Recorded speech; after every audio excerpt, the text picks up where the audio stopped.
Ba-ba-da.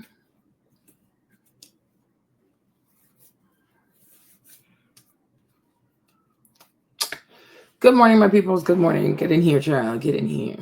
I have a show for y'all today. I've never seen.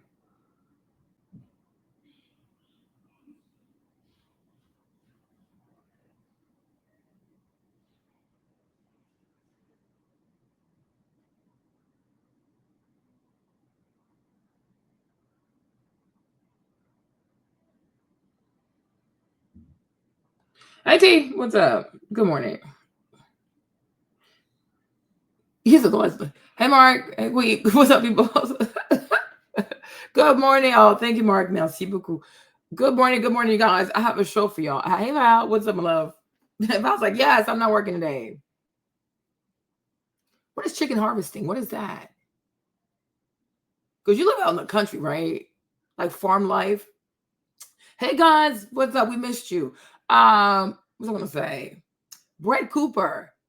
She has like a little farm thingy. I'm like, oh, that's like the stuff T's into. Like, she loves living out there in the wild, like by herself, like, with her husband. She has cows and things like that. I'm like, okay. I could see myself getting into that eventually. Killing chickens, T? Oh, you are brave.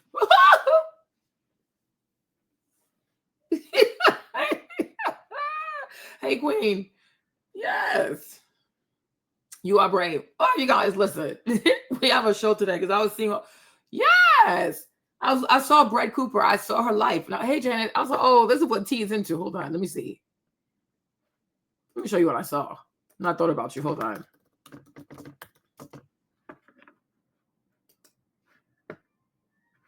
Because I'm pretty sure she lives in Tennessee because she has to for the show.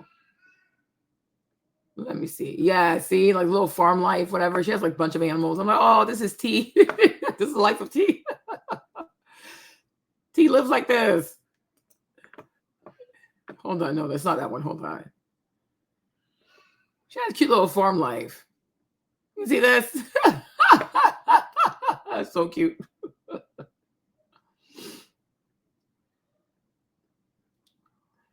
Yeah, Brett. Cute little farm life. Cute. Good for her. But you know what, though? Sometimes animals are way better than people.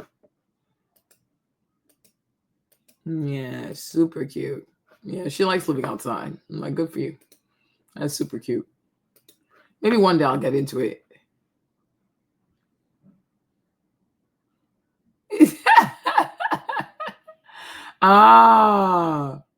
Yes, yeah, Brett. Because she's in Tennessee. Because the Daily Wire, their studio's in Tennessee. I'm assuming they're in Nashville, but maybe she lives outside of Nashville so she could have a farm. Yeah. I could see myself living like that also, though, because I don't really like people like that. I could see myself living out off the matrix. Yeah. Hey, Fumi, what's up? I love chicken. I love chicken. I love fowl. I love meat. I love fish also. I love fish. Love red snapper, tilapia, salmon, tuna. I enjoy eating fish. I wish I ate more fish. Yeah. And it's probably really peaceful, like really peaceful. Clouds are like mad clean. Like the clouds are like super white, super blue. There's no toxicity in the air. Okay. Probably live longer. Hey, bag. Probably live longer too, huh? Yeah, I was on her Instagram like 2 days ago. Like, oh, this is how T be living. This is the life of T. I love it. They really are cooler guys. They're cooler. They're more loyal. They're trying to, they don't want nothing from you. Just don't cut my neck off and eat me for dinner. Okay. Human beings always want something. Oh gosh, they always want something. Well, you can do like vegan stuff for like reset for a week or two, or like maybe a whole month. You can go vegan for a month. Abby, one time she just did nothing but fruits. She lost like 75 pounds. Mm-hmm. Sometimes you can just like eat more vegetables. Or if you don't go vegan, like try to eat more vegetables, you know, so you can have more fiber and stuff. It never fails. Yo, I saw so many videos today, like yesterday and today. There is a lot to talk about. We have to talk about Diddy. Diddy applied for bond again. Like Diddy wants to get out. He's like, oh, I can't do this. Yeah. I wish I ate more fish. I wish I ate more fish. I wish I had more fish in my diet. Because I love fish. I really do. Really do. And then guess what? When we got off the live yesterday, there was this one video just floating around. And the girl, she listened to Shera, and Shera messed up her life. Like you see, I was telling my people this yesterday. Not even 12 hours later. Evidence, proof. Okay. But let's play this video. Y'all. Let me play this video because I saw this in somebody else's video, but I don't play his video, so I'm gonna play straight from TikTok. What the heck? It devalues. He said nothing wrong. Like it devalues the woman when you go through multiple men and have multiple baby daddies. We don't want to deal with that. If you got 3 kids and 3 baby daddies, it's like, damn, your decision-making skills are horrible. Y'all forget that y'all the ones who say right there. And then y'all forget that I'm 41 years old. I got a 25-year-old child. So you're basing your perception of me from 25 years ago. Come on. I'm not that person I'm not that kid that I was 25 years ago. And I'm not that young adult that I was 25 years ago. I've grown from that. I've healed from that. I now make better choices, better decisions. Right. And I live more of a healthy love life, you know, than I did then. So you're going to tell me, oh, well, you got this many kids, I can't date you. No, but that happened 25 years ago. Not the number at of what kids. Point are you going to give grace? Like at how long are you going to, I don't want to use the word punish, you know, for lack of better words, a woman for her past. It's like Bryant came out and said, I don't judge a woman from their past. You know, we all make mistakes. And then he basically just flat out judged. That's the gentleman's preference. We're not judging you for how many kids. Yeah. It's how many baby fathers you got. If you get with a guy and I'm 40 years old per se, and I have 8 kids by 6 different women, that says something. And then everybody's situation is different. Like 4 we kids all have and different 4 baby daddies. But that's not what it was. My children, I have by 2 different men, and I was in a 12-year relationship that was abusive. I escaped that by God's grace. I give thanks every day. And so when I moved on to the next relationship, I'm just looking for something better than what I had. And just because it was better doesn't mean it was for me. So when I realized this isn't for me, you know, should I marry this man just because society is going to look at me like I'm a failure as a mother or as a woman? Or no, should I keep going and look for what is really for me? I'm not going to say that I've made all the best decisions as a young adult. I never said I made the best decisions. And that's what we're referring to, the decision-making skills. Yeah, that's now. Yeah, that's in the past. So you're not going to meet a woman and she tell you she stole a candy bar at 14 years old. Oh, no, I can't do that. I don't do thieves. She's always she was a kid. She made a mistake. She ate that, and the candy bar is gone. So in my situation, I feel like I ate that. I ate that relationship that I went through. I ate being a young teenage parent. I ate it. Like the young kids say, you ate. I feel like I ate. I've grown from that. I'm not that person that I was. The relationship is awesome, but the key, you're bearing the man's children. All right. So he said nothing wrong. Like it devalues the woman. You know what people say. You know one thing about people.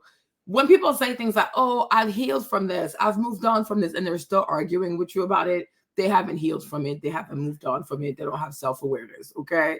You know one thing about life and how you realize people have self-awareness? When truths don't bother people anymore. You understand? When the truth bothers you, you haven't healed from it. You haven't healed from it. You haven't healed from it. You haven't forgiven yourself for it. You really haven't moved on from it because it bothers you. You understand? When you really moved on from something, you're like, you know what? I know exactly what you mean. You're right. That's it. Like, oh, that person right there has healed from it because they're not arguing with you. Right? I'm like, what are we doing? Like, I listen to this take this word. I said, sis, what are you even doing? right? You make a lot of no sense. Okay. You make no sense. If we meet any person that has multiple children by multiple people, red flags. You can easily say, but it was so long ago, Marlene. Sure, no problem. Therefore what? Therefore what? If somebody committed murder 25 years ago, does that not make them a murderer? Okay. And the person can say, but I haven't killed since then. Good. Do I want to find out? No. Hey, Stavisha. Good morning, babe. Do I want to find out? No. You understand? Does that make sense? And I think this is why I'm saying this.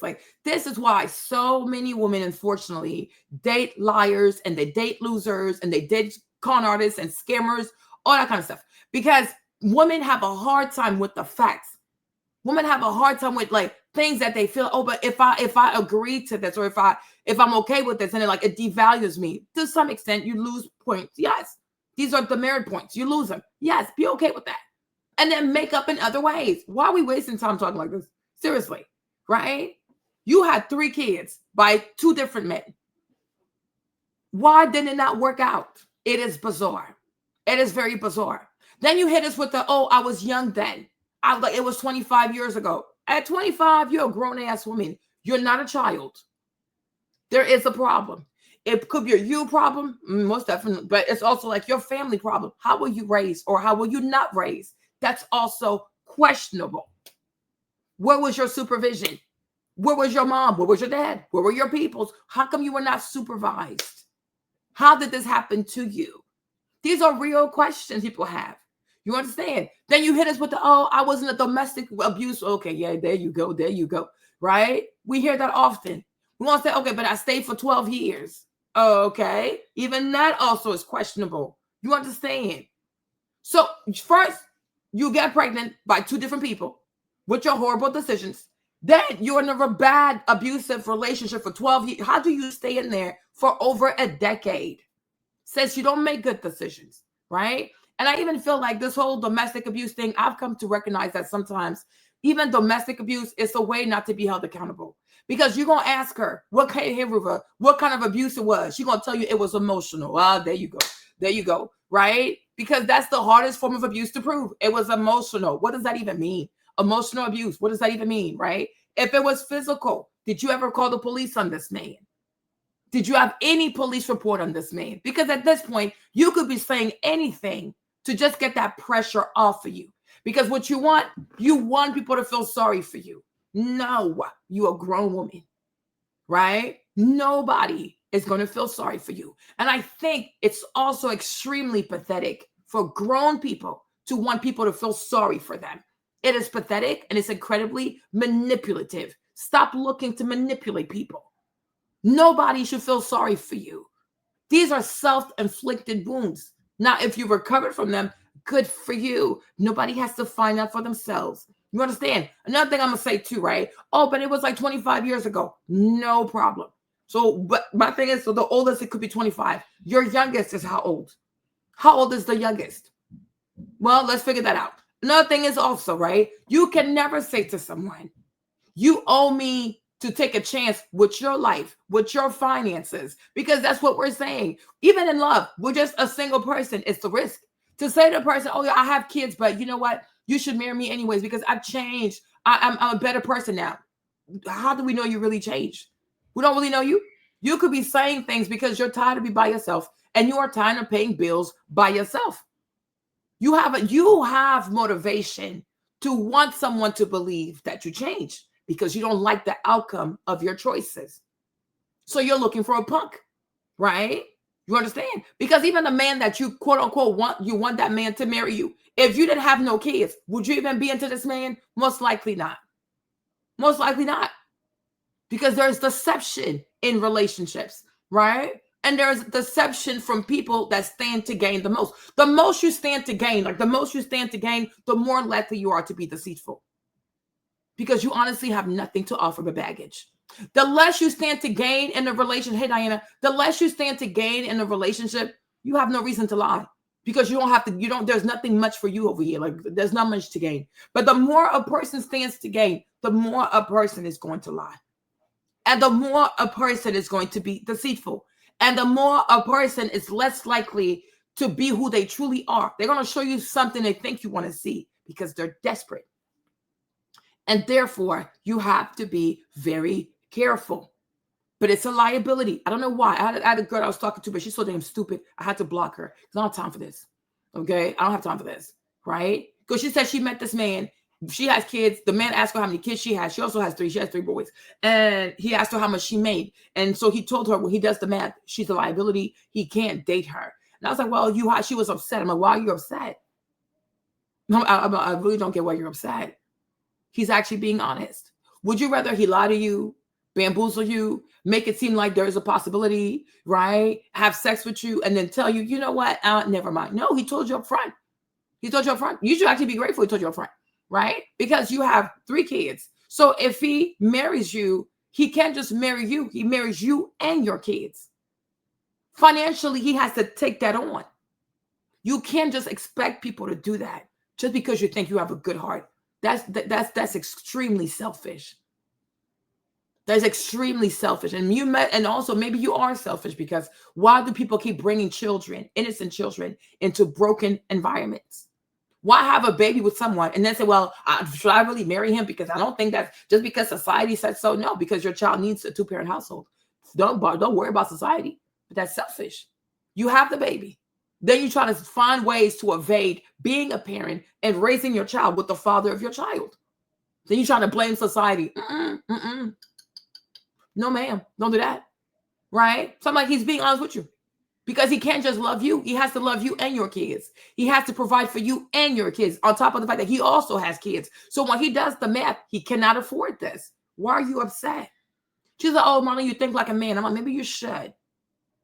Because if you want to be with someone, you have to start thinking like someone. So that way there are less issues in the relationship, right? If you want to work with rich people, you're going to have to start thinking like rich people, right? You want to work for smart people, you're going to have to start thinking like a smart person, right? It's like, think of like being a personal assistant, right? If you're a personal assistant to a famous person or a successful person, they're not going to tell you every day, oh, do this, do that, da, da, da.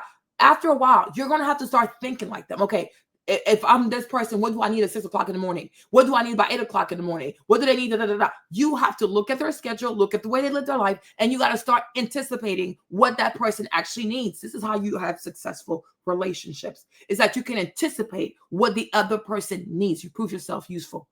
Amen. Right? So maybe you should start thinking like one, because the more you start thinking like one, you probably will have better results. You understand? Right? And I think because a lot of women refuse to be critical thinkers, what they try to do is manipulate people with feelings. It doesn't work that way. Right? Because ultimately it comes down to time and it comes down to money. Is that a good investment? But people need to ask themselves that, because time is a precious resource. You find a woman that has 3 kids, if not just the money thing, but even the time thing, is she a good investment of your time? Let's say the kids are like 12, 8, 7. So the oldest, 6 years. The youngest one, at least 10, 11 years to raise them until they can go off to college. Is that a good investment? That is a reasonable question.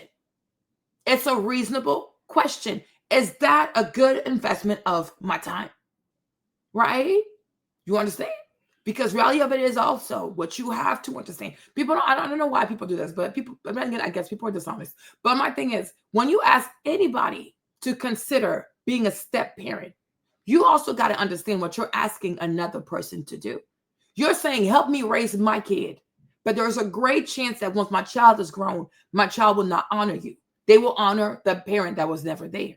That got to be in your head, right? You have to be mindful of what you're asking people to do. Because this man can say, okay, I'm going to help you raise this kid. But when the child is older, the child will say, oh, I want my daddy at my graduation. I want my daddy at my wedding. I want my daddy this, da, da, da. Was it your daddy that helped you? No, it was this man who helped you. You understand? But a lot of kids are not mindful like that because they take the step parent for granted. The mother, the woman, the father, it don't matter. You understand? It's a lot to ask a person to be a step parent, because for what they put into that baby, they might not get it back. So if somebody says, I don't want to do it, you cannot be mad, because it's not their job. Where is the other parent? Where is the other parent? Where's the other parent? Because it's some real stuff. And people never think how hurtful that is. I've seen that on multiple occasions. People don't think how hurtful it is when you raise somebody and the person gets older and says, oh, I want to see my mom. I want my mom at my wedding. My mom said, you can come to the wedding. But the whole time, it was you who raised this child. You raise a child for somebody else to enjoy. Children are an investment. Right? So you have to, like, people got to be cerebral. And I don't like people who try to take advantage of people. I don't like that. You have to be very honest, and you gotta be very cerebral, and you gotta be very, very mindful of what you're asking this person to do. You're saying, help me raise my child, but just know that when this child gets older, you might not reap any benefit from helping this child. Matter of fact, you might even get disrespected, and that can be extremely hurtful. Your father was absent all your life. This man, he raised you, he fed you, took you to the doctor, he put you on his insurance. Now that you're older, you're looking for your daddy, the one that never paid no bill. And then the man who actually raised you, nobody says, wow, I wonder if even me looking for my dad, my biological dad, if that's hurtful to him. Nobody cares. They think it's normal, because people don't think that people got feelings. People have feelings. Your mother did not raise you. This specific woman, she raised you. Not at your wedding day, and you're saying, oh, you can't come to the wedding because my mom says she doesn't like you. Oh, really? What do you say? You can't say, oh, mama, you know what? You might not like her, but guess what? She played a big part in raising me. Right? And this is why when people don't show you that they practice empathy, do not be a step parent, because they don't get it. They're tired, so they're looking for a sucker. Don't be that person.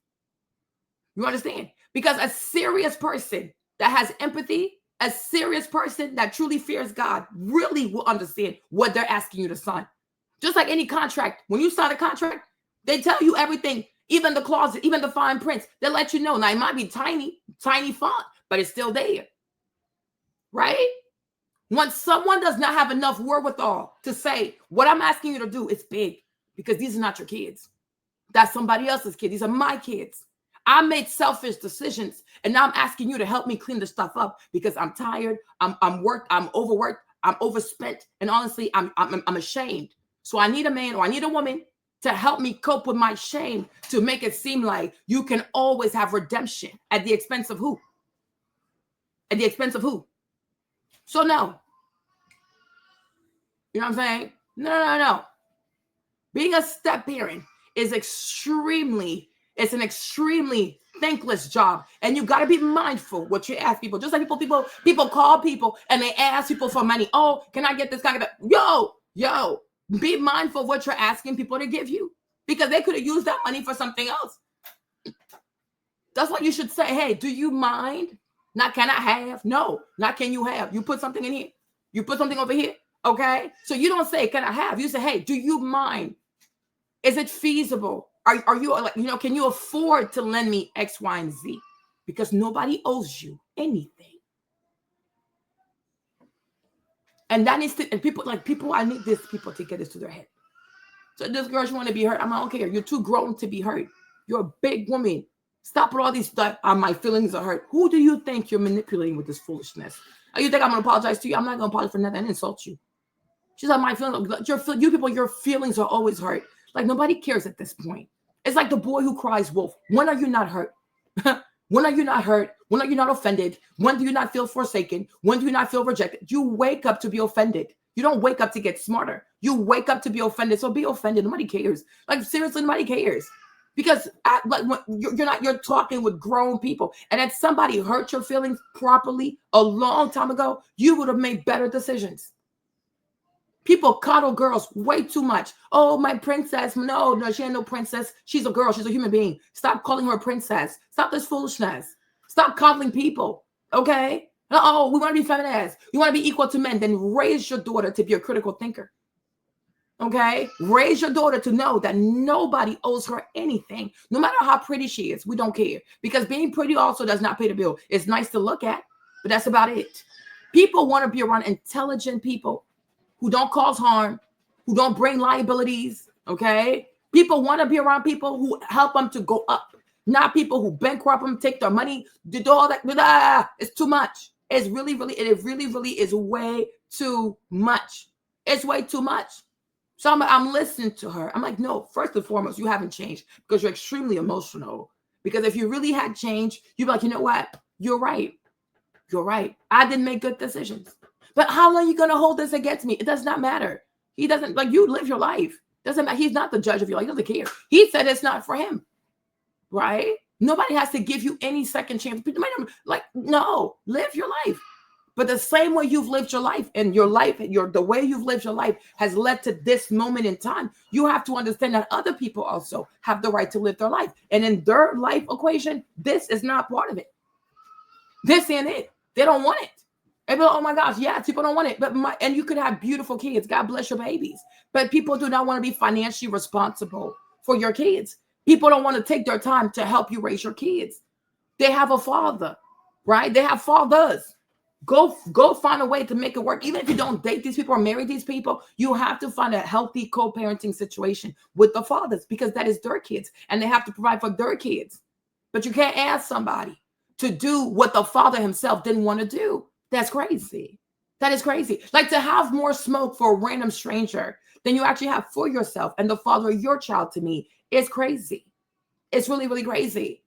People walk around life and they go, oh, this person owes me. This, like illegal immigrants, they think they're owed America. We should not deport them because we owe them. We owe you what exactly? Oh, but Marlene, we come to America, we work hard. Who doesn't work hard? Who does not work hard? You know what I'm saying? Who doesn't work hard? And my thing is, like, imagine a woman, a man, anybody that has their life together, all of a sudden, one child, 2 kids, 3 kids in their personal space, running up and down the apartment, running up and down their condo, running up and down their townhouse, messing their stuff up. No, I like my peace. It is a lot. To go from no kid to 1 child, 2 kids, 3 kids, and they're not even babies, they're grown, and only God knows how you raise those babies or how you haven't raised those babies. So if you're very lenient, if you're like a gentle parenting, free-flowing type of parent, the man, if he comes in, he's going to be the bad person, because somebody has to put in order. And it's like, do you want to be the one to enforce this? These are not even your kids. Now you're going to have to train these kids, give discipline to these kids. It is not your responsibility. It's not your responsibility. It is not your responsibility. Why hasn't she done the work? Why haven't the fathers done the work? Why should he have to do it? That is not fair. That is really not fair. To me, that's not fair.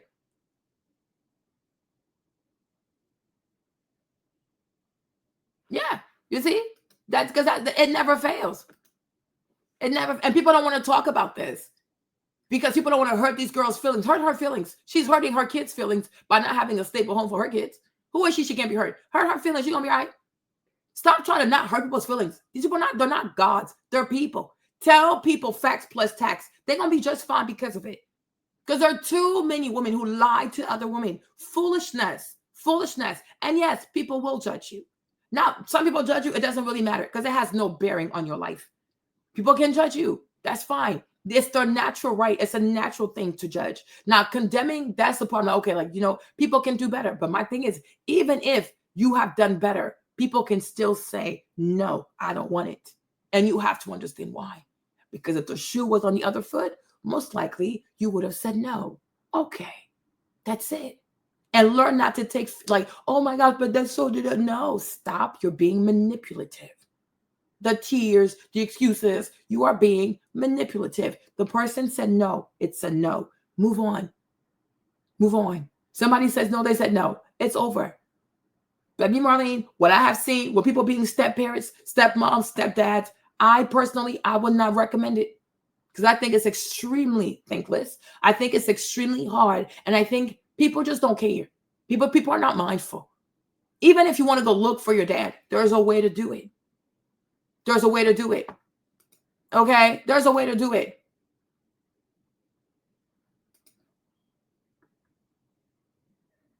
Yeah, of course, he's a human being. There's a way to do it. You want to go look for your dad? You want to have a relationship with your biological father? You should first talk to your stepdad. Hey, Dad, is it okay? And I want you to know I will always love you. Thank you for what you've done for me. You understand? I'm going to talk to my biological dad, but in no way does it mean that you're not my dad also. There's a way. They don't care. You understand? A woman raised you all your life. Now you're getting married. And you say, oh, my mama said you can't come to the wedding. Excuse me? Like, no, Mom, she's coming. Because now I have two moms, right? You gave life to me, but she helped to raise me. And she did a good job. So she's coming. You don't have to talk to her. I mean, I hope you would, but she's definitely coming. You're going to be all right because it's my wedding. It's not your wedding. You know, because people don't think about that. Like, wow, this person really didn't have to do that. No, the people don't have empathy. They want people to feel sorry for me because they're a bunch of narcs. I think a lot of single moms are also narcissists. I really do. I think a lot of single moms are narcissists. They think people owe them everything. Owe me this. You owe me love. You owe me to recover from shame. You owe me to believe that, you know, I'm still worthy. You owe me, like, go find Jesus. Go find Jesus. He's the redeemer. That's a regular human being. That man right there, he's a regular person. He's not a redeemer. He's a person. That's why they love Russell Wilson. That's why they don't love Russell because of who the person is. Like, you know what, Russell, he's a good man. Russell's a good man. They never say that. It's about what, because they see Shera was able to mess with all these rappers, do all kinds of foolishness, crawl in the music video, be promiscuous, right? She marries the simp and she still gets to act out. You would think she's a single woman. The lady makes music saying you don't need a man, you don't need no man. By the time she's living off a man, the lifestyle Shera has, she can't afford it. You tally everything she's ever sold, every single song, album she ever sold. Shera cannot afford this life. Without Russell, she wouldn't have this life. But there is no respect for Russell because Russell's a simp. So you see, that's how you see that these people right here, they're narcissists. They are narcissists. I think the majority of single mothers are narcs. They don't have empathy. You understand? And that's a big issue for me. Because I'm like, do they ever say, oh, you know what can I do for Russell? What can I cook for Russell? How can I even change my behavior to be nice to Russell? How can I help Russell's image? How can I cook for Russell? How can I be a prayerful wife? Like, you know, look at the majority of wives in the NFL who have successful husband or who have quarterback husband like Russell. They don't act like Shera. They don't act like Shera. You understand? But the majority also were not single moms. So there you go. But I think for me personally, I think a lot of single moms are narcissists. They're narcissists. And I don't think people should even get involved in their foolishness because they're not mature people. And until a woman really has matured, not in age, not because she went to see a therapist, but even the way she talks, if she does not showcase that, she understands how heavy it is, what she's asking from people. I got to go. I got time for you. You're crazy. People don't use love. It's not a place for a civil rights movement, civil activism, social activism. No, nobody going to date you because they feel sorry for you. No, they also got to think about themselves. You're crazy. You are crazy. You are really crazy. I don't know. I don't know if it's human nature by default to be narcissists. I think women and children have more tendencies of narcissism than men. Because men with nature, men have to die. Men fight a lot. Men die a lot. Women, for children, even babies are extremely narcissists. Look at Maverick. He doesn't care. Babies are narcissists. Because they require all this attention. Okay?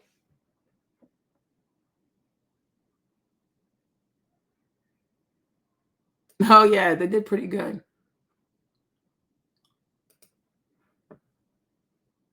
I don't know. I don't know if I see single dads say, "Oh, forgive me," or whatever. I don't see them begging for it. Oh, you know, I was so young when I had those kids. I don't really see that. If you have receipts, let me see. But I don't usually see men who have kids making excuses for having kids. Like, oh, I have 3 kids. I have 4 kids. Oh my gosh, feel sorry for me. I was young when I had those kids. I was so young when I had those kids. Like, no, most men they either take care of the kids or they don't. And that's it. But women spend a lot of time on the internet saying, feel sorry for me, feel sorry for me, feel so sorry for me, feel sorry for me. I was a woman. I was in a domestic abusive relationship. They love that shit. It was abusive. It was so abusive. It was so abusive. Then you're going to ask her, oh, yeah, he's a narcissist. Babies are narcissists. Babies are narcs. I think babies don't stop being narcissists until like what, maybe like 5, you know what I'm saying? When they know like, okay, other people matter, not just you.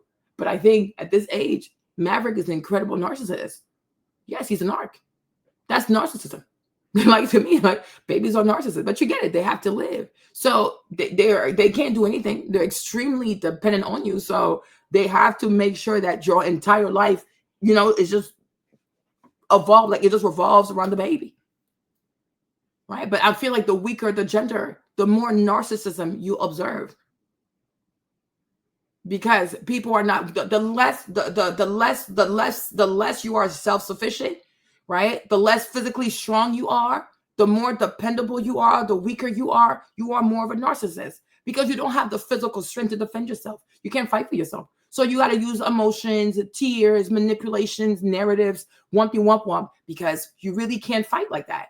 You cannot, right? So the weaker the vessel, the more narcissism you will observe. Absolutely. Yeah, they're narcs. My child is a narc. You know what I'm saying? Now, I think when he's 5, he understands like, oh, there's Trey, there's Stefan, there's Shoo. Like, oh, no, there's other people in this house. There you go. Not just you. Exactly. These people, they're narcissists. They're cute. But maybe God made them so cute because he knew they would be narcissists. So it's like it compensates. Oh, you know, you're so cute. I'll put up with it. But I know I'm being abused, though. I know I'm being taken advantage of. Yes, I am being taken advantage of by a 5-month-old. Absolutely. Your whole life revolves around those people. Like sometimes you'll play with Maverick, like he's smiling. You know, you'll play with Maverick. He's smiling at you, right? And then like within 30 seconds, he just starts crying. It's like you were just smiling like 2 minutes ago. Like who does that? A narc. Like what? How did we get here? How did we get here? Like what is this, right? But babies are narcissists because they have to be to survive. Right? Yeah. God knew what he was doing, making them people cute. Because if babies were not cute and they were narcissists, we would throw them in the trash. We'd be like, nope, I don't want this. Boom, in the trash. You know what I mean? But when you see how cute they are, you put up with this foolishness. Exactly. That's what they do. Because they're not physically strong. Right? The stronger you are, I'm telling you, the stronger you are, like physically strong. The stronger you are physically, the more money you have, the more self-reliant you are, the more independent you are. You're not a narc because you don't need people. You can take care of yourself.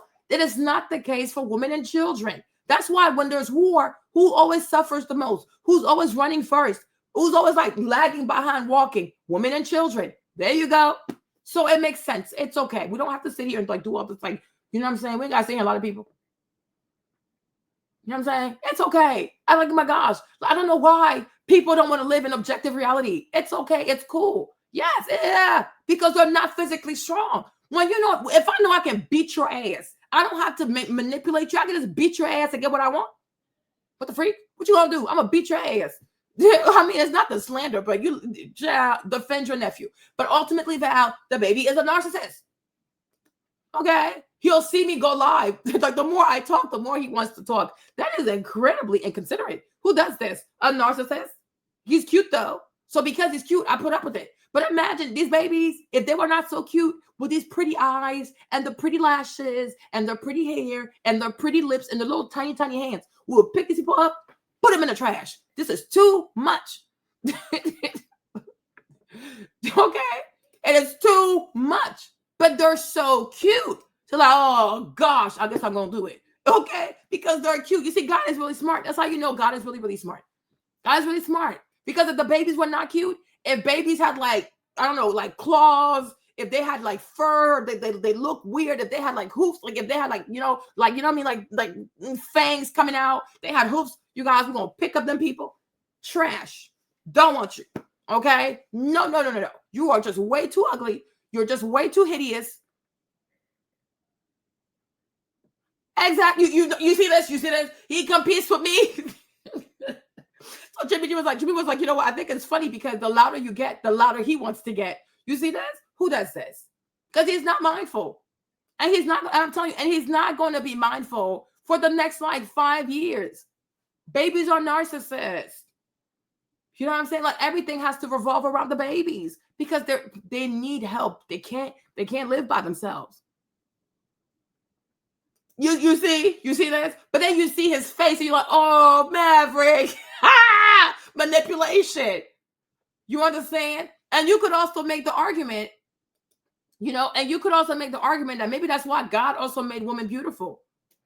Right? Beautiful face, beautiful lips, big boobs, big booty, soft skin, long hair, nice hair, nice lashes.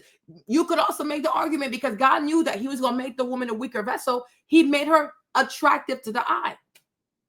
Gave her a vagina. Like, you see, he gave more reason for the man to want to stay. You understand me, right? Because he knew what he was doing. Right? But men, I mean, even though I do think most men are attractive, but it's like, okay, like you got the broad chest, the deep voice, hair all over, hair on the chest, hair on the leg, hair over here, hair, like what? Why are you people so damn hairy like this, right? Because they're not meant to really actually like be attractive, but they're meant to be providers. You know what I'm saying? Like, think about this. Women and children have softer skin than men. I wonder why. Okay? To the one that really has to do the most sacrificing he made the ones he's sacrificing for incredibly cute, beautiful, adorable, wumpy wump wump, so that when he's out here risking his life for those people, like, well, my wife does have a big booty, right? And then my children are really cute, they're really adorable. So that way it doesn't feel as bad that you're sacrificing so much for your family. So the family is cute. You know what I'm saying? God is smart. You know what I'm saying? I think it's pretty clever. I think it's pretty clever, right? But that's a thing. It's a real thing. You know what I mean? So people just need to like be honest with themselves. And I do feel like if you are a single mom and you want to be married, the more you think like the way I'm telling you to think, it's going to be so much easier for you, because then you'll know how to actually make it work. And you're not going to get upset. You're not going to manipulate people. Like, you know what? I understand why he could have apprehensions. So because of that, I'm going to raise my kids a certain way. So like, hey, when I meet someone, you're not going to have to worry about disciplining my kids. Me and the father of my child, we get along. We co-parent peacefully. He pays for child support. Like the more things you fix like that, you're like, okay, you know what? She's not here to take advantage. It just didn't work out. But these people are still committed to raising their child, like making sure they raise a beautiful kid. That's beautiful. You understand? You don't know that was a long time ago. He's domestic abusive. I don't talk to him. He's not on child support. The kids are not raised right. So the man has to do everything from scratch for a grown woman. That is not fair. You know what I mean? That's not fair, right? So I feel like if you're a single mom, you gotta be very mindful how you raise your child. Raise your child to be a beautiful, loving, respectful child, because the more adorable, the more polite, the more clean, a child that puts things away and things like that says yes, thank you, please, yes, sir, yes, ma'am. People love kids. Like, even a man who probably never considered dating a single mom, if you meet a baby that's like really well raised, well behaved, and incredibly smart, you're like, well, that's a beautiful baby. That baby's worth the investment. You know what I mean? He didn't ask for this. But just having a baby that is well raised, you guys, it does something to people.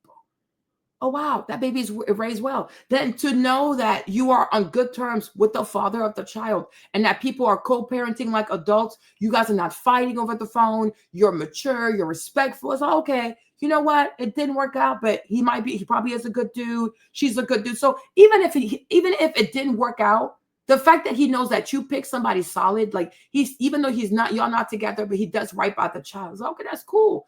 The fact that he sees you be able to have a healthy conversation with an ex, that shows that you are incredibly mature. Like, wow, okay. She knows she resolves conflict. She knows how to compromise. She knows how to stick to what really matters, which is what's in the best interest of the child. She doesn't have a lot of pride about herself, right? Because if she has to talk to this man to make sure the baby's successful, she gonna do it. That's incredible. You understand? If the daddy also he pays child support, or even if he's like, not even if he's actually like on paper child support, but just knowing that, hey, no, he sends like a monthly stipend for the baby. You don't even have to worry about it. Okay, cool. Then you get to meet the father of the baby. Like, wow, that man is pretty solid. I like him. He's pretty cool. You see, even someone who would not usually want to marry a single mom, like, you know what? She got her stuff in order. So it's not what you say. Oh, when I was younger, this happened. No, how you living now, sis? How you living now? Right? How you living now with the choices you made? with the man that you lay down to have all them kids. Hello, somebody, right? Because there's a lot of growing up to do. You understand me? But people want to see real progress, and it's not what you say. Everybody can say all kinds of stuff. You can say talk is cheap. Talk is extremely cheap. Women have all the time in the world to be talking blah, blah, blah, blah, blah. Nobody cares. People want to see that you know how to handle your own stuff, how to take care of business. You understand? But I'm like this, Marlon, if I was Marlon, I'd be like, okay, you know what? I could see that. And also don't have more kids. There you go. Because the first one should have been hard enough, stressful enough, expensive enough for you not to do it again and again. Why are you in the same predicament 3 times? If we were out in the wilderness, you would have been dead. You see, a deer does not get to run away 3 times from a lion. You run, the lion catches you, he catches you, he catches you. No. You run one time, you mess up, you get eaten. Right? In the wilderness, a zebra does not get to run and get caught 3 times by a lion. No. You run once, you fall, you get eaten. And that's that. Right? So when you look at a person, a grown human being that falls in the same trap 3 times, now we got to start asking ourselves, are you intellectually challenged? Do you have learning impediments? Okay? Because why is it so hard for you? Marley, yeah. Marlon, okay. But why is it so hard for you to learn why didn't you learn the first time? Why didn't you learn the second time? Now the third time, there has to be some cognitive issues because this is not possible. Right? Something is bizarre. Something is incredibly bizarre. And one thing I have come to realize that I do think is missing from the education of young women is that young women are not required to do hard intellectual exercises. They do easy stuff. And we mostly tell them to be pretty, be pretty, be pretty. Nobody says learn how to think hard, think well, okay? Because there's no do-over, right? So many of them don't seem to care for things of the mind. Think hard. What are you doing? And long term, what does that look like? There you go. All right. What does that look like? Long term, this behavior, what does that look like for you?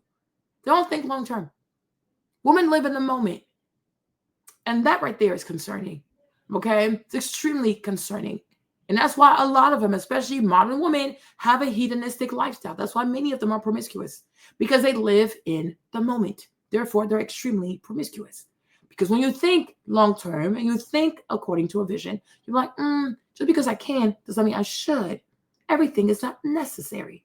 But intelligence, wit, critical thinking, the ability to forecast into the future, right? And those skills right there are incredibly vital. That's how you survive. And that's how you thrive. And that's how you set yourself apart from the rest. I don't even know why they get involved in this 4B stuff. It's not their business. Okay? Make it make sense. Right?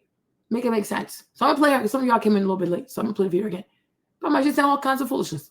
I'm like, this, your mind, like, some people, I wish I could just like calibrate their minds for them. Then you're gonna do a whole lot better in life, huh? Somebody got to help you work on your mind, because this ain't it. He said nothing wrong. Like it devalues. Things that I do look for. He said nothing wrong. Like it devalues the woman when you go through multiple men and have multiple baby daddies. Things that I do look for. He said nothing wrong. Like it devalues the woman when you go through multiple men and have multiple baby daddies. We don't want to deal with that. If you got 3 kids and 3 baby daddies, it's like, damn, your decision-making skills are horrible. Y'all forget that y'all the one. You see? And now this one wants to kind of, like, y'all forget that y'all the one. No, ultimately says it's your womb. It's your womb. We're living in 2024 after Christ, right? Jesus was outside 2024 years ago. But at this time, I think women know the woman carries the baby, right? So we gotta stop making excuses over here. Too many excuses, right? Like he said, we're talking about this specific situation, right? If a woman has 3 kids by 3 different men, it devalues the woman. Yes, it does. There's no if, there's no but. Yes, it does. Boom, boom, boom, boom, boom, boom. We're done. Because why are we here?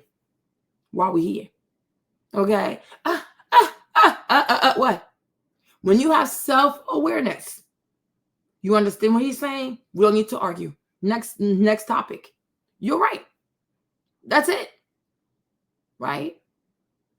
There is a reason why old cars cost less money than new cars. We're not stupid. Right? There's a reason why brand new products, it costs more than old products. Right? If I buy Louis Vuitton at the store versus I buy Louis Vuitton on Poshmark, I'm expecting a discount. Why? Because it's been used. There you go. Right? If you go to the Mercedes dealership and you buy a brand new G-Wagon, whatever, there's no miles on that car, and it's a brand new model, you are expecting it to cost more because nobody drove that car before. It's a brand new car. There you go. If I go to the neighborhood or the town's old car seller person, I'm expecting a discount. Even when I see the price on the window, I can be like, you know what? He says he wants like 14,000, but maybe I can get it for 12,000. Because I even think not only I'm expecting a lower price, but I'm expecting to have the ability to negotiate for a lower price. I'm gonna start looking for flaws. Well, what about this? Well, what about that? About this? Because somebody drove this before. I don't even know how many people drove this before. You're looking to get a better price. I'm not gonna be like, oh, the sticker price is 14,000, so 14,000 I'm gonna pay. I'm like, you know what? Maybe I can get 12,000. I'm gonna go for Carfax, CarMax. I mean, you name it. I'm gonna use the internet to see how much I should really pay for a car like this. Maybe, maybe not. But my thing is, Poshmark says used. Poshmark says it's been used, it's been abused. So why would you even have a brand new product, or why would you have something that can cater to the same price and put it on Poshmark? So you're an idiotic seller. You're a dumbass seller. You're an idiot seller. You understand me? If I know my stuff is brand new, you can go for Farfetch. Once you go for Farfetch, you go for Poshmark. You're an idiot because you didn't do your research. You want the money. I need the money now. So you're strapped for cash. So it goes to tell me that you buy stuff you can't even afford. So you're an idiot, right? Because Poshmark is for something very specific. Like, hello, somebody. So let's get into it, right? Let's get into it. This is human This is human nature. This is the dynamic of relationship. Everybody has a price of a value in the dating market. You understand? When you're in the dating market, people will look for reason to say, okay, you're worth more or you're worth less. Get it through your head. No feelings. Get that stuff through your head. The more things you can stack to say I'm worth more, most likely you'll get the price that you want. The more things people be like, oh no, this right here, you're crazy. This is crazy. That's crazy. Okay, this what? Oh my gosh, like what? What? Right? You're gonna lose points. That is a fact. Gotta stop. People gotta stop. People have to stop. People have to stop. Right? Stop. It's the same thing. We do it to men and we do it to women. Right? That's it. Men, it's more income based. For women, it's more how many people you slept with. That's just how it goes. That's how it goes. A man does not have enough money by a certain age. Yeah, you know what I'm saying? Yeah, that's the you know how it goes. A woman at a certain age, too many bodies, too many children, not enough successful relationship. Yeah, it's gonna be a problem. That's how it goes. All right, that's just life. It's human nature. Why some people don't want to accept the rules of the game is so bizarre to me. Like, that's just how it goes. So when you're a young person, your job is to learn the do's and don'ts of this game, that you may stack as many chips as possible on the winning team so you can get the price you think you deserve. That's what you want. But a lot of people grow up, don't care, do whatever. Then one day, life, it hits them hard. Like, oh, I need this, I need that. But guess what? The resume is lacking, right? You don't have it.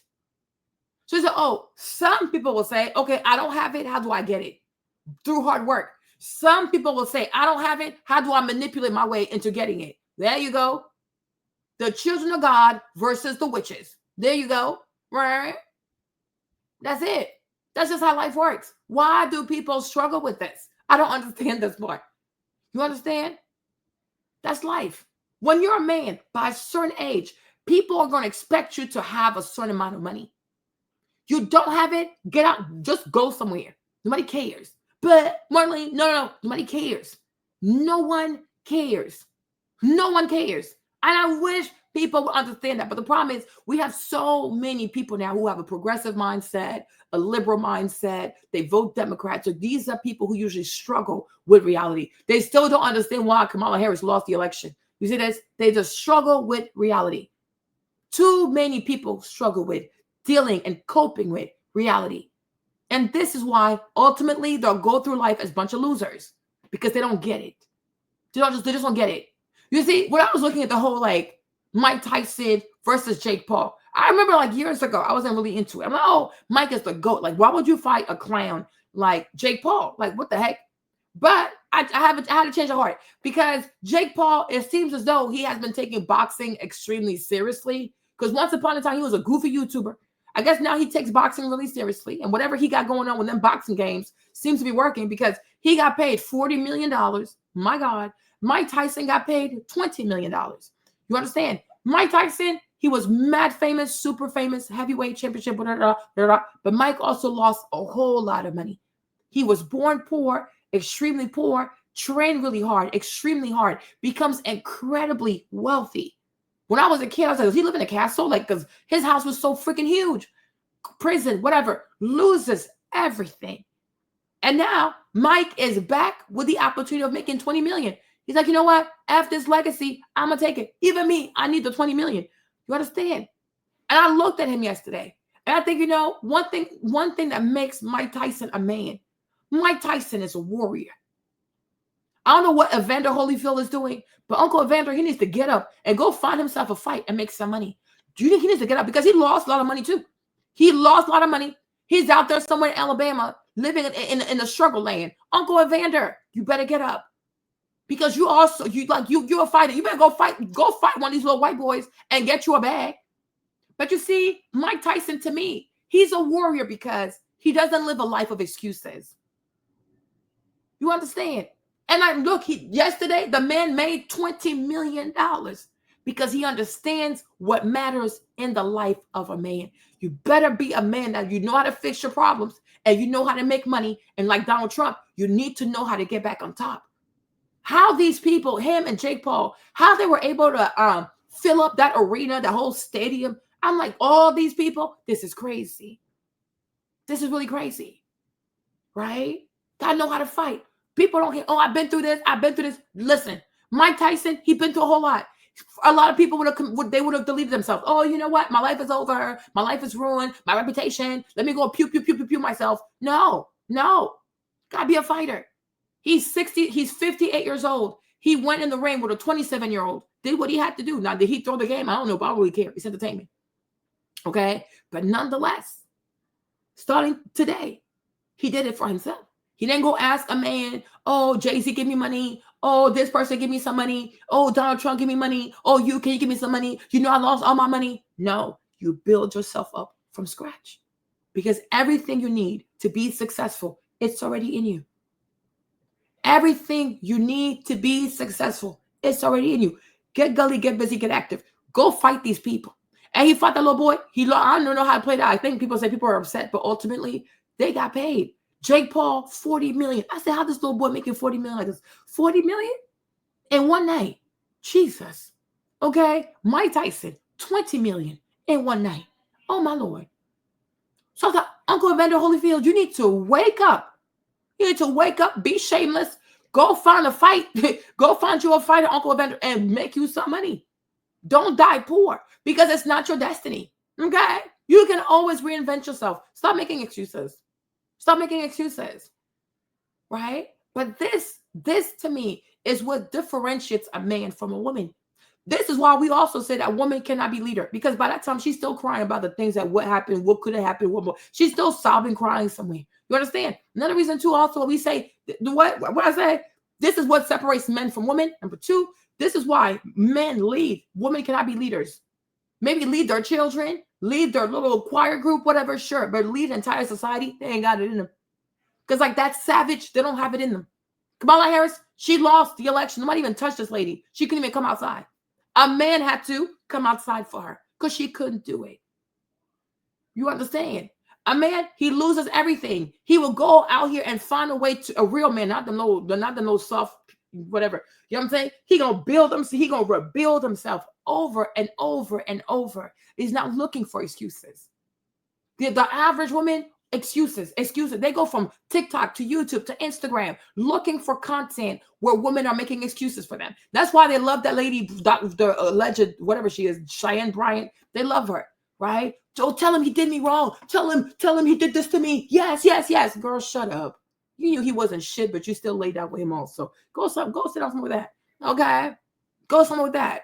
And the day a lot of ladies also deal with the jealousy that they have for other women, they're gonna be better. They're gonna be better for it. When you know he didn't treat the first one good, he didn't treat the second one good, why you think you're gonna be any different? Because in your head, you think, oh, I look better, I smell better, my coochie, my vagina designer, whatever kind of stupid lies they tell themselves. And at the end of the day, we get the same result. You are also now a baby mama. But this man never lied. Me, I said this about Future. Future always been consistent.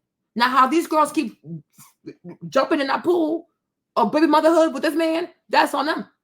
Okay? Because one thing about Future, you can never say Future was not consistent. He's always been consistent. So what the hell is wrong with these girls? What's the problem? Right? Because they know I don't really have to care, because if I mess up, I can always cry. I can always say it was domestic abuse. I can always say he lied to me. I can always say I was young. I was young. You're gonna ask her, how old were you? She was 25. She was 26. She was 23. You were not. You were an adult. You could drink. You could be drafted for war. You could vote in an election. Right? You can get your own house. You're not a child. Right? But women are allowed to always say, well, even when you're 25, you're a child. Even when you're 36, you're still young. They're the only ones who do that kind of stuff. Right? But imagine a man saying, well, I live in my mama's basement. I'm 35 years old. I'm 40. I'm still young. I'm still trying to get myself together. I'm still like, no, it does not cut it. So we understand that a man does not get the number of time to say, oh, well, I'm trying to figure things out. I'm trying to understand who I am. I'm right? But girls are allowed to do that. Women are allowed to do that. They can be 41 years old, like Cheyenne. She's 41 years old. She has intercourse with 27 years old. But, oh, yeah, that's fine. She's still young. No, she's 41. That's not young. Now, she's not like grandma status, but she could be grandma, but she's not grandma status. That's a grown woman. She's a grown woman. You can't tell her she's young. An 18-year-old is young.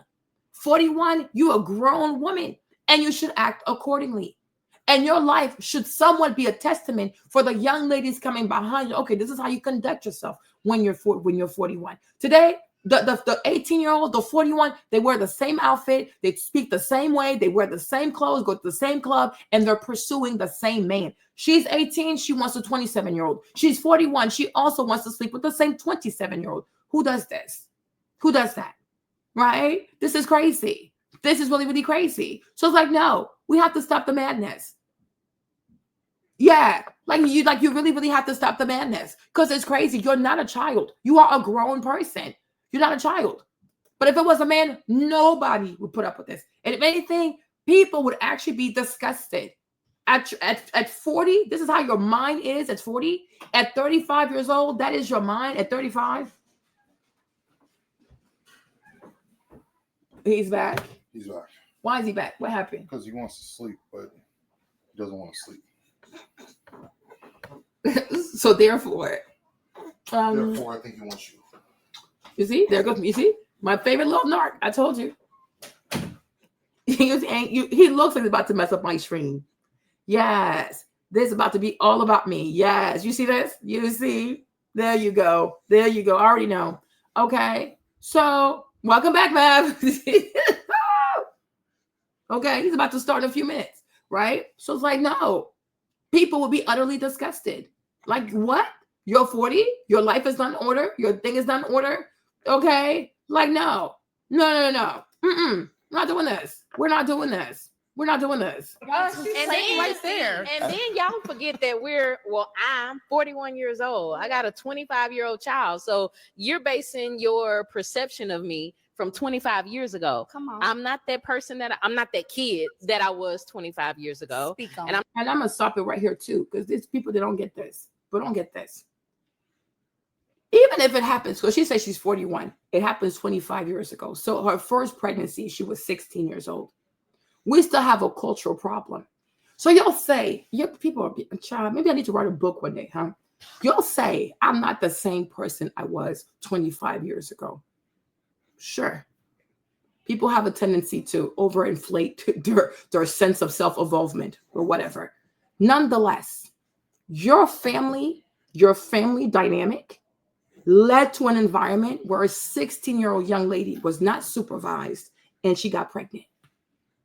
Right? So you can sit here and say to us, I changed, I'm 41. Your environment, it changed.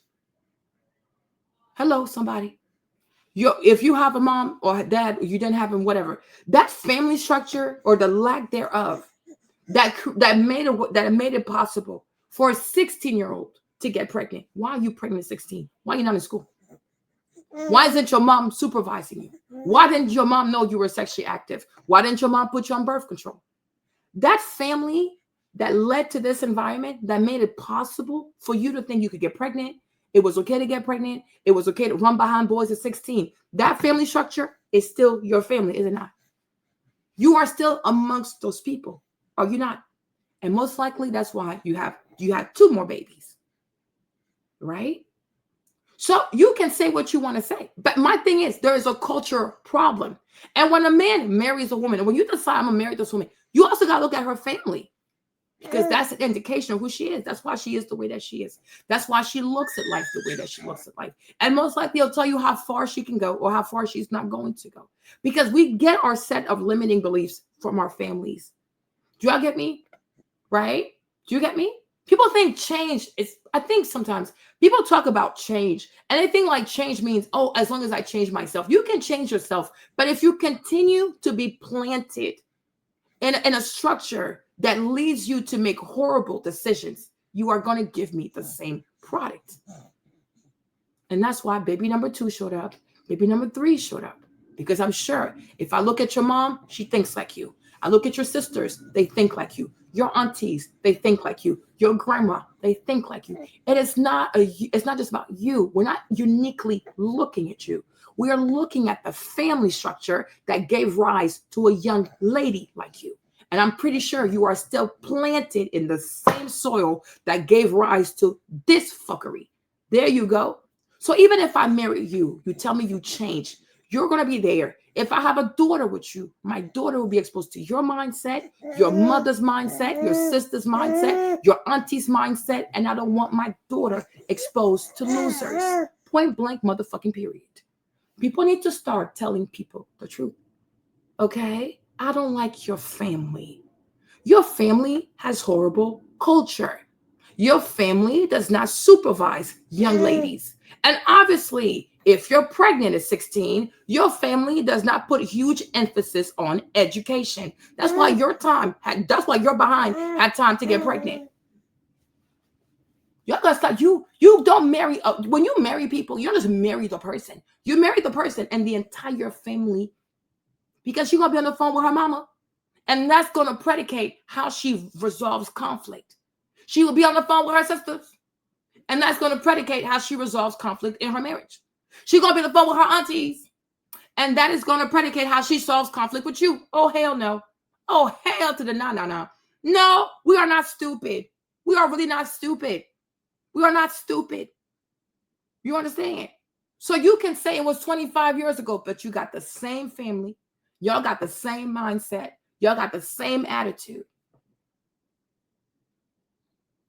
Okay? The environment led to this. You haven't changed your environment. You might have tweaked a few things. That's what, but it was, no. You tweaked a few things. You haven't really changed. Because I'm sure the people that got you in this stupidity, the same people around you. And that right there is the problem. You understand?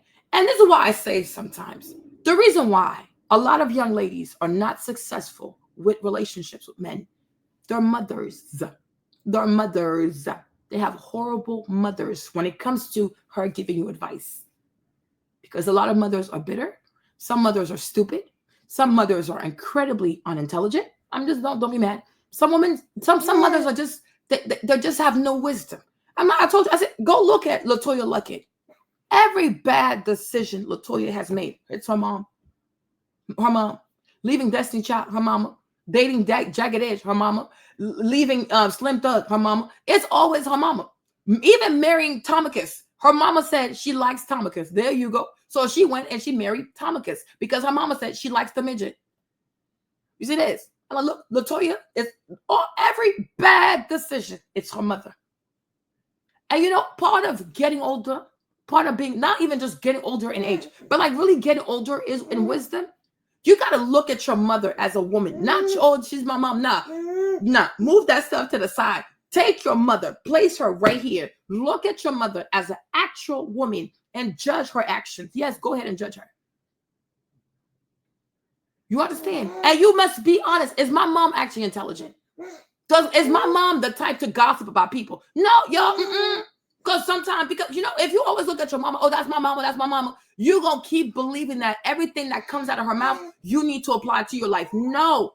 Separate the mother from the woman. Place your mama on the altar. We're going to judge your mama today. Because you need to see if this woman is worth listening to. A lot of mothers, when it comes to relationship, a lot of mothers are not worth listening to because even your own mother is a child. This one right here, she hasn't grown up. She hasn't healed. She don't know how to forgive. A perfect example is Miss Evelyn. The Braxton, their mama, you see how she damaged everybody? Because she couldn't forgive. Miss Evelyn is incredibly toxic because she doesn't know how to forgive. And when you have a mother who does not know how to forgive, at some point, you have to understand my mother is too emotionally corrupted to be any good to me. Don't tell her about your relationships because they will fail. Because unhappy people can never be happy for other people. Losers can never cheer for winners. And especially, y'all don't, I think the problem is many times, right? Many times, women do not understand how deep the jealousy goes amongst women. Even your own mother. There are plenty of mothers who are jealous of their daughters. And you might not think, oh, Marnie, but my mom loves me. But how come no relationship works out for you? I wonder why. Oh, my Lord. Your mom can act like she's loving you. But what she's doing is she's keeping you to herself. Because she doesn't want you to have something that she didn't have. A lot of mothers are jealous. I said what the freak I said.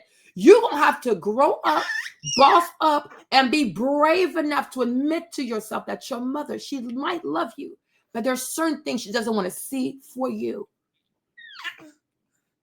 Because, thank you. Oh, there you go. Another one. Right?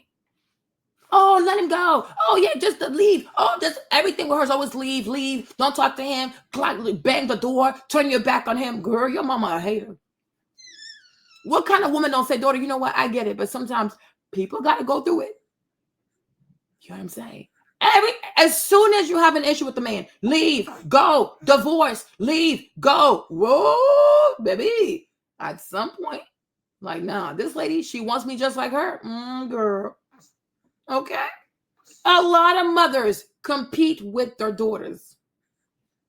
But you don't see that because it can be really hurtful to see that. But I need you to see it. Okay.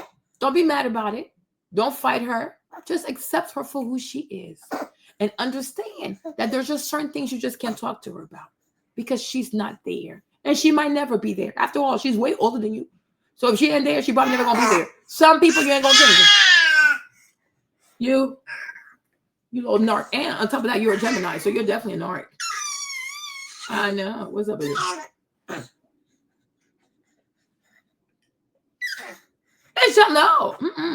No. You know, when you're competitive, that's what you understand, Mark. Jealousy. Let me tell you something, Mark. Let me tell you something. No. Let me tell you something, Mark. Hold on. Wait a minute. Right?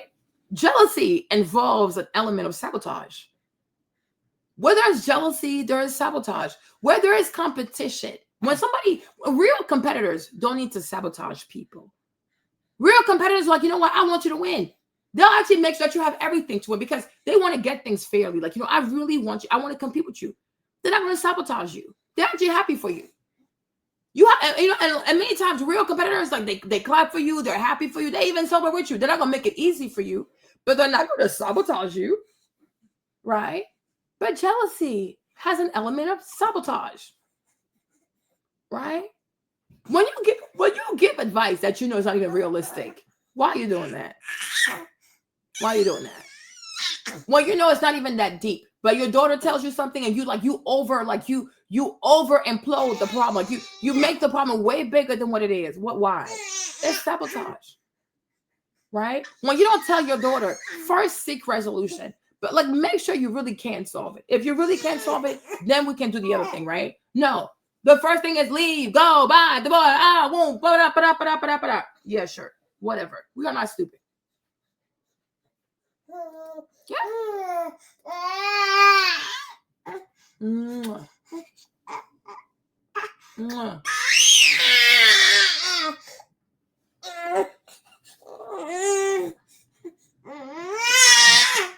Maverick, you are just too funny.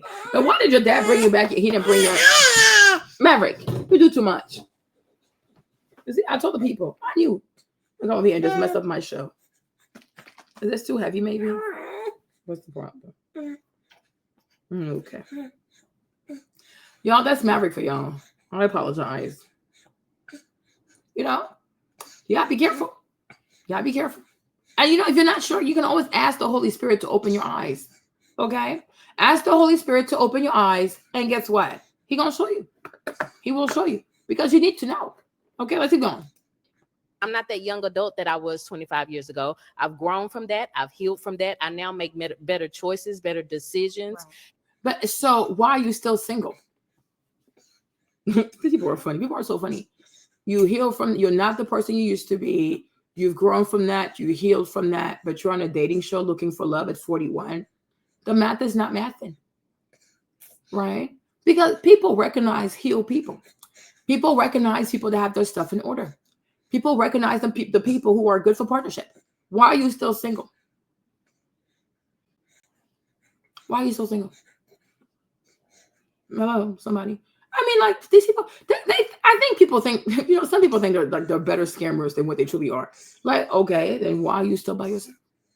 If you're that amazing, you would not be by yourself. Right? Because there's somebody out there looking exactly for everything you just described. So why are you still by yourself? No, I think a lot of women need to talk to serious people. That's why they like the little Shera, the foolishness, right? They think a lot of women think life is a joke. They think life is a joke. They think they have all this time. They have all this time. Like you might die tomorrow. You might die tomorrow. You might get breast cancer in the next 2 weeks. You might have ovarian cancer by the end of the month. They don't realize that we die. Like as human beings, like we're doomed to die, to get sick, to bad things gonna happen to us. Like people like, oh, I have all this time, I have all this. No, you really don't. She said, Jesus, I wish I had praised the Holy Spirit. Yeah. And so, well, more. Me, like I told, it's really hard to scam me. It's really, really hard to, because that's what people say. But you know what? The stuff people don't say, it speaks louder to me. There's what you say, but then there's what I actually see and what I don't see. And that right here, that right there lets me know you're just full of it. You're really full of it. But hey, keep lying to yourself. I'm entertained. It gives me content. Let's go. Mm-hmm. And I live more of a healthy love life, you know? Then why are you not a healthy love life? Why are you here? Why are you here? Why are you here? Girl, you're crazy. Then I did then. So you're going to tell me, oh, well, you got this many kids. I can't date you. No, that's exactly what he said. You have 3 kids. He doesn't care how long ago it was. For him personally, he's not going to do it. Why can't you not accept that? Like, why do you not? That's exactly, isn't that what he said? He said, you have 3 kids. I don't care how long ago it was. I ain't going to do it. It's just not for me. Respect it. His body, his choice. Like, what in the world? His body, his choice. He said he's not going to do it. Just like you're also free to say, you're broke, I ain't going to do it. It's your choice. Your body, your choice. Point blank period. That's exactly what he said. He said he's not going to do it. Now, everything else after that, this is where we open the door for manipulation. Now you want to shame him into reconsidering why he said no. No, the first time he said no, he had to listen to his gut. Okay? He listened to his gut. And the gut said, nah, don't do it. So he said, yeah, I ain't going to do it. Respect it. Let's move the hell on. I don't know why people have a hard time respecting boundaries. These are his boundaries. And he said, no, I'm not going to do it. You're like, oh, well, how you going to say no to me? Because he said no. Stop being petulant. He said no. He's not going to do it. You said, okay, I respect it. That's it. And, and even that, wow, she said she accepted without fighting. Even that will show us that you've healed because you're not fighting other people's choices and preferences, that you haven't healed. So you want to impose yourself on other people. No. The man, he said no. So you say to yourself, okay, that's his choice. I respect it. His body, his choice. His time, his choice. His wallet, his choice. His heart, his choice. Me, it doesn't matter. Somebody said no. They said no. I'm not about to force you. Do you not believe in yourself? Miss, I'm healed. Okay? It's no. But once again, certain people have a hard time with rejection. He said no. There's nothing else after that. You don't want to do it. Now you want to be a salesman. Well, I need to be a salesperson of my single motherhood. No, he doesn't need to be sold on that. He said no. It's not a car. Right? He's like, this is you and your children. It's real people. He's like, no, I don't want it. And you have to respect that. Because part of healing and being healed is learning how to cope with rejection. And that's why even if a healed person, you go into these dating shows, a healed person understands that most people might say no, but I'm okay with that. If you're not okay with rejection, you should not go on these dating shows. Stay your ass at home because you're sensitive. You are extremely sensitive. Stay your ass at home. If being rejected on camera is going to F up your psyche, stay home. If being rejected in front of other people going to mess you up, stay home. You don't have to go on these shows. Part of also being healed is knowing what is good for your mental health and what is not good for your mental health. Stay your behind at home. You are extremely sensitive. Stay home. When it comes to sparring, I need sensitive people to not get involved. Stay home. You are sensitive. You need to stay home. And that's fine. He also needs to learn to say, he needs to learn to respect boundaries. People need to respect people's boundaries. It doesn't matter the gender. Respect boundaries. Somebody said no. No, you're going to force this man. You're going to force this woman. And then when they start abusing you, putting their hands on you, cheating on you, you're going to come in, oh my God, but he cheated because he told you no the first time, but you don't want to listen. People say no. Oh, let me go get pregnant so I can keep him. He said no. Respect boundaries. She said no. Leave her alone. Because then if she wants to go date somebody else, you're going to be in your feelings. Then you want to try to kill her. She said no. So people got to stop. People got to learn to respect boundaries. People say no. They said no. Don't force people because then they're doing it against what they really want to do. And it's not going to end well for you. They're going to cheat. They're going to put their hands on you or they're going to neglect you, talk to you crazy. And it's going to be even worse. People have to learn. God has better plans. There's a reason why the man, he said no. Okay. There's a reason why the girl, she said no. She's not into you. He's not into you. Maybe in a different life. I don't know. In this life, he said no. In this life, she said no. People have to learn to deal with rejection. People have to learn to respect people's boundaries. A person said no. You keep forcing and forcing and forcing. Not only are you going to degrade yourself, you're going to embarrass yourself. You're going to have to change your own values. Okay, well, since he said no, maybe if I have sex with him, maybe if I give him head, maybe you see this? You see this? Because since you don't want to say no, you keep having to do things that you would not normally do. Don't do that. Have respect for yourself. The man said no, but okay, I'm okay with that. No problem. Right? But people who are sensitive need to not go on these shows. That's it. Because you can't take, first of all, in your personal life, you can't take rejection. Now you're doing in front of the cameras. Come on, know yourself and keep your behind at home. You're sensitive. Stay home. People need to learn to stay home. Not everything is for you. Not everything is for you. When you're sensitive, you have to be very careful with your own heart, with your mind, with your everything, because you're a sensitive person. But the man, he said no. He said he don't want it. Okay. You're going to force the man. Then you're going to find out he's touching your kids. He's doing something to your kids. He's abusive to your kids. Do not force people. People tell you who they are, believe it. He say he's not interested. He's not interested. Thank you, sir. Thank you for your time. Go. I'll find somebody else. It's never that deep. Oh, but that happened 25 years ago. Not the number At of what kids. point? If it was murder, we don't care. If it happened 25 years ago, somebody died. Choices were made. Babies were created. Relationship broken. 2 baby fathers are in your life. Okay, and we don't even know if these men are violent. We don't even know if these men are violent. What if baby daddy he's a killer or he's a shooter? What if you have a restraining order against the man? We don't even know who these men are. No. When are you going to give grace? Like he doesn't owe you his grace. He's not your pastor. He's not your pastor. He's not your priest. He's not your rabbi. He's not your imam, and he's not your God. It's not his place. He's not your parole officer. He's not your judge. He's not the judge in the courthouse. He doesn't have to give you anything. He's a private citizen, and he says he doesn't want it.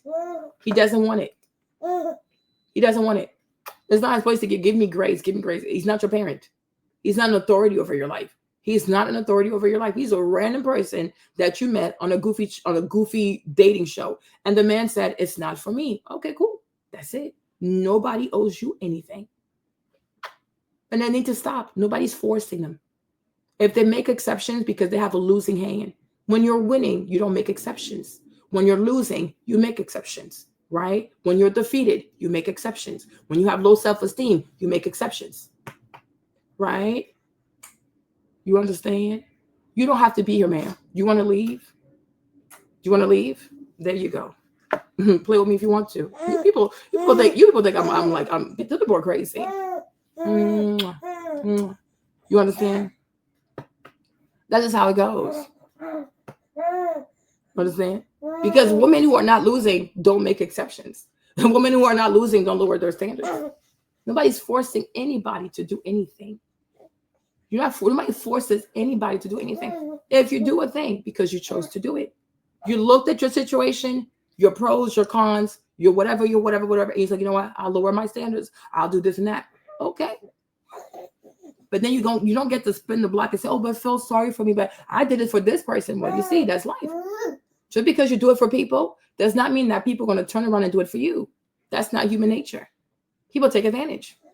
And that's why when you have boundaries, you should have people respect your boundaries. That's why if you decide to lower your standards for people, if you decide to compromise for people, you better make sure they're worth it.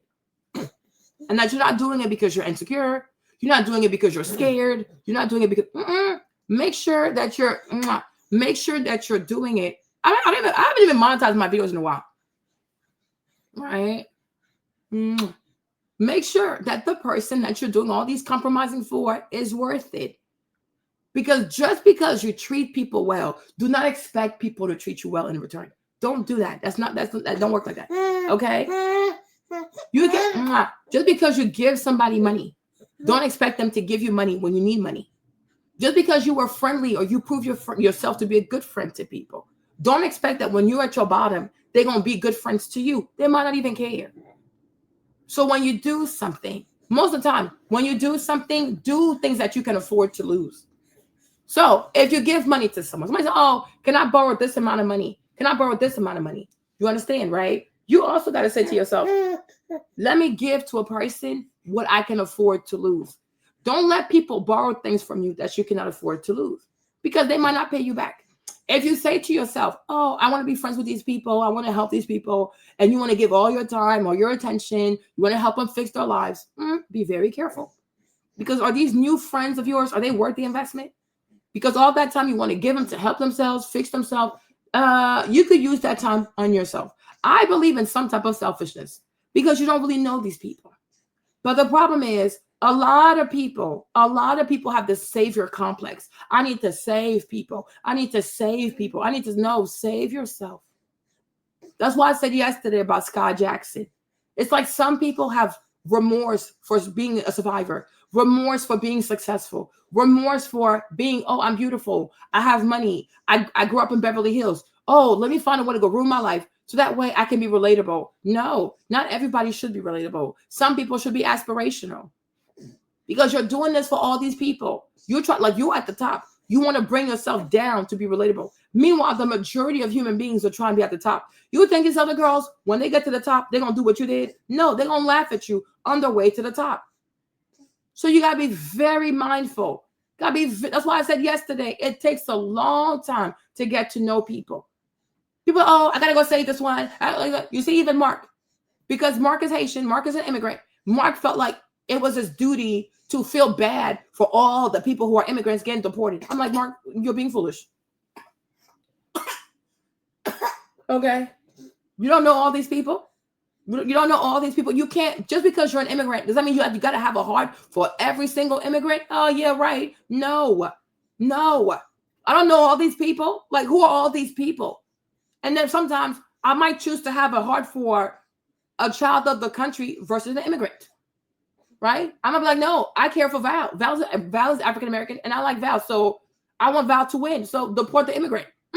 It's my choice because Val, I know you. I don't know. You say, oh, but Marlene, I come from the Ivory Coast. I don't know. I don't know you. I don't have a relation. I do not have a relationship with you. You understand? I have a relationship with Val. Val, she cares about me. She's cared about me for like decades, at least over a decade. So if your presence is a hindrance to her, you can go. I don't know you. I have to tell my friend that. I'm like, you think because I'm African, I got to have like empathy for all these African people. I don't know these people. I know the people that I know. Okay. I know the people who care for me and I care for. There's people that I know. And it's a lot of them. Some are immigrants, some are from here. Doesn't matter. Right. But I will fight for the people that I know, for them to be successful. I don't know you. So no, I'm not gonna be at the picket line for you.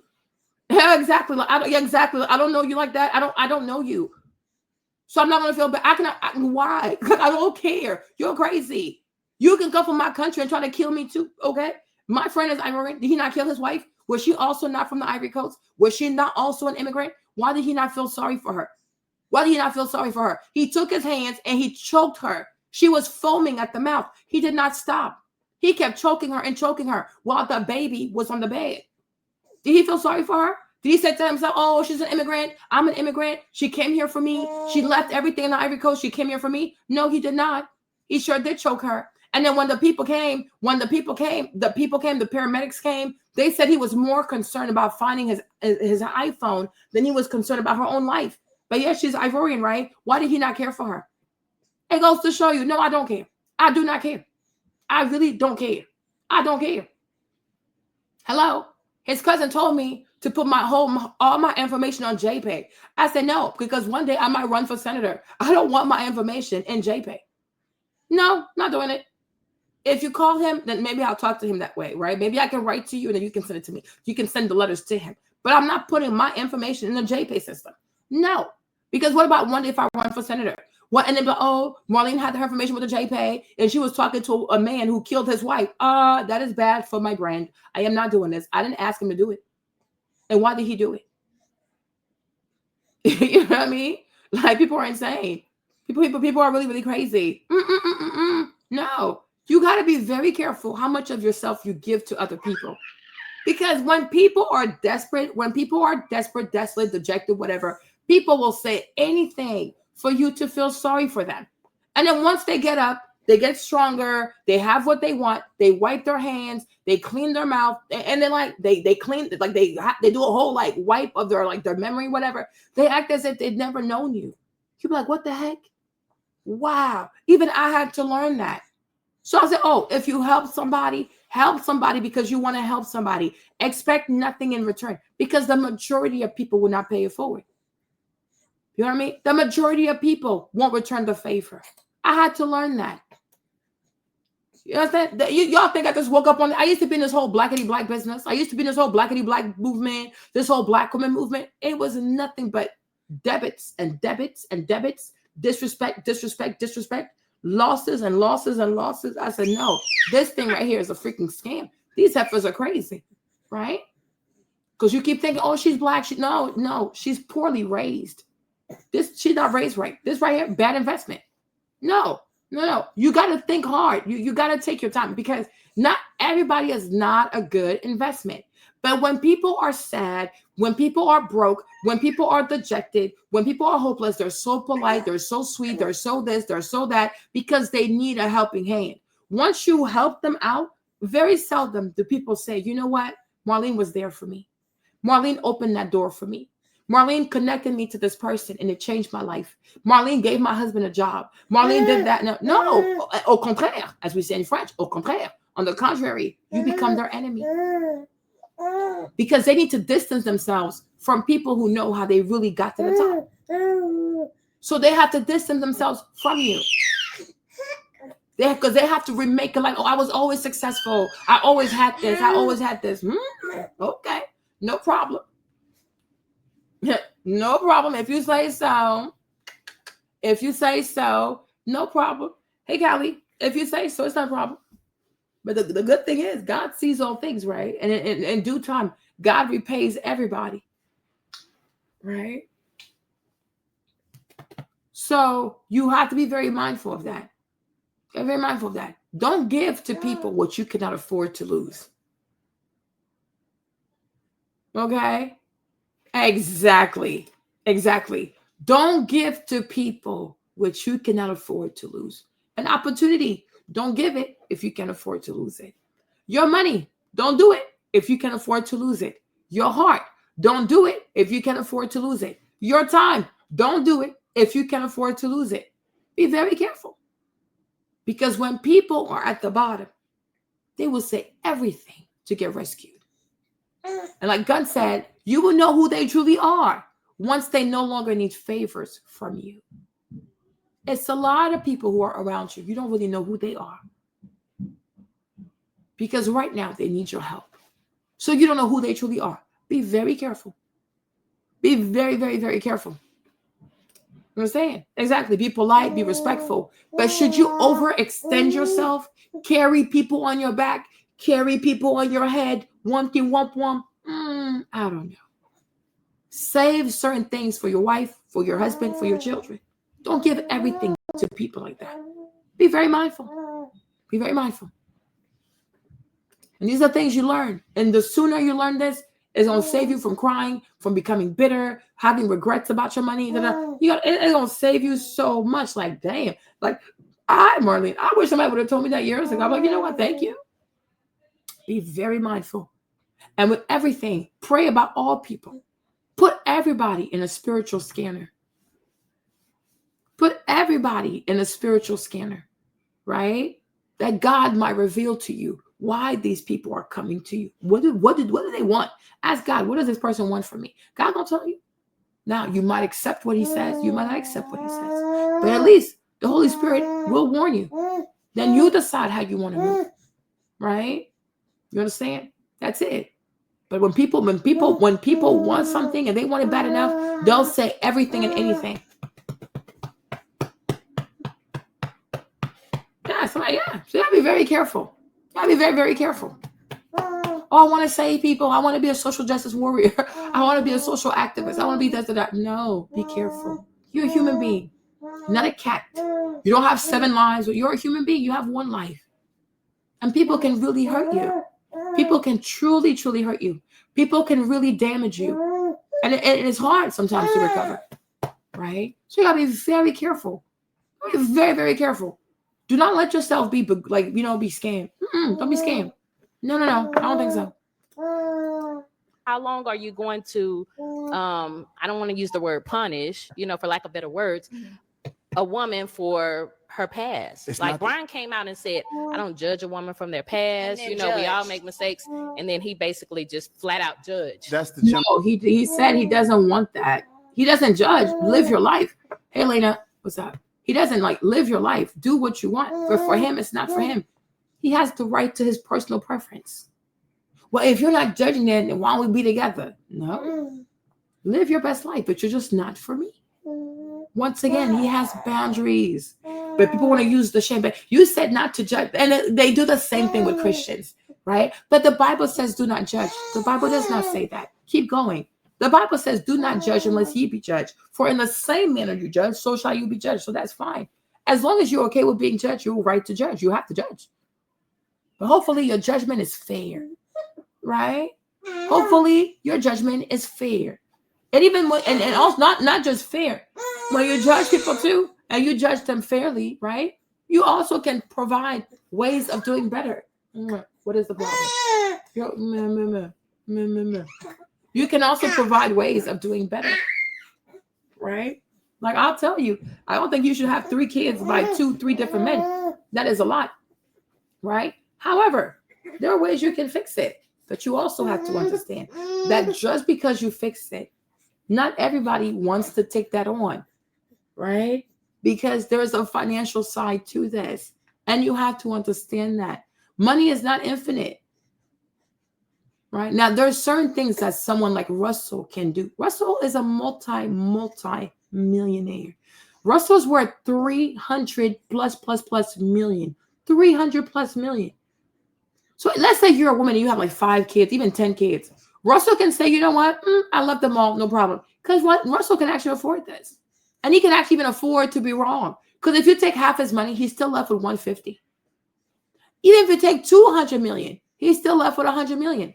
Even if you take 250 million, Russell still has 50 million. Russell can afford to be wrong. Russell can afford to be Russell. He really can. Most people cannot. You understand? Most people cannot, because you could also have the case that not only are you going to be financially responsible for your kids, right? But people can say, oh, I want you to adopt my child, adopt my child, adopt my child. So you adopt a baby. If tomorrow she says, I don't want to stay, because she does not stay in relationships, she can also accuse you of domestic violence, right? Not that you adopted those kids. You are going to be on child support for kids that are not biologically your children. There are real financial consequences. We live in a country of laws. So you can't just do things. Go, okay, yeah. Because she said, oh, you're the one. You're the one. Yeah, you're the one for now. Russell is rich. Russell is rich AF. 300 million. Okay. He can afford to live in a $36 million house. Like, that is crazy. The majority of people are not Russell Wilson. Okay, he's an anomaly. He's not the standard. Like, you know what I'm saying? And also, she was able to get Russell because she's also famous. She's famous. If she was not famous, where was she going to meet this man? So the majority of women are not going to be famous. They're going to be regular people, everyday people who go to work, come home, take care of their kids. People are the majority of us are regular, everyday, average people. We are average people. We are regular people, right? So regular people, there are certain liabilities that regular people just can't take on casual. Oh, yeah, I'll just take on these kids. Or I'll just take on that child. No, because if you get married, she'll say, oh, I want you to adopt my kid so we can all have the same last name, right? She's your wife. You might say yes because, like, you know, whatever. But then she might be like, you know what? I don't want to be with you anymore. I want to leave. I want something better. We just don't vibe. I graduated. I evolved. I this, I that, whatever.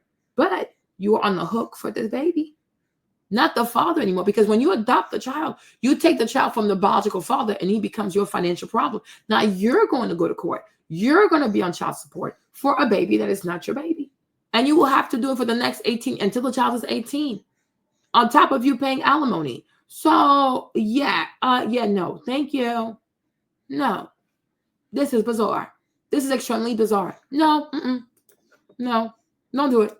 Gentleman's preference. We're not judging you for how many kids. Yeah. It's how many. Do not lie to her. You are judging her for how many kids she has. Don't, because now you're being dishonest. Yes, sis, he's judging you for how many kids you are, how many kids you have, because he don't understand that part. He's judging you for how many kids you have, and he's judging you for how many men got you pregnant. He's judging you for both. Don't do this. I'm not judging you for how many kids you have, but I'm judging you for how many men. What? It goes together. You make no sense. No. Baby fathers you get. If you get with a guy, he's a father, then there are kids. So you're judging her for her kids. Don't do that. Oh, Maggie, you need to go to bed. And I'm 40 years old, per se. And I have 8 kids by 6 different women. Yeah. That says something. And then everybody's situation. Exactly. That really says something also. A man that has 6 kids by 6 different women, trash, basura. He's going to be broke for life. Broke for life, incompetent for life. He's low functioning. Yeah, you're actually right. Thank you, sir. And we will also judge you. Judge you for how many kids you have. And we're going to judge you for how many children you've had with these ladies. Absolutely. And we will also defer from that on average, you might be broke. because you cannot afford to take care of yourself, take care of these kids, put every single child on your health insurance, on your dental insurance, like health insurance, dental insurance. So it's like $1,000. Every child is an extra $200. So that's $1,000 plus $1,200 because you got 6 kids on top of you paying your rent, paying your car note. Then you got your dental insurance, your vision. Yeah, you broke. You broke. It's over for you. It's unless you come up with like a crazy business idea, but no, you're gonna die poor, and you might even die early because there's too much stress. You might have prostate cancer because there's too much stress. You might have a stroke because there's too much stress. So yeah, you're right. No, is different. That Like part. we all have different. she said every situation is different. Baby girl, you're not that unique. You're not that much different. They love doing that. But Marlene, this is like you have to no. Bird's eye view. Human relationships are not that complex. You're not that different. Okay? I told the girl that. I said, you're not that unique. She's trying to help me understand how she was 24 and she didn't know any better. And, you know, and the husband did this and then she had to do this and he was abusive towards her. Okay. I was like, okay. I was married. I was 25. You were 24. I was 25. So this whole, I didn't know this. I didn't know that. Me also. I didn't know a lot, but I figured it out. You did not. Right? I could also say that James was physically abusive. We could all claim domestic abuse. We have a saying in French, right? That when you no longer want your dog, you accuse your dog of having rabies, right? Pretty much, you don't want your dog. You say that your dog is like crazy sick, so you can have a reason to put the dog to sleep, right? We can all do this because I'm like I said, if we tell the people, okay, what kind of abuse were you going through? She'll say something like emotional abuse. It never fails because emotional abuse is not something that you can properly give receipts for because you can call anything emotional abuse. Oh, he didn't say hi to me. Oh, he was not answering my text messages. Oh, he wouldn't talk to me for 5 days. You know, whatever. It could be real emotional abuse or it could just be anything that she wants to call emotional abuse because she's looking to justify why her relationship didn't work, why she was not mature enough to stay in a relationship where she had children, spent however many years to make it work, right? And even I could see and be like, yeah, James emotionally abused me. You know, I'm abused. I feel unsafe. Okay, I could do that. And most people actually believe me. But is he really being abusive or is he just saying no? Is he really being abusive or he's just not a pushover?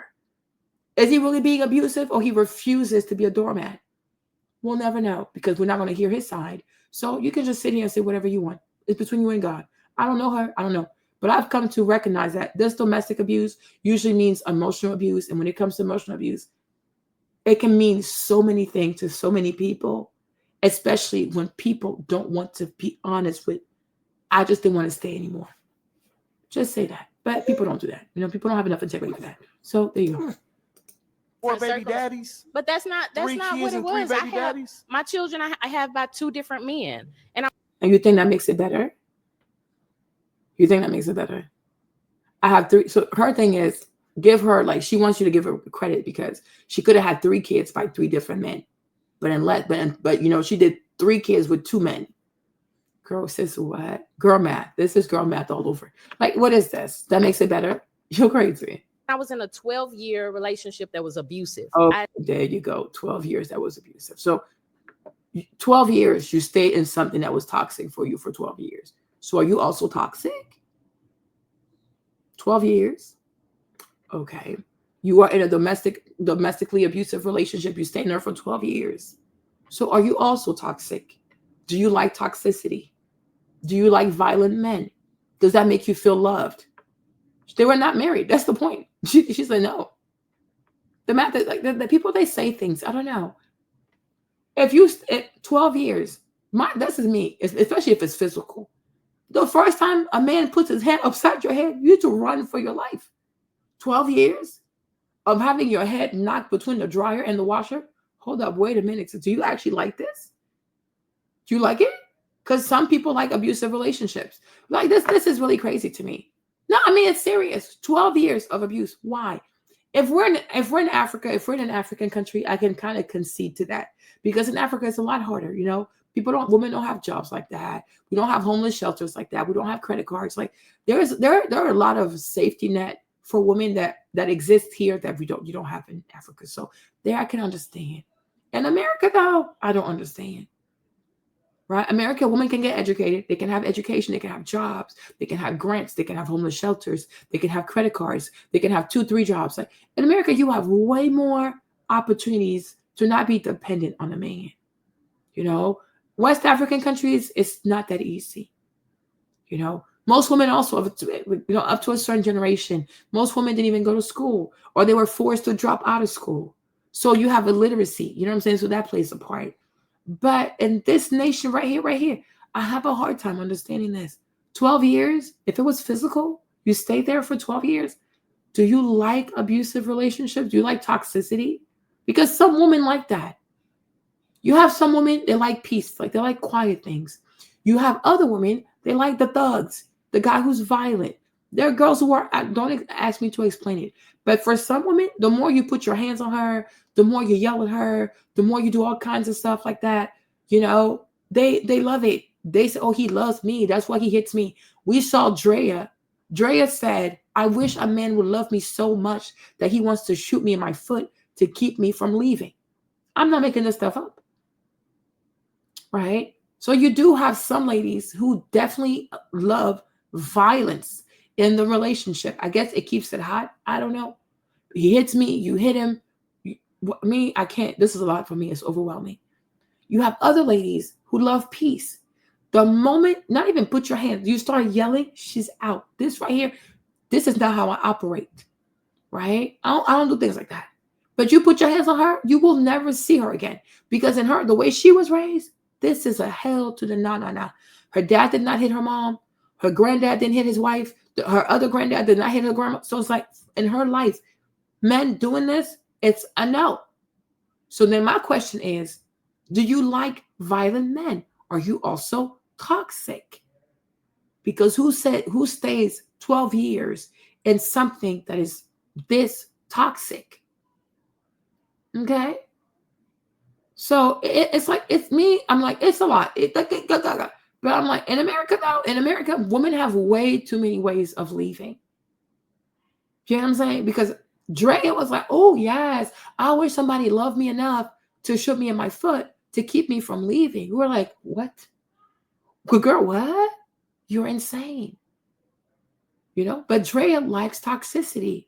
That's why she's 41 and she went and got pregnant by a 21-year-old while living in the house of her ex-boyfriend. Who does all of this? Like, what is all this mess? Because Drea is toxic. Very pretty, extremely toxic. Brittany Renner, is that her name? That girl too? Very pretty, extremely toxic, right? So a lot of ladies love toxicity. If it's not toxic, they don't feel like it has purpose. Oh, he's not really into me. Why is he not in a jealous rage? Why is he not threatening me with a, pew pew? Why is he not yanking my phone? It's crazy. You have girls like, what's that girl's name? What's Libra's name? Jada. Wait a minute. Jada said she wants a real shooter, like a man who pew pews people. Oh my God. Right? Asian doll. She said, don't talk to me if you're not really out here with bodies. My God. A murderer? You know what I'm saying? So some ladies are even way more toxic than men. But people don't want to talk about that. Right? Because the man must always be guilty. I think he should lead, but he's not always like at fault though. But you do have girls who are way more toxic than men. I don't understand what Sky Jackson sees in that boy, but she has to be toxic because a young lady who is beautiful, has money, has a career, don't have no record. Somehow she's conversing with boys in prison. Something is off in here, right? Why is Sky Jackson on PayPal or what's it called, JPay, whatever, talking to prisoners? Why is she looking for love in lockup? What is going on? She's in Beverly Hills, you guys. Why is she looking for a prisoner from somewhere in Ohio somewhere? Why? Because Sky is toxic. She's a toxic young lady. And I would not be surprised that Sky learned to be toxic from her mother. Her mom is toxic, so therefore she's toxic.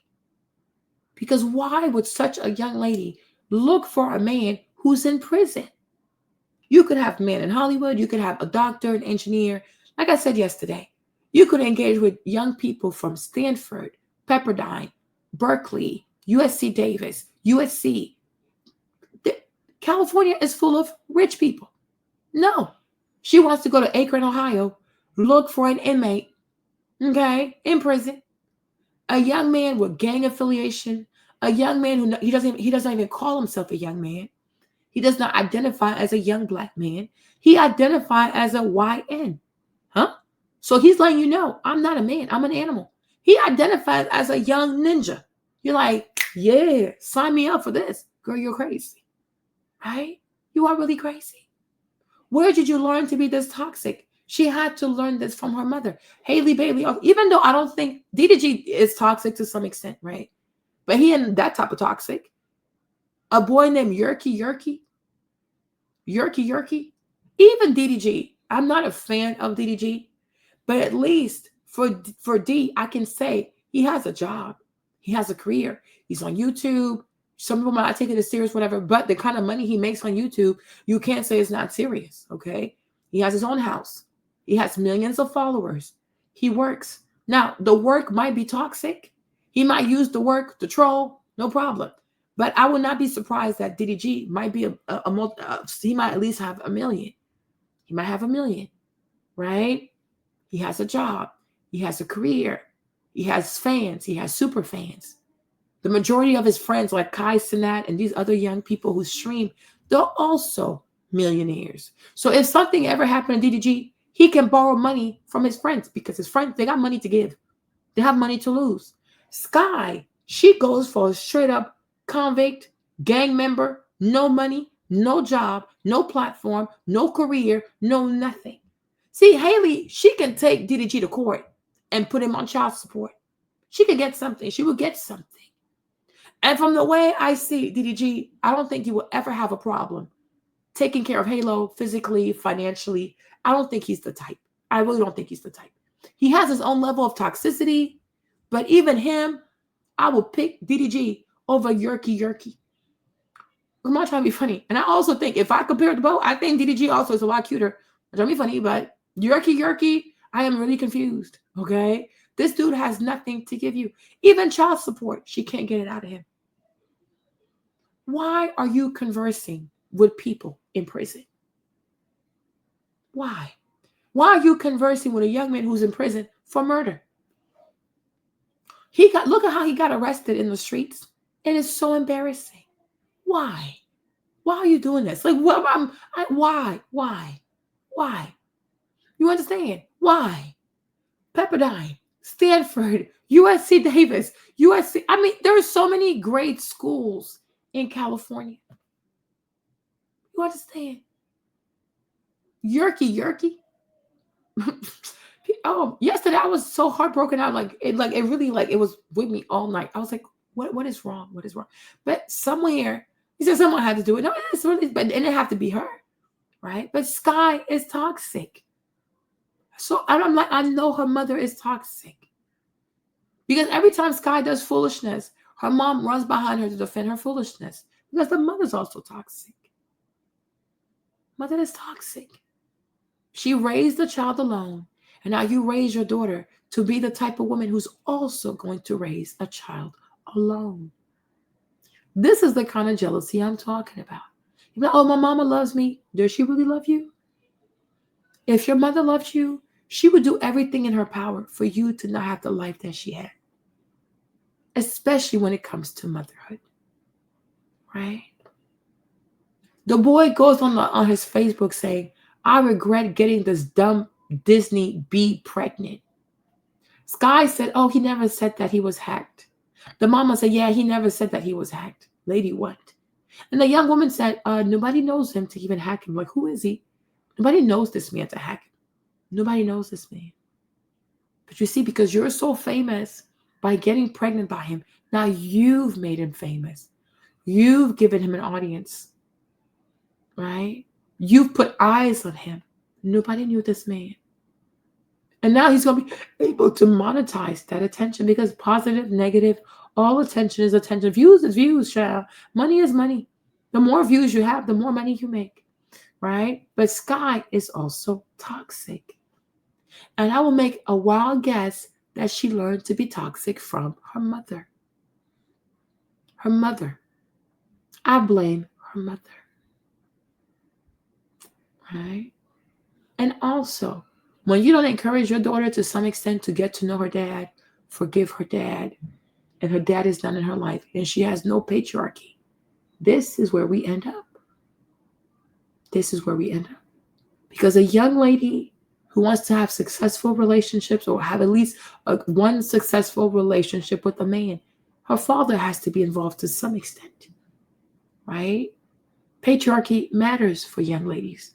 Young ladies need the covering of their fathers. It matters. But if you're the type of woman who can't get over yourself, you can forgive, you can let things go, you teach your daughter to hate her dad, to date without her dad's consent, to not have her dad involved, she will pick a horrible human being. Is it worth it? Is your anger worth it? Is your pride worth it? Is your bitterness worth it? Your child's going to suffer. That's why Marlene, I don't listen to foolish people. A lot of women are foolish. They prioritize their feelings over what has to be done to make sure your child is actually successful. Not just money successful, career successful, but emotionally. Your child needs to be emotionally successful. Sky is financially successful, right? But emotionally, she's broken. She is seriously broken. So when you don't heal, you don't learn to move on, you don't learn to forgive, you make your child carry that weight with you. Now, you might think you're equipped to deal with this stuff, sure, but your child can't do it because she's suffering. And that's why sometimes you have to release the father. What happened between y'all? It happened between y'all. But if he's able to be a great father, let the young lady love her dad. Let her love her dad. Encourage her to have a relationship with her dad. Encourage her. She'll be better for it. And she'll pick better men because of that. And these goofy ass, demon ass young boys will stay away once they know there's patriarchy. You know, patriarchy gives, healthy patriarchy, of course, it gives the dog sign. You know how people have the dog thingy, like beware of dog, beware of the Rottweiler or pit bull in the house, right?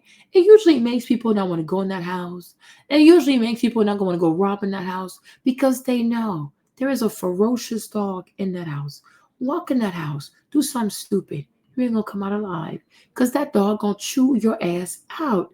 That's what patriarchy gives. It gives pit bull. It gives bulldog. It gives Rottweiler. It gives ferocious protection. Mess with that man's daughter. You'll see what's going to happen to you. But when a young man meets a young woman and all he has to fear is the mother, it's a joke, right? Because at the root of it all, men do not fear women. Most people do not fear women. Most men don't fear women. Most teenagers don't even fear women. That's why in high school, they don't respect their female teachers because what can she really do? Nothing. I'm going to call the principal. That's about it. Nag. But is she really going to apply that pressure? No, she's not. Okay. That's it. That's that. Most people don't fear a woman. Most men don't fear a woman. Most young men don't fear a woman. I can get her daughter pregnant. What are you going to do? Just nag. Oh, you ain't no good. You ain't no good. That's all you're going to do. Take your daughter and her pregnant self and go raise that baby. Leave me alone. Okay? Because you ain't finna do sheesh. There you go. Right? And this is why women cannot lead the world. This is why nobody wants a woman president. Because people don't fear women. They don't fear them. Without the government and without laws, right? Most women couldn't talk crazy to men. Because you don't have what it takes to get this man to submit to you. You need government. You need laws. You need jails. You need prisons. There you go. But if we didn't have all these institutions, Most women would be afraid of men. They would leave an incredible fear of men because you cannot fight these people. You cannot submit these people. You cannot subjugate these people. You cannot. Even your own son. You can raise a little baby. One day he's 15. You call his name. Yes, mommy. You're like, what the heck? Is there a stranger in my house? No, it's your son. Your own baby boy. One day he'll wake up. He's 16. For some people, 16, 6'3". You're like, oh, Jesus, my Lord. There you go. You understand? Right? So, like, okay. All right. Patriarchy matters. This is also why I don't like dating apps. There you go. All right. Okay, cool. Escape that by God's grace. I give thanks every day. Amen. And so when I moved on to the next relationship, I'm just looking for something better than what I had. And just because it was better doesn't mean it was for me. So when I okay.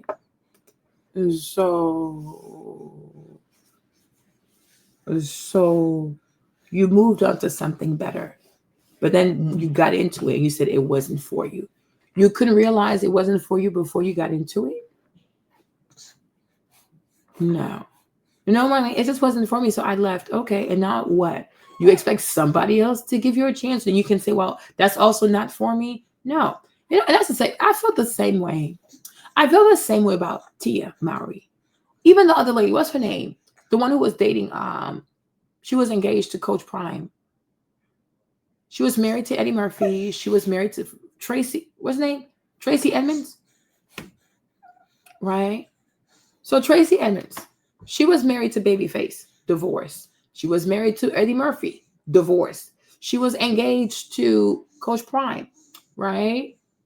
Now she wanted Coach Prime to marry her. I'm like, why would he marry you? There are people in this life, there are women in this life who will never even get one engagement, one marriage. You got two, and you think you deserve three? What about the other people? Same thing with Tia Mowry. You have a great husband. We don't even know why you're divorced the husband, right? So you have Corey, you divorced Corey. Now you want to have a new husband. Girl, there are still people who are trying to get to the first marriage. Wait your turn. And people need to learn to shame these types of women. Because what these people like that, people like this, they're problematic because you're incredibly selfish, right? There are other women who have yet to even have one successful relationship. You have other ladies, they have yet to have one engagement. You've had 3 engagements and you're still not happy, right? You've had 2 weddings, 3 engagements. When do you realize that marriage is just not for you? You know, let me let somebody else have it. Let me let somebody else have a turn, right? No, you don't really know what you want. You get into relationships for the sake of getting into relationships. So you say you've healed, you're right. So it was for you, but once you got in it was no longer for you. Oh, okay. So then you want to come back on the dating market. And so there's a girl, she's never even had any of these opportunities, right? But now somehow she needs to be like, oh, you know what? It's okay. Says, yeah, let's compete together. No. Stay your ass at home. Because you've had ample opportunities and you failed. Give other people a chance. Yes. Right? Yes. So if you have a good husband, if it's not that bad, make it work. Because if you come, now you want to get another man off the market. So now you're going to have Corey as a baby daddy. And we know emotionally you're not going to let him go. Right? If Corey gets a new relationship, you're not going to be okay with that. You will find ways to be involved in that new relationship. And you will hide behind the children to be controlling. And then you'll have a new man. So for you by yourself, you have 2 mans by yourself. No, I know you're lying. We are not stupid. We're not getting conned. No. Because there are other girls out here who are looking for, they're looking for the first time. You've already had 2 opportunities. You fumbled. Sit your ass down. Just like in a game, basketball, football, baseball, you get enough strikes, you have to sit out. You sit out, sit on the bench, warm the bench for a minute, okay? Give these other girls who have yet to even have one engagement, one proposal, one wedding, give these girls a chance also to have a chance at love, right? Sit your ass down somewhere. You're going to be okay? Sit down, sit out. We got this. Because obviously you don't know what you want. Your feelings are hurt. So, let me get back in a new relationship. Like, you don't know what you want. Sit down. Give other people a chance. Give other women a chance. Because the thing with Tia, if Tia was to find somebody else, she would still want the best of both worlds. She going to keep what she's not going to let Corey go. Because she'll use the kids to control Corey. So in that relationship, it's going to be 3 people. Him, the new woman, and Tia. Because you're like, well, what about the kids? Okay? They use those kids to really control people. Okay? We're not doing that. And then she'll have her new relationship. So technically she has 2 men for herself. That is incredibly selfish. No, we're not doing this. No. We're not doing this. No. I realize this isn't for me. Should I marry this man just because society is going to look at me like I'm a failure as a mother or as a woman? Okay. So here she's saying is she got into the relationship after she was healed. But then the healed person said, you know what? I'm here, but it's not for me. Should I marry this man because of what society thinks of me? So do you not see how that's exactly what the man said?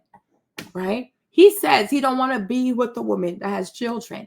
But you want to shame him. But people are going to, who are you to reject me? Like, no, should you do it because society says, you should give her a chance now. So you understand, right? You got to do what's right for you. Just like he wants to do what is right for him. You said to yourself, I don't have to marry this man. But yet you had kids with the man. I don't have to marry this man. I can have kids with him, but I don't have to marry him. Okay, cool. I can do whatever I want pretty much. I don't care what society says. Exactly. The man also says, it was 25 years ago. I get it. Rock how you rock. But I also don't want to marry somebody with kids. Why can't you see that it's the same argument? You see what I'm saying? Manipulation, narcissism, right?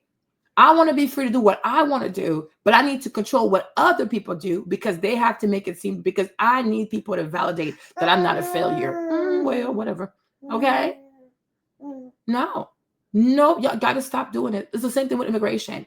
Immigration is not a right. It's a privilege. Right? Even love. I will go as far as saying this.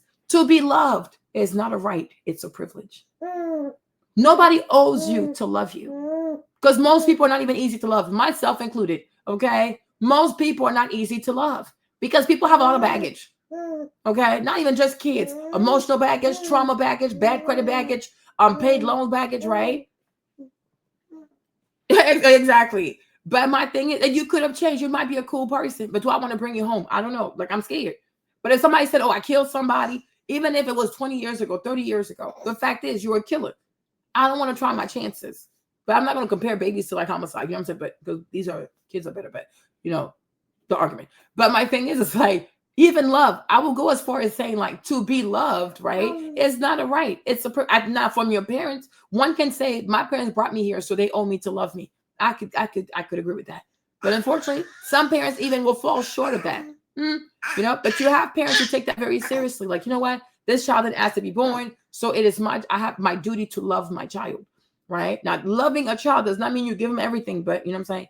But as adults, like love, like relationship, like, you know what I'm saying? Those kinds of relationships, I would also say that to be loved is not a right. Nobody is owed to be loved. But somebody has to love me. No. It's a privilege to be loved because loving a person is not easy. You know what I mean? Loving them, their weird ways, their good side, their bad sides, their shortcomings, their upcomings, like all of that. It's not easy to love a person. It's not even easy to love yourself. Even self-love is not easy, right? Let alone loving yourself. And then once you're done loving yourself, having enough love left over to love another person. That is not your family. That's not your blood. That's not your child. That's not, that's a whole stranger that you have to learn to love with all your heart and commit to with all your heart. That's a lot. That is a lot. And that's a sacrifice. That's why love, I don't think love is a feeling, but love is it's extremely sacrificial, right? Because it's a lot to ask for someone. Love me. And you also have to realize that you're not perfect. Your daddy might call you his little princess, but to other people, you're a little demon. Okay? All right? Because he spoiled you too much. Right? And that does happen too. You have fathers who excessively spoil their daughters, and the daughter becomes a little devil. Okay? It happens. Right? But loving people is not easy. Loving people is not easy. Loving another person is not easy. So when you say to someone, love me, I want you to love me. please understand what you're asking. It's a sacrifice. And people have to be worthy of that as well, in both directions, right? People have to be worthy of that, because loving yourself, it's hard for a man, for a woman, for children. Loving yourself in society, period. You know, you're always comparing media, corporations, marketing, whatever. It's not easy to love yourself. It's not easy to love yourself, right? So now you got to learn to love yourself. Once you're done loving yourself, you got to have enough love left over to love another person, a complete stranger. Oh my gosh, that is a lot. You know, it's a lot. Even loving your own children, it can be a lot.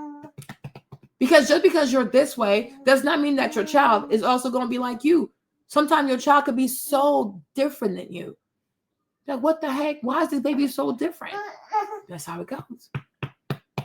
Right? You can have multiple babies, and every child has his or her own personality. And sometimes you're not going to vibe with every kid, because some kids are more like you, some kids are not like you. But you still have to love your kids. You can't love a child, I mean, even though it does happen, but you should try not to love one kid more than the other. You know what I'm saying? But like, people got to be mindful. Like, people really have to be mindful. No, should I keep going and look for what is really for me? I'm not gonna. Exactly. So that's what he's saying. A mother with kids is not really for him. The same way you want to be selfish in what you want, he also has the right to be selfish in what he wants. That's how life goes. Say that I've made all the best decisions as a young adult. I never said I made the best decisions. And that's what nobody said. You haven't made the best decision. Most people have made mistakes, right? But you want people to look at you like, oh my gosh, like, look at her. She made bad choices, so let's have a different set of rules for her. No, everybody who makes bad decisions, we all have to pay the price for it. And here we are. And we don't ask anybody to feel sorry for us. You want people to feel sorry for you because I'm a girl, because I was young, because I was this, because I was that. No, stop. We're referring to the decision-making skills. Yeah, that's now. Yeah, that's in the past. So you're not going to meet a woman and she tell you. Where are you today at 41? Where are you today at 41? Where are you today at 41?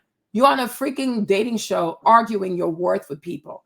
You think, I don't know, like me, I don't see myself being 41 on a goofy show, straight for Tubi, arguing my worth with a bunch of strangers. Even that in itself does not get healed. Like, girl, what? I'm not arguing my worth with people. You are on a freaking goofy show for Tubi, for free, not even getting paid, and you're sitting there arguing with random people about your worth, right? So is that even healed? Do healed people even do that? No. Maverick. Okay, exactly. You see, and that's the same way that Cheyenne also dressed. Cheyenne Bryant, she's also 41. We saw how she dressed when she went and sat down with Cam Newton, right? But it's like it's all of this. It just screams insecure. So I'm like, no, you're not healed, sis. You're not healed, because to me, I'm not about to be 41 arguing my worth with a bunch of random people I will never see again. Because after this right here, when y'all done filming this, you will never see these people again. But here you are trying to prove your worth because somebody said he doesn't want to marry a single mom. Okay. You are blah, blah, blah, blah, blah, blah, blah, blah, blah. You keep talking and talking. Why? You are arguing your worth with a bunch of random people. That also does not give healed. So it's like, no. She stole a candy bar at 14 years old. Oh, no, I can't do that. I don't do thieves. But my point is, you're not going to compare stealing a candy bar to actual human beings. Anybody who wants to be with you, marry you, has to provide for you and 3 kids. That's 4 people. Well, maybe not the older, he's like 25, right? But maybe the 2 youngest ones, so that's 3 people, right? It's not the same than a candy bar. It's not the same. It's not the same. Yeah, she was a kid. She made a mistake. She ate that, and the candy bar is gone. So in my situation, I feel your babies are not gone. They are very much alive. So the act is not the same, and the consequences are not the same, right? So no, stop. Like I ate that. I ate that relationship that I went through. I ate being a young teenage parent. I ate it. Like the young kids say, you ate. Well, what else were you going to do? Have an abortion? Throw the baby into adoption? No. That's part of being an adult. You were having sex as a teenager. You were doing grown people thing. So when you want to act like an adult, you have to own up like an adult. So you had the baby, you raised the baby. Good for you. Responsibility, accountability. When you do adult things instead of being in class, you want to be in people's beds. Well, that's what happens. You're going to have the baby. You're going to raise the baby. Then I guess today the baby is 25 years old. So I'm sure you did a pretty good job, right? So good for you. But it's like, that is not enough for you to force somebody to say, okay, I'm going to take you on. No, people have the right to say no. And you need to learn to be okay with no. Okay. She's some lady from the from TikTok. I don't know who she is. You know how they do these weird dating shows and they go in there and embarrass themselves and they tell all their business to random people that is then broadcasted to the internet and then we're able to make commentary off of it. This is what you have. This is crazy to me. But I'm like, when you're healed though, you don't argue your worth with people. I ain't got time for this. I feel like I've grown from that. I'm not that person that I was. The relationship so is awesome, but the key, you're bearing the man's children. All right. Well, so you guys, that is that. Okay, now let's go on to the next one. Let's move on from this. So sis, I hope you learned. Okay, I have this other one for you guys. Feminist, let's go. Feminist is someone that fights for women's rights, equality, and they are basically for women. And you are not that. I am not that. And that's because I don't see it surface level. So if you ask a girl on TikTok what's a feminist, she'll tell you what I told you. But me, I know that it's deeper than that. So that's why I'm like, don't identify with it. And also because of the way they go about the whole, this is how we're for women. The way that you're going about it, it's already a zero for me. So the title is not enough. Just because you said you're for women and you're fighting for the equality rights of women is not enough for me to take it on. What makes me take it on is how you go about that, trying to bring equality, etc., etc., etc. I respect that. What is the deeper understanding of you and feminism and why you don't support it? Okay, so in the beginning, I was always very sketchy about feminism because I was like, okay, I hear what they're saying, like, okay, voting, what, men didn't allow us, what. Damn, like, what? Hey, this is an agent, must. Yes. And I was like, okay, I see where you guys are coming from. But yeah, there was still not enough for me to be like, I'm taking on that because I saw in the way that they went about it. So when I did research on feminism, because I was like, okay, I'm very unsettled with this feminism thing. Let me get deep into it. Let me not just be satisfied with we are equals for women, etc., etc. Yeah. So when I deep dived into it, I got to ask questions about like, okay, so the history says that women were not allowed to vote. Why was that? Like I said, if you go to Google and you're like, why were women not allowed to vote? It's going to say, they said they were stupid and they're very emotional. So no. But if you go deeper and you go into the books, you will actually learn that, for example, the reason why women were not allowed to vote is because men were the heads of the house. So they voted on behalf of their households. Almost like voting on behalf of your kids. Basically, it's the same reason kids can't vote. You see? So women had very much influence in what their husbands voted for. So it was just like, out of all the families, one man. To represent, almost like our politicians now. Yes. Like, don't you sit in parliament? Is it because we're stupid? No, it's because we have representatives. Yes, we've got one person representing us and what we're believing in, etc. The other reason was that women were more into, like, they were voting more municipal and local thing, yes, because they were in charge of the schools, the hospitals, the shops and whatnot, because women were more nurturers and whatnot. Those are the roles that they played. So anything with children, education, teaching, they were there. So they had the power there. Government at the time was force meaning war, anything that had to do with violence. And because women you're not going to war, you're not going to fight for the country. So why must you vote?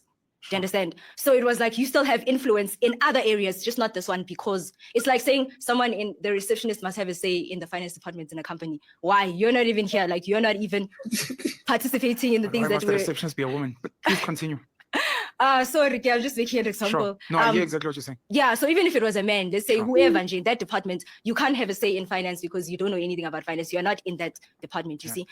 Another reason that I saw that was very important is that there was a lot of women that were against women voting because they saw it as if women start voting, then it's going to progress and more things and more, which is going to lead to things like the women were saying at that time that if we make men and women equal sexes, and I say sexes specifically because body, I'm talking about biology. If we're saying you and me are equal, it means that chivalry will die. What is chivalry? Politeness towards women, men being polite to women and say, okay, she's a woman, she can't pick up this heavy thing. I need to help her. because now I'm saying me and you. This part, I will agree. Chivalry has died. Even today, people will see a pregnant woman. Many men will see a pregnant woman. They won't even open the door for her. They'll open the door, just keep walking, like let the door hit in her face. Like, child, do you not see I'm pregnant? We don't care anymore. People don't care anymore. But you know what? I really do feel like governments, like people, politicians, and especially corporations that fund the politicians, because then the politicians, they run on a certain message and certain messaging, right? Usually it's for chaos. It's for chaos and it's for confusion. Because like I said, for me, like this election cycle really showed me why men of yesteryears did not want women to vote. Because today, we were at a serious impasse. America really, really could have gone left. And so many women were voting for abortion rights, not the economy, not the borders, like not even education for children. Nope. Abortion. So it's kind of sad. And you can see how people can be really, really selfish.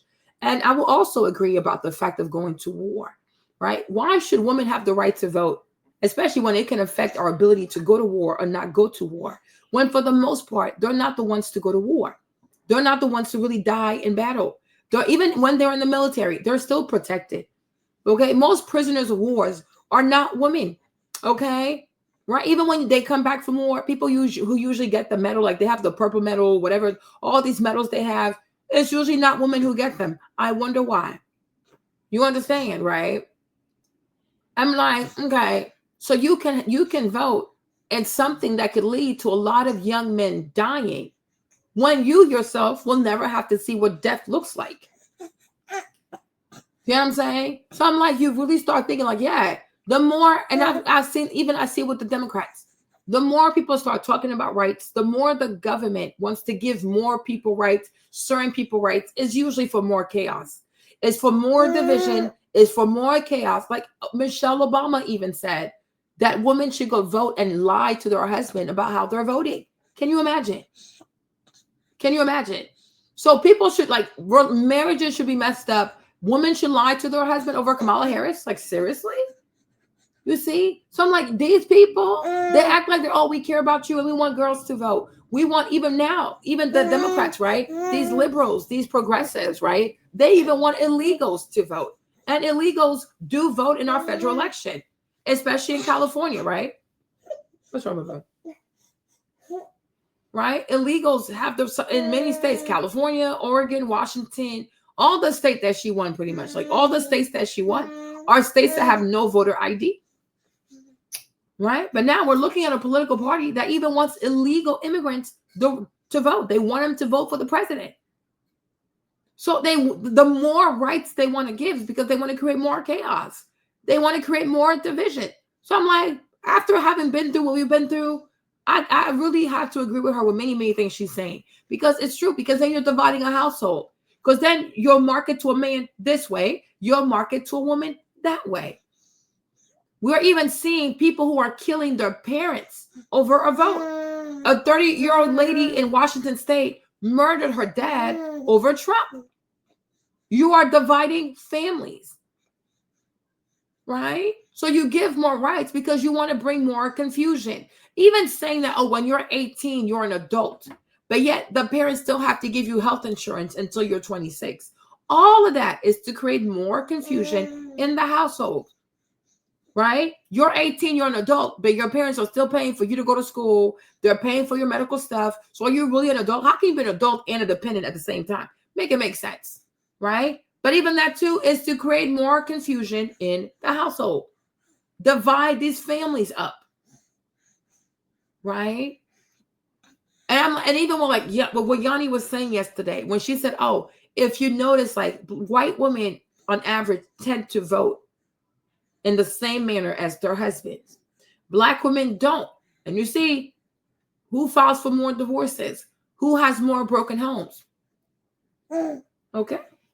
So a lot of white women, I guess they're pretty smart because they understand the tricks of the federal government. They understand the tricks of these politicians. And they're not about to let this whole voting thing and these rights thing come in there and divide their home. The man is going to lead and she's going to follow and she will vote accordingly.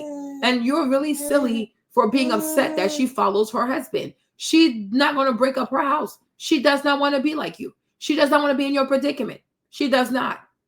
She really, I don't even know. Like sometimes when I hear these people talk about these white women, I'm like, why would a white woman ever want your life? Like, be so for real. Like, are you not aware of the cultural image? Why do people love to act so silly sometimes, right? Well, you on average, you look at most white women on average, especially conservative white women. Look at their lives on average. Look at how they live. Look at their husbands. Look at their children. Even look at the fact that they're able to have all these kids and still be so skinny. Like, what the heck? Look at her life. Why do you think she wants to be inspired by you? Why do you think she wants to follow you? What in the world? Are you crazy? But once again, people are so deluded. I saw this one video. This black girl was like, oh, white women, when this happens to y'all, don't call them. Like, why would she ever call you? Are you insane? Like, what? You're the one who wakes up and you have this one on your mind. She's not thinking about you. You think I don't know why they think they're so centripetal to the lives of white women. White women are living their best lives. They don't need you. They don't think about you. You think about them. You try to invade their spaces. You try to do whatever they do, you want to copy. She's not thinking about you. Okay? Like, hello, somebody. Why would she ever call you? She's surrounded by her patriarchy, and she has patriarchy that wants to provide, that wants to die for her, save her, whatever. These people don't care. They do whatever for their woman. That's how they live. So why would she ever call you? Girl, and how would she even get your number? What are you even talking about? What are you talking about? Oh, we try to tell y'all. That's why she's not listening. Look at the messenger. Are you serious? Are you seriously serious? You cannot be serious, right? I'm like, sometimes I wonder, do you really think, do you seriously, man, people get on my nerves. Do you seriously think when people think of the average black woman in America, it's giving Halle Berry or something like that? You think when people think of the average black woman in America, it's giving Oprah Winfrey or it's giving Michelle Obama? No. People just don't want to say things because they don't want to hurt your feelings, right? But when people think, when you say black women in people's hands, you probably know what comes to mind, but you don't want to be honest with yourself, and that is perfectly fine. But my thing is, why would she ever think about, oh yeah, I'm gonna listen to her? Girl, what? What? Like what? Like, are you serious? Are you really, really serious? Who has always been a movie star? White woman. Who's always been a supermodel? White woman. Who's always been a wife? White woman. Who was the first to have a car and maids and a driver? White woman. Who's always had a husband with all kinds of money? White woman. Who was the first to, hold on, my husband has a trust, or my husband leaves me an estate. White woman. Maverick, let's be so for real. Like, you look up to the white woman. She does not look up to you. Right? We have even today, we have no problem loving and cheering for a white actress, for a white pop star, because we are trained to look up to white women. Right? They don't look to us. We're not the blueprint for white women. What would she ever call you? And my thing is, where's she gonna get your number from?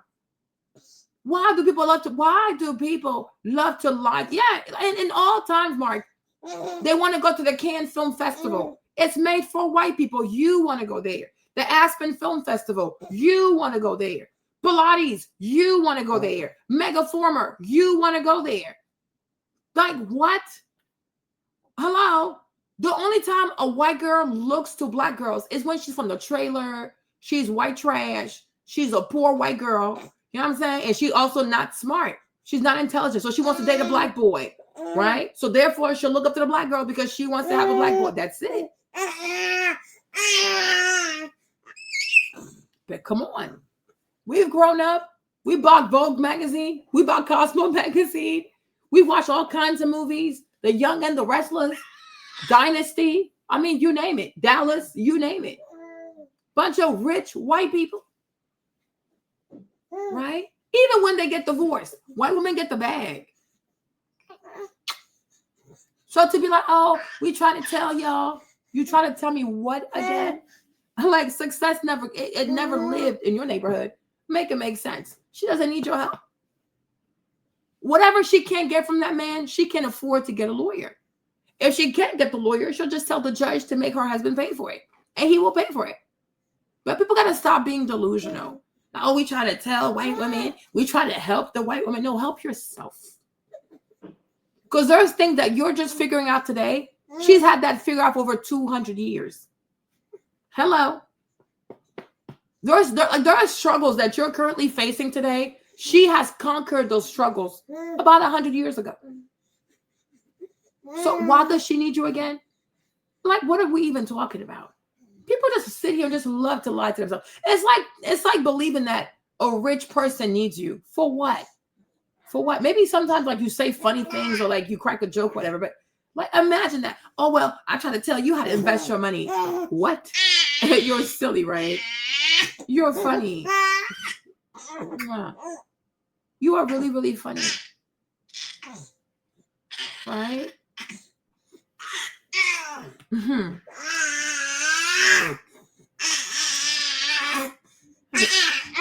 Yes, Maverick. You need to have your own show. Yes, we're gonna start. Mm-hmm. I'm gonna start your own channel. Yeah, and you can sit there and talk to your little friends. Okay. All right. Okay. All right. Thank you, Maverick. Thank you so much. Okay, we got you. All right. Yeah. Thank you, baby. Thank you. Oh my goodness. You are the same thing. It means that you don't need to help me. Exactly. So those are the things that contributed to gender-based violence because men don't contributed to things like gender-based violence. Damn. Did we just go there? Yes. No, please continue. They were scared that things will, because if there's no chivalry, if there's no politeness towards women, it means that it's easy for you to be violent to a woman because you no longer see her as this weak, small, tiny thing that you need to protect. Because at those times, it was very mandatory that men needed to protect women, etc., etc. So that's why women of those times didn't want that. So I believe that we are equal, but we're just not equal in the same way. You have your strengths, I have my weaknesses, I have my strengths, you have your weaknesses. Do you understand? So we're equal as in we're equally as important, but we're just not going to say the equality is not going to look the same. It's just not going to look the same. And that is okay, you see? So those are the... Yes, I couldn't talk. Mary was over here screaming. I didn't even say she's like, oh, if you talk about equality, then men are more likely to be violent towards women. I wouldn't necessarily say violent, but I would definitely say they're more likely to be dismissive. And when men become dismissive of women, then to some extent, men are not going to want to. They're not going to want to step up. Mavi, oh Lord, baby, why are you so talkative like this? And you don't even bring back your swing. Okay, they're more likely to be dismissive. And when men become dismissive of women, right, that they need to marry, have families, have children. You know what I'm saying? This is when it leads to men being in crisis. Okay? Because when a man aspires to marry, like he's like, when you see something valuable in a woman, something good in a woman, something worth having in a woman, I think it also drives you to want to be more of a man, to be more of a provider, more of a protector, to be more productive. You know what I'm saying? To be more mindful. Because, like, okay, I think a woman means something. She has value. She means something. She is needed. She is helpful. She can do this for me. She can help me raise my kids. Wumpy wump wump wump, right? You understand? But when you say to a man, well, a woman is equal to you. So, okay, well, then I guess I don't really need her. Because I'm doing fine just by myself. Yeah, she's South African, right? She's like, I'm doing good by myself. So why do I need her? Then it comes down to just, okay, the only thing I can do without her maybe is like intercourse, maybe so sex. But then they'll find ways to go through pornography, sex workers. I mean, you name it, right? Because if you're saying to me, well, she's just as equal to me, so then there's no net benefit. If there's no net benefit, then why even bother? And when men don't bother, I feel like that's when their productivity goes down. And when their productivity goes down, I think society suffers because men have to be extremely productive. Okay? Men have to be productive. Society needs productive men. But when men feel as though, well, we're all equal, there's no reason to fight, there's no reason to compete, we're all equal, there's no net benefit, like there's nothing else that you can gain from this. Yeah, I think that's when you get men in crisis, which is why we are where we are today, especially in America, where a lot of men are they just gave up. They give up, or they become red pill, whatever that thing is called, right? They just give up. So That's why I don't even in like in terms of finances. Once you start telling people that we should all be equal, we should all be equal, we're going to tax the rich so we can all be financially equal, you take motivation away from people to want to be rich, to want to start a business, to want to make more money, to want to hire more people. So, okay, but what's the point of doing that? Because no matter how much I make, they're going to tax all my money to make me equal to people who are not working as hard as I'm working. So then eventually you just be like, it's not worth it. It's just not worth it. And this is where we are today. And we have a lot of men in crisis. So you see, a bunch of kids being born in broken homes. The reasons that they gave, and I was like, these things, they make sense. And even the 72 years, it took 72 years for them to actually accept women into voting. And it also goes back to race again. When they were allowed to vote, it was only white women. Sure. Black women were not there. If it was feminism and about women, why wasn't it just all women? And also at that time, black men were not allowed to vote because they were slaves. Do you understand? So they knew that, okay, if we say women must vote, you must also go and fetch the black man there and say that he's allowed to vote as well. And also another reason was that people that own properties were the ones that voted. Men were the ones that own properties. They're the head of the house. They're the ones that paid the bills. You understand? So things like that, you don't own property. That's why you don't vote. You see things like that. So it was like, there's a lot of things that made sense. And I read those books and I watched a lot of documentaries, yes, of women talking about this feminism thing, and that there was even a time that they had to overrule, because a lot of women were so against this thing. They had to overrule it because the women are like, these ones, they're too comfortable. They're in their houses, enjoying their husbands, doing everything. They're taking care of kids. We need to overrule them. And I could go deeper into things like why they wanted women to come and work as well. And that's an elite thing. The elitists of those times, they needed more people to work because men were dying in wars, things like that. But I just went deep into it and I realized that that's why we're so unhappy today. That's why there's a lot of women who are like, oh, I want to be a stay-at-home wife. And that's because we were never necessarily supposed to be doing this. I'm not saying that it's a bad thing that we get to work, but originally we were never supposed to be living like this. And that's why a lot of women are trying to go back in time and be like, oh, I want to be a stay-at-home girlfriend. Yeah. Now you're making things up. Girlfriend allowance. Girlfriend allowance, which was something that your husband would have done for you because he would have came home. Here's the money. I come from working. Now you have to make things up because you wish that you would go to a time where you didn't need to do this thing. Why? Because naturally you're not necessarily supposed to be doing these things. Are you a feminist? No, I've never been one.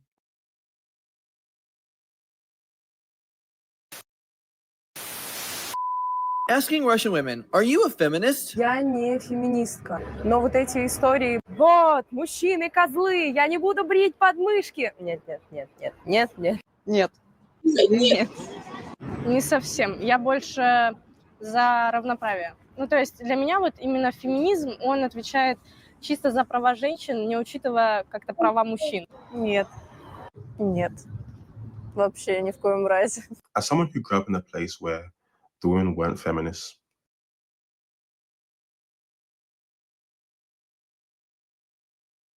Russian women are not feminists. Равны в физическом плане точно, но по правам я считаю, что должны быть равны, да. Не то чтобы несправедливости, но какие-то взгляды, кис-кис, чик-чик, вот это все многим девушкам знакомо, к сожалению, и это не очень нравится. На самом деле нет, мне кажется, это даже нельзя так сказать, что они полностью равны как-то, потому что, опять же, зависит и от того, что женщины в плане эмоций разные абсолютно, у мужчин совершенно другие же гормоны в этом смысле, и где-то, естественно, не может быть ситуации, где женщина и мужчина могут быть равны.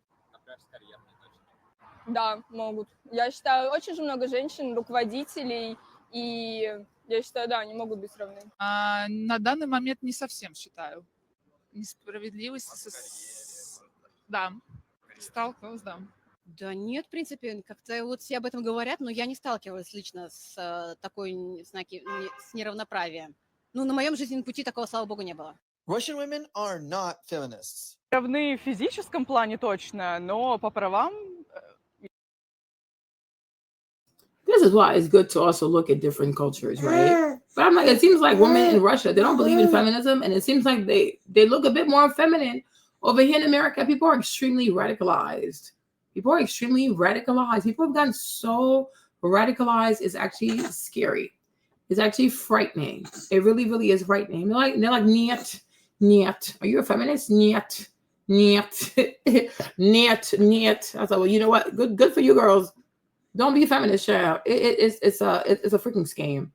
They're trying to scam you. Hold on. Let me see. Now, next video. Let's move on. What do I have? Oh, this one is brought to you by Esther. Because Esther put me onto this yesterday. Where's the video? Esther went and I mean, it was on the side yesterday. I just didn't look at it. Where is it?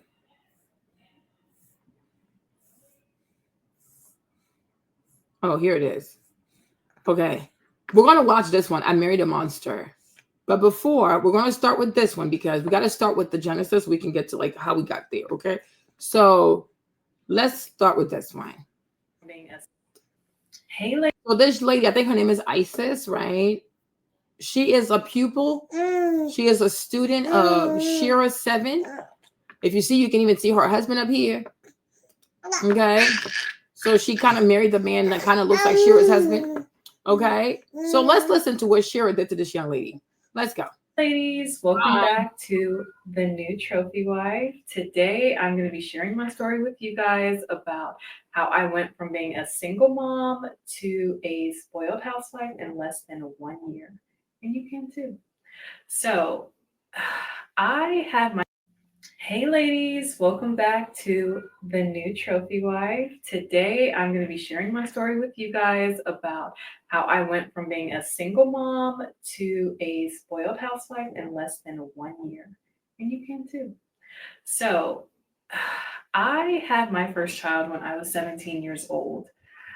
I intentionally got pregnant with my boyfriend at the time and basically turned into a child raising a child. A few years later, had my second child.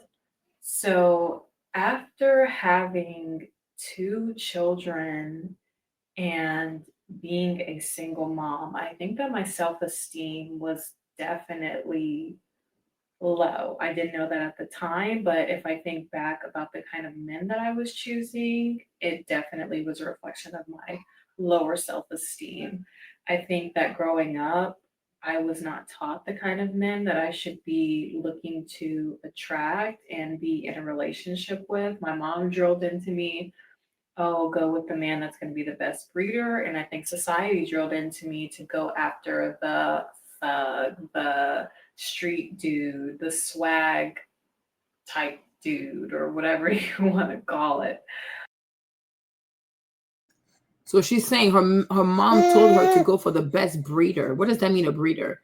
And then society, aka the culture, told her go for a thug. Okay. What does it mean to be a breeder? Girl, what? Yes, ma'am. Hold on. Just keep going. But neither one of those was the best approach to going about dating and attracting a husband. So after having my second child, I was working hard. I was making really good money. I think I was making about maybe 90K at the time, which for me as a 24-year-old woman was good. I thought I was doing good. I had my own place. I owned my car. I was very self-sufficient, all about the. So remember this part. So she said she was 24 years old. She made 90,000 at 24, and she had her own apartment with her child at 24 years old. Remember that part. Okay. Mindset of, oh, I can do it by myself. I don't need a man, as so many of us modern women say, you know, I can do it all by myself. And I soon realized after one Christmas of it just being me and my 2 boys that I wanted a family. I wanted more for myself.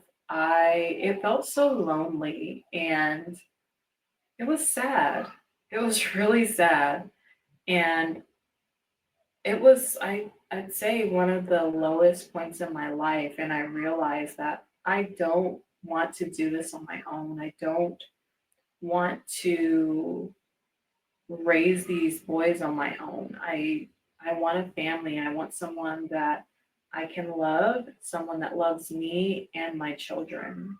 And after that was when I decided that I was going to change the kind of men I was dating and what I was attracting. One of my sisters at the time had told me that I should create an online profile. And I was so against doing that because I was like, well, online profiles are only for people that are desperate and I look good. I'm not desperate. I don't need to, I can find a man just going out. And I was against it at first. And I think I also had a skewed version of what a high value man was at the time as well. I thought that a good mate or the man to go after was the one with the super nice car and a stack of money and the jewels and the chains on with the swag. Like I thought that was the man that I should be going after, but that was definitely not the type of man that I should have been going after. And I learned quickly that just because someone looks like they have it together does not mean that they have it together. And typically the things that person I'm probably gonna speed it up because her voice is a lot. So she got her first pregnancy, she was 17, 24. By 24, she has 2 babies. So in 7 years, 2 kids. Okay. So she by herself raising the 2 kids. She said she was making $90,000. She had her own apartment and she was self-sufficient. But then she said she don't want to do it by herself. So now she creates a profile on a dating app, right? Because she wants to go from dating thugs to, I guess, dating somebody like that is not a thug, I guess. I don't know, right? So this is where we are. I don't know what Shera does, but she's out here ruining lives. Let's go. Is probably doing to get money is not sustainable and probably not something that you would want to be involved in. And after learning quickly that everything that glitters is not gold, I happened to come across Shera 7 on YouTube, and so she came across Shera. This is when completely changed my life. And she basically taught me what a high value man is and what to look for when trying to find a husband. So I ended up taking my sister's advice and signing up for. I don't know if it's not what is wrong with changing your type. She's not trying to change her type. She's looking for a savior, right? And if we're also going to be honest, T, girls who date thugs, right? Girls who date street boys, because most of them are drug dealers. They have a lot of money. Like people need to start being honest, right? The reason why people like dating these young boys, these street boys, the little thug boys, right? Because usually they sell drugs. Drug dealers, because of the business, the nature of the business, they don't put their money in the bank. They put their money in shoe boxes. They put their money in the mattress, in the whatever, right? So girls are attracted to these boys because they have lots of money and they're quite stupid. They're more likely to buy you shoes and bags, whatever, because they don't even, first of all, it's dirty money. It's easy money, right?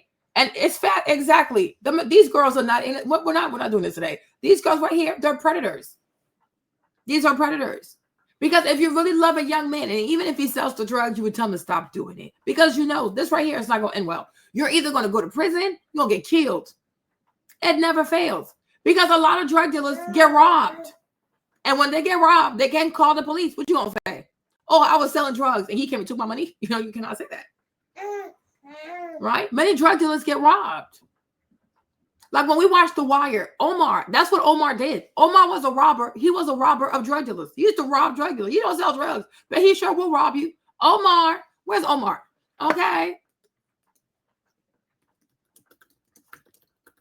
All right. There you go. This is what Omar was doing out here. Omar was just robbing these boys. He was robbing drug dealers. He doesn't sell drugs, but he robs drug dealers because they have a lot of money. They cannot put the money in the bank. And girls like her, they're quite aware. The majority of these little boys who sell drugs are high school dropouts. They don't have much education, right? It's fast money. They think they can keep making that money. They can't put the money in the bank because it's quite suspicious, right? So he's going to spend the money on you because what else can he do with this money, right? That's why they like him. Now, when they say they want to have a dating profile This whole Harmony, Tinder is to look for another kind of rich man. This is it. So you go for a thug who is a young boy with no education, not quite bright, who makes drug money. Like you said, it's not sustainable because it's drug money. We're not stupid, right? Now you want to go have a dating profile because you're looking for another kind of financial savior. And most of the time when these girls talk about creating online profiles and they're girls who love money, love fast money, love jewelry, and they love cars, they're looking for a sugar daddy. We understand what is not being said. We're not stupid. We are not stupid, right? It's all about money. It's all about money. Because why are you dating in your circle? Why don't you try to get to know other people? No, I'm going to go date create a whole dating profile. Because online, you can be anybody, right? Online, you can write whatever you want. Who knows? Who can check, right? Why don't you go through people like they're your friends or date people through people that you know because they know your dirt. They know your business. When you go online, you want to start anew. But we know you're going there because you're looking for a sugar daddy. We look at the man that she married. We know it's not about love. It's about money. This young lady here is about money. The majority of young women who listen to Shera are looking for men with money. They're looking for suckers with money. But what they don't realize is when a man is that old and he has that kind of money, if he even has the money, right? He has money because he's wicked. He's not stupid, right? But these little girls, they always think they're so much smarter. You were born yesterday, but you think you can run laps around somebody who was born before your actual daddy. You're like in your head, you're quite stupid. And that's why these girls, they get got. People, if somebody was a real sucker, he would never be rich. People are rich or like rich business people. They're rich because they do the preying. They're the apex predator. You can't go meet Jeff Bezos and think that, oh, I'm about to scam Jeff Bezos. No, he does the scamming. The man finds ways not to pay taxes. The man finds way to get all these government to all these states to give him all kinds of tax credit. Okay. Jeff Bezos, he don't pay taxes. I don't think Amazon pays taxes. People don't become successful by being idiots. Now, they might want you to believe they're an idiot because it's entertaining. It's funny to them, right? As I look at this little girl, but they just go along with it because it's fun for them. Because it's all, let me see what she thinks she can do. But he always has an end goal for your ass. You cannot outsmart people that are actually smarter than you. People need to start humbling themselves, okay? So, I'm going to go find me an old man online. That's what it's about. It's about looking for a sugar daddy. We're not stupid, okay? Because you want money. She wants money. Oh, I'm a spoiled wife. I listen to Shera 7. We know what Shera teaches. Go after a man for money. And when you go after a man for money, bad things will happen. Now, these girls don't have to, sometimes they don't have the decency nor the honesty to say, okay, if the main thing to you is money and you'll do anything for money, you're going to get peed on. Carisha told you, you're going to get your ass beat like Cassie, right? It never ends well when you pursue people just for money. They're going to beat your ass. They're going to flip you upside down. They're going to cuss you out. They're going to drag you across the floor by your hair. Please don't pull my hair. Oh, there you go. But he knows you're not going to leave because you are addicted to the money, right?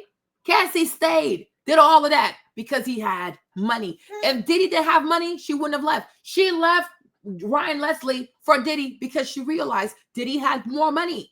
She put up a lot of foolishness because Diddy had money. There is a price to pay. There are blows to be had. There are fists to be caught, blue eyes to be given when all you do is prioritize money. We're not stupid.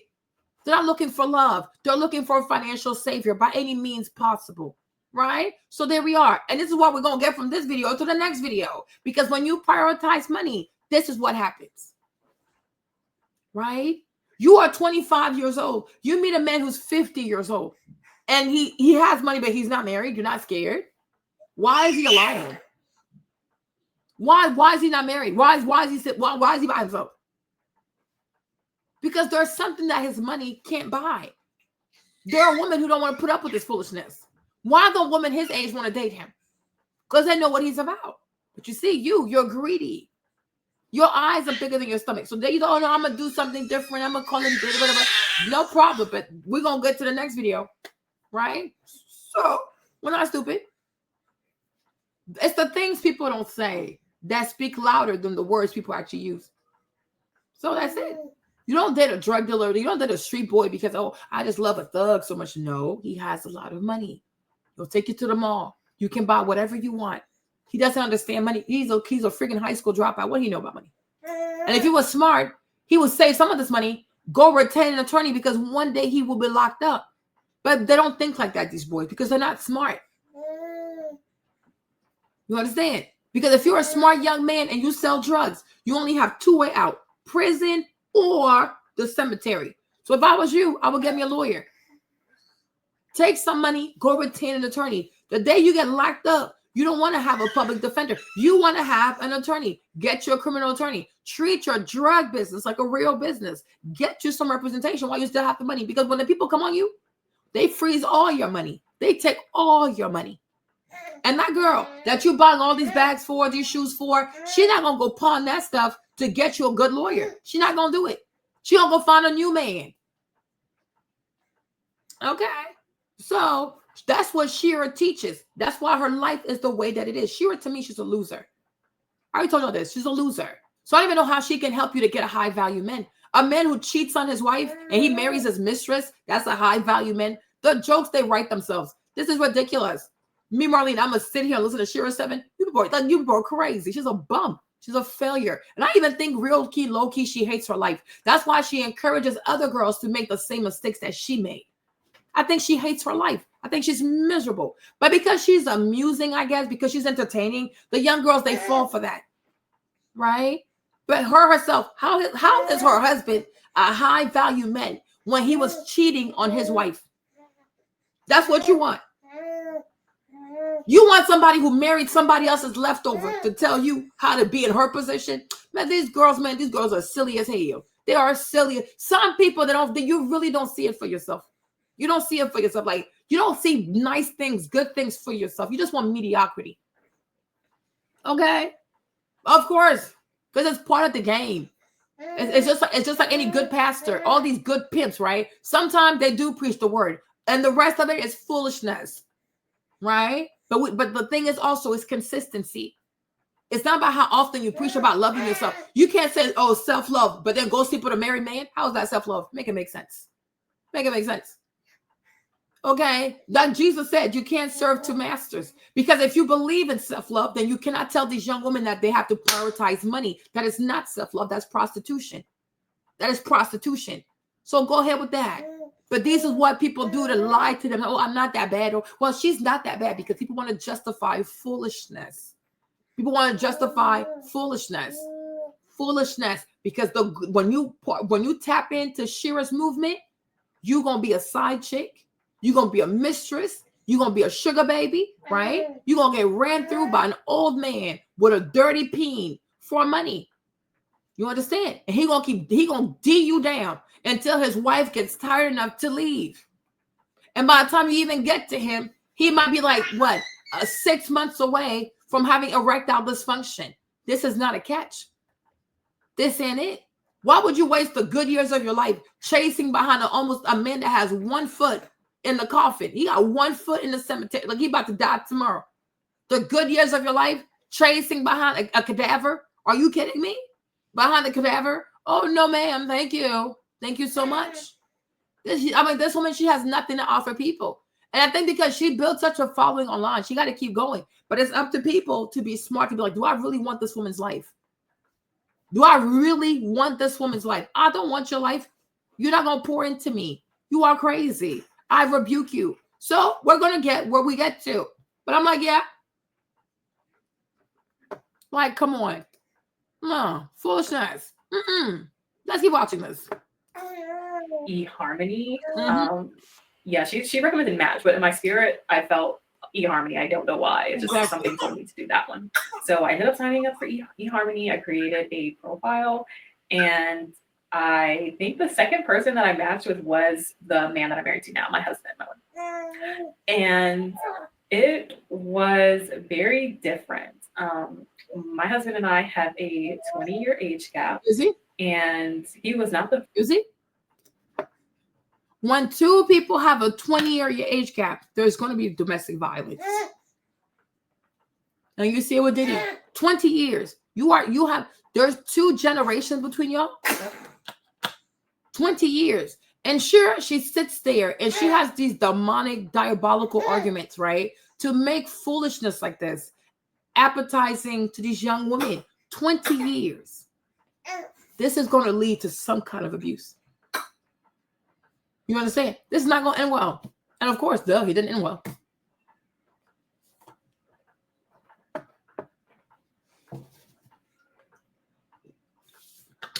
"20 years. Look at the age gap between Cassie and Diddy. Look at the age gap between, what's her name? Kamora Lee and Russell Simmons. Who else is out here, child? Who else got the 20 years? Look, anytime you, I wouldn't even go past 10 years. That's too much. 10 years and up. There's like 1 to 2 generations between you people.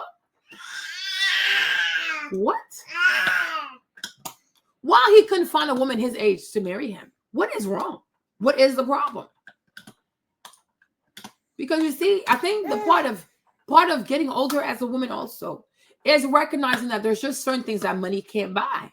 So they choose themselves. But when you're a young woman and you're extremely greedy and stupid, you think money is everything. He can beat me as long as he has money. He can cheat on me as long as he has money. He can walk all over me as long as he has money. Girl, I don't know about that part. Okay? And when we get to where we get to, like her update, it's actually really sad. It is really sad. And I didn't even know this young lady yesterday, but I said what I said yesterday. I said, you listen to Shera 7, she will destroy your life. Because it's not about laughing now. Are you going to laugh in the future? She's crying in her present. There are certain people you should not listen to. Because it's cute right now, but is it going to be cute in the long run? Because everything you do should be to bring you joy, peace, and happiness in the long run. That's why people, they work hard when they're young, so when they get older, they can retire and enjoy their children, etc., etc., etc., etc. Right? That's it. We make certain sacrifices in our youth so that when we get older, we can enjoy something good. No, with Shera, you laugh now. It's like Klarna. It's like Afterpay. It's fun to buy things. Something is worth $100. You're only paying $25. It's cute until you got to make your first payment, then your second payment, then you're late on your third payment. It goes from 25 to whatever it is with interest. Then you miss your fourth payment. Like it just becomes a whole thing, and then you can't control it anymore because now it's like you're so overwhelmed. Right? There are a bunch of sorceresses on this thing called social media, and you gotta be very careful who you listen to. Be very careful who you listen to. But like I said, it's a mindset problem and it's a courage problem because a lot of people don't want to have a mindset of I have to work for what I want. People want miracles, witchcraft. Like people want things overnight without having to work for it. It never ends well. You gotta be willing to pay an honest price for the things that you want to have. People learn to envy one other people's lives. No, you have your life for a reason. Make the best out of it. Like my people say in Nigeria, cut your cloth according to your material. Okay? Cut it according to your material. Because nobody escapes anything. You try to cheat your way into money, this and that, you will pay a big price for that because it probably was not yours to have, or it was not yours to have in this way. Have integrity in everything that you do. Also, like I said, it all comes down to limiting beliefs, right? Believe that I can have these things, but I can have it the right way. I can have it the honest way. I don't have to cheat anybody. I don't have to lie to anybody. You ain't got to do that. Look at Devry. Devry started his YouTube channel. He worked hard. In 4 months, he has like 600,000 people. He gets millions of views on everything. He's not cheating anybody. But he could say, well, I grew up poor. I was adopted. So that gives me the right to misbehave. It gives me the right to not have integrity. It gives me the right to do this or that. No. Do things with integrity. No matter how long it takes. Do things the right way. And then the day you have it, you won't have any remorse. But she wanted what she wanted by the means of Shera. Now she's sitting on the floor crying. And it's so awful. And it's really, I hope she's not lying because it's really bad. Like you see, you listen to a sorceress and now here you are living the curses. You're living the repercussion because that lady right there, she's a sorceress. She is a sorceress. She's out here ruining lives. First older man that I dated, I actually dated someone like 10 years older than me. And that was just a bust. A lot of people have told me that I'm very mature for my age. So someone 10 years older than me just wasn't a big enough age. You see?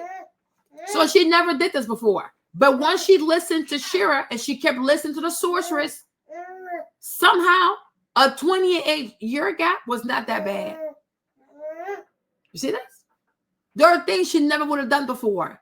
But because she kept listening to Shera, these things were not a big deal anymore. And this is why today she's crying on the floor.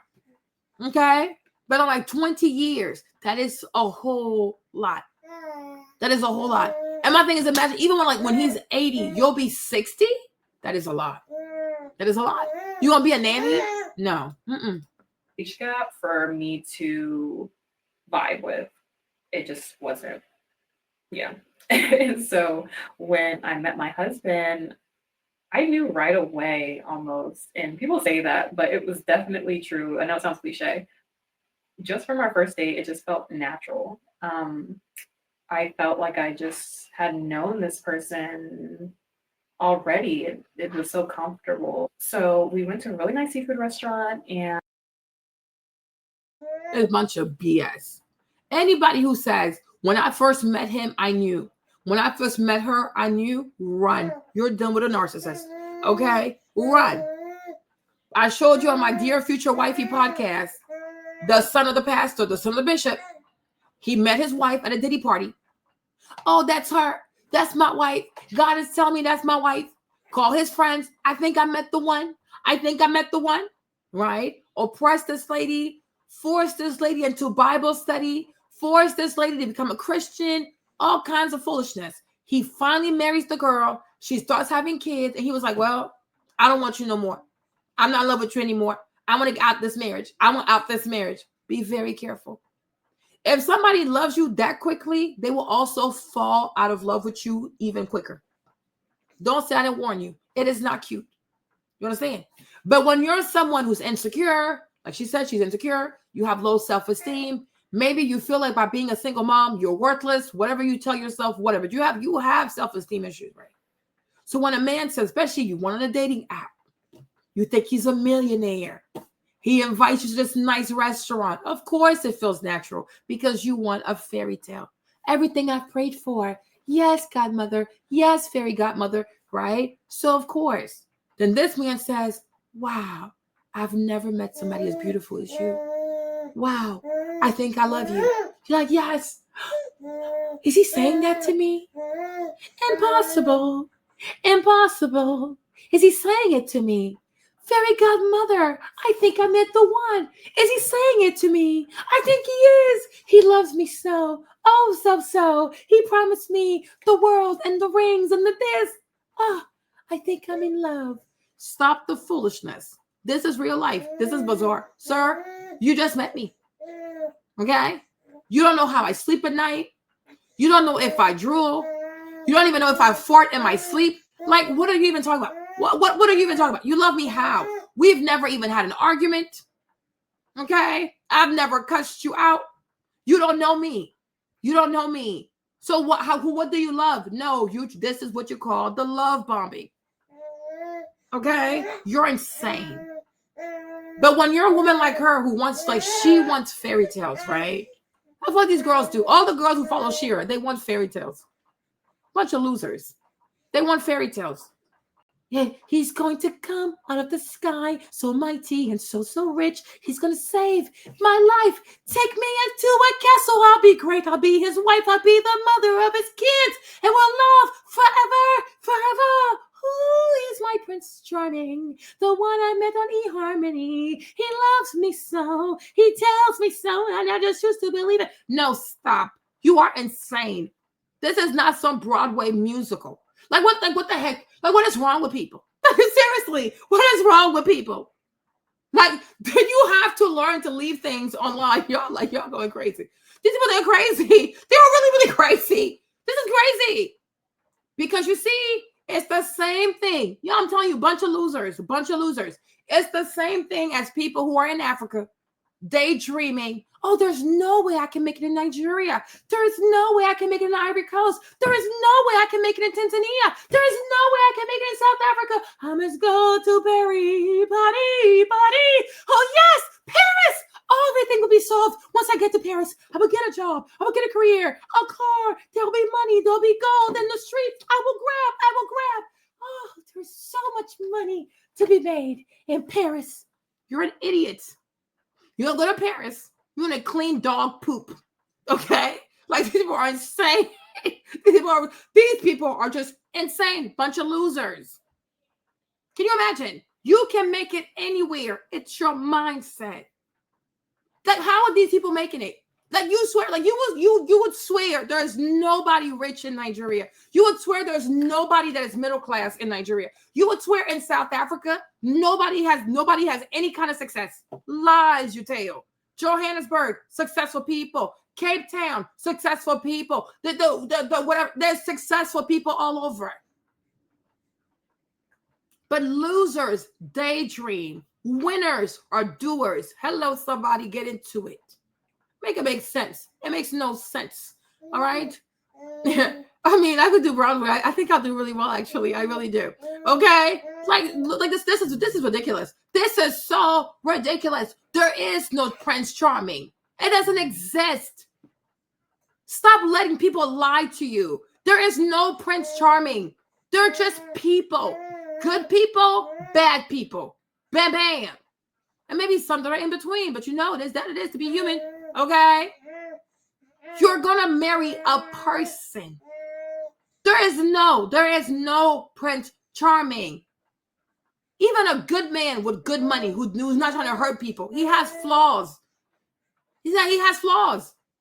Even a good woman too. There's no prince. There's no dream wife. She does not exist. There is a good woman with good intention who knows how to say, I'm sorry, I'll do better. There you go. Okay. There are no fairy tales. There are no fairy tales. But it's a bunch of bad outcome. You are putting yourself in perilous predicaments. Just bad outcomes. Because anybody can be anybody on a dating app. That's why they're not trying to date through their friends and their social circle, because then there are actual social repercussions. On the internet, on an app, you can be anybody. You can do whatever to people. They can just delete your app, just move on with your life, and she'll never know where to find you. People give people AIDS on these apps, and they just disappear. Nobody can ever see them again. Okay? Why isn't a man dating through his connection? Because he knows if he misbehaves, his community is going to know, and they're going to punish him. So he doesn't want that. So he goes to an app where he can afford to mess up somebody's life, be a whole villain, a super villain, right? And then come back to his community and act like he's an angel. No.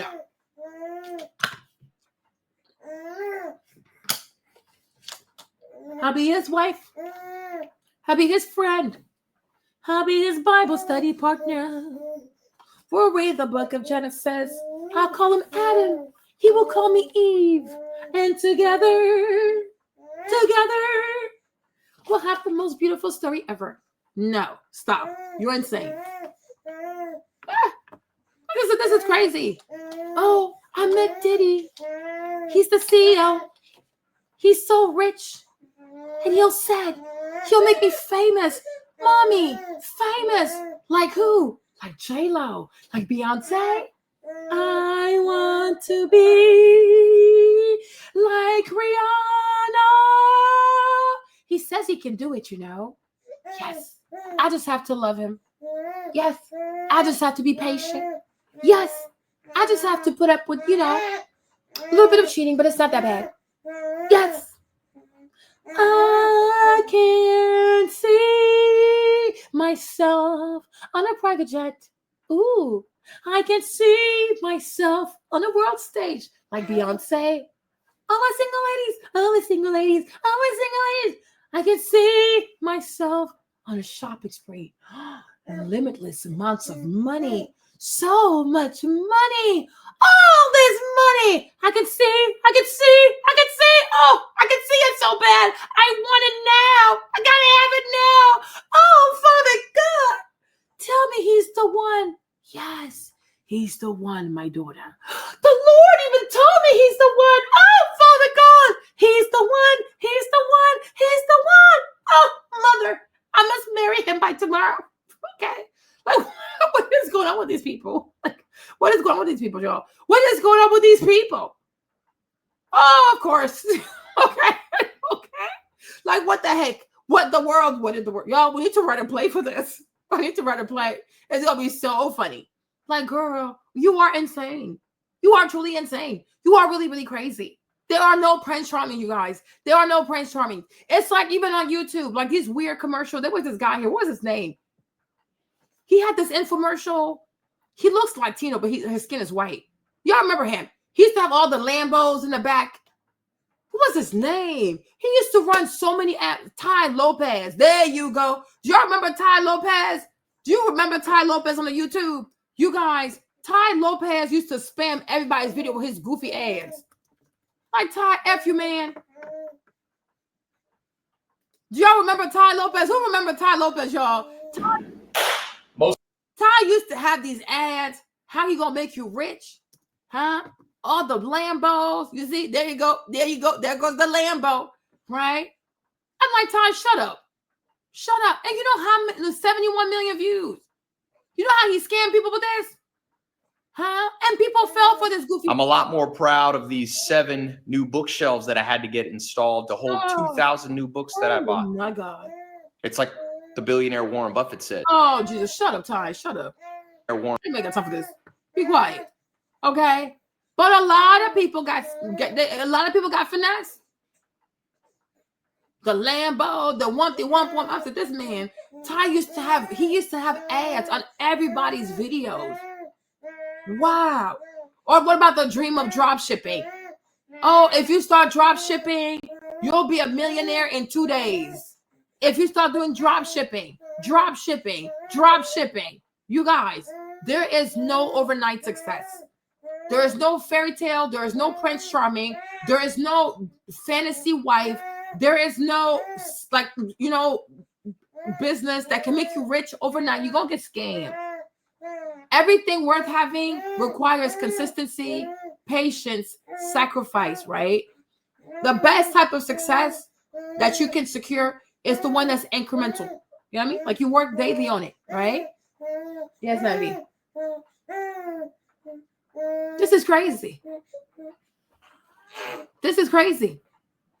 Ty Lopez. You know how much money he made off of people?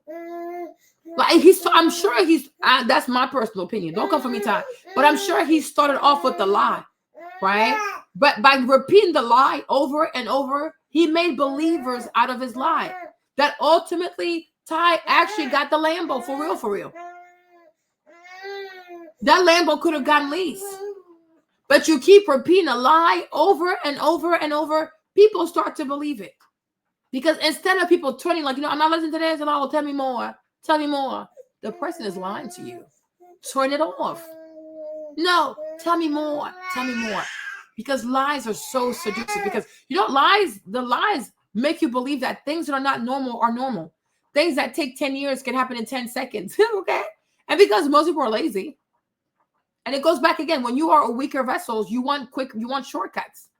Women, being the quicker vessels, are more likely to be scammed by pastors, by other women. The fairy tales. They always believe in fairy tales, right? That's why women are more into religion.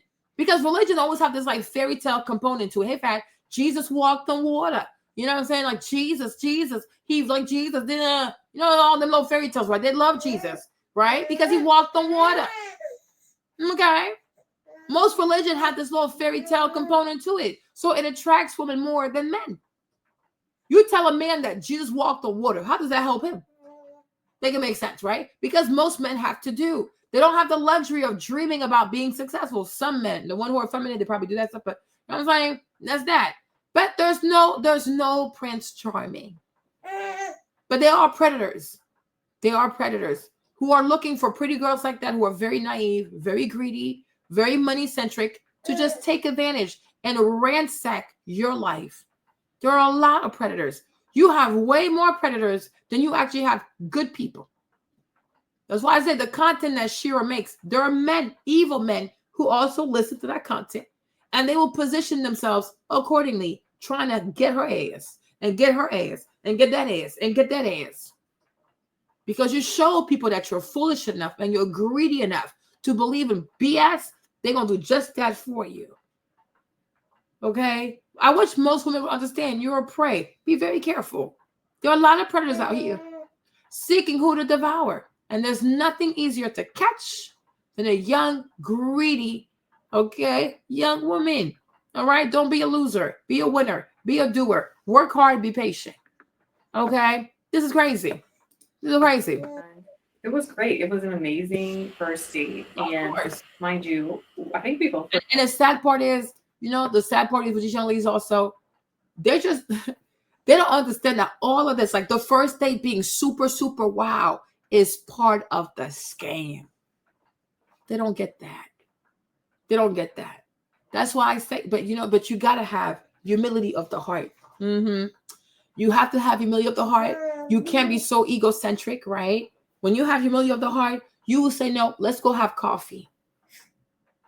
But most girls don't want that because most women are insecure. They want to be prove to me that you're prove me that I'm worth it. And that's why they want these expensive dates. But the more expensive the date, the more perilous the outcome. The more a man, especially a random man you don't know, you met him on a dating app. He spent all kinds of money. Girl, be very careful. What is he up to? Because I'm not the only one. I'm not the only one he's dating. So every time he dates people, like let's say he has 4 dates a month, he does this all the time like this. So he's not good with his money. That's a red flag for me. And one thing I know about rich people, a lot of really seriously rich people are extremely cheap. So are you a scammer? Are you a scammer? Right? And you know, I'm an honorary Nigerian. You know what I'm saying? So you know, I love my people. I love my people a long time. Okay, I love y'all. Mm-hmm. But this is why when you look at the dating scene in Atlanta, right? A lot of girls, a lot of black girls, they date Nigerian boys because many of them are into scams. Mm-hmm. They're like scammers because only a scammer can do this with multiple girls every single night. How is he paying for all this? And why is he even doing this? Right? But if you are of a sound mind, you know who you are and you love yourself, you don't need to be wild on the first date because you know I'm wild enough.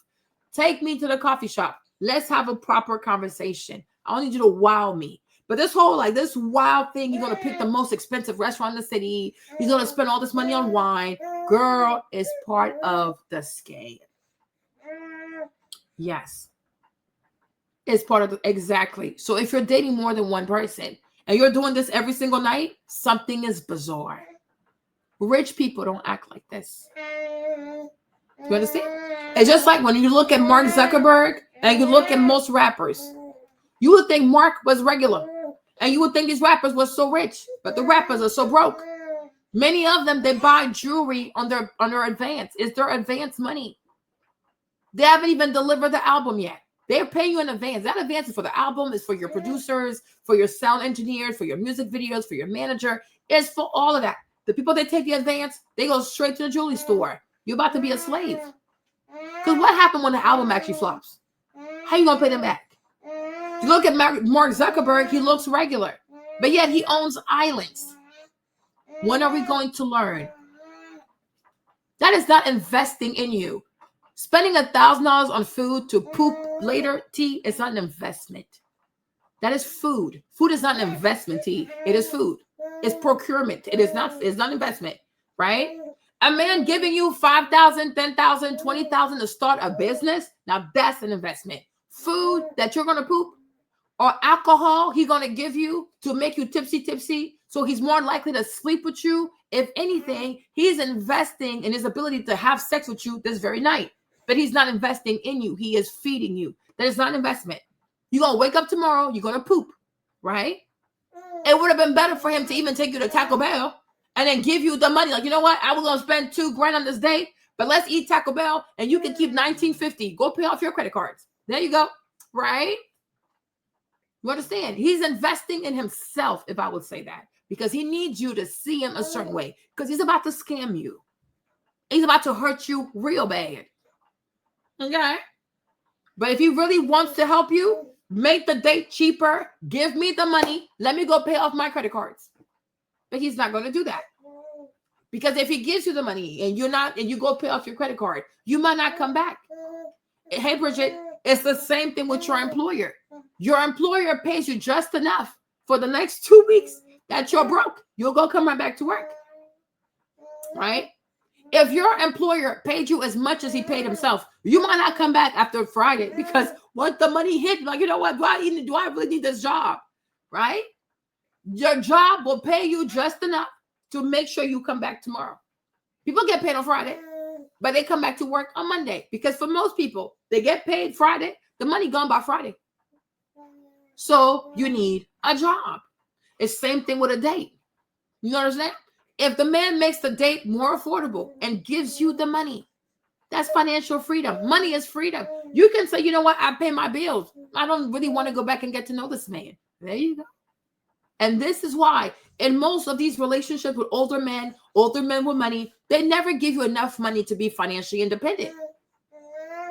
Whatever you do, he has to pay for it. The nice restaurant, he's paid. The vacation, he will pay. This or that, he will pay. He don't put you in a position to be actually make money. Cassie made no money with Diddy. She had nice clothes, but he paid for everything. That's why she had to spin the block and do a lawsuit to actually have the money. Because this is how they control you.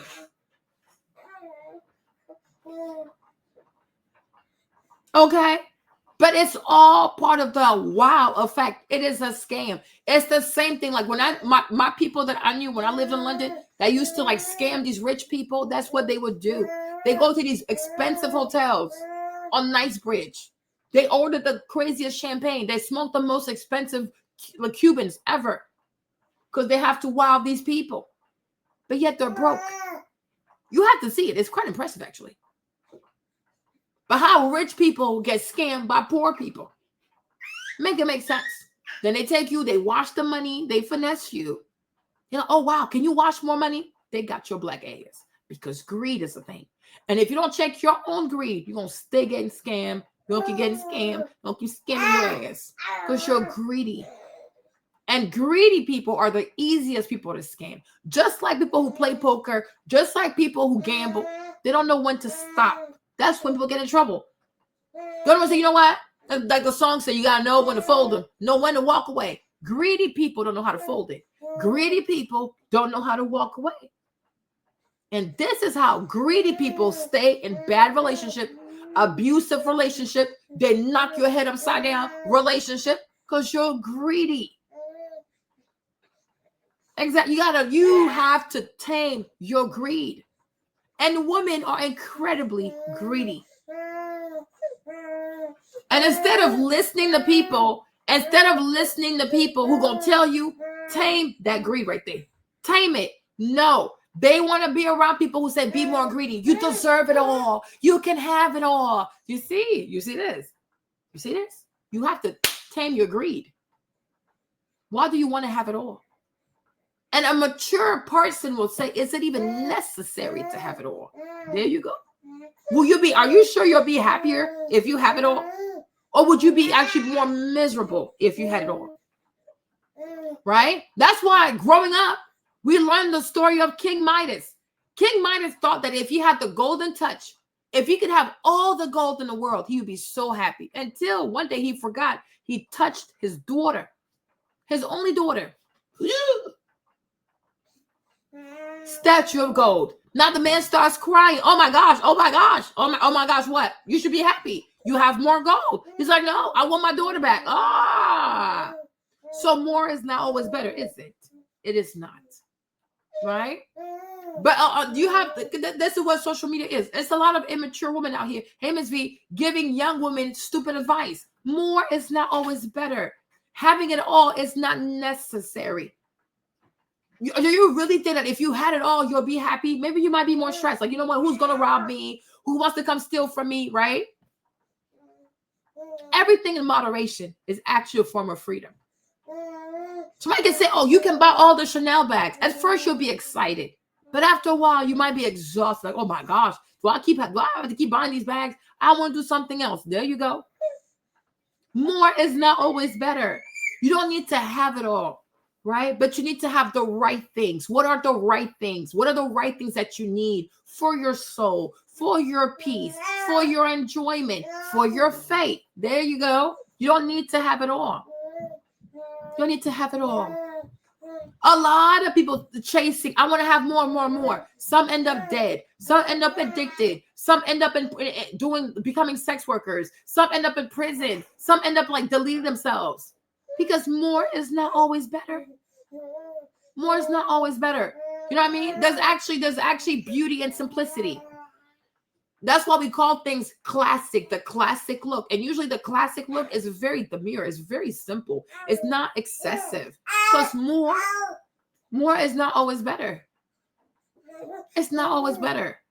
We have to learn to understand that there's a beauty in simple things. Like, you know what I'm saying? The simple things. You need to have it all. You got to have it all. Why? I don't need to have it all. I need to have enough to be happy. I need to have the right things. Climb the corporate ladder. Child, when do you stop climbing this thing? When do you actually get to rest? You can't just keep climbing your whole life. This is not sustainable. He has to be rich. He has to be rich. Why? He has to be active. He has to have determination. He has to know how to get up and fight. There you go. But it's a lot of greed. The women, they're greedy. And it never ends well. And that's why usually they have nothing to show for their problems. But then you'll see the young lady who's a bit more moderate, like she's not looking to have it all. She wants the right things, right? She's more likely to have a better life. She's more likely to find the honest husband, have the beautiful children, have the peaceful life, the good life. You know what I'm saying? Look at Tamara. You see? Look at Tamara. Oh, thank you, Ms. V. Ms. V, per usual. You okay? But compare Tia and Tamara. Tia, she's never happy. And this never being happy, I want more. Tia went and broke up a happy home. This is insanity. Then you see Tamara, right? Then we look at Tamara. Tamara is not out here, I want more. No. Tamara, she's happy with what she had. She's always wanted to be a mom. God gave her the way to be a mom. Tamara lives her best life. You see? And every time you see Tamara, she don't look stressed. She doesn't look miserable. Like Tamara is like, she's not, I don't even say she's happy or joy. When I looked at Tamara the other day, I was like, wow, Tamara actually glows. Like she just glows. I can't explain it. We don't even know why, because she's insane. When you see Tamara, you said this lady right here, she glows. You can tell that this is all she ever wanted.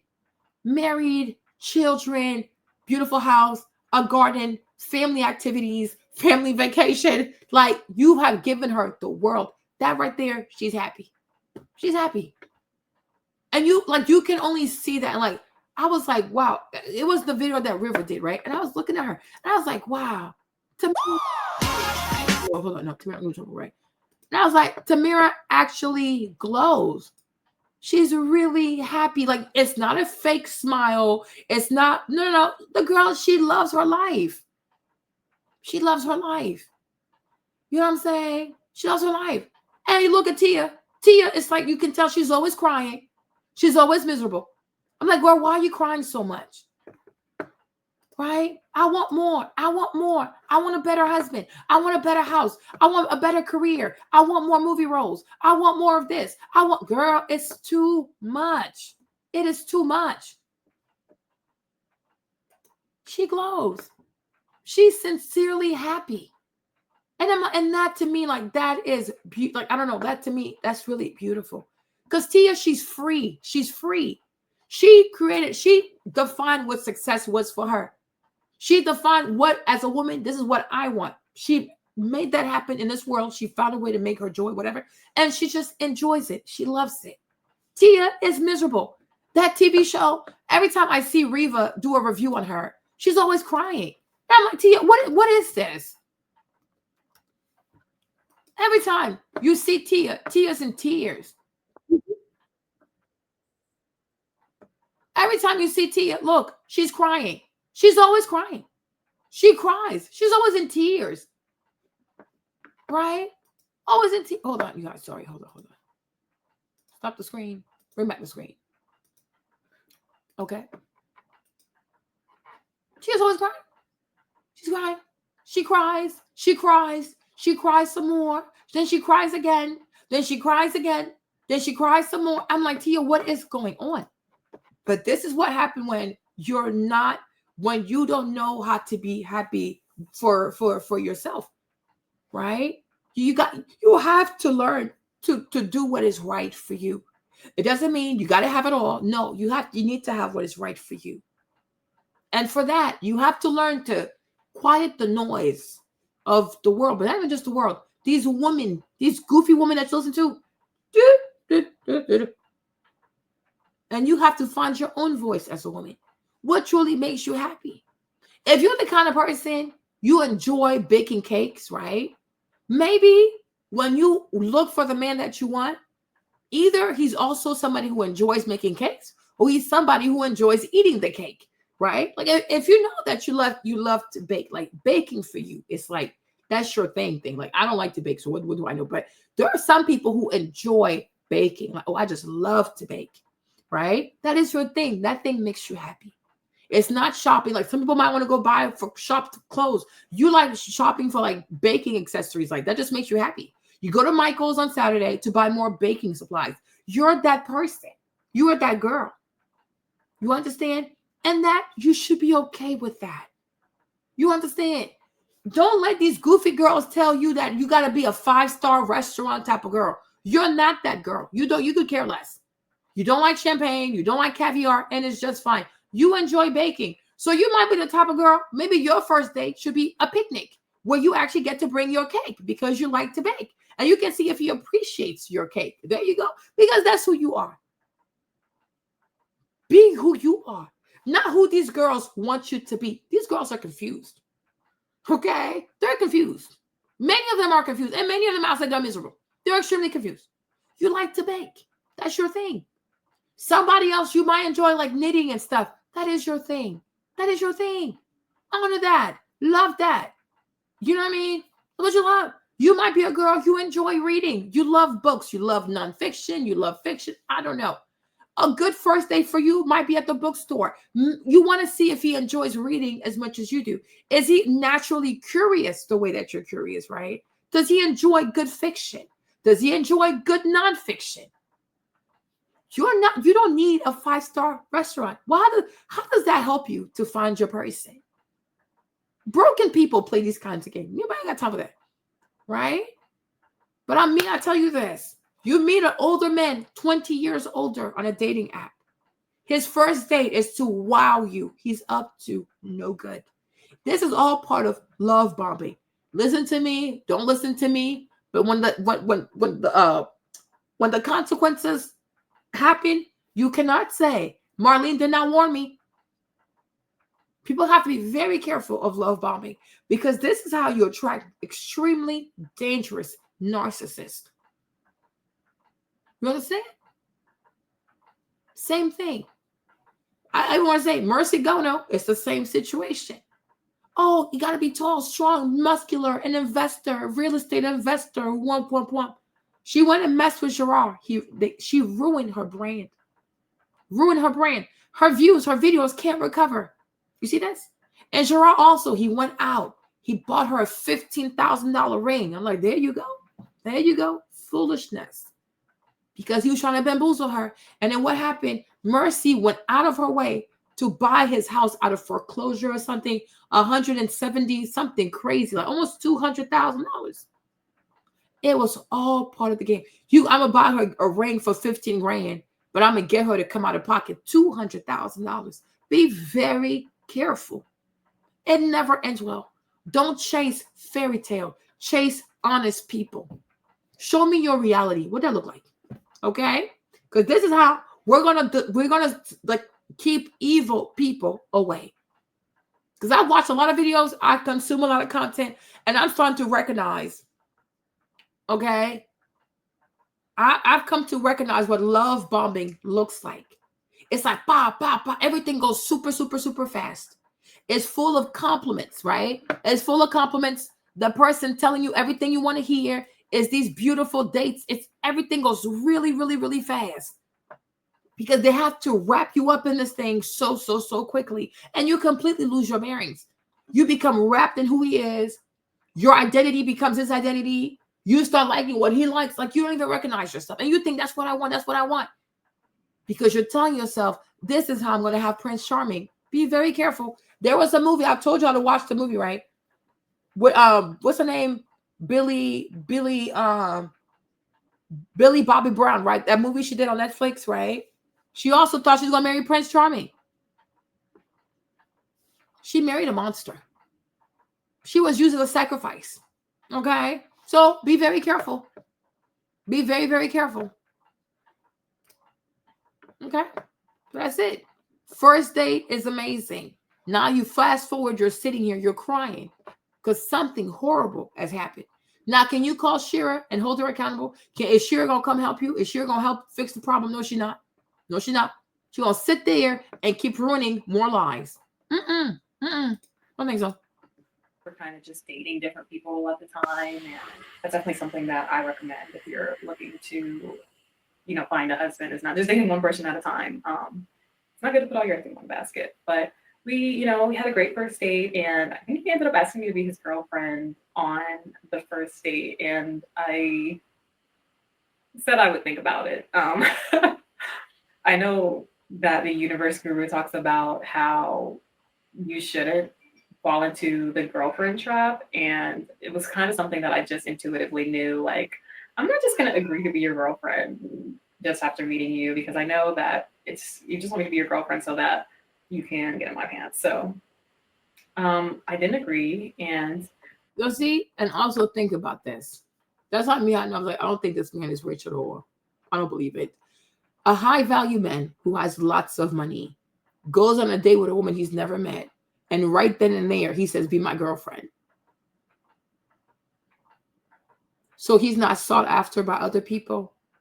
Nobody else is competing for this man. He meets you on the first date, barely an hour long. He says, be my girlfriend. Something is bizarre. Something is bizarre. Something is bizarre. If it was that, if that's the way it went, the majority of these basketball players would be married by now. The majority of wealthy men will be married by now. They would be girlfriend now, boot up. They're not, right? Because what? Hold up, wait a minute. He's a high value man. He makes all this money. He's busy. He travels the world. He has all these businesses. He meets you, and within 1 hour, he says, yep, be my girlfriend. That doesn't make sense. Doesn't make sense. We're dealing with a scammer. But hey, it makes you feel special, I guess. So we're going to keep going. Let's keep going. We both were, we were talking, but then for some reason we kind of stopped talking for a little while. And we both were dating other people and doing our own thing. And then I had gotten into a serious relationship with somebody, and I ended up falling for the girlfriend trap. But that guy had really been investing a lot into me and doing a lot for me. So I kind of felt like I had to agree to be. The guy was investing into her. So once again, a sugar daddy. She's a sugar baby. But then she told you before she was 24. She made $90,000. It's like, no, she is lying. I really think this girl was a homosexual. Okay. This young lady here, I think she's lying. I don't think she made any money at all. I think she was 24. She had 2 kids. And based on, I don't know how smart she is or how smart she is not, she went with these little thugs and little street boys because they had money. They were providing for her. She's pretty. She's cute. She's skinny. So there you go. Right? There you go.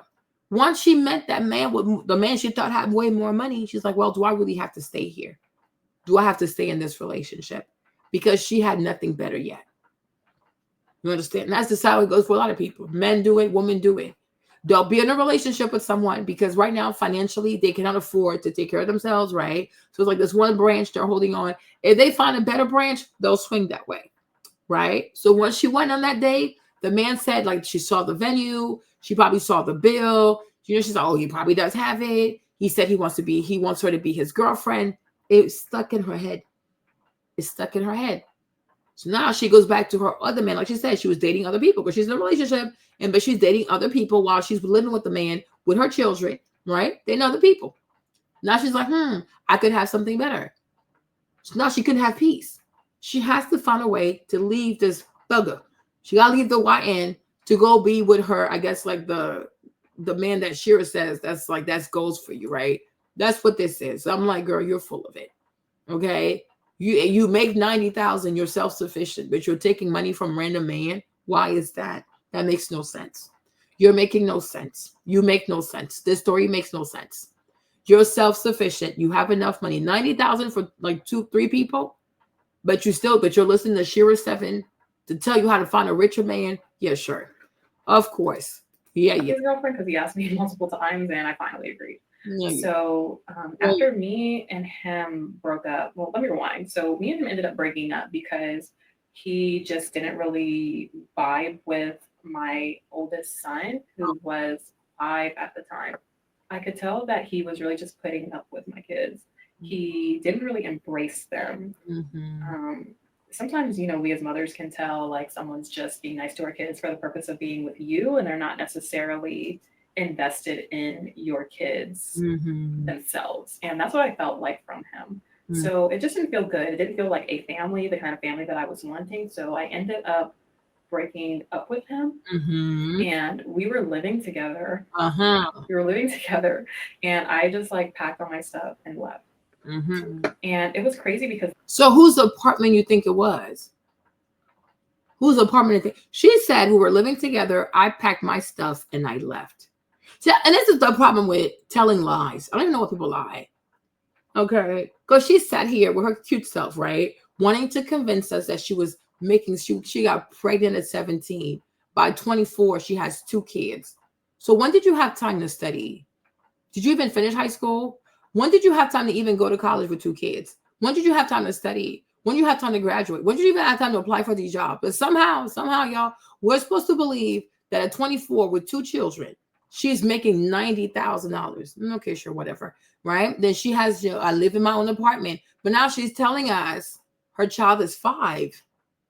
Okay, right? She packed her stuff and she moved out. So therefore, whose apartment is it?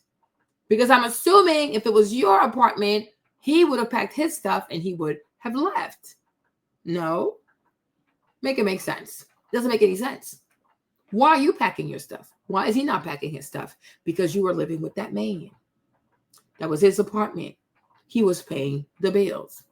He was taking care of you and your kids. And that's why you put up with it. He was not really fond of your kids, but because you needed help financially, because it was a lot for you, you just said, okay, I'm going to look the other way. Once you met the restaurant man, the fine dining man, now you say, well, you know what? You actually don't like my kids, huh? I don't know. I don't know. You don't like the money you make is not sustainable. Now you start seeing flaws on this man because now you know there's an exit. We are not stupid. We are not dumb. Okay? We're not stupid. We're not dumb. Okay, you guys? You understand? When you no longer want someone because you think you can find something better, you start looking for flaws.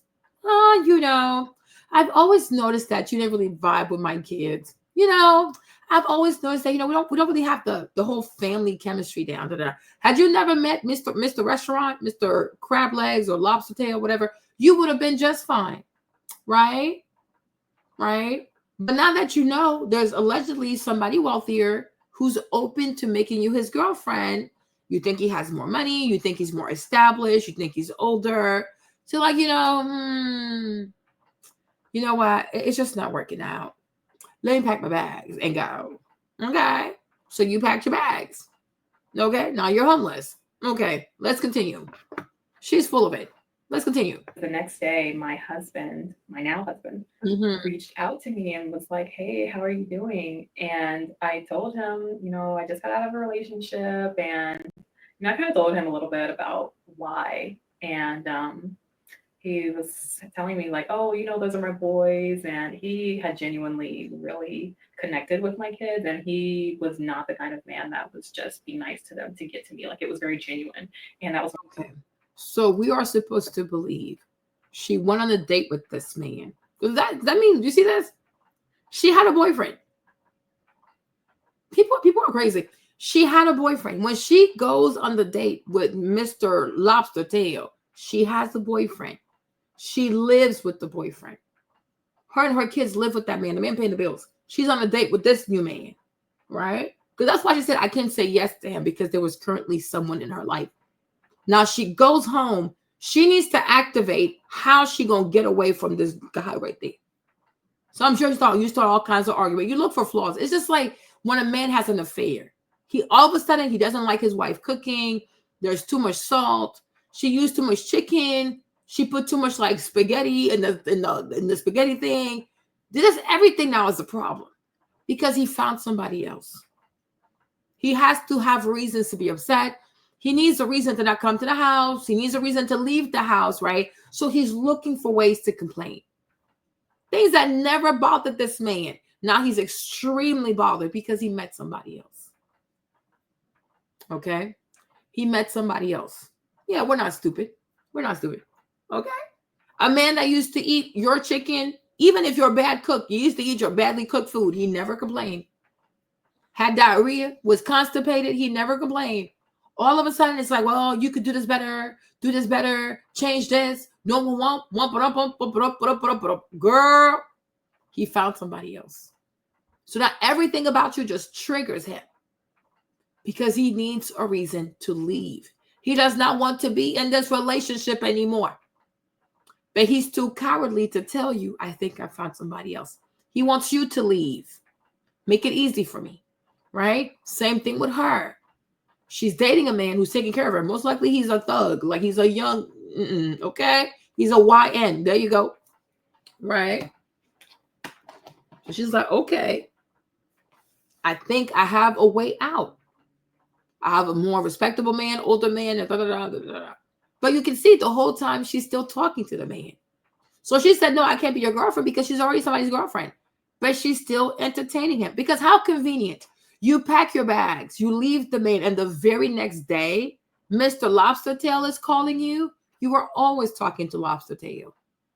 Because you had to see, are you serious? Can you really do this? Womp, womp, womp. And she said, oh, he always loved my kids. Da, da, da. Girl, you playing a nasty game, right? You understand? We're not stupid. We're not stupid. Because what are the odds? You fight with your boyfriend, you move out, and the very next day that you moved out, Mr. Lobster Tail conveniently happens to call your phone, conveniently wants to check on you. Like, oh, I just broke up with my boyfriend. Oh, I just moved out from living with my boyfriend. We are not stupid, sis. I really do wish people would just sit here and just be honest. Listen, y'all, I was in a relationship with a man. I was struggling financially. I needed help, but I always knew it was not going to be for long. You know what I mean? Because, hey, it's monkey business. We're not stupid. Just be honest.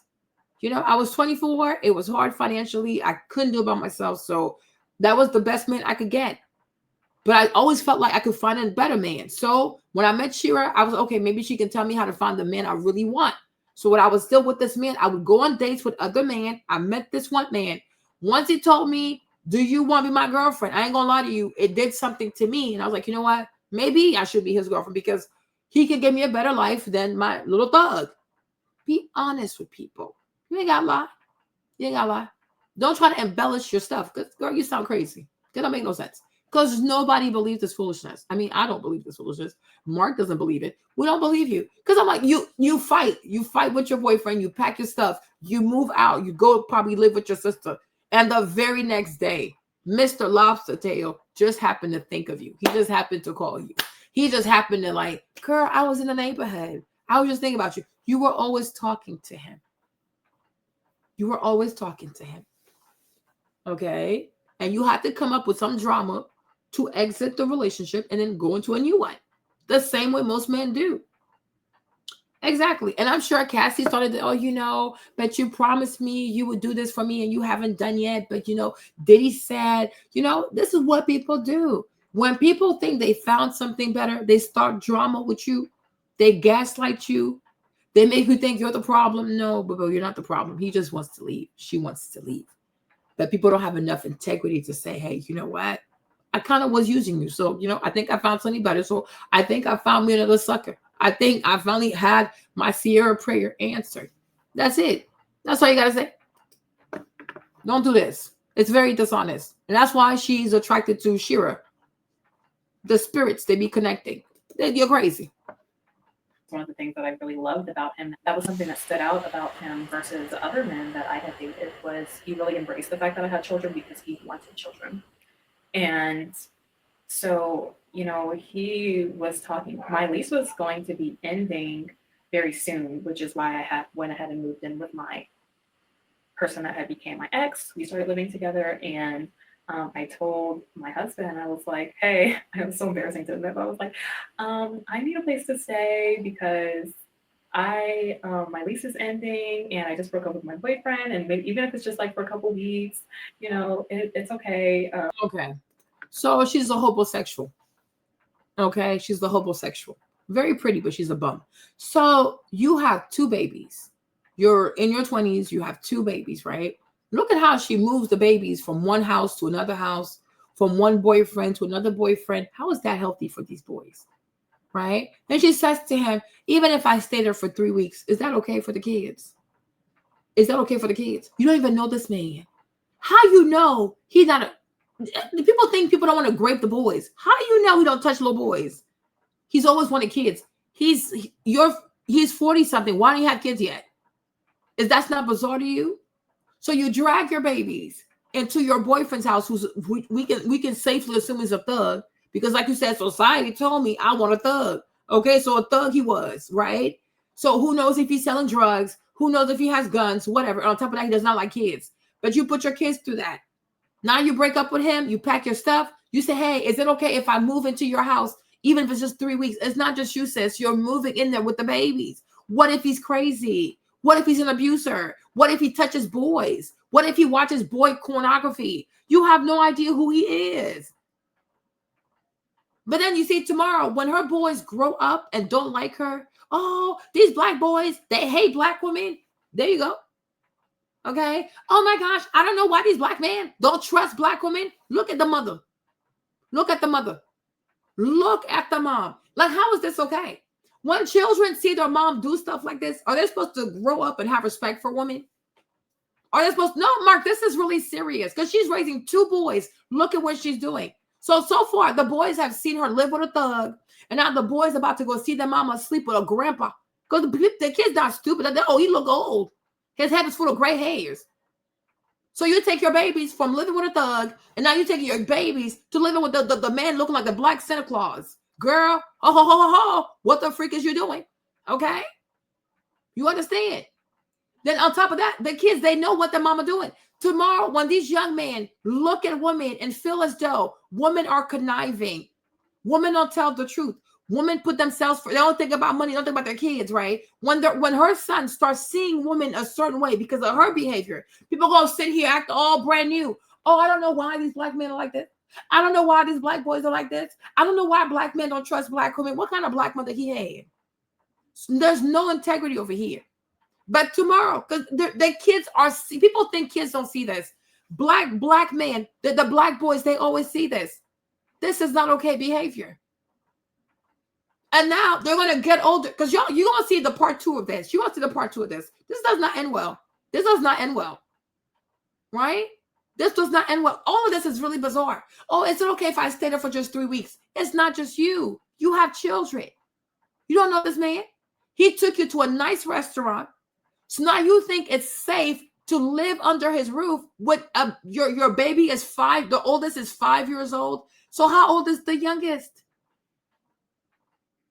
If somebody does something bad to them, they can't even tell you. They don't even have the words to tell you. Why don't you live with your mom? What is the rush? Go live with your mom. Go live with your sister. Go live in the basement.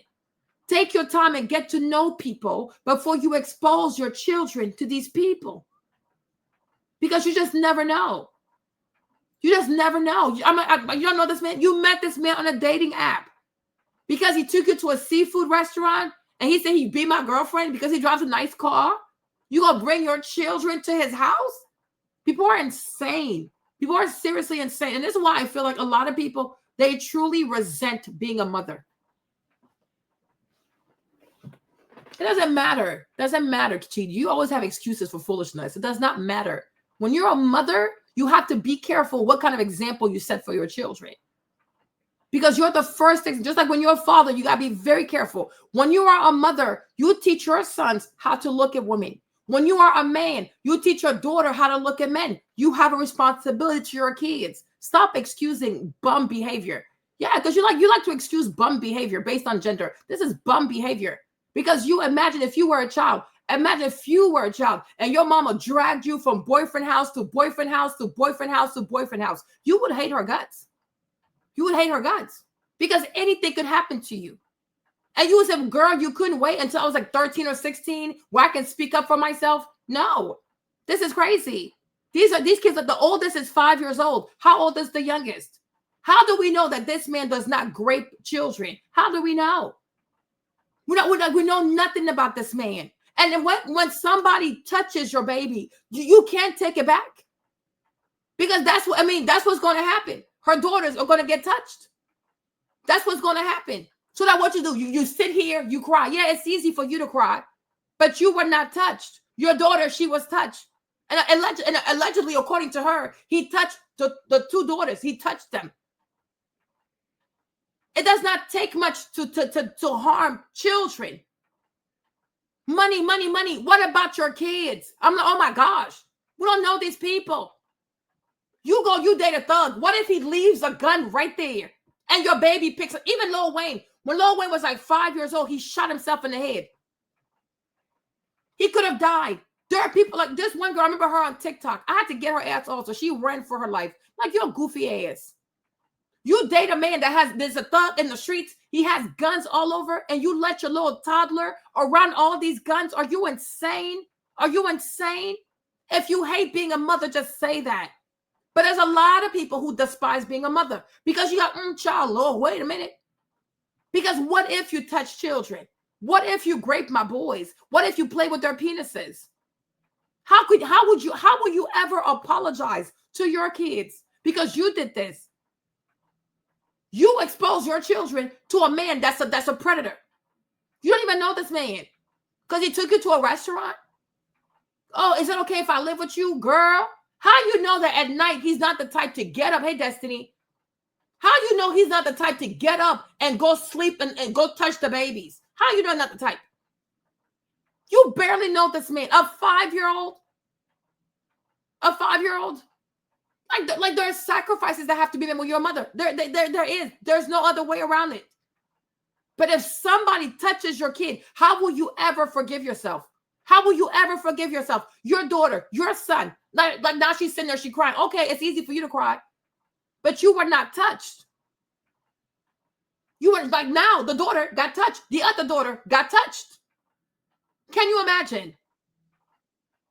You had like money, money, money, money, money, money, money, money. Now there's a 4-year-old or 5-year-old who potentially got penetrated by a man in his 60s. That's also her daddy. How is this okay? Like, how is this okay? For money? What if he puts his thingy in your son's butthole? What you gonna do? What you gonna do? Oh my gosh. Someone you don't even know because they took you to a nice restaurant? You gonna sacrifice your children for comfort? Is that even comfort? Why is he after you?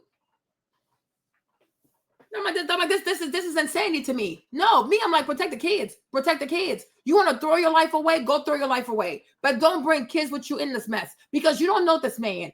Leave the kids with your mom or leave the kids with somebody. You want to ruin your life? Please, by all means, go ruin your life. Because you don't know this man. But just because somebody bought you a nice dinner, because somebody bought you shrimp and lobster tail, you don't know how to go to the shrimp lot and buy yourself some lobster tail? Seriously? Seriously? And even if you never ate shrimp in your life, and so what? If all you had to eat was rice every single day, and so what? Keep your baby safe because you just never know. It's a lot of sick people out here. And how people prioritize money, whatever, over their own children. It's the same thing that Tyler Perry had in his movie. One mother, you gonna pick, you let your daughter get raped by her stepdad because you have to live a life of luxury. Seriously? You take your daughter that you had in this marriage, you take her to the museum, and then you leave your older daughter to get raped because you want to live a life of luxury? Are you kidding me? Are you kidding me? Anything can happen to children. Anything can happen to children. Anything. You even have parents who are married The same household, the mother and the father, they're all like, it's a real marriage. You have parents who grape their own biological children. So let alone somebody else's child. Can you imagine? These are not his kids. They're not his blood children. They're not his kids. How do you know he loves those kids? Because he acts nice around your kids. It could all be a setup. It could all be a setup. This man could be sick as hell.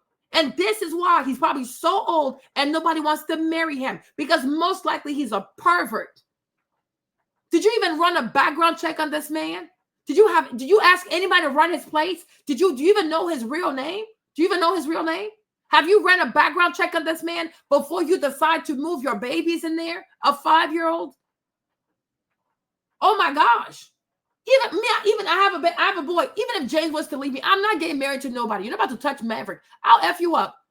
Because how do I know you're not the type to touch baby boys? There are people who have sex with babies. They grape babies. There's a bunch of sick people. And that's why you put your money in front of everybody, because you're hiding something dark. You're hiding something dark.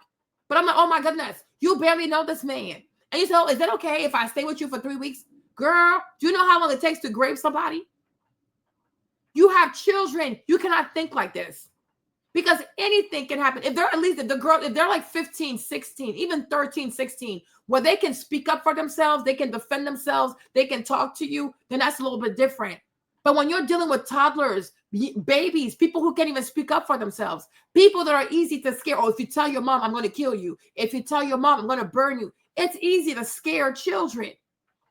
It's easy to scare children because they're babies. They'll believe anything. What you say to a 5-year-old, you can't say to a 16-year-old. You can't say to a 17-year-old. But anything can happen to your baby. And a child does not even know what it is to be molested. They don't know. Oh, did somebody touch you? Yes, mommy, people touch me. Okay, I guess you got touched. What does it really mean to be touched? How do you explain to a child? How do you explain to a 5-year-old what inappropriate touching is? How do you even explain penetration to a 5-year-old? Do I even want to explain that to a 5-year-old? Hello? But you can't just make these rash decisions when you have children. If you don't want the kids, just say so. You don't want to raise the kids, say that. Maybe send them back to their dad, because obviously you don't want to do it. So don't be a mother out of resentment. If you want to live your best life, you want to be a girlfriend to a rich man, do that. But by all means, don't drag these babies in your foolishness, because you barely know this man. And if he's that old and he's by himself, there has to be a dark reason why. But you don't want people to destroy kids, because it does not take a lot to hurt children. I know people who are molested. And it's really, really awful. And once again, it's the mother being reckless. I had a friend, he was molested when he was 2 years old by his actual uncle, because he used to sleep in the living room. So it was a lot easier to abuse him. I'm like, oh my gosh. Oh my goodness. People are really sick. People are sick. People are truly sick. And so when you have kids, you really have to ask yourself, like, is he coming for me, or is he trying to have access to my kids? Because they know it's a lot easier to go after single moms and harm their children. There's a lot of sick bastards out here. A lot of sick bastards. They're like, you have to be so diligent. And when you have children, you also have to run a background check on people. Now, you might not always see everything. Sometimes it doesn't happen that way. But just to be safe, run a background check on people before you move in with anybody. Run a background check. Get to know their family. Get to know their friend. Do your due diligence and actually run a proper background check on these people, because there has to be a reason why he's so old and he's still by himself. Why, like, you have all this money? Why isn't nobody want to marry you? Why me? Why me and my 2 kids? What are you up to? And the fact that people are not vigilant enough like that, it triggers me. Because I'm so pretty, because I'm so special. No, he could be a whole predator. When I was younger too, I saw this one Dr. Phil episode where the man intentionally went after this lady because she was a single mom, proceeded to molest her son. And the boy kept gaining weight. She was not noticing. The baby boy, he just kept gaining weight because he told the boy, if you tell your mom, I'm going to kill y'all. I'm going to evict you. And the young man said the reason why he didn't say, because he noticed that his mom was happier, because they were struggling, like where to live. they were struggling. His mom was happier. His mom was, they had a place to stay. His little sister. So the little boy, he felt like, I'm just going to take all of this for my mom. I'm like, it is so unfair. And the man, he just kept raping him and raping him. And he told them, if you tell your mom, I'm going to put you on the streets. If you tell your mom, I'm going to kill you. And the little baby, he just took it, and he just took it. And I'm like, you see your son gaining weight like this. You're not asking yourself any question. Why is he eating so much? What is going on? Why is he so isolated? No, because she didn't want to see it. She didn't want to see. I'm like, no, you don't want to. I'm like, this is bizarre. This is really bizarre. This is extremely bizarre. Look at this. And you made your son feel like he was responsible for you. You're an adult. You are an adult. He should not feel like, okay, I'm going to allow myself to be raped so that mommy can have the life she wants to have. Like, how is this humane? How is this humane? Your son was never overweight. You're moving with this man. Your son is just gaining weight and gaining weight. He doesn't talk to people. He doesn't have any friends at school. His grades are bad. And you don't say there's something wrong. What is going on with my child? No, because you don't want to see it. Because you don't want to move out of this house and do what you're supposed to do. How is this okay? How is this okay? Like, seriously, how is this humane? Like, people are just ridiculous. Just ridiculous. Like, this is insanity. This is insanity. If you don't want to raise these kids, if you feel like the kids are too much, send each child to the, like, here, you have your kid, because I want to be selfish. Be selfish. Go live your life. But don't drag these babies into these dangerous pit holes with these monsters, because this man is a predator. Is a predator. And then, you see, and this is why I even feel like somebody like Shera, she's diabolical, because a lot of women who listen to her are single moms, because Shera herself was a single mom. And most likely she was struggling, which is why she agreed to sleep with the married man, because she was not making it financially. Maybe now she's doing good, but she was a single mom. So a lot of people who listen to you, they're single moms. The advice you give these women, is it healthy for the children? So you just see how selfish she is as a human being. And I'm like, is that who you want to be as a mother? That's who you want to be. You're serious? You are a single mother and you are a mistress. What if the man's wife comes to your house and starts shooting, and then your daughter catches a stray bullet? Can you imagine? It's the same thing with Miss Gail on TikTok. She was also a single mom. And that's why, no, they're not. No, they're not. I don't think her older daughter's for her husband. I don't believe that part. She has multiple kids, was she? I don't think the first one was for her husband. I don't believe that part. I really don't believe that part. It's the same thing with Miss Gail on TikTok, right? When she met the husband, she said, he was not my type. He was fat. He was overweight. He was this. He was that. He was this. Okay. Then Miss Gail. Why? Because he bought her diamonds.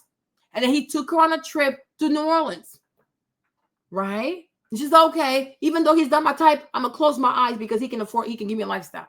Meanwhile, the wife of the man just had a baby and she was going through postpartum, right?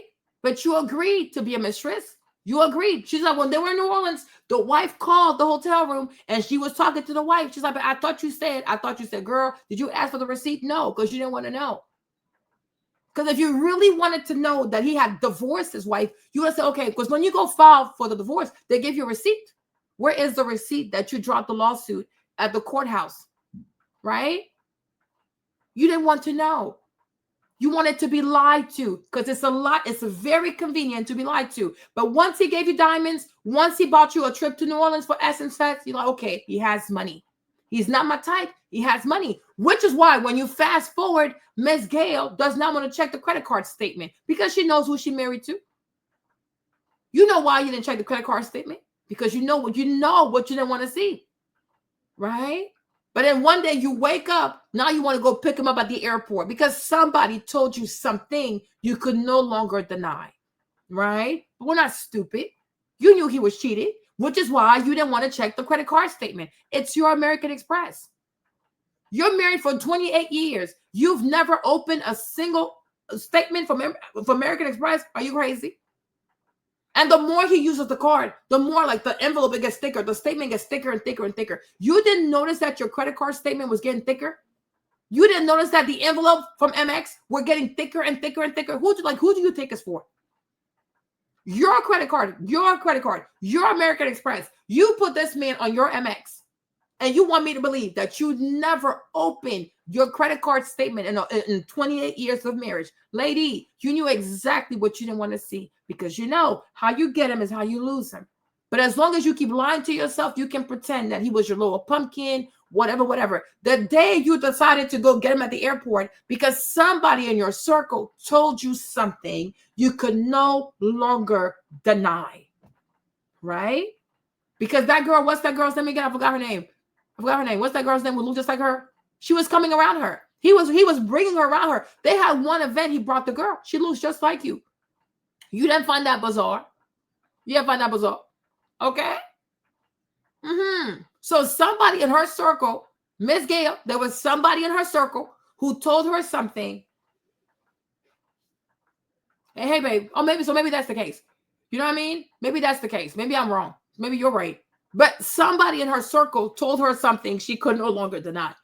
Because why doesn't a wife open up her husband's bank statement, especially when it's your MX, it's your credit card, it's your credit report, it's your credit score? Why aren't you opening the bank statement? Because you don't want to see some things, because you know what he was doing with you when he was married, right? Now you can say, oh, but I told him to go home, but you didn't say it loud enough because he stayed, didn't he? Okay. Now that he cheats on you, now that we got to a place where you can't deny, because the man got to a point, he got so comfortable. He takes her to the same restaurant they used to go to. He's at the airport with her. He's at the Delta Lounge with this lady. Like, he's not even hiding. So you had no choice but to confront it. You're like, oh, mine was different, though. I told him to go home. Miss Gail, no, you did not. And even when you did, you probably did it the first time when you didn't know he had money. When you didn't know he had money and he was fat, ugly, and unattractive, you're like, yeah, whatever. But when that little fat boy came around and gave you diamonds and a whole trip to the Essence Fest in New Orleans, you're like, okay, you know what? Maybe I'll reconsider, because you needed help, right? And you didn't care about the wife. You didn't care about the wife that just had the baby, that had the postpartum. You didn't care. You did not care. So now here we are. And you said, oh, the first wife, girl, bye. Make it make sense. Make it make sense. You didn't have empathy for her. She just had a baby.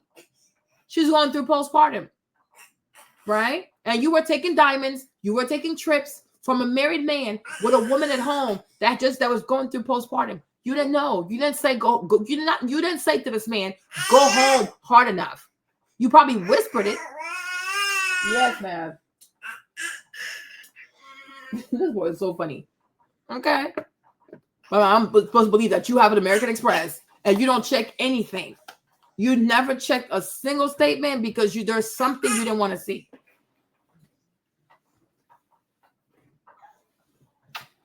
But now, because I guess it got to a point, your girlfriend started to see it. Everybody started to see it. So then you had like, oh, let me check. Let me try to save face, whatever. He's right here, right? But like, let's not lie to ourselves. This is crazy. This is crazy. Who's I mean, hold on, you guys, hold on. Just want to look for, somewhere else, because I hadn't planned on needing to find somewhere else. And he was saying, well, if you're going to live with me, it's going to be as my wife, not as my girlfriend. And I was like, well, how spontaneous are you? And he laughed and he said, very spontaneous. So then I was like, right. So we started entertaining the idea of getting married, like immediately. And I, didn't want to get my hopes up. So I just said that, he's saying all these things, but I'm going to see what action that he takes. And so I had just got paid and I was like, okay, we seem like we're really talking about seriously entertaining the idea of getting married. So I'm going to go and get the wedding ring. We were talking about getting married like the next week, and he was out of town in Colorado. So we hadn't seen each other. This is all talk over the phone, over FaceTime. So I went and got his ring. You guys see the scam? So he takes her out to a fancy dinner, fancy restaurant. He acts like he's rich, right? Tells her, be my girlfriend. Then he says, the only way we're going to live together if you're my wife. She think it's cute. Have you met his family? Does he have, I guess he does not have kids, okay? Does he have like siblings? About his mother? Have you met any of his people? Do you know who he is? Have you done a background check on this man? No. Then she goes and she buys the ring. Why are you buying a ring for a rich man? Right? Why are you buying a ring for him? Isn't he rich? Why are you buying a ring? And on top of that, she bought a ring for $300. I'm like, $300 for a high value man? Something is very bizarre. Something is extremely bizarre. Something is extremely bizarre. Right? Because if he's a high value man, I'm sure he knows how to get things done, right? I'm sure he has assistants. I'm sure he can make time. Why are you buying a ring for this man? This doesn't make any sense at all. Why are you buying his ring? And what kind of high value man is even gonna what? You buy a ring for a man, for a millionaire? You for $300? I've never heard of that before. I never heard of that. This is brand new. I've never heard of a woman buying a ring for a man. Especially a millionaire. I'm gonna take my little 300 for somebody that got more money than me. No, he's the man. Let him propose. Let him do the right. If he says he wants to marry, let him do it. Why are you rushing into it? Because you think that's your Prince Charming. So let me secure the frog. Let me secure the frog. Okay? No. What's the rush? Let him do it. Let him lead. Did he not become a high value man because he knows how to lead and compete? Let him do it. Why are you buying him a ring? And my thing is a $300 ring and he took it? He took it. Make it make sense. Oh, hey, man, what's up? Oh, poor me. Man, I was thinking about you the other day. I felt so bad. I'm like $1,000 for a room in the basement. This is crazy. I paid like $300 for it. It wasn't like a super flashy ring like the one he has now, which is completely a lot better. But I went and got his ring, and the next time we talked on FaceTime, I was like, I did something. And he was like, what did you do? I was like, I got your wedding ring. So he was like, no, you didn't. Show me. So I showed him. I said, yeah, I actually did it. I don't know if you were really being serious, but we're talking about getting married. So I had a really bad habit of like spending money. And I was like, if I don't get the ring now, then I'm not going to get it. So I went ahead and got it. And that put the fire under him to, I guess, really go and look for my ring. Well, let me rewind. So then after that, I think it was like the next day, somebody told me to go online and check my eHarmony profile. So I went on there and I saw that he had updated his picture, and I was like, oh no, this dude is playing around. Like, I'm glad I didn't spend a whole bunch of money on this ring. Like, he was just playing. And I screenshotted it and sent him a picture, and I said, it doesn't seem like we're on the same page. So yeah, I'm done with this. And he texted me. He was like, or I think he tried to call me and I didn't answer. And he texted me and he was like, no, I'm serious. I am going to marry you, in caps. And I think that evening he like ended up going and buying my ring. Yeah, he went and bought my ring. And the ring that he got me is not the ring I have now. It was a nice ring, but it wasn't nearly as big as the rock that I'm currently sporting. So he was rich. So did you guys hear this? So he's telling her he wants to marry her. Meanwhile, he's changing and updating his profile on eHarmony, right? But then she not tell us that the first time they went on a date, he told her, be my girlfriend. Something here is something the milk ain't clean, right? So the first time you go on a date, he said, be my girlfriend. But he's still keeping up his profile on eHarmony. You're calling him, say, hey, can I move in with you for a few weeks, whatever. He's like, oh, yeah, but the only way we can do that is with my wife.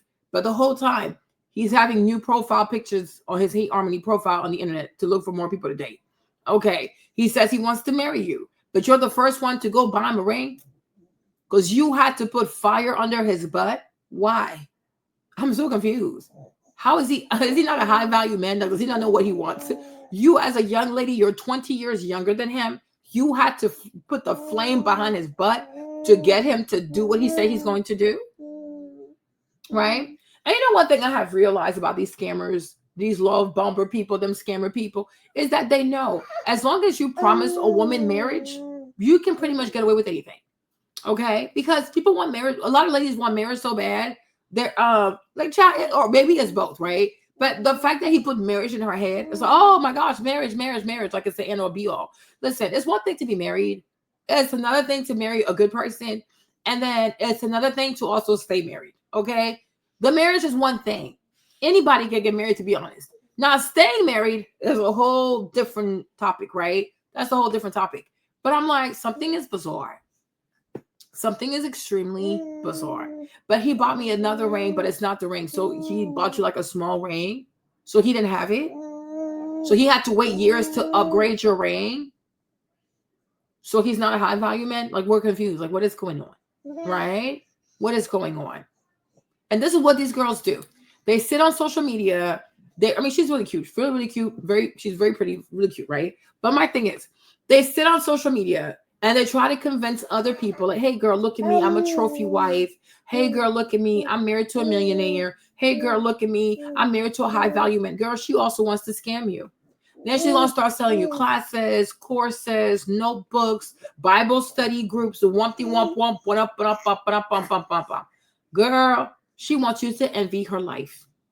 Okay? This is how people do when they want you to envy their life, and they can tell you, I can coach you to get the life I have. No, thank you. I don't want it. Okay? No, thank you. We don't want it. This doesn't make any sense. Okay? This does not make any sense. Yeah. She wants to sit there and like, look, I got the dream life. I got the perfect life. I was able to secure the ring. No, you didn't secure nothing. You pressured the man. Okay? You pressured the man with a $300 little band that you got for him, right? And then he gave you something cute in return. But he didn't give you all he could have given you, right? You're telling us he told you, be my girlfriend. I want to marry you. But the entire time, he still has an active profile on the dating site. He's updating his pictures on the dating site, which lets me know he's having fun with more girls your age. This dude is up to no good. This dude is up to no good. He is up to no good. This man is up to no good. I think it's very bizarre. You in your 40s, you have lots of money. You're such a great catch, but you have to go look for somebody that's 20 years younger. So all these other women that are older than me, they're not seeing that you're a good man. That is bizarre. I'm not that special. Thank you, sir. I am not that special. Something is off. Are you crazy? Do you beat women? Are you weird? Do you have a small penis? Do you have erectile dysfunction? Are you an abuser? Yo, I have questions. Because you see me, Marlene, I'm not the type to think I'm that special. I'm like, this is bizarre. This is really, really bizarre. So I'm the only one? Like, what? Why? Why me? Because he's in, like, you know, he's a lot older. He could also have erectile dysfunction. You know what I mean? Maybe his penis does not work. Are you sure that's what you want to marry? A man with lots of money, but his thing don't work? Then you're going to have to get you a lover. Because how you going to do this? Right? What if he also has an oddly strange looking private part? What you going to do, sis? But something is bizarre, because if he's that great of a catch, he loves children, he has money, he's a great man, he has a great career, he does good in the community, there should be a lot of competition to get to this man. But no, he's just so free. He's free. He's open. Anybody can be his girlfriend. Matter of fact, he's just so free. He can get married by tomorrow. Married by tomorrow. No other woman wants to marry you. Just me. That is very bizarre. That is extremely bizarre. Okay? It is bizarre. It's very bizarre, because when a thing is good, there's competition. We see it. Anything that's worth having, there's some type of competition for it. There is no competition for this man.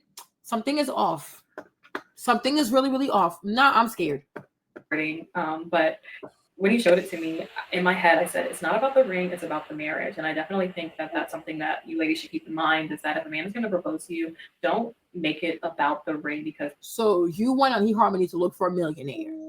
And now you're saying it's not the size of the ring. But I disagree, because if I'm chasing millionaires and I want to marry a millionaire, it is about the ring. Because the ring shows how successful he is. Oh no, girl. If you marry somebody because of love, then I guess you can say it's not about the ring. I don't even have one. Okay, that part I get. But when you follow Shera and the goal is to get with a high value man, a rich man, then baby, it is about the ring. Because you are here for money. You are doing love for money. So the ring matters, because the ring shows us that he's a high earner. We trying to see something. Okay? No.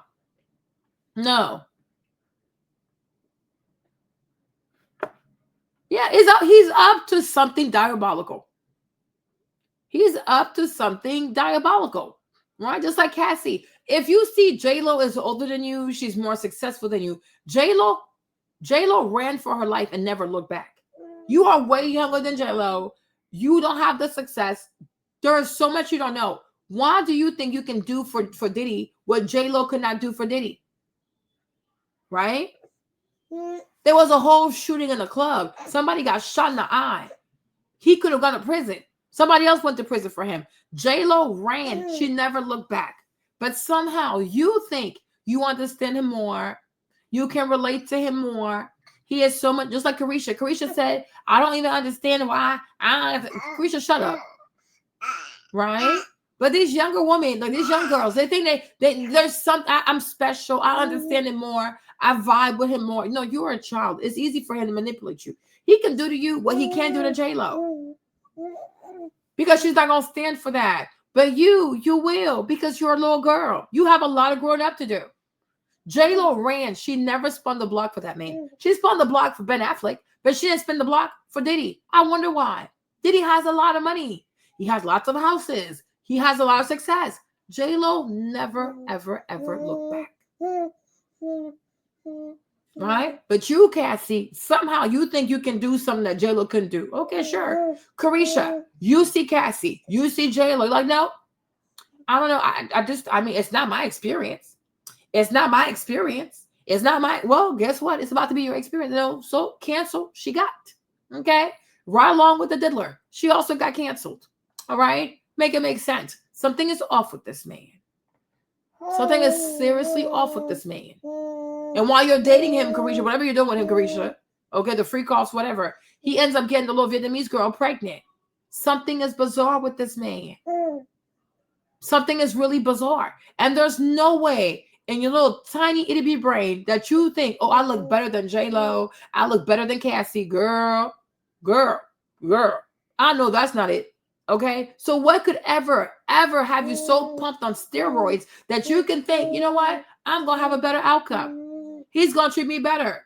He's going to be better for me, nicer to me, more faithful for me. Who are you again? Who are you? People are crazy.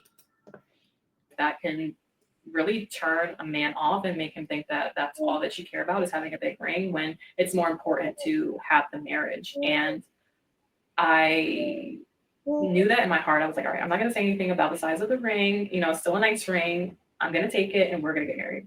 So we ended up getting married. So it was a mediocre ring. So you listened to Shera and look what you ended up. A man that is 20 years older than you, a dusty ring. You had to buy his ring. And on top of that, you gave him your body to this dusty man. I tell you, Shera will have you messed up out here. Okay? Then you're like, okay, I guess I'll just take it, like, you know, because you needed a place to stay. You had nowhere to stay. So he knew you were desperate. He knew you did not have the upper hand. She was desperate. You were desperate. How can you tell somebody, oh, even if I only stay there for 3 weeks, you're showing your desperation. Girl, have some pride about yourself. I'd rather be suffering in my mother's basement than to show people that I'm like, no, I'm not doing that. Is it okay if I stay with you? So he knew you were homosexual. You were homeless. You were homeless with 2 kids. And most likely, you didn't have a family to take you in. So that's why he could tell you, oh, we have to get married first. So he doesn't even want to get to know your family. Know your mom, your dad, who raised you. No, he doesn't care. Then he gives you a mediocre ring. He probably, huh? Yeah. No, because she thought he was rich. She thought he was rich. She really thought he had money because the first date was like lavish. You know? Because Shera told her. But there's no gold to get. There's no gold to dig. There isn't. It's just a bunch of old people, a bunch of AARP people with all kinds of issues. There's no gold. There's no gold. There's no gold, you guys. Like, let's be, you think somebody that's really, really successful. You guys, let's be so for real. Let's be for real, for real. Let's be honest with ourselves, right? You really think a man that's a real high value man, like seriously, a man that has a lot to lose, that has a reputation, that makes lots of money, that has a great career, maybe a CEO, or at least he's like C-suite type of stuff, right? You really think that dude gonna go put his face on a dating app? For real, for real? If you see the profile of a real high value man on a dating app, it might be a Nigerian person scamming your ass. Be so for real. A real high value man, he's gonna find his wife in his network. He's not gonna be on a dating app, you guys. It's the scammers. I keep telling y'all this. It's the scammers. A high value man, a real high value man, he has enough activities where he encounters people every single day because he's extremely busy at a high level. He has lots of money. What does he need a dating app for? If he needs any kind of help with dating, I can see like a matchmaker. That I can see. A matchmaker, I can see that. A dating app, ghetto. What in the world? You think a CEO wants people to see his profile on eHarmony, on Bumble, on Tinder? Do you know how badly that can affect his business? His decision-making skill, like why he's on a dating app? What is wrong with this man? Right? If you say a matchmaker, yes, I can grant you that. Oh, I met a rich man through a matchmaker. That part I can see, like a really prestigious, especially a Jewish matchmaker. I can believe that. That part I can believe. Where it's very discreet. You know what I'm saying? Yes. But an app? No, I don't believe that. That's a scammer. So if you really see somebody on there, he's a scammer. Or it's somebody from Nigeria trying to scam you for some money because they had no way. It doesn't make any sense. Like, think about it yourself. If you were a high value, if you were a high earner, do you see yourself wasting your time going through dating apps and dating profiles? No. The what I can see you do is like you're going to hire a matchmaker. Tell them what you want. Tell them what you're looking for. It's very discreet, right? And it's like you're going to date discreetly. If it doesn't work out, it's not a big deal. But you're not about to go have no dating profile on a dating app where you pay $20 a month for a profile or you pay $50 a month for a platinum membership. Girl, what? Does that even sound like high value? No, it sounds like booty calls and scams. So I'll be telling you, I don't know what this lady's been talking about. I don't even know what, like the other lady, the lady, the Shera lady. I don't even know what she's talking about. If you at least said to these young women, get recruited by like what's them people called? A matchmaker. Find a good matchmaker and see how you can audition for a matchmaker so that when she finds men who want someone like you, she'll call you. That makes more sense. Matchmaker, I can see it. A very exclusive like matchmaking service. Yes, I can see that. Where it's very like hush, hush, hush, hush, hush, hush, hush. Yes, that part I can see. You know what I'm saying? But no. Bunch of scammers. People who have just enough to impress you for the first date. Or they have just enough money to impress you for like 3 days. And then I'm like, oh, I forgot my card at home. Oh, is it okay if you pay? I'll pay you back. Oh, you know, my banker said all kinds of weird. Girl, he about to scam you. Okay. They have just enough money to scam, to lie to you for about 3 dates. Then after that, you're going to start paying for everything. You see? She's paying for the ring. She has to settle for a little ring. Womp, because he only had enough money to scam you. He's not really rich.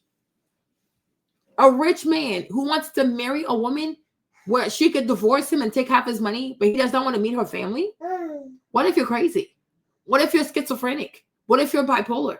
What if your mom has Alzheimer's? Like, these are all things he has to consider because you might have that. You might have the trait. Or if you have kids, the children might have that trait. No, he doesn't care. He is so rich, but he's not going to have a prenup for you. Yeah, he's not going to have a prenup for you. He's not going to talk to his lawyer first to see, like, he's not even asking about your credit score, your liabilities. That don't give rich. Rich people don't play about their paperwork. No, that sounds extremely bizarre. I'm not believing any of the stuff. I am not believing any of the stuff. And this is how you know that some people really don't know rich people. They sit on YouTube and say all kinds of foolishness. But I'm like, that doesn't make any sense. Because he would want to know, what are your expenses? What are your liabilities? How much debt are you bringing to this marriage? He's going to talk to his lawyers. Because how can he protect himself? Because you are young. What if you change your mind? There's no prenup. There's no meeting of the families.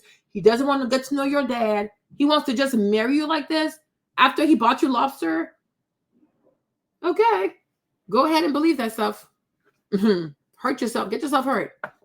The next week, everybody was shocked. I randomly called my mom, my grandmother, hey, I'm getting married in a few days. We got married at the courthouse because I told him I don't need a big wedding. I'd rather spend that money elsewhere. And we had a really beautiful wedding reception in DC. So now you're married to a high earner, but now you practice frugality. And nobody else came. You married at the courthouse. You didn't meet any of his friends, any other successful men, because high value people hang out with other high value people. No other high value men showed up. He didn't have a best man. He don't have a best friend. He has no best friend at his big age. What? His mom didn't go, what? He married you without even talking to your mother. Like, he didn't say, oh, let me meet your family. Let me go ask your father's hand in marriage. Girl, what are we even talking about? What are we talking about? What exactly are we even talking about? This is very bizarre. Does not have a best friend? Nobody? His business partners? No one came? No. Shera is really hurting people. This is crazy. At a really nice restaurant. It was gorgeous. So yeah, that is how I ended up getting married. But I think that also something that I want to let you guys know is that becoming his wife and really being the kind of woman that could just get a ring like that. What ring did you get, sis? What ring did you get? She's like, being a woman that gets a ring. What ring? Girl, you just told us he got you a ring from the Cracker Jack box. Girl, what? Girl, what ring did you get? You had to wait years. You had to have children with him. Sleep with a man 20 years older than you. Wait years, okay? For him to upgrade the ring to something decent that now you can feel proud to show it to people. Show us the first ring real quick. What ring did you get? This lady is crazy. She is really crazy. This is crazy to get a ring like that. We don't want the ring, sis. A $300 ring or maybe a $1,000 ring. A lot of girls today, they can buy that for themselves. No, girl, we rebuke you. I'm like, she said, to get a ring like that. What ring did you get? Does anybody here want the ring she got? We don't want it, sis. We don't want it. And even this ring you have on your finger, it could be fake. Cubic zirconia, yeah, most likely. We don't want it, sis. We do not want this. And honestly, we don't even want this for you. Me, I would have told you this ain't it. This is not it. Okay? This is not it. To get a ring like that. No, thank you. No. Gotta go. Took work. At that time, I had really become a better version of myself, Girl, you moved out from one boyfriend to a new boyfriend in 1 week. What work did you do? You listened to Shera 7. That is not work. That's just filling your head with a bunch of lies and foolishness. She said, I really worked on myself. This girl is crazy. These girls are insane. Version than the woman that was dating thugs and living in some kind of secular lifestyle. I had. So you think she did the work to go from dating a thug to what? A predator? To become the kind of woman that a man would want to take around his colleagues and his mother. But you never met his mother. She never came to the wedding. You never met his colleagues. Nobody came. It was just the two of you at the courthouse. You didn't meet anybody. What is she even talking about? And be the woman that's adding value to him just by standing next to him.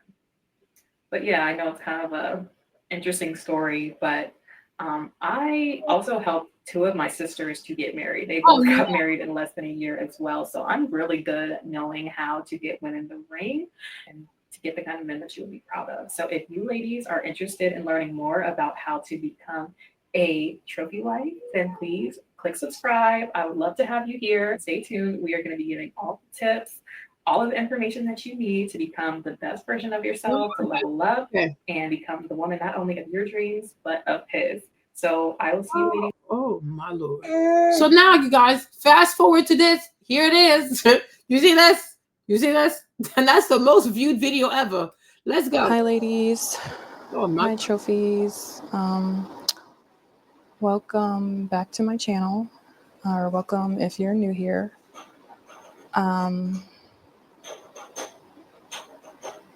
If you hear any noise in the background, that's the new baby. See? Now she has a new baby and she's crying. You guys, in these instances, people need to sue people. Like, I'm not like, listen, it's like if you buy a product, I think advice is like a product. If you buy a product and you apply the product and this is what happens to your life, you need to sue.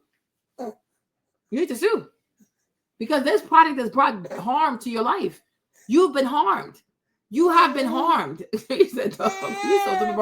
You've been harmed. So in this case, I think she needs to sue Shera. Because this product has harmed people. She's harmed. She has been harmed. Okay? She has been harmed. I'm like, you should sue her. You need to let her know what happened to you. Because listening to this woman is what got you down this track. And now here you are. Okay? She needs to be sued. And all people who have been hurt by Shera's advice need to file a class action lawsuit. This is insanity. I told you what happened, T. You didn't hear what I said? I told you what happened. A lot has Now happened. she said, look at the title. I married a monster.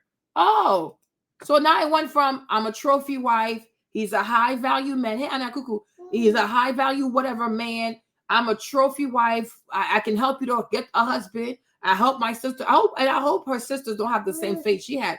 Now you fast forward in less than a year. This is all in less than a year. Now the title is I married a monster. Are we surprised? Are we surprised?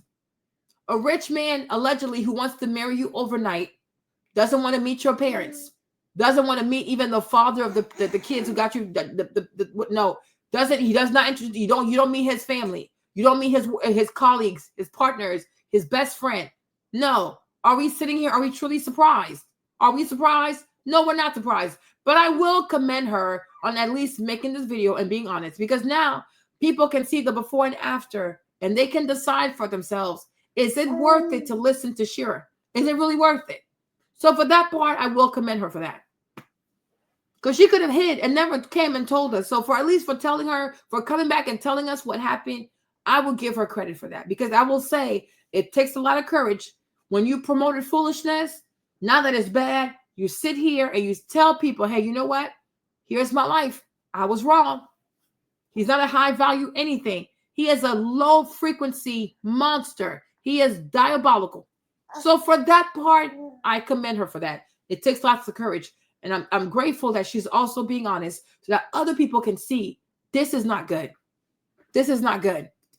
So for that part, I commend her for that. Since the last time that I recorded, I think the last time you guys saw me, I was in my second trimester. And yeah, I think I did post an update in the community section when the baby was born. And I said that I would be back soon. And that was a few months ago now. I thought that when I came back on here that it would be to maybe do like some kind of newborn favorites or meet my new baby or something like that. But unfortunately, it's been a little over a month since I had to end up leaving my husband.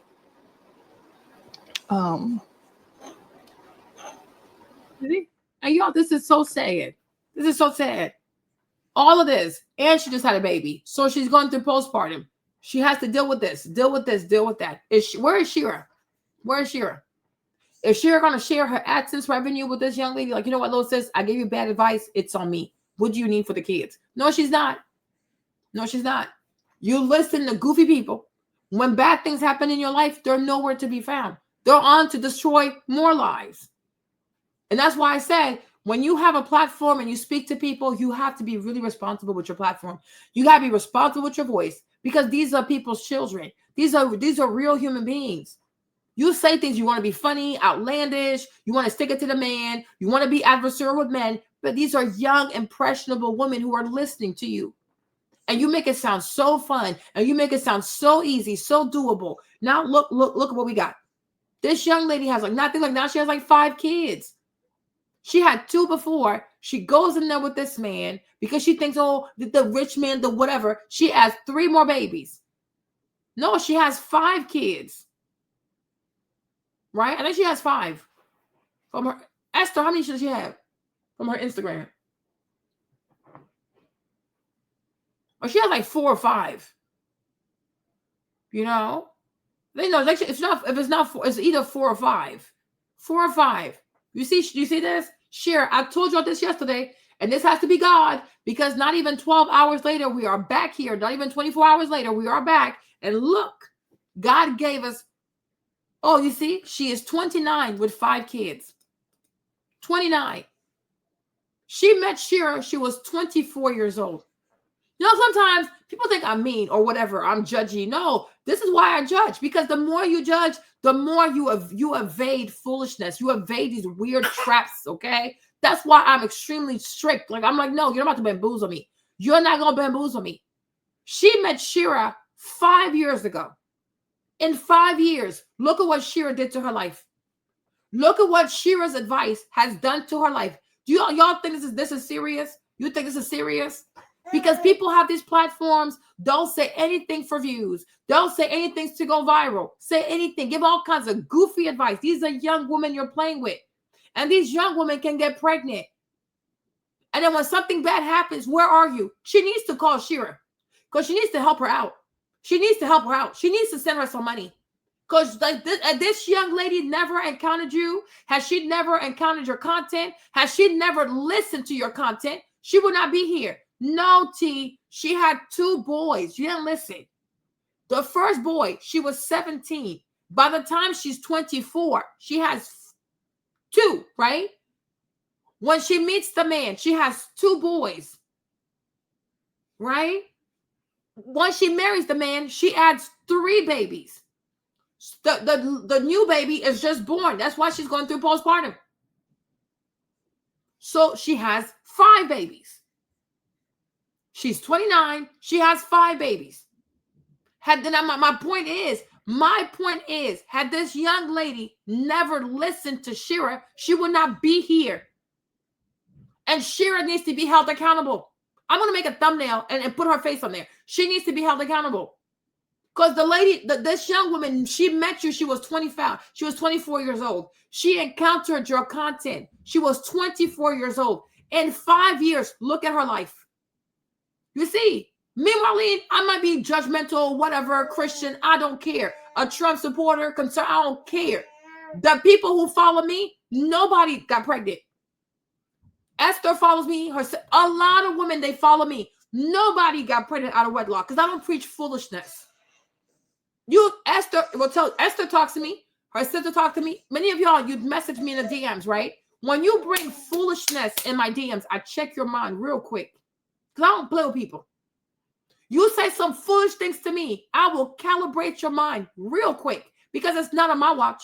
I don't play these goofy. Oh, yeah, sure, go do it. No, do what? For what? Have you thought about the long term of this foolishness? Are you insane? Are you insane? Okay? I don't play with people. I will get your mind right. Nobody who follows me can't say, oh, my life is ruined. No. Janet did not want to go do her CPA. I said, you gonna go to school, get your CPA, right? She went to school, she got her extra credit or 30 credit. She did the thing to become a CPA, right? Esther's in med school, her sister's in med school. Me, people follow me, their life, it gets better. Val, she follows me, her life got better. When people follow me, there's a real change. And I don't say, oh, let's find a man, let's go look for money. No. I tell you, you gotta be smart. You gotta think. You have to think critically. Stop being greedy. There's no, I don't play foolishness. Because for me, the way I look at life, everybody that comes into your life, they come into your life for a reason. Every single one of y'all who follows me, especially you, the girls who follow me, you are somebody's child. You are somebody's daughter. I don't play with people's children because you're somebody. The way I have kids, maybe one day my kids not going to look up to me. They will look up to somebody else. But I pray that what I did for somebody else's kid, may somebody else do that for my kids. This is why I don't steer people's children in the wrong direction. I don't do that. They might not like it. Oh, there goes Marlene. There goes Marlene. I don't care. I don't care. I'm the big sis. You're the little sis, and you will listen to me. You're not going to throw your life away. You will not throw your life away. I don't do foolishness. I don't do foolishness. I don't do foolishness. Because there are consequences to this stuff. There are real consequences. There are real people behind this. These are real people. These are real human beings. You make this content. All these girls are listening to you. You think you're doing it for fun or entertainment. They think you're being serious. They think you're being serious. In 5 years, look at what she did to this young lady. This is so irresponsible. And she was like, she didn't know this. Go after a rich man. Go look for a rich man. Go create a profile online. Go on these dating apps. This young girl, Isis, she knew nothing about this until she encountered Shera and her content. Now here we are. Now here we are. If it was me, I would go knock on her door with my babies. You gonna help me with these kids because your advice, it led me here. You understand that there has to be consequences to this foolishness. There has to be consequences to people teaching foolishness to young ladies. And it's like, oh, no, go date this, go date that, go after money, go after money. If somebody's daughter dies, it's on you. It's on you. If somebody's daughter ends up getting raped, it's on you. Shera, that girl, Shera, she needs to be warned. This is pure foolishness. This is absolute foolishness. You got to conduct yourself like a mother, like an older sister, like a wise woman, like a matriarch. They might not want to hear it, but you got to give them advice that gives life. This is ridiculous. This is ridiculous. I mean, the people who have followed me, unless they chose to leave, that's on them. But I have not lost a single follower to some foolishness. Nobody who has followed me has been lost. People will watch my videos and be like, oh my gosh, Marlene, you and my mom will get along. Oh my gosh, Marlene, my mom said the same thing. Oh my gosh, Marlene, my therapist said the same thing. Because I am very mindful of the advice I give to people. Because these are real human beings. These are real human beings. People get on social media. It's all about the views. Hey, Sacred, it's all about the views and making money at the expense of who? At the expense of who? These are people's children. These are people's children. Like this, like it angers me. It angers me. Chase money, chase money, chase money, chase behind an old man. How do we know this man is not running a sex trafficking thing? Why? Is it normal for a man to just spend all kinds of money on a woman he just met? So you do this every night? Where do you get the money for this? Like, what is this? How do we know he's not running a human trafficking ring? How do we know? How do we know? The girls that are flying out on their first date, they fly out to Miami. Oh, it's a luxury hotel. The majority of luxury hotels are used for human trafficking. You think it happens in a cheap hotel? No. Sometimes you might even be safer at a cheap hotel. A lot of these luxury hotels are part of sex rings. They're a part of human trafficking rings. You go into a room with a man you barely know. How you know he doesn't have man in the closet to beat your ass, kidnap you, girl, and then take you to the back door? How you know that even the hotel manager is not in on it? When we read the Cassie lawsuit, every hotel that Diddy does his freak off, these are luxury hotels. These are not them goofy ass, ratchet ass nines, what they call Motel 9, whatever. No. When Diddy beat Cassie, who did he pay? The manager? $50,000. Sometimes it's the most luxurious hotels that are the most dangerous for young ladies. Because they hide all of that because it's so luxurious. Like, oh, no, they would never do it here. That's exactly why it's the perfect place to do it. Just like Jeffrey Epstein, he was not hiding. He was right there in Manhattan. Beautiful house, mega house. But he was doing all that evil stuff right in there, right in front of people. A lot of demons don't hide. They're in plain sight. They are just excessively wealthy. So no, they would never. Girl, that's exactly why they would. Because it's the perfect alibi. Oh no, it has to be in some dodgy motel somewhere. Girl, it's going to happen right here.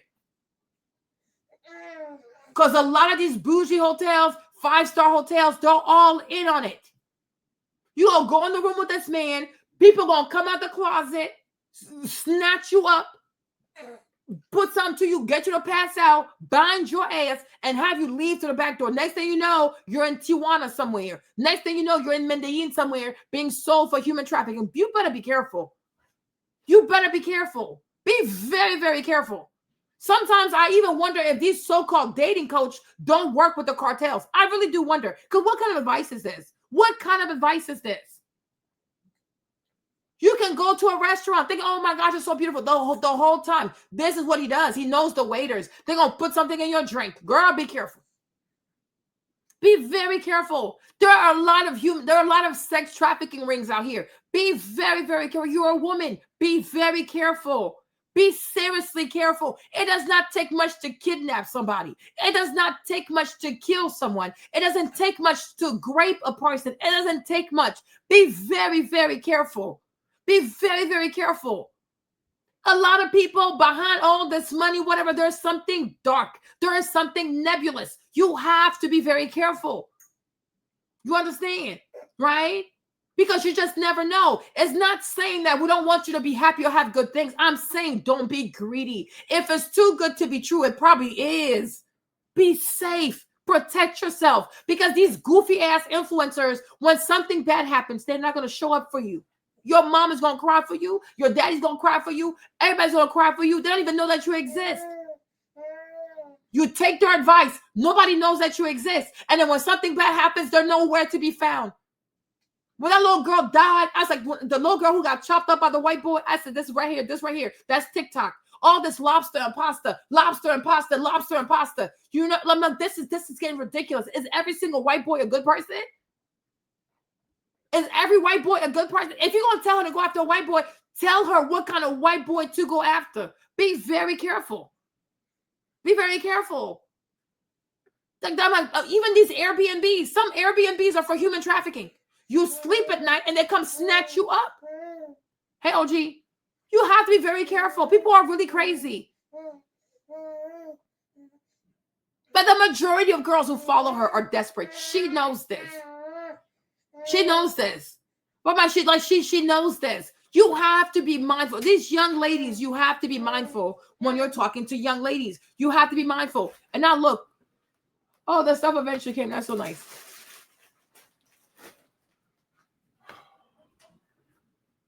This is sad. I'm like, you got to be very careful. Because not all white boys are good. If you say go find your real white boy, okay, the conservative type, he has a family, they're grounded, his people married, you know, because not all white boys are good. Just like at any place, you have crazies everywhere. But just because he's white does not mean he's a good person. He could be a serial killer. He could be a whole butcher. He chopped her up. He chopped her up, and I knew it was TikTok. I'm like, this right here is this little lobster pasta goofy stuff. Bunch of foolishness. You're going to get people's children hurt. Don't do this to these young people. Don't do this to these women. Like, do not do this. You want to help these women? The first thing you have to teach these women is how to think critically and to not believe in fairy tales. There are no fairy tales. It's just real people. Real people. There's no fairy tales. Nobody's coming to save anybody. We have to save ourselves. And the best way we save ourselves is by practicing critical thinking. And we got to think long term. Like this advice, what does it look like long term? Am I going to benefit from this? I don't know. If the answer is no, don't do it. Because this is crazy. This is really, really crazy. This is sad. This is really sad. Had she never encountered this woman in her content, she would not be in this predicament.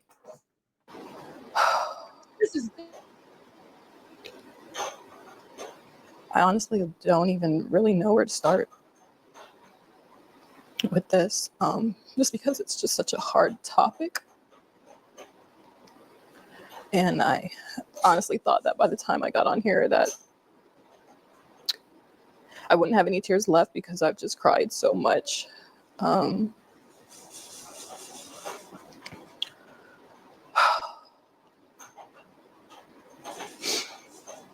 It's like I built this channel and this whole brand around being this man's wife and trying to teach other women how to attract good men and provider men and all these different things. And I truly held my husband, or saw him, as the bar for what every woman should, type of man that, or type of husband that every woman should aspire to have. And I didn't realize that the person I married was actually going to be my biggest nightmare. So basically, when I first met my husband, as I've already talked about in another video, I think it was my single mom video, I explained, a little bit about how we met. And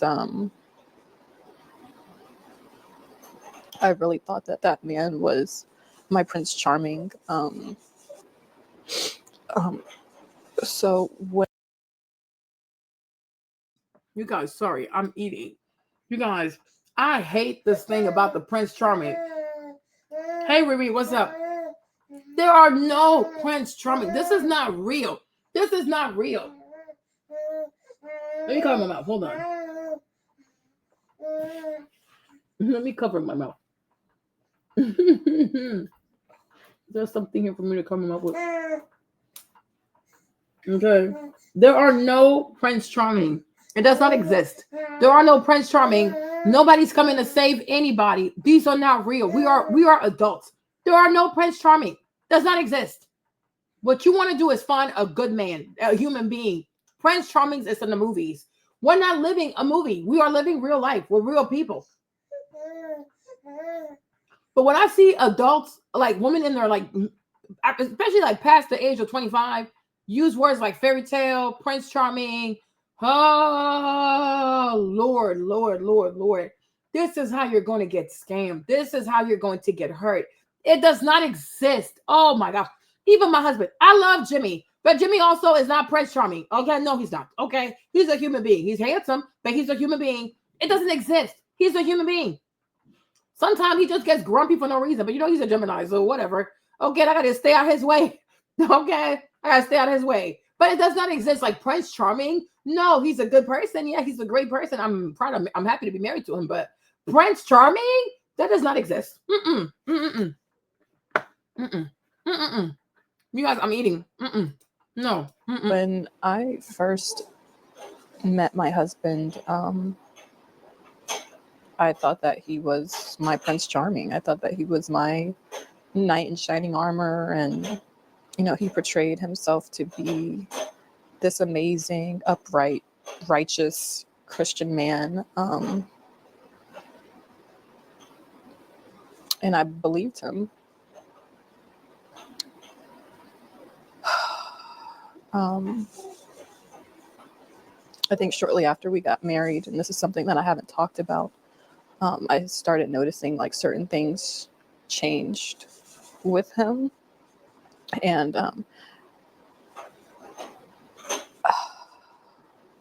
I just started to see a few things that I didn't like. But I honestly thought that some of these were things that I could get past.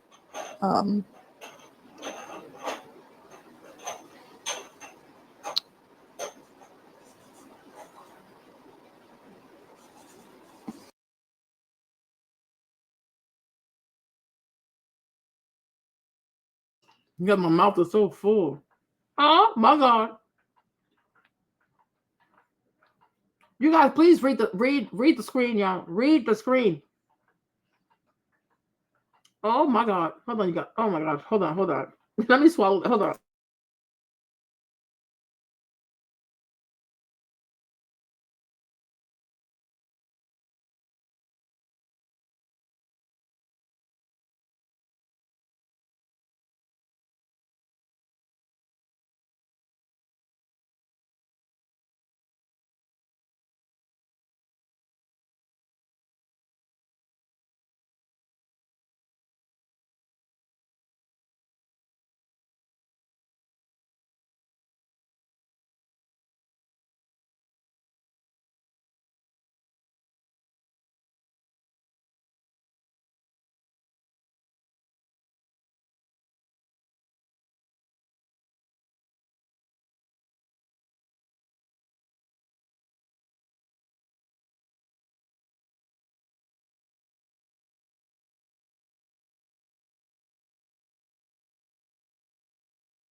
So he raped you 4 times in the first few months of your marriage.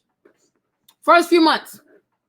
And then you had the gall to sit here on YouTube a year ago with your makeup on, acting so happy. You see how women are dangerous? You see why I don't trust people? You see why I have issues? You see why I have trust issues with women? Right? Hold on, y'all. Hold on. Stop the screen. Bring the screen back. Hold on. Wait a minute. Okay? You see how women can be so dishonest? So the first few months, you were sexually assaulted in your marriage. But you put your makeup on, you put your good wig on, you brought the little curls. You are super cute, my love. You are super cute. But do you see how deceitful you are? You went through this. And instead of saying, red flag, you're like, oh no, let me rebrand my story. Let me lie about my story. And then let me act like I'm a coach. You are trying to sell classes. Girl, y'all need to fear God. You people need to fear God. The first few months, you were already being sexually assaulted. And then you decided to come bamboozle people, lie to other women. Because when you look at her, would you ever think that she had experienced that with that man? I'm not surprised. Like I told you, once the age difference, it goes over 10 years, especially 20 years, there's going to be abuse in that relationship. Because Diddy did the same thing. It gives abuse, right? But you see how women can be so deceptive? Oh, hey, I help my sisters get married, you guys. I'm really good at this, you know. I have classes. Because she sells classes for $222. But you are a victim yourself. You are victimized. He gave you first of all, you bought his ring. Let's start there. He gave you a dusty ring from some cracker box somewhere. Okay, give you a little dusty little ring because you were homeless. And on top of that, he was assaulting you. So your children saw you screaming and yelling in the house like this. Then you fix yourself to sit here and try to sell a lie to other women. Especially most likely Black women. Why are people like this? Why are people like this? You see, women are living miserable lives, horrible lives, but they'll tell them, oh, I have classes, I have books, I have whatever. Girl, shut up. You married someone you barely knew. Oh, he was a good Christian. What Christian is going to marry you without wanting to meet your dad first? Meet your dad, meet your mom. What Christian man is going to marry you without even first knowing you? Did you ever see him go to church? Make it make sense. What Christian? And I believed it. No, because it was convenient to believe it because you were homeless with 2 kids. You were desperate. Do you see how people lie to people? That's why I never consume this content. Relationship content. They're sitting here doing photo shoots. They're hugging each other. Me, Marlene, I don't buy any of this. I'm like, yeah, right. It's a product. What do I know? The girls were sending me this girl. Come on, let me show you this girl on TikTok, on Instagram, right? What is her name? This girl, yes. For some reason, the girls love sending me this girl's content. Okay? Oh, child, they were sending me her oh, Marlene. I'm like, oh, whatever. Me, Marlene, I don't buy into pictures. I don't buy into nothing. I don't care. I do not care. So this one girl trying to try me, oh, Marlene, maybe you're miserable. Maybe you're, I don't care. I don't know this girl. Anybody can put makeup on. Anybody can put makeup on. Anybody can look happy. Anybody can show you what they want you to see. I don't know these people, girl. We can all do a photo shoot. Like, my husband is very beautiful too. I can do photo shoots. Oh, look at my husband.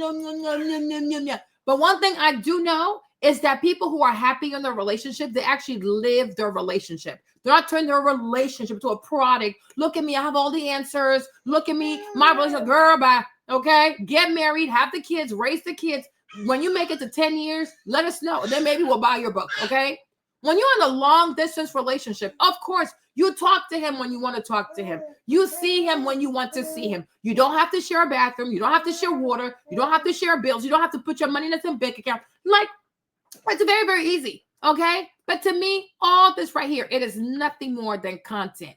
Right? And I'm like, no, I don't care. I don't care about this. You see? Look at this. Can be very hard, particularly on women. And that makes sense. Look at his face. There's something about this dude's face that is actually, I don't know how to explain it.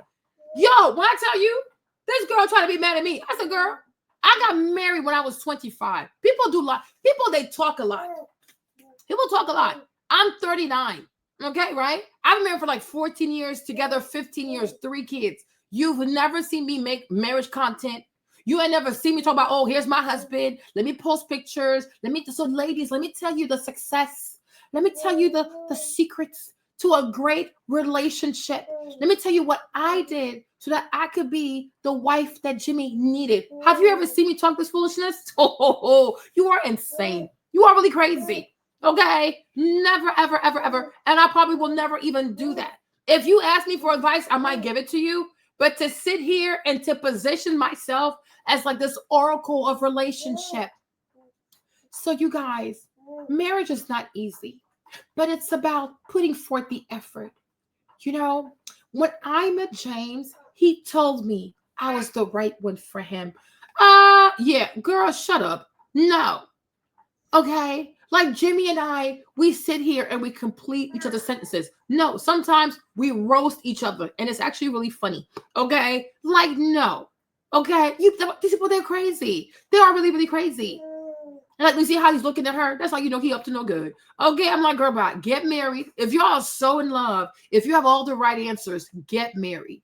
Move to America. Live with him. Have kids. Go through the gig, sis. Okay?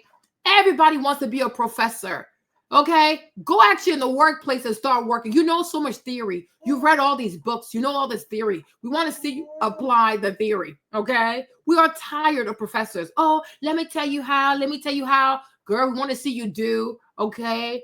Do. We want to see how you guys parent together. Have kids. We want to see you like parent. Who's going to stay up at night? Who's going to change the diapers? What if somebody does more than the other person? We want to see y'all do like actually do it. Do it. All these professors, they love theory. They love graphs. They love, but according to the theorem of Polypolis, okay, the theorems say, no, we don't want theorem. We want actual practicality. Do it. Do it, girl. Doing it and doing it and doing it well. Do it. Long distance is not easy. It's extremely easy. Long distance is very easy. You get tired of long distance, move closer. It ain't that hard. Why don't you do it? Because you're scared of something, ain't you, right? Do it. You ain't got no kid. He ain't got no kid. Move your stuff. Your business on the internet. We have the internet in America. There's nothing she does in London she can't do in Texas. Okay? Because you're scared. You don't want to live under the man with his roof. You don't want to live with the man. You don't want to live with the man. You don't want to see how he snores. You don't want to see how he chews. You don't want to put your money in his bank account. You don't want to submit. You don't want to submit. Okay, go ahead and do it. We try to see something. Get pregnant. Okay, let your nose get fat. We want to see something. Let your feet get swollen. Okay, anybody can do content. Anybody can post whatever for 30 seconds or 2 seconds. Do it for 15 years. Do it for 20 years, okay? You don't want to put his name. You don't want to live with the man under the same roof. You don't want to live with the man under the same roof. You don't want to have to argue, then learn to say sorry. You don't want to have to learn to compromise. Use the same toilet. Use the same toilet. Who left the toilet seat up? You don't want to do it. You don't want to do it. You rather talk about it. You rather talk about it because talk is cheap. Talk is cheap. Talk is cheap. Talk is cheap. Do a thing. Want you do a thing. Want you do a thing, girl. Want you move across the pond. Want you move to Texas. Want you be a wifey wife. Want you raise the kids. Want you get pregnant. We want to see a thing. We want to see a thing. We want to see a thing. We want to see a thing. Do the damn thing. Okay? Exactly. Go sit down somewhere. Go sit down somewhere. She was like, this girl, she really tried me. I said, girl, don't do it. Okay, hey, girl. Okay. Child, do it. Do it. Let that baby be born. Then y'all have to fight on how you want to raise this kid. Do it. We want to see y'all pick a name and see you people agree to how you going to name this kid. Do it. We want to see your ankles swollen. We want to see something. We want to see your nose get fat. We want to see your nose get big. Do it, girl. Do it, baby. I want you to do it, girl. Do it, girl. Do it. I bet you ain't going to do it. Want to sit here and pontificate. Okay? Everybody wants to be a college professor, right? Oh, I think this is what I think. This is what I think. Girl, do it. If you know so much, why don't you do it? Do a thing. Okay? Do it. Mupia, what's up? Why don't you do a thing? Hey, Sandra, why don't you do it? Why don't you do it real quick? Girl, why don't you do it, girl? Why don't you do it, girl? Why don't you do it? Marry the man, feed the man, and watch the man grow a little 6-pack to a 12-pack. And be like, oh, daddy, I love your big belly. Why don't you do it, girl? Why don't you do it, girl? Do it, girl. Do it, girl. Hey, hey, hey. You don't want to do a thing. You don't want to do a thing. Once you go ahead and do it, girl. Go ahead and do it. Move across the pond. Move into his house. Take his last name. Submit to the man. Okay? All right. Okay. Okay. Dale, mommy. Dale. Ven acá. Come over here. Huh? Uh-huh. Yeah, right. Long distance is so hard. Girl, live in the house with the man, raise the baby with the man, take his last name. Okay. And she say, okay, husband. Okay, I'll be submissive. Okay. You don't want to do it, man. You don't want to do it. You don't want to do it. Okay. No, politics is not over. Today is Saturday. We got Jill. But I love politics. But today is Saturday. It can't be too heavy. It's Saturday. You can't do politics every day. Okay. But I am a Trump supporter though. Okay. Go Trump. Less taxes. I need to save my money. Exactly. And pontification. Yes, Maverick. Do it. That makes the why am I getting teary? Tony and Taiwo bring us an inspiring look at their relationship. Tony, a celebrated author, has inspired millions online by openly sharing her journey towards self-discovery and the wisdom she has learned through her relationships. Her partner Taiwo brings his own perspective on what makes a long-distance partnership work. The way someone loves you can have a massive impact on your existing attachment. You see? There you go. You see? What do you have? She's a Cancer, water sign. You want to trust this? You want to trust a water sign? You are crazy as hell. And when you know the thing about cancers are all about watch me. They're all about, it's like Cancer is like, it's like Vegas. It's like St. Louis, right? It's like Missouri. It's like show me state. Like show me. They're very, very flashy on the outside. Cancer, a water sign. She gonna get in that mirror. She gonna start crying. That's why she's scared to do it, because she knows. Okay. If she was an earth sign, I'm like, okay. Taurus, Capricorn, Virgo. If you have a Virgo giving you love advice, yeah, they're really about that family life. Okay, they're a little toxic, but they're really about the family. A water sign, girl, Cancer, giving you relationship advice. Ooh, Jesus, y'all crazy. You guys are crazy. People, they're crazy, yeah. Being with a secure person undid a lot of damage. I walked out of a relationship. I'd spent 6 years essentially of my life trying to prove my value to someone. I remember thinking that, God, I used to be so sure of myself and so confident when it came to love and relationships. And now I'm not so sure. And I had to do a lot of self-work before meeting Taiwo, a lot of self-work. I just was obsessed with thinking that I would have to be very successful first in life before I then go and find my future wife. He loves me in a way that I don't question anything, you know, and I've never been loved like that before, where I feel like I'm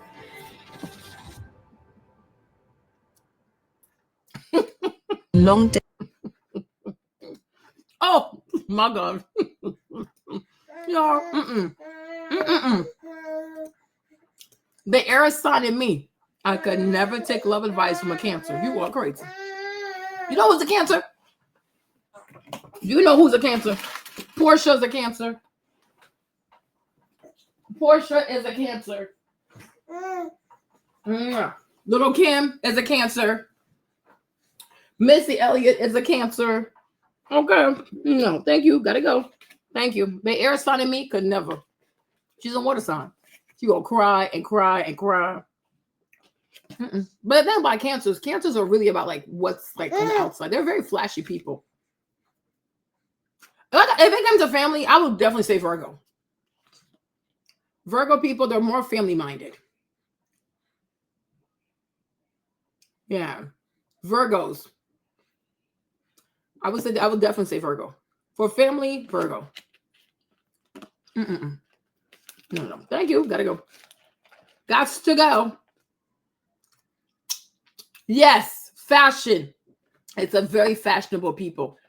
Yes. No, Lil Kim, Portia, Missy Elliott. Okay, it's a very flashy people. That's about it. Relationship advice from a Cancer? You're crazy. It's like taking love advice from a Pisces. What the fuck? No, you're crazy. You're insane. Love you, Pisces. I love you. It's like sad to even say like I could get past some of these things. I don't even know where to start. 6 weeks ago, I was changing my daughter, my 4-year-old daughter, and I noticed that when I changed her, she was red and very sensitive. And immediately, my first thought was, did someone touch her? Oh, God. Gosh. So I asked her, I said, baby, did somebody touch you? And she ended up saying it was Daddy.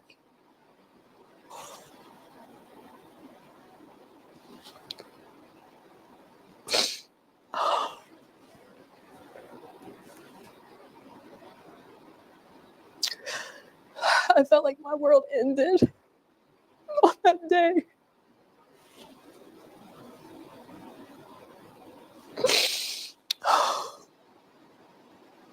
My husband wasn't home at the time when she told me, but I knew he would be coming home soon, so all I could do was just say, don't tell him that you told me. And I just instantly started trying to think of how I could get my kids out of the house, because I knew if I confronted him or asked him about it, that he would just lie, and that he would probably just continue to keep doing stuff to her, but just become more covert or more sneaky or whatever. As soon as my husband got home, he was actually picking up the boys from school, my 2 older boys from school.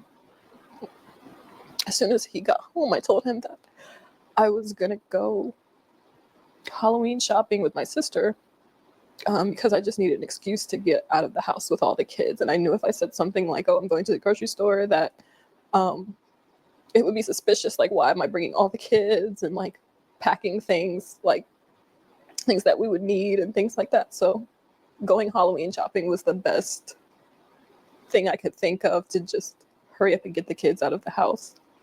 I'm sorry, I had to get myself together. So when I got to the hospital, they basically told me that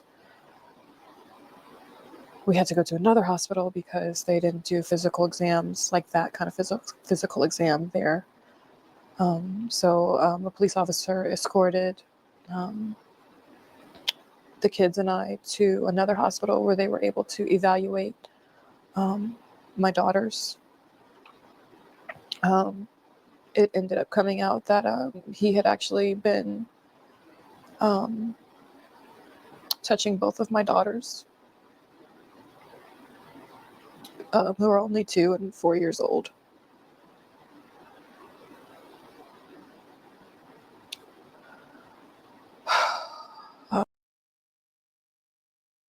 Now, my thing is, how do we know he didn't touch the boys also? How do we know? How do we know he didn't touch the boys? You see, this is why I said, and then once stuff like that happens, you cannot forgive yourself. You cannot forgive yourself. You have little babies. You move in with this man you don't even know. He said, oh, if it's okay if we stay here for 3 weeks. Girl, we don't know this man. You barely meet this man. How do we know? I am so scared. Y'all don't understand. Meanwhile, I am extremely. Maybe it's the big sister of me. I don't know, but I am extremely protective of kids. Because you do something to my child, I'm gonna go to prison. And I don't think I'm meant for prison. You understand, right? I'm not built for prison. So therefore, it's better for me to stay out the way. You understand? Because me, I ain't playing with people, y'all. If I was a single mom, if my child is not old enough to talk, to defend itself, him or herself, and to stand up for themselves, we'll have to be by myself, or it's gonna have to be in a way where like, I'll see you when I see you kind of thing. Because if you do something to my child, it's not gonna end well. For you, for me, it's just not gonna end well. So it's just not worth it. Because I swear I could see myself going really, really dark. I really can. And it's gonna be like they might have to like it might. I don't want to say it. I don't want to say it, but it will go really, really dark. So because I don't want it to go there, I think it's just better to stay out the way. It might not be easy, like running, but I want to have a life too. I get it, sis. But people are just so sick. I'm not saying it's impossible, but it's definitely not something that we do after a first date. Oh, first date, now I'm gonna move into his house. It's not something that we do casually because this day and age, ladies, there is too much stuff we can do to get caught up in foolishness. We need to run background checks on people. Plain blank, period. If you don't understand that, then well, I have kids. God forbid, I don't know who you are like that. You can be anybody you want to be to me. But the government, they know you better than I do. A state background check and an FBI background check. Just to be safe. And I don't even know why he would have a problem with that. Because if he had kids, how would he be like, okay, I get it. Exactly, right? And you should appreciate that because that means that when we have kids, I'm going to be very careful of our kids, right? I'm going to run your license plate number. I don't care. I don't care. Yeah, exactly. Protect your children. Like this day and age, it's just way too easy to know stuff about people. So what, $100, $200? It's worth it. It's absolutely worth it. And anybody who really wants to be with you, who's serious, they be like, yeah, here's my social, here's my whatever. Like, do what you have to do because I get it. Or maybe they'll go print yourself and give it to you. I don't know. But then again, they could use Photoshop. I don't know. But they wouldn't have a problem doing that. Also, when you're a single mom too, even for young ladies and young men, I don't care, but definitely because you're a single mom. So you don't want to say the single mom because when you're a single mom, you have babies who depend on you. You know what I'm saying? But HIV test, for real, HIV test. And not even the one you put in your mouth. No, blood test. I don't care. I do not care. I don't care. And I would even tell you, wait 6 months to have sex with him because what I see today over here, the world is pure trash. The world is straight up basura. Like the world is trash. People are freaking trash. People are miserable. They're horrible. People have ruined their lives and they're looking for people to take to the grave with them. You're going to go there by yourself. Okay? Background checks. Feel no ways about it. HIV test. Feel no ways about it. If you don't want to do it, he's up to no good. Blood. HIV.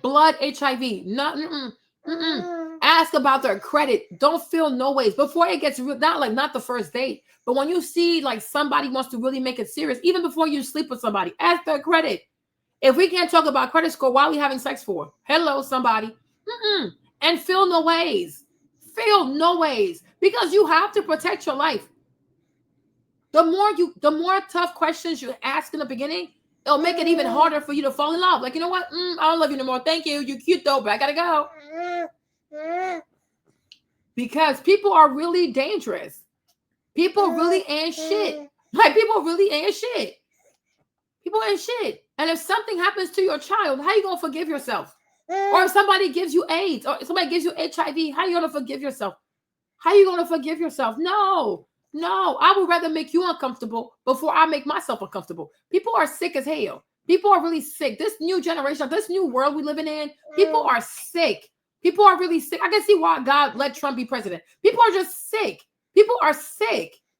People are so sick. Oh my gosh. Period.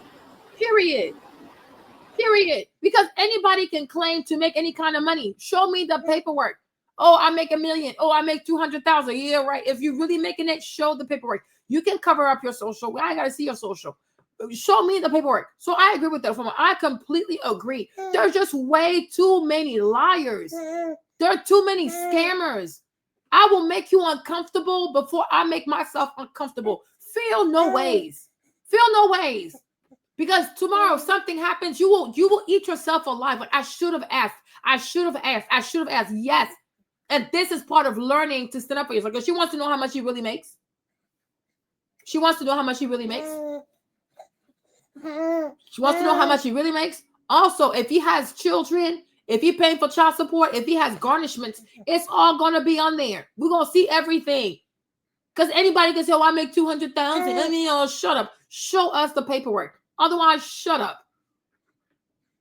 We ain't got time for this.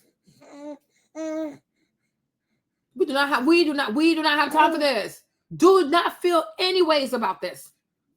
A poor man, a lying man, a sick man, a poor man, a lying man, a sick man, an idiot will make you poor and sick and child and a sick man also. There are many people that have infected penises. Okay, they have bad semen. They have infected penises. No. I don't care. I do not care. I don't care. And you should even ask, do you have erectile dysfunction? Especially like depending on the age, you also want to ask the person, do you have any type of erectile dysfunction? Because some people also hide that. And then later on, you find out that his penis does not work. You also need to ask that stuff. Try, please. We don't have time for this. Yeah, we don't have time for this. We don't care. We don't care. It still feels like a dream. Like this is a nightmare. This is not a dream. When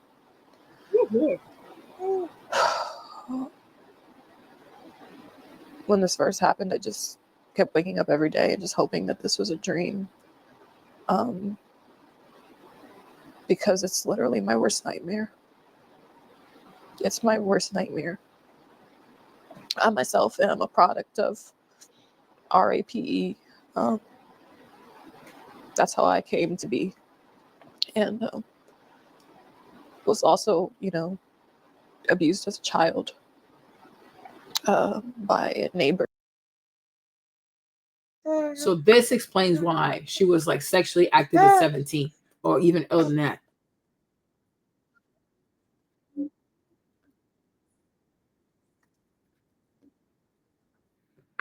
This explains why. No.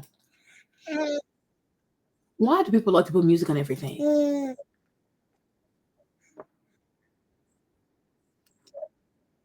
People are all emotionally damaged people are always sexually promiscuous. Let me say this again. If you are traumatized, if you are emotionally damaged, you are promiscuous. And do you want to know why? Why is that? Emotionally traumatized people require constant validation from Yes. others. Yeah. You married to a woman who's been traumatized, abuse, abandonment, whatever. Yeah. When Yep. you're not around her for too many days, Yeah. she has to entertain another man. Yeah. And we because saw that in ISIS.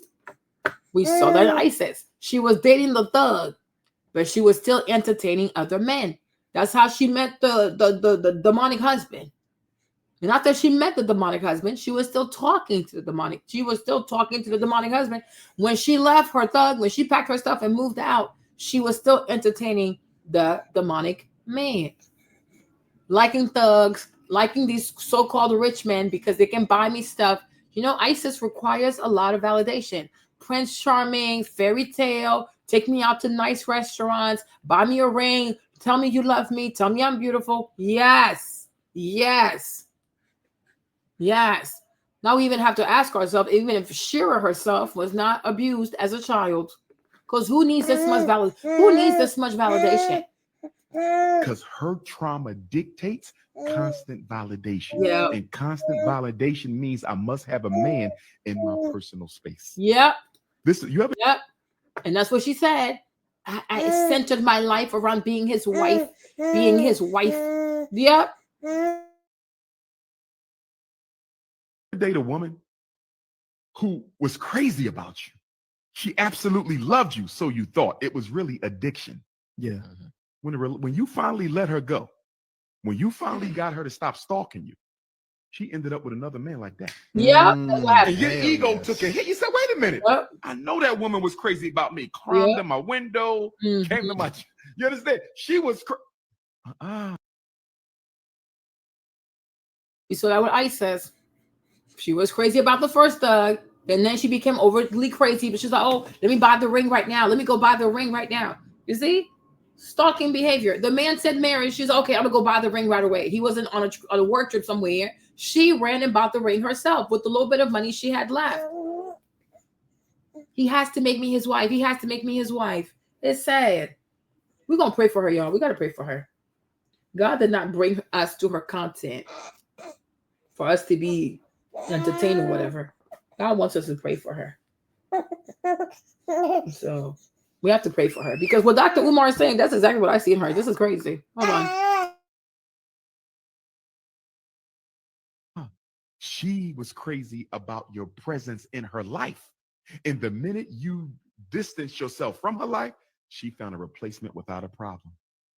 Emotionally damaged people are promiscuous because they cannot go without constant validation. They need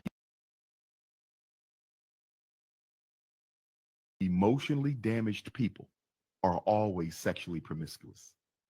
Let me say this again. If you are traumatized, if you are emotionally damaged, you are promiscuous. And do you want to know why? Why is that? Emotionally traumatized people require constant validation from others. You married to a woman who's been traumatized, abuse, abandonment, whatever. When you're not around her for too many days, she has to entertain another man because her trauma dictates constant validation. And constant validation means I must have a man in my personal space. You ever date a woman who was crazy about you? She absolutely loved you, so you thought. It was really addiction. Yeah. When you finally let her go, when you finally got her to stop stalking you, she ended up with another man like that. And your ego took a hit. You said, wait a minute. I know that woman was crazy about me. Climbed in my window, came to my... You understand? She was... She was crazy about your presence in her life. And the minute you distance yourself from her life, she found a replacement without a problem. Emotionally damaged people are promiscuous because they cannot go without constant validation. They need...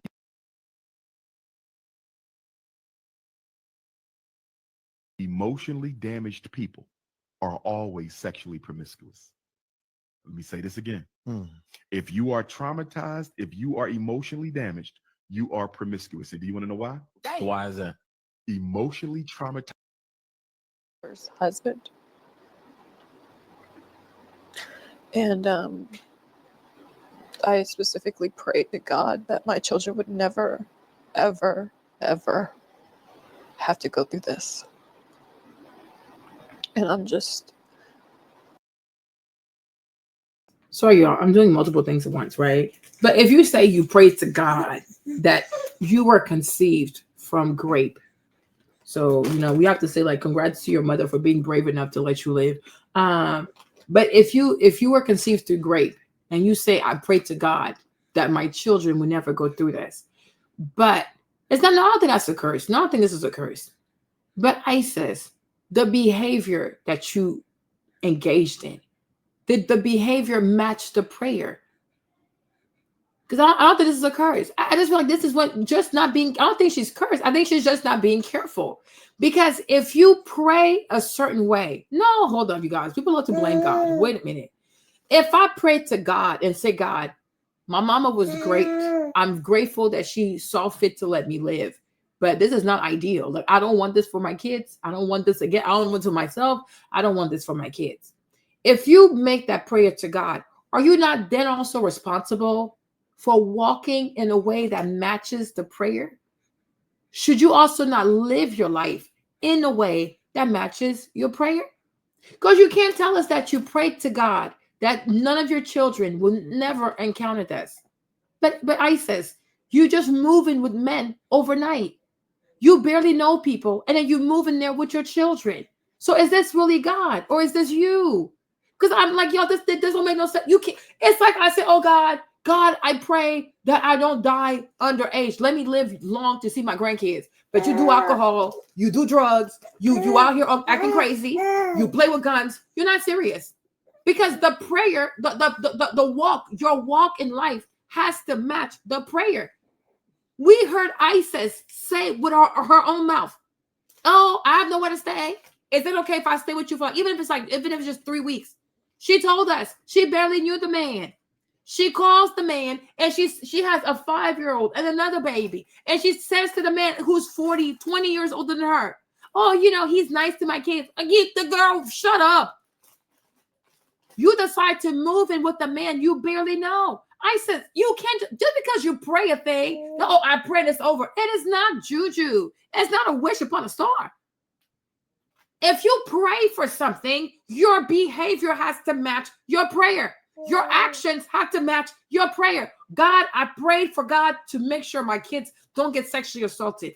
Therefore, I'm not going to expose my kids to random people. You brought your kid around the thug, the YN. You say when you saw it, he was not connecting with your kids, but you did it anyways because ISIS don't want to take accountability for ISIS. You wanted an easy life. Oh, he's going to pay the rent. That was his apartment. Anything. That thug also, he could have had guns. He could have had ops, all kinds of people. You exposed the baby to that. Once you go on this date with these rich men, oh, well, I met a rich man. He wants to be my girlfriend. Now, okay, I'm going to leave the thug and go go to this new man's house. You barely know this man. And you said, even if I could just stay here for 3 weeks or whatever. Huh? 3 weeks or whatever? You think it takes more than a day or even more than 5 minutes to hurt a child? So you're not serious. People need to stop blaming God for everything. You pray for something, your behavior has to match the prayer. That's it. Because we are responsible. God hears you. Why would God want the babies to be assaulted? Why? But at the same time, you also got to help God to keep the kids safe. Hold on, Maverick. You have to help God keep the baby safe. But out of your own mouth, you see how she was laughing? If I could just stay here for 3 weeks or whatever. I'm like, what? Don't even know this man. You don't want your kids to be assaulted, but you married somebody that you didn't even know. He also did not care to meet your family. But you don't even know his family. You don't even run a background check on him. Are you kidding me? No, y'all. We are not blaming God for this. Because the prayer was heard. But how was her behavior? You can't pray to God, oh God, I don't want to be robbed. But then you leave the door open. You leave your front door open. Are you insane? You have a Mercedes parked outside. You have all this fancy stuff parked outside. You want to leave your door open and go to sleep? Are you insane? Are you nuts? What kind of farce is like? What is this? Hold on, Maverick. You can't do stuff like this. Like, it happened to your mom. It happened to you. Be careful. And then the moment, and then now you're telling us that within the first few months, he also raped you. ISIS, why didn't you leave? What is this? What is this? No, you stay. And now you want to say, oh my God, I don't know. He touched my daughter. Girl. You can't even be serious right now. And for a Gemini, this is extremely disappointing. For an air sign, I don't know why sometimes I have like these Geminis. I know another one like this. I know another girl like this. She's a Gemini, but she wants to act like a Cancer. It is so bizarre. Like this is for a Gemini to be like this. This is weird. I guess she's a woman, so maybe that's why. Maybe women are different. But this is very bizarre. This is so bizarre. This is bizarre. Not quite sure how this happened, why this happened.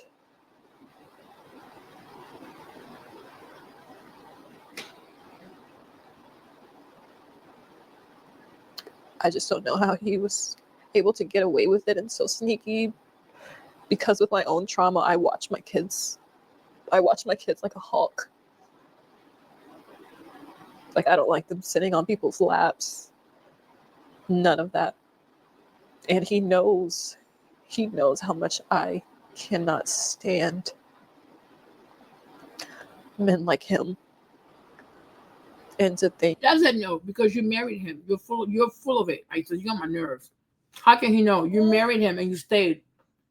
He knows how much I can't stand. He raped you, you stayed. He beat you, you stayed. So you obviously you know you can't stand. If the money's good, you'll stand for it. Be quiet. You got my nerves. Oh, I don't want my kids to sit on somebody's lap, but it's okay for your kids to move in with a complete stranger. You can't live with your mom or your sisters. Make it make sense. And you probably the type to compete with your sisters. That's why you couldn't tell nobody what was happening. You probably the type to compete with other people. You are probably the type to compete with people, to lie to people, and to put on a facade. like I couldn't even go to sleep in my own house and know that my children are safe.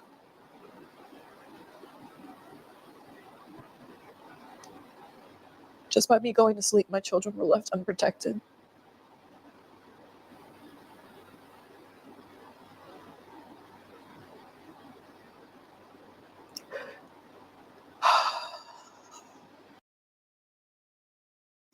She said, oh, I can't go to sleep. How can you go to sleep? There is a rapist in the house. How can you sleep? So proud. Oh, look at me. Married in 1 week. No, there you go. Now here we are. Here we are. What is the rush? You don't have to be married in 1 week.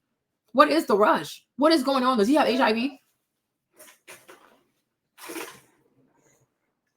You're not even saying, oh, married in 6 months, married in like a year. You know what I mean? Like, oh, married in 9 months, married after, oh, you are married in a week.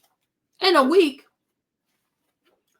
And that's what you were trying to sell to other people. You're trying to sell to other people. You go through abuse, you're raped, and you were trying to sell that to other women. Like, yeah, you also want to get married in a week. No, they don't. No, they don't.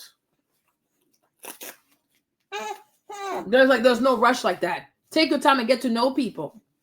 You didn't take the time to get to know people, and you want to sit on YouTube and you want to glamorize this reckless behavior, and you want to start pitching that to other women and sell that and sell classes on how to get a husband in a week. What? How to marry a monster in a week? This is crazy. This is really, really crazy. This is horrible. So I don't know what the future of this channel is going to be. I don't know if I'm going to change the name or what.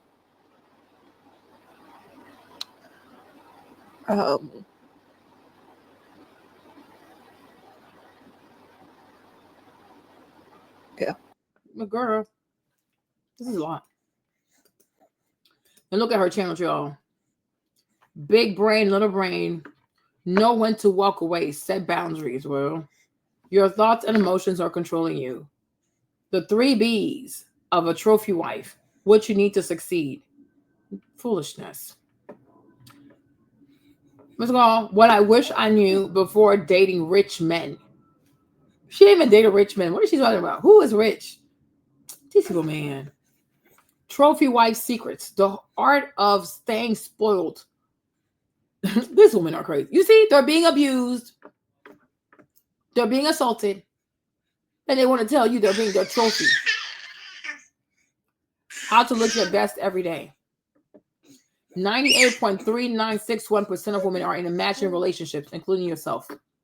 How to receive princess treatment. You're a grown woman. You're not a princess. My ultimate guide to hygiene, beauty, sure, whatever. Gender wars. Shera, Kevin Samuels, just pearly things. Okay. Why your looks not enough. Exactly. How to level up your kids. Good moms are sexy. What? How to secure a provider. It's all about the chase. How to level up your beauty to become a trophy wife. So, you want to be a trophy wife?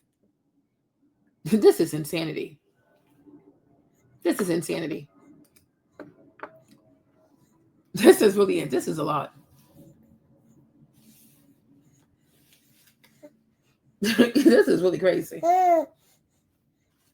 This is really, really crazy. This is a lot. I mean, mean, of course. I mean, yeah, she's monetizing it. She has to. She needs money. She has 5 kids. She has to make money. Shera's not gonna help her. You see this? This is why you don't envy anybody.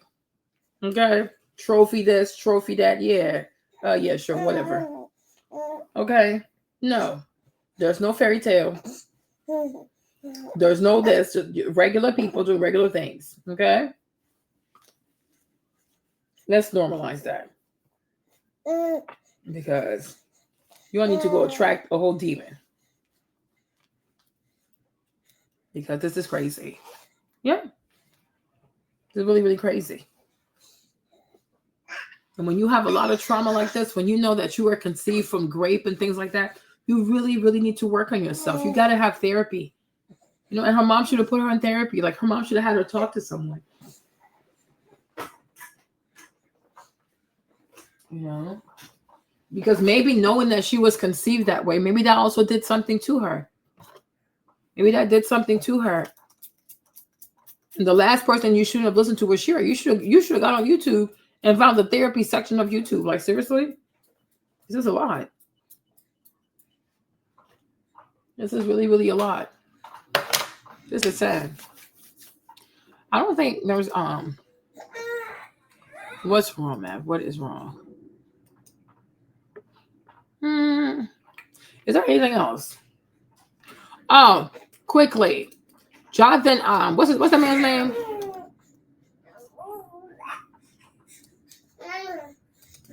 Yes, my little baby. Okay.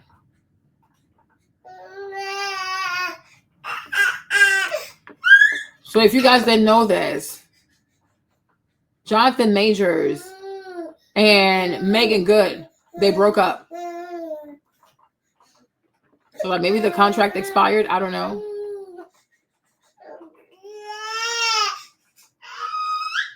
But they broke up. Let me see.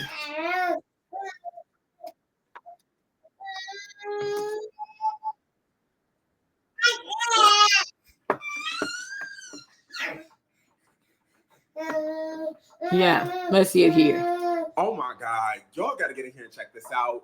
Word on the curb is that Megan Good and Jonathan Majors have allegedly broken up and called it quits. Now, these two have gone through a lot during their short period of time together. For those of you guys who are unaware, they initially started dating back in May of 2023, which is around the same time Jonathan Majors was having all type of legal troubles with his ex-girlfriend. She claimed that he laid hands on her, and he actually found guilty of misdemeanor assault and harassment back in December of 2023. But despite all that, Megan Good was still interested in Jonathan Majors. She was actually reported saying recently that she is the happiest that she has been in a very long time. A couple of weeks ago, I heard that Megan the Good was footing the bill on a lot of his expenses, but I don't necessarily know if that is true. I need it because I did hear that a couple of his jobs got canceled following him getting found guilty. Now, he was sentenced to a 1-year domestic violence program as a result of being found guilty on those charges stemming from his ex. But I'm curious to know what you guys think regarding this. Like I said, I don't know if it's 100% that they broke up or not. This is just a word on the curb, but let me know y'all thoughts in the comments. It's been reported that Jonathan Majors and his beautiful girl. Oh my God, y'all gotta get. It's been reported that Jonathan Majors and his beautiful girlfriend Megan Good have reportedly split. No. Yeah. Yes, honey. According to MTL, they're saying according to popular social media influencers, Jonathan and Meg appear to really and already call it quits. No. What are we doing?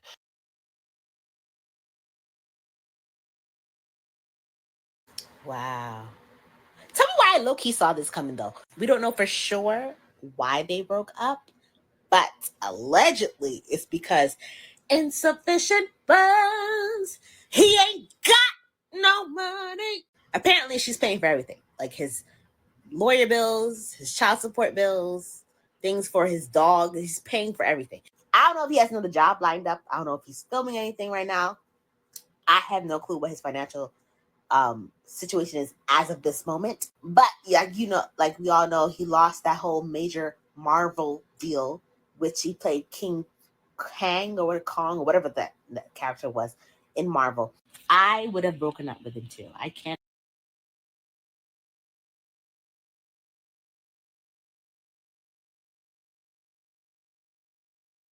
Jonathan Majors and Megan Good are definitely still together, despite all the breakup rumors flying around. Good's rep just shut down the speculation. They're even hitting up the Ebony 100 Gala together. These two have been going strong since 2023, with Good sticking by Majors through his legal drama. At the Hollywood Unlocked Impact Awards, Majors got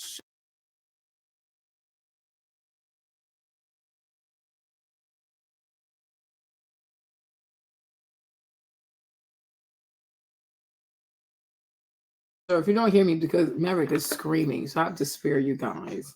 And somebody else sent me something from the shade room. Hold on. Yeah. So allegedly, they're done. I was like, ooh, the man ran out of money. The check didn't clear. Because I don't think their relationship is real, though. Oh, Pastor Jamal got married. Yes, hold on. Jamal got married. Hold on. That's why he needed the money for the wedding. That's why he took Kamala's. That's why he had to preach so hard to pay for his wedding. Okay, let's see that. So Jamal got married. Let's see. What kind of outfit is this? Girl, you have no taste. And ring in by joining hands. I pronounce that they are man and wife in the name of the Father, and of the Son, and of the Holy Spirit. Amen. Amen. God the Father, God the Son, God the Holy Spirit, bless, preserve, and keep you. The Lord mercifully, with his favor, look upon you and fill you with all spiritual. Are you hearing anything? And grace, that ye may so live together in this life, that in the world to come you may have life everlasting. Amen. Now, by the power and invested in me, I pronounce that you are man and wife. You may salute your bride. You like this? When I tell you, men are the prize. This lady's out here kissing Jamal Bryant like he's actually like he's a trophy. This is crazy. Child, no, not the music, child. We ain't got time for this. I pronounce that they are man and wife. In the name of the Father, and of the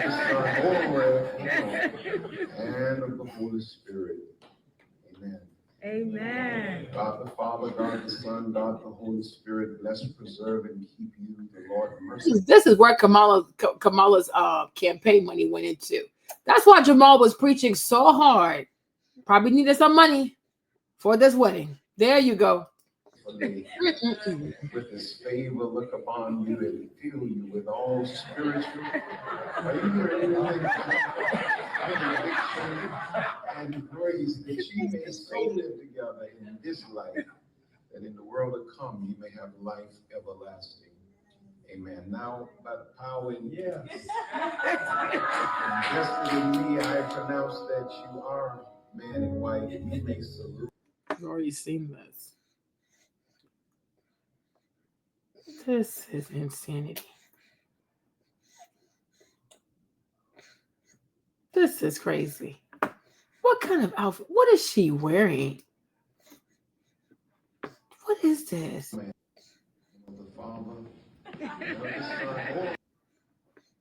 Child.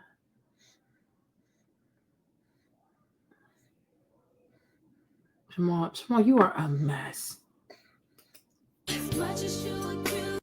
Okay, hold on. You with this music.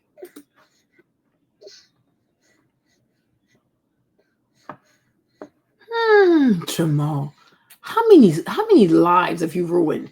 This man is a mess. This man is really a mess.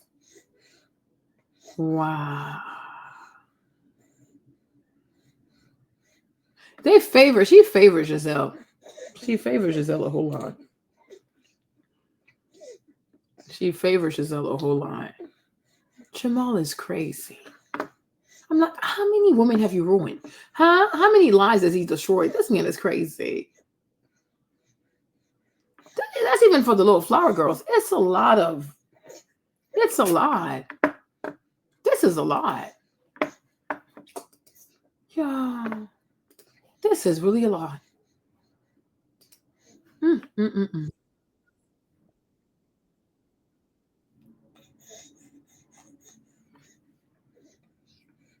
This is really.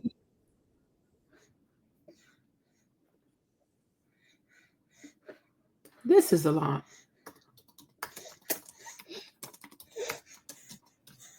This is really a lot. This is a lot. I need to find that. I need to find that video. Mm-mm.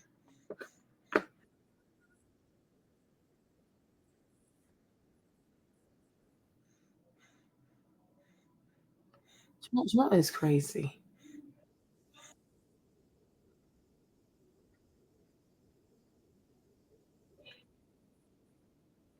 Oh yeah. There's you guys hold on. I didn't even know this.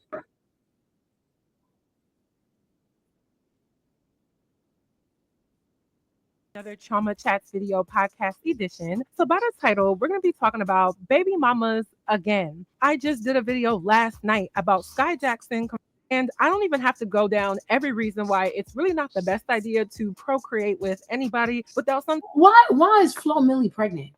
Why is she pregnant?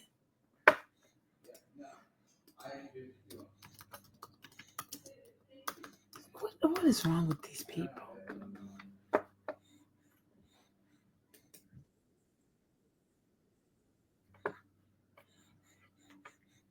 Why is she pregnant?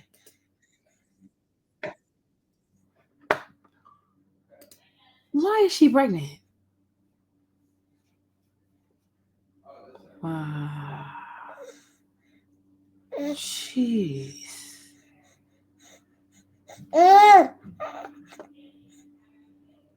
They're all pregnant? All three are pregnant?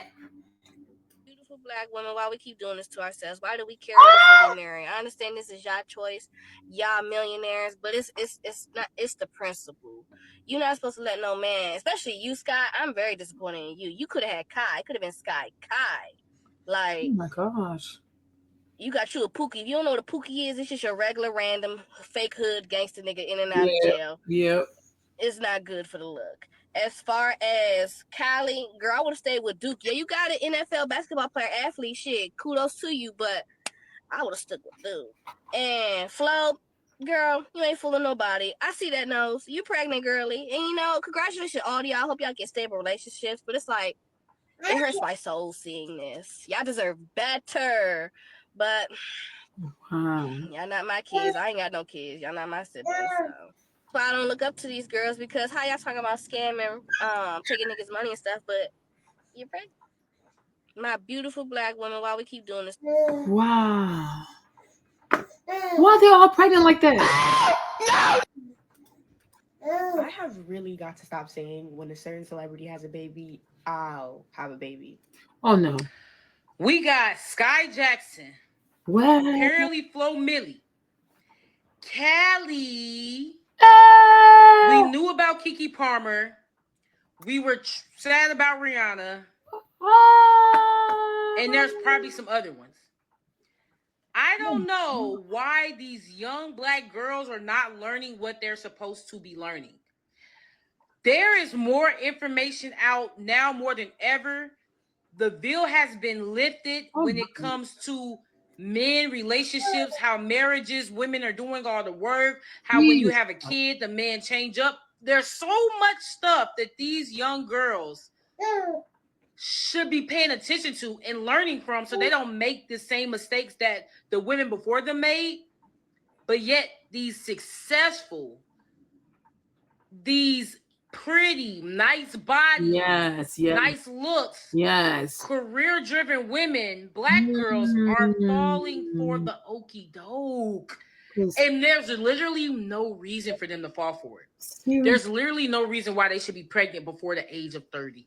Oh my. There's literally no reason why the dudes that they getting pregnant by shouldn't be giving them princess treatment. Oh, not princess. They should have a commitment. Grown woman treatment, not princess. Okay, grown woman treatment, not princess. I have really got. Hey, hold on. We got before the age of 30. There's literally no reason why the dudes that they getting pregnant by shouldn't be giving them princess treatment. they should have a commitment more than just you, my girlfriend.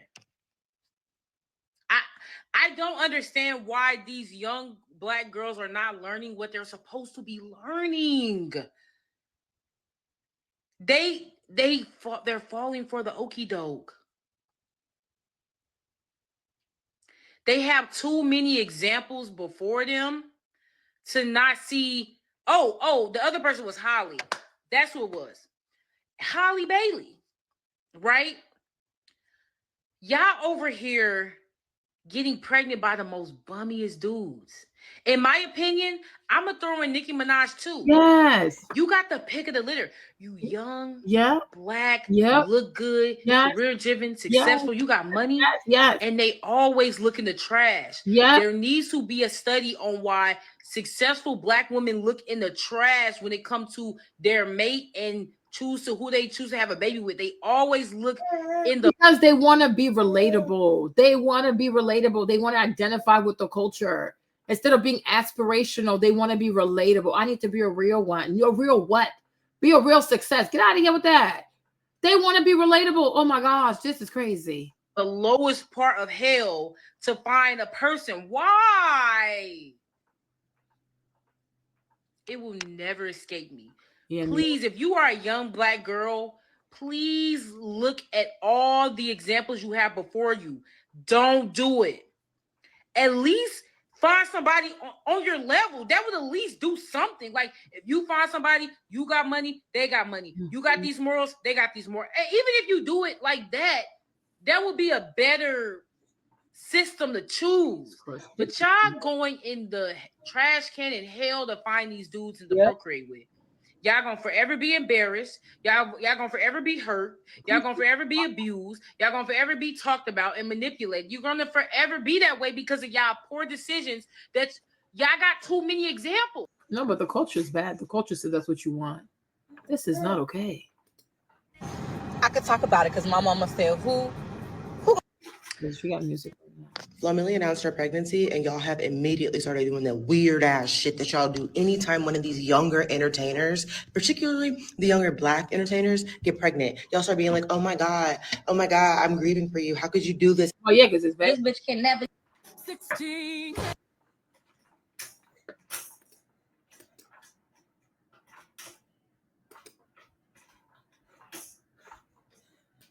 Not because he hates us, not because he wants to ruin our fun, but it's to protect us. It's to protect us, to avoid situations like this. And now these kids are probably going to grow up in a single parent.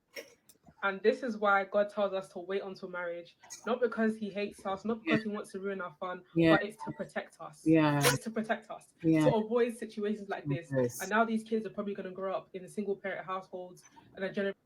Mr. Freeman, I have. This is sad. This is really sad. And you know what? The thing that's also really sad is like I can see like all these young girls who look up to these girls. They look up to them. They identify with them. Like they're so proud of them, And then you see like a girl that you look up to, and it could break your heart. It really could break your heart. Hey, sir. Why are you losing your mind for? Huh? Yes.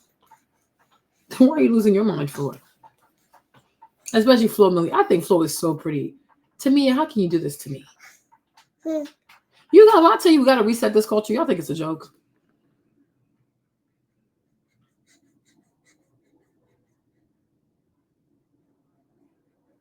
And it's funny how Chloe is not pregnant of all the people. Chloe be doing too much, but Chloe's not pregnant. Child, this is crazy. Isn't it funny how Chloe is not pregnant?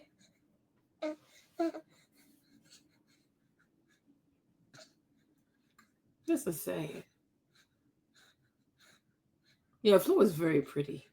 To me, that's sad. Being a female rapper is low vibrational anyways. Okay. It's low. What's all of I've been here? Y'all, I gotta go soon, y'all. Y'all love this conversation a little too much. Okay. This is crazy. Wow. type of security for you as a woman, because at the end of the day you always get left with the most responsibility. You go through the postpartum and you have to bear the backlash of what people expect from you. And I think And who is this guy? Why is he hiding his face? Is he wanted by the police? That's my son. Opinions probably. Ooh, this is sad. This is really sad. This is sad. Something you've already heard before, but this was highly requested. So Flo Milli, she's a rapper. She's out of Alabama. She has like a really distinct voice, and I think it really so pretty. Tamia, what have you done? That's his hand.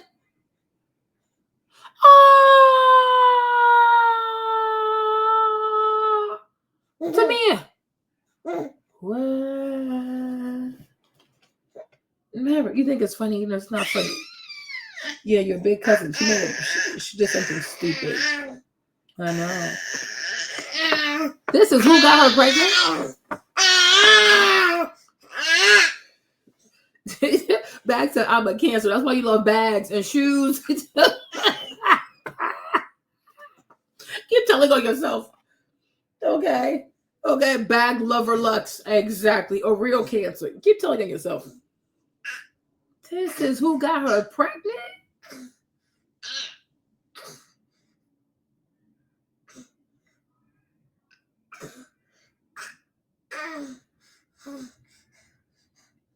You know, let me tell you this.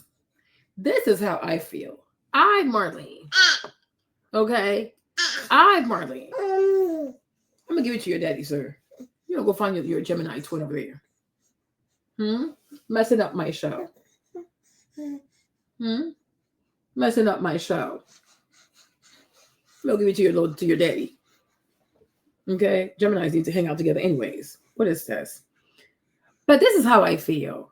I feel like when it comes to like your status, like your social media, like your rap music career, whatever, use that to get your name out there so you can attract potential suitors. You know what I'm saying? But once you find a great catch, man, dead this whole music thing. You see, like, I'm going to show you something, right? Look at LMA. Who's LMA's boyfriend? What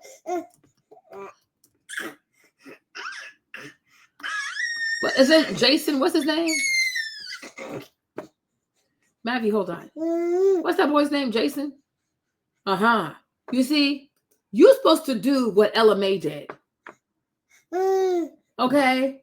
You use the fame to get your name out there. And then once you're really famous and your name is out there, then you use that to, you know, have more suitors. Then from those suitors, you get the best. Now, if you feel like the good ones are still not pulling up in the DMs, you got to change a few things. Because maybe your image is just too hood. Tweak it. Because you're not going to make money off of rapping. It never gave. Okay? Yes. Ladies, hold on. Let me go get this baby. Let me go get this shot to his daddy. I'll be right back.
Sorry, y'all. I have to give him to his dad. Hold on. Wait a minute.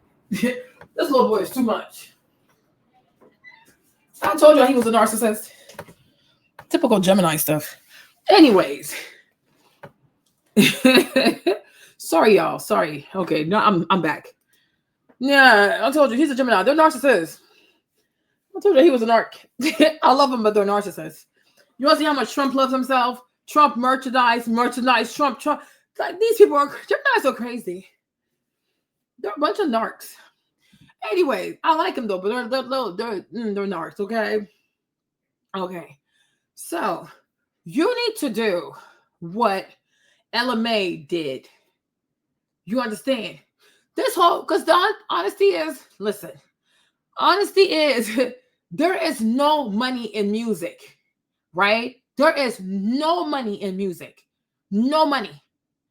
What music is going to do for you is to give you like a fan base, you know, exposure, friends in high places, right? And also put you on the radar of successful men with money, men with things. Like, you know what I'm saying? You know what I'm saying? So for me, I feel like once you're famous like that, you need to use that to your advantage because you're not going to be a rapper full term. How many of you are really going to be able to be like Nicki Minaj? Not that many. And also look at Nicki. She ended up marrying, or whatever, she is married to Kenneth Petty. So, you know what I'm saying? Because being a female rapper is low vibrational.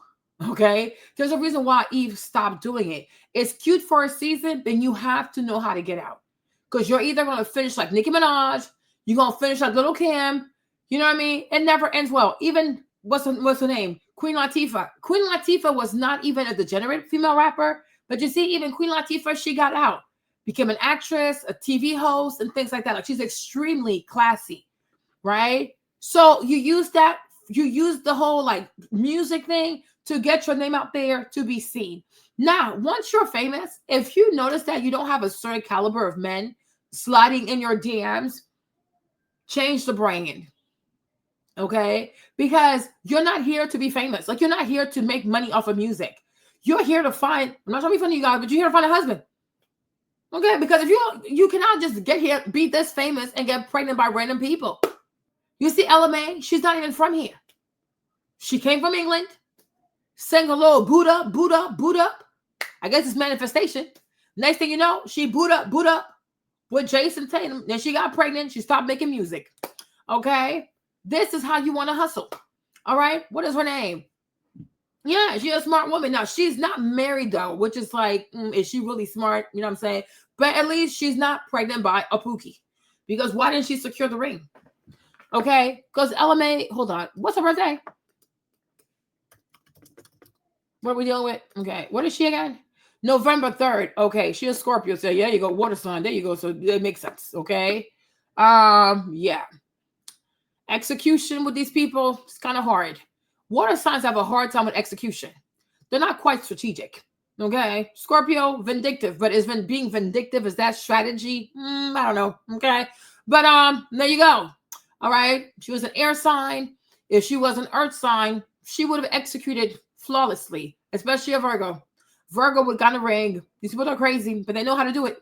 Okay. Virgos are really like home people. Like, they're very maternal. They're very like home people. You know what I'm saying? They're very like family people. Right? You see, Val told you her sister tried to, or maybe she did. I don't know. Maybe she did. Well, why would you be secretly married? What is that? How does that even make sense? You're publicly pregnant and you're secretly married?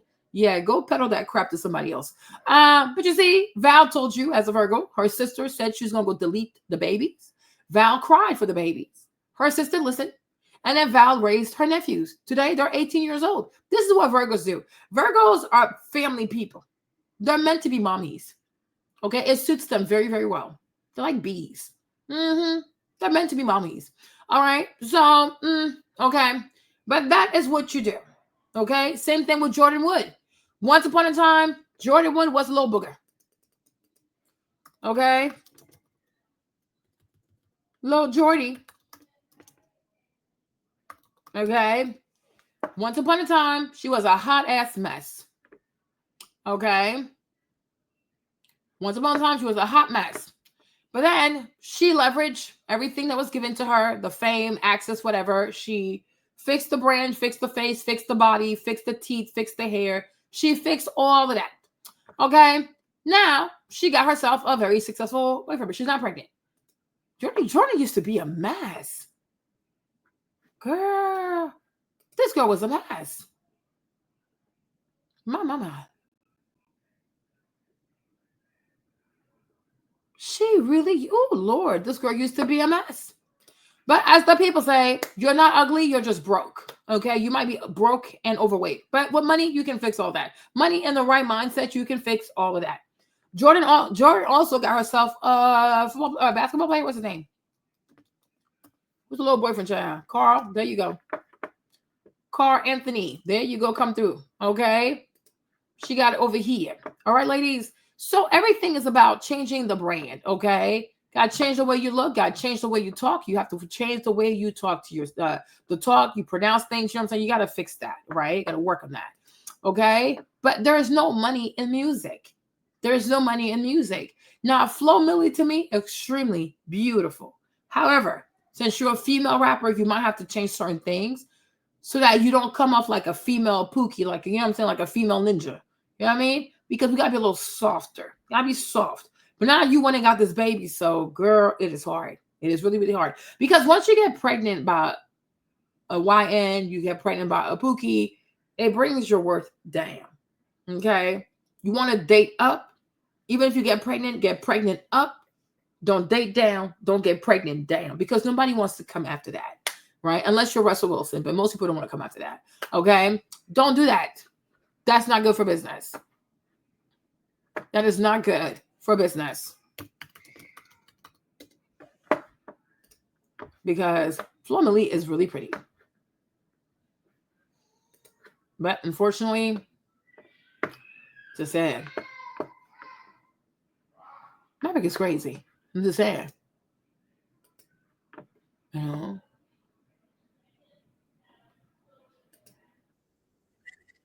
Oh no, there's music.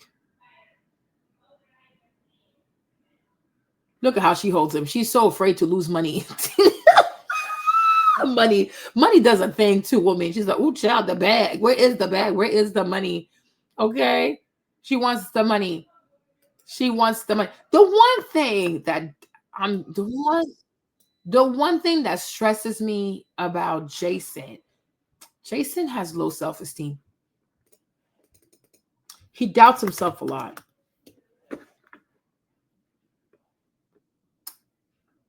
Well, are we surprised? He's a Pisces. There you go. I knew it. Something is off with this young boy.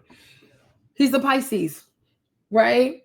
So you have a Pisces with a Scorpio, 2 water signs in a relationship. Nah, it's a hot ass mess. It's a mess because we were watching the stuff. We were watching his stuff on Netflix. They have a show on Netflix.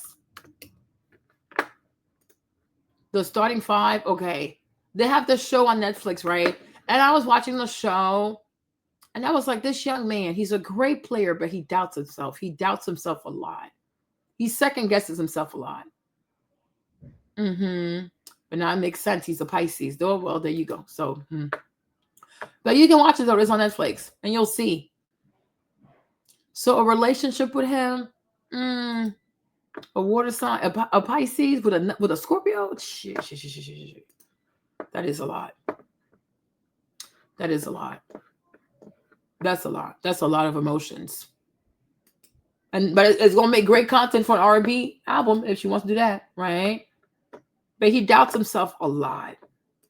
I was like, this young man, he doubts himself a lot, and like he gets in his own head. So I was watching like this boy. He has a hard time knowing what he wants, and he puts a lot of pressure on himself. So, well, good luck, sis. Good luck with you. Good luck with that. But good luck. There is this other guy. Where is he? He's here somewhere. Hold on. There's a Virgo in this mix. This guy. He's very family. I think he's married. No, where's Virgo? Virgo's this one. What's his name?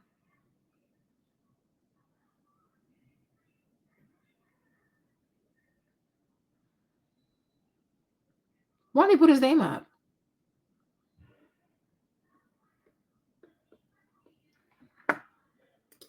Oh, this is Virgo, right? What's his name?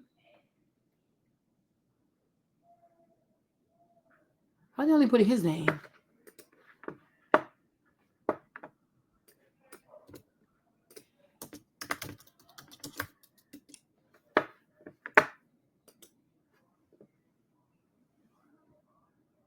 Jimmy Butler.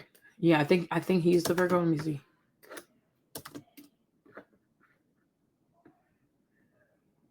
Yep. Jimmy is the Virgo. He has all his family. I think he has a wife, right? He has a wife. He has his kids. His dad lives with him. You see, Virgos are they're really family people. September 14th. My mom was born September 12th. Jimmy, he's crazy. He's really, really crazy. Right, but that's an earth sign, though. They're very grounded. Well, you don't have to. I mean, you can if you want to. But he's very grounded. Like, even before he plays the game, like, he'll play dominoes. Like, he takes care of his dad. His dad lives with him. I'm like, okay, competitive. He has a whole routine before he plays the game. Like, yeah, it's giving Virgo. Okay, makes sense. Makes a lot of sense. But Jason, he gets in his head a lot. I was like, okay, Pisces. A Pisces and a Scorpio together. Good luck. Okay, I'll be watching and see what y'all get into. Let me see. So I'm like, girl, I cannot believe this is it. So, Tamia, this is insanity. Wow. I'm like, maybe she doesn't think she deserves better. I need to be a coach. I really do. I should be a coach, but I'm busy. And the situation is right. But what I don't love is why these women seem to never understand that you marry before you carry. How many times do we have to go over the same exact thing again and again and again? Everybody always wants to talk about these girls are grown, they can do whatever they want, and that we should monitor our own pum-pums. And as much as I am doing that, I'm a bit confused as to why those in entertainment or those with some type of publicity do this, because they are above the average income, the average population. They're very pretty. But you can still be pretty and be dumb. Well, that's the sad part. Let me see. Scott, they're not gonna stop talking about you. Then you have this one. I don't even know why she's pregnant. Like this one, I don't get this one. I really don't get this one. I really do not get this one. I am so confused.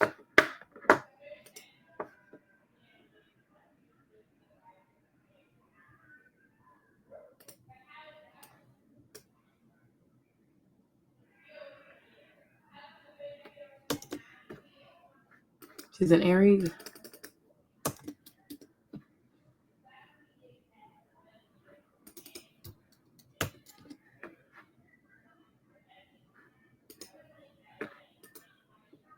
Yeah. They're gonna be stubborn, all right. I don't know why this one right here is pregnant.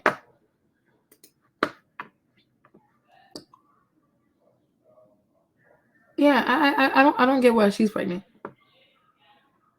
How do you go from being married, then you have kids, to dating a black boy, and now you're pregnant with twins? Like, girl, what? This girl is crazy. She's really crazy. And people think it's cute. This is insanity. This is really, really crazy. This is crazy. This is really, really crazy. All of this is crazy. Anything else on the menu? How to get over your ex. Tony, this is too much. What else is happening? Married at 45. And welcome back to my channel. My name is Davina, and this is Speak New Life Coaching, where we are teaching ourselves to speak life over our lives and others. Because if we can begin to say what God's already said, then we know that we can have what He said that we can have. What? So in today's video, I'm just going to share my testimony of how God led me to my husband in a completely unexpected way. What? So if you want to find out how He did it, stick around for the remainder of this video. Can we all go back to just being regular? Can we all go back to just being regular people again? Like, it depends. What is regular people? Hey, what's going on, guys? Welcome back. I come online to say fuck celebrity. Oh, Lord Jesus, man. Hello. When you start talking When you start talking about systemic racism, oh gosh. Even in marriage, I was engaged for 10 years, because I kept calling it off. And he was like, you keep getting these degrees. You keep saying, wait for the next degree, we're getting married. By the time I went and got my doctor, he's like, baby, you done got 4 degrees. Yeah. Engaged. Girl, You've seen the other side. You don't even have it. Just this line like this. This is a line. Yeah, got a show for y'all. All right. Welcome back to the comment section. All right, my peoples. This is crazy. Hey, I don't get this girl. I really don't get this girl. I was like, Jamie did tell us you were a little loosey loose, huh? Like, what is wrong with people, man? Yeah, it's like, what the heck? What the heck? What the heck? I'm like, you're a baby. Like, what? What? Girl, these girls are crazy. They are crazy. But they're little fans, little followers think that is cute. I'm like, this is bizarre. This is extremely bizarre. And she's so happy. She thinks it's so cute. I'm like, wow, you're crazy. You are really, really crazy. You are really, really crazy. You are seriously crazy. Who was engaged for 10 years? People are crazy. People are really, really crazy. But these women are not afraid, though. No, he makes himself look bad because what kind of man is he? What kind of, like, why is she pregnant? No, he makes himself look bad. Nah, because they don't care. Nobody. You see, like, they live in Australia, right? And look, the culture is there also. When I get telling y'all it's the DNA, y'all think it's a joke. They live all the way in Australia. She's Sudanese. What that black boy? She don't know what he is because she's always hiding him. But my point is like, you see, you still have people with like African ancestry, and like, look, it's the same behavior. That's why I say it's the DNA. It's in the bloodline. Because this is crazy. This is really, really crazy. This is crazy. This is crazy. I'm like, why are you pregnant? Why are you pregnant? Why are you pregnant? Oh, no. Oh, no, no, no. This isn't. Oh. Yeah, I have to show you this one. Hold on. What's her name? People are crazy.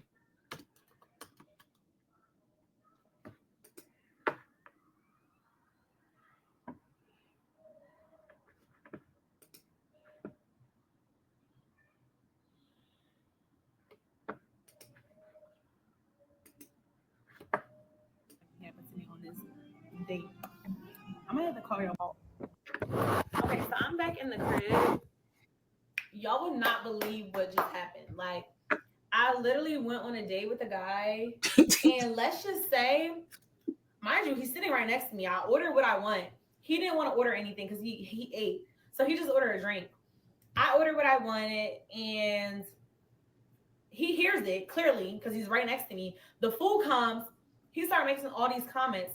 Oh, you ordered that? Oh, you gonna eat all that? Mind you, I told him that my friend flew into town and that after dinner I was gonna go see her because she wanted me to pull up on her or whatever. He's like, did you order some food for your friends?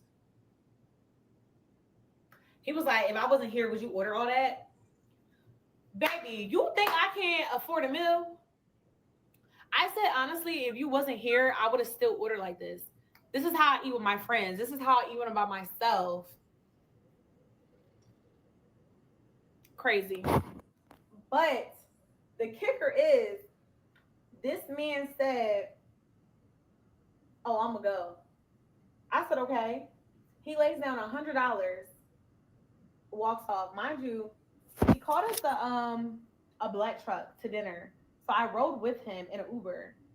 He left. He didn't say anything besides I'm gonna go, and then set the money down and then dipped off. He didn't ask if I needed a ride, how was I gonna get home. He didn't ask what the bill was, nothing.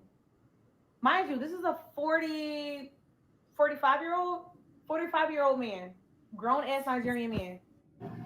Y'all will literally not believe what just fucking happened to me on this date.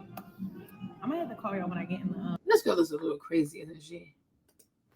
Actually, let's talk about it. Let me put the light on. Let's actually talk about it, okay? I ordered my drink. He ordered his drink. I ordered a half a dozen oysters. I want to say maybe that's around like $15 to $18. I think we were at Eddie V's. I can't remember how much. That's normally how much it would be. After that, he said that he wasn't hungry. He didn't want to eat. I ordered an entree. I ordered lamb chops. Mind you, prior to this date, I told him that I wanted steak. Like I said, I was in the mood for like steak and like asparagus, mac and cheese. Like I was saying all this. So it's not nothing that was just, you know, I ordered lamb chops, mac and cheese, Brussels sprouts, and crab fried rice. Half sizes. Actually, let's talk about it. Let me put the light on. Let's actually talk about it, okay?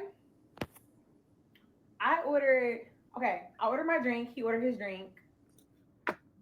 Okay, I'm gonna do a quick story time because I don't know what some of y'all problems are, making it seem like what I ordered was outrageous. This man took me to a steakhouse. Okay, keep that in mind. This is a dinner date. What do you do at dinner? You eat dinner. I told him that like I wanted steak, asparagus, like I wanted like the full. You mean? So he knew. Mind you, he picked the restaurant. I didn't pick it. He picked the restaurant. Okay. So, and again, I got the lamb chops. The lamb chops are cheaper than the steak itself. That's number one. So if I would have got the steak and an appetizer or two, it would have added up to what the hell I ordered anyway. And also, I don't know about y'all, have some standards, okay?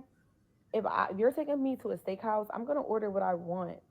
Not only because it's like you're paying for it, but I can afford what I want to eat, okay? And there's nothing wrong if you can't afford it, but I can afford it. So I'm not about to starve myself or act like I don't want to eat something because a guy took me on a date. I've never experienced something like that. So again, like when I say it's the worst day ever, it is because I've never experienced nothing like that. And I never had a man walk out on me at dinner on a date. Like basically the tab, because you didn't even ask how much the tab was. Like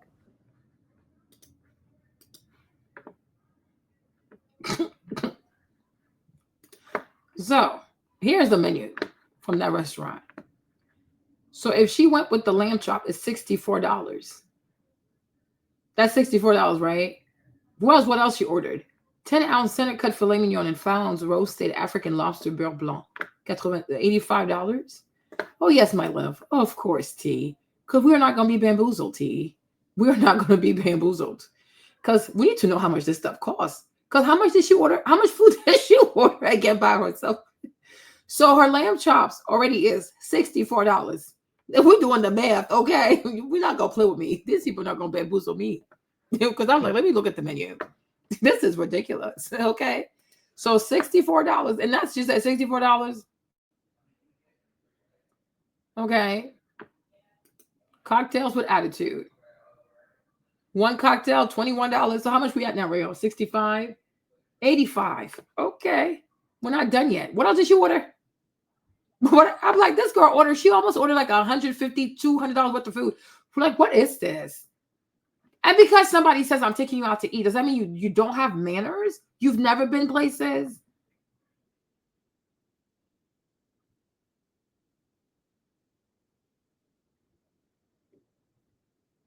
And look at her. She think it's cute. How can one young lady eat all of this?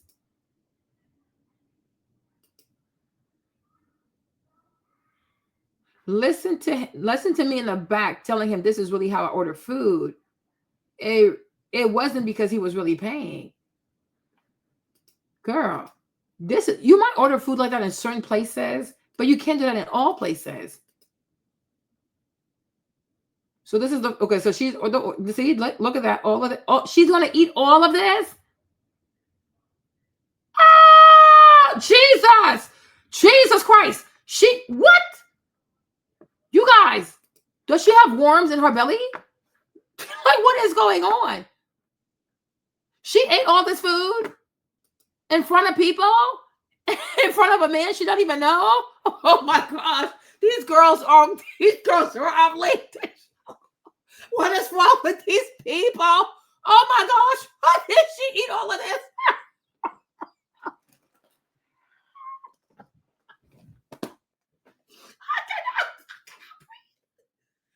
Oh my God. Wait. How did she eat all of this in front of people? This girl is not even embarrassed. But you can't eat like this in public. And she's so tiny. How does she have the space for all of this? Oh my God. How can you guys, she ate all of this by herself. Oh, wow. This is excessive. And you see how she turned off the comments? You see how she turned off the comments? This is a lot of food. How did she even swallow all of this? Oh my God. This is excessive. This is a lot, you guys. Even me, I couldn't swallow this. This is too much food. And mind you, I'm overweight. I can't even eat all this.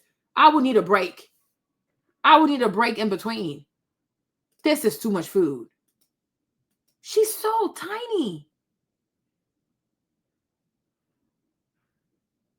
I think you should treat yourself. Wow. Y'all, this is too much food. This is too much food. So how much did she spend on food? Girl. How did she eat all of this? She's so tiny. Where does she put all this food? Girl, now I'm jealous. Because how do you eat all this food? How can you, girl, what, how? How does her stomach do it? Oh, now I'm jealous, you guys. I am jealous now. I am excessively jealous. She eats all this food. Must be, oh man, I miss being young. Maybe if I was young, I could do it. Let's talk about it. Let me put the light on. A meal I would order by myself anyway, but you're not by yourself, girl. You gotta have manners. She's like, and this is a 40-year-old Nigerian man. How old are you, young lady? You should also be embarrassed at your young age. How can you eat so much? I see why he got scared. Oh, y'all, you guys are quite fortunate. This is amazing. I miss being young. Like, this is crazy. What? Hold on, let's do the math. Let's actually talk about it, okay? Okay, let's talk about it. I ordered, okay, I ordered my drink. He ordered his drink. $21. I ordered a half a dozen oysters. Okay, how much is that? Okay, I'm going to do a quick story. Actually, let me see. How much is that?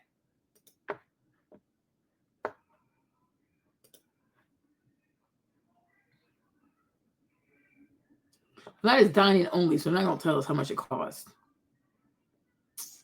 Probably like a good like $30, maybe, no, like $30. Okay. Girl, we're listening.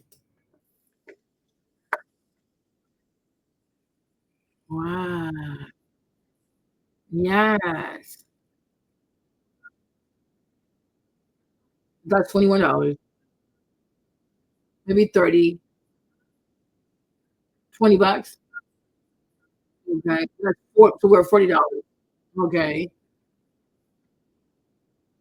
Okay. Okay.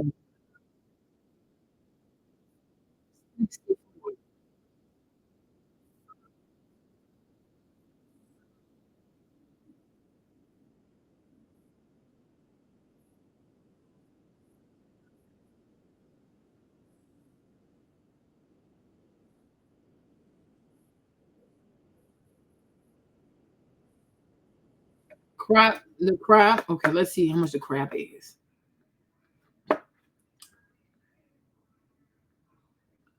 Let's see what this looks like. We're gonna get to the bottom of this. $28. Okay. Well, girl, you're like, yeah, she's about like 150, like 120, 150 already for food. You're gonna eat all of this by yourself? My Lord. Girl, how do you do this? Woo! Well, that was your cue to be mindful, to be demure. If somebody's inviting you and the person who's inviting you and paying is also saying, hold on, oh, you guys, I played this without you guys, my bad. Let me fast forward a little bit. Hold on. How much it would be. Okay. After that, he said that he wasn't hungry. He didn't want to eat. Okay. I ordered. But that was your cue. So if somebody's inviting you and the person who's inviting you doesn't want to spend money on food, right? Be mindful. Be demure. Because if he's not eating and he's paying, you're like, okay, you know what? Let me go take it easy. If he was eating, would you like, oh yeah, order that, we can share, and I can kind of see it, right? But he doesn't want to eat. So it's just you eating. And you're just like, you're ordering and did you even say, oh, is it okay if I order this? You said you want lamb, you said you want steak and mac and cheese. But baby, you ordered way more than that. That was not part of the plan. The lamb was $64.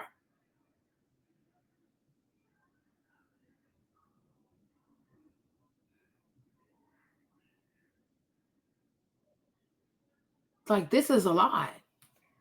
This is a lot. And you should not be, yeah.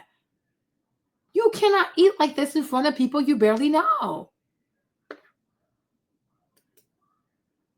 And maybe even have the money to pay for it, but it's just, I think it's just rude. Like, someone you barely know, the first time you meet someone, you order all this food like that. He's not your friend. You don't know this person.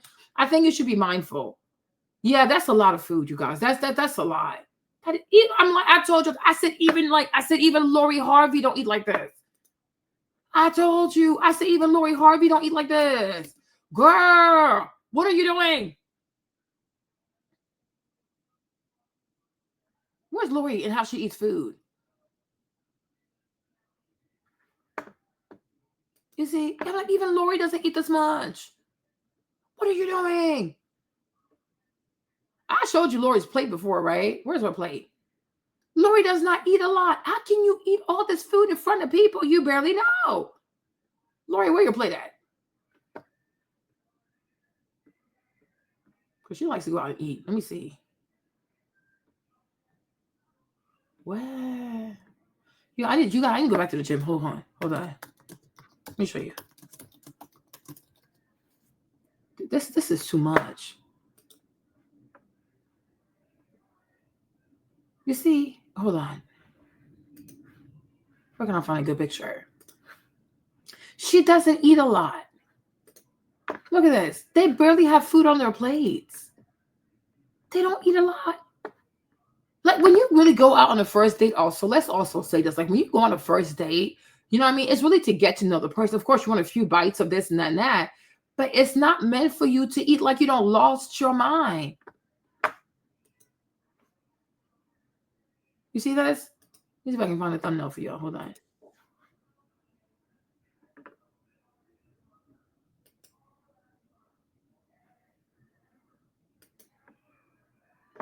You see, they're not even eating a lot. So why are you eating this much food?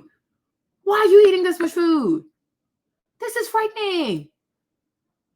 You see, she barely eats. Lori barely eats. Why are you of all people eating all this food? This is out of order. This is out of order. I don't think it's because you can't afford her. I think it's just rude. It's just, I don't know. It's just, and that's a lot. Even me, that's a lot of food. This is too much food. I'm like, girl, even Lori does not eat this much. Why are you eating this much? Oh my God. Entree. I ordered lamb chops. Mind you, prior to this date, I told him that I wanted steak. Like I said, I was in the mood for like steak. No, but is that a reason to order the entire menu? No, sis, you're wrong for that. That's why she blocked the comments, because they probably told her she was wrong for that. And like asparagus, mac and cheese. Like I was saying all this. So it's not nothing that was just, I ordered lamb chops, mac and cheese, Brussels sprouts. That's a lot. And crab fried rice. Half sizes. Actually, maybe that is still a lot of food, my love. That really is a lot of food. Because you I don't have to find it. I think you should drink. Because if you ate all of this, sis, on the first date, yeah, this is too much.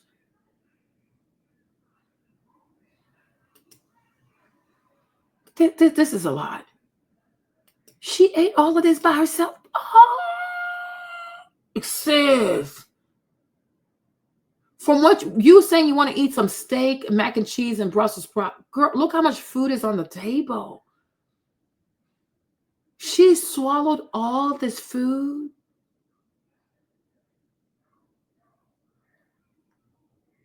She said she's looking for food. Oh my goodness. No, sis, you got to do better. And my thing is, if you know you love food this much, you can't even show that to people on the first date. That is a lot of food. That is just way too much food. That is a lot of food. How did she even, I'm looking at her like, how did she even eat all this food? She's so petite. What does the food go? That's why I see why he asked her, is it for your friend? Because I can see why he asked her that. Because what did you put the food? Not believe what just fucking happened to me on this. Y'all would not believe what just happened. Like, actually, y'all would literally. What he talking about? Okay, so I'm back in the crib. Y'all would not believe what just happened. Like, I literally went on a date with a guy, and let's just say, mind you, he's sitting right next to me. I ordered what I want. He didn't want to order anything because he How can you order what you want if you're not the one that's paying? Like, that's just crazy for me. That's just crazy. That's really, yeah.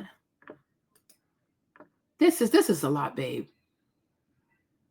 Because you can't say, oh, this is how I order. So you go to Eddie V's and do this every single time by yourself? I don't believe this. I don't believe this. I do not believe this. You want us to believe that you go to that restaurant, Eddie V's, and this is what you do every time you go there by yourself. You just order all this food and then you eat all the food like that. There's no way this is food for like 3 days. Exactly. That is a lot of food. Even if he wasn't a man, like if it was like even girlfriends, like if we're all going out as girlfriends and you order all this food, we're all gonna look at you like you're crazy. Like, girl, what? That's enough food for all of us. Like, what? You can't do stuff like this. This is rude. This is really, really rude. This is extremely rude. Even with girlfriends, that is rude. Like if you go out with your girlfriends, especially if we go, oh, we're gonna all split the bill, whatever. Everybody needs to be mindful. And we should be, okay, everybody, like, we're doing $60. Don't go more than that. We should be mindful. Not people, okay, I'm ordering $50. She does 64, but then you're doing like $250. And then when the bill comes, you say, oh, we're going to split in 3 evenly. Girl say, who, what? Girl, bye. You're crazy. You are insane. You have to know how to eat in public. And you have to know how to eat when somebody else is paying for it. He didn't say don't eat. He was getting concerned, like, how is this tiny person going to consume all this food? Because even we're confused. You swallowed all this food by yourself? Do you have worms in your belly? This is excessive. This is a lot, baby. That's too much, my love. You're too pretty to eat like this in public. This is insanity. When you're pretty like this, you gotta be very demure. You can't do this. This is too much food. Yes. So that's why he thought she was ordering food for her friend, because it's confusing. How is a petite woman like this going to eat all of this? Even James couldn't eat all of this. This is too much. Oh my goodness. Oh my God. So he just ordered a drink. I ordered what I wanted, and he hears it clearly because he's right next to me. The food comes. He started making all these comments. Oh, you ordered that? Oh, you gonna eat all that? Mind you, I told him that my friend He's confused. This is insane. Flew into town, and then after dinner, I was gonna go see her. So that's why he's wondering if you're trying to order enough food so you can have food left over to bring it to your friend, because that is a lot of food. I refuse to believe that she ate all that food. I think she got the food so she can have it with her friend. There's no way. There is no way. She's too small. Because she wanted me to pull up on her or whatever. With food? Like, with food? Girl. Like, did you order some food for your friends? Yes. You did. He was like, if I wasn't here, would you order all that? Great question. Baby, you think I can't afford a meal? Okay, then why are you mad he only left you $100 then, if you can afford a meal? And just because you can afford a meal, does that mean you got to spend all your money on food in front of people? Oh my gosh. I said, honestly, if you wasn't here, I would have still ordered like this. Wow. This is how I eat with my friends. This is how I eat when I'm by myself. Wow. What does this prove? Crazy. But The kicker is, how old is she? This man said, "Oh, I'm gonna go." Yes. I said, "Okay."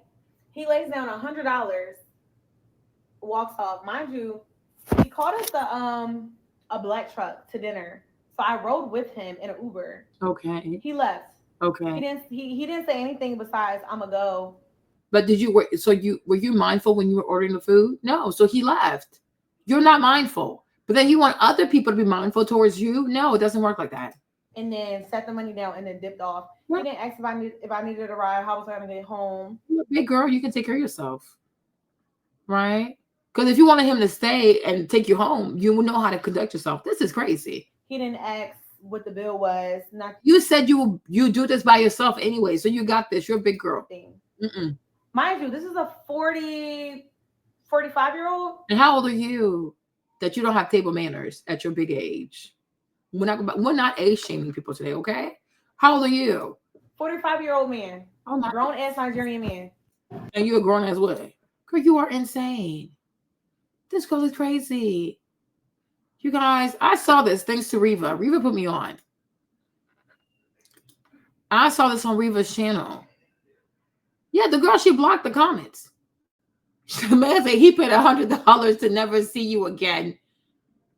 What is wrong with this lady? She said she was going to meet up with her friend, but she's at the house talking to us. Well, she had zero interest in him, and he knew that. This woman is lucky the man left her with $100. Get over yourself, lady. This is a lot of food. It's crazy because Reva didn't put how much food she had in here because I didn't even see the food. But that is a lot of food. Yeah.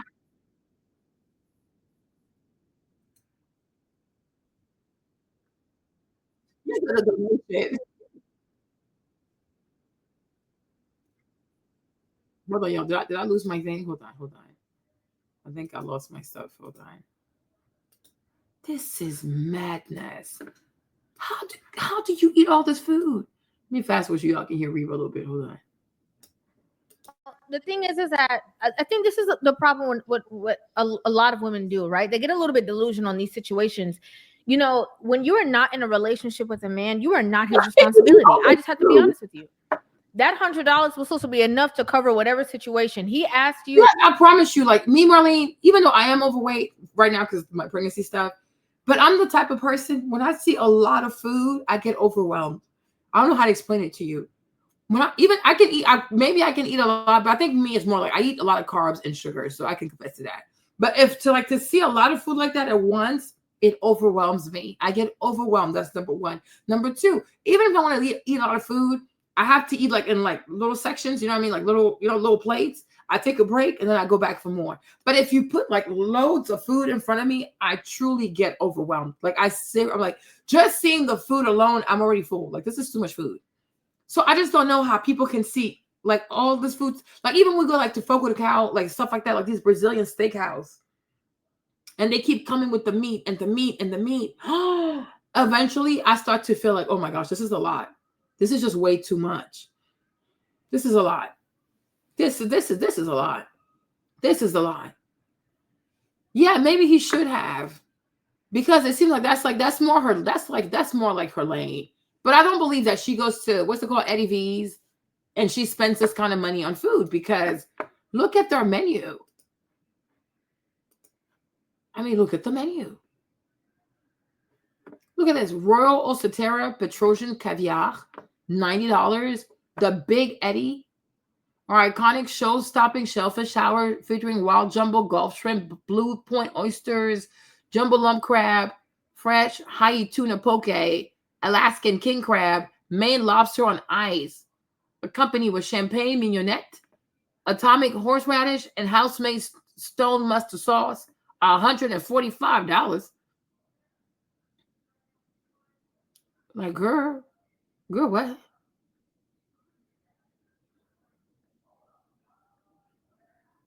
This is like, you know what I mean? Norwegian salmon, $43. Cold water lobster, 2 7-ounce South African lobster tails. So they delivered that from South Africa, from Johannesburg, all the way to Houston, Texas. Ooh, that sounds expensive. $110. 22-ounce USDA prime bone-in ribeye, $74. So like, you go there by yourself and you do all this foolishness by yourself like this? Girl, if you say so, we just don't believe you, girl. This is crazy. And then she had dessert too, right? Let's look at dessert. $16. Banana Foster butter cake, $16. Classic creme brulee, $13. Mayor lemon tart, $14. Warm Belgian chocolate cake, $15. Berries and creme, $14. Well, girl, this is a lot. Sis, you're insane. You are really, really crazy. So Reva put me on. I know what's going on. Where's Reva? This is madness. This is crazy. If you know, would order like this if he wasn't here and you said yes, and so he's like, okay, so this $100 that I'm donating to this meal should be more than enough to cover whatever the situation is, because based off of what he saw, in his opinion, he's like, this girl looked like she's trying to get me. She's trying to get me with the gotcha. Like she's trying to, like I said, pull one over on me. And so in that situation, he's like, yeah, I'd rather not. I'm gonna go ahead and peace out. You do you. Enjoy yourself. Here's $100 donation that should be able to take care of, however you're gonna get home, a large portion of the meal, whatever the situation was. But it was no longer his responsibility, because from that moment forward, when he said, I'm gonna go, that means I'm gonna go. I'm gonna stop texting you. I'm not calling you. I don't want to deal with you. This is done. Whatever we thought this could be is over. Actually, yeah, but the thing is, T, that thing you probably knew off the rip. It's like it's 125, right? But this young lady went over 125. So that thing, like the one you pay 125, but you get to try everybody's food, right? It's like that's how it goes, right? Those events, like they have different vendors, but you pay one ticket, and with that one ticket, you can try like all these different vendors, right? But we go in there knowing what we're paying. Exactly. So if a man says, okay, T, I'm taking you there, he knows he's going in there. It's 125 for me. It's 125 for T. Man, and maybe if you want like extra wine or champagne, whatever, that's like, that's extra. But at least he goes in there going how much he's expected to pay. And this young lady says she wanted to eat lobster, like what? Steak and mac and cheese. That's what she said. But then he takes her there and it's a free for all. Like she wants everything off the menu. Girl, at an expensive steakhouse? And you're not even his wife? You're not his girlfriend? It's a first date? Like, no. People be on some first date basis and they want like girlfriend, fiance, wife privileges. No. If you're his girlfriend, that's one thing. I guess then he's not going to mind. You're his people's, right? If you're his mom, I'm sure he's not going to mind. I mean, to some extent, right? You're his people too. If you're his fiance, if you're his wife, he's not going to mind. But this is the first date. You are a perfect stranger. He doesn't know you. Yeah, they went to a freaking steakhouse. Nikki, it's a steakhouse in Houston, Texas. This is what it's called, Eddie V's. This is where they went.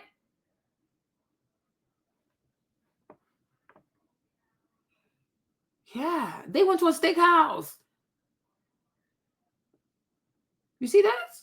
So you know it's not cheap. This ain't no African restaurant. This is okay, look, ooh, girl, ooh, the experience.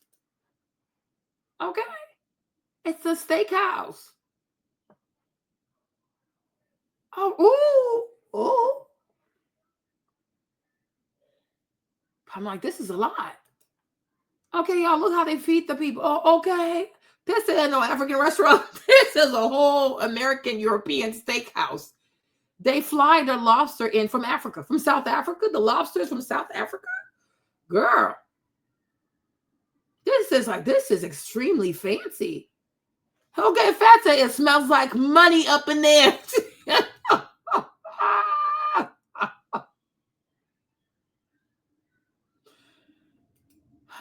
T, this is like, you know what I mean? So I'm like, this is a lot.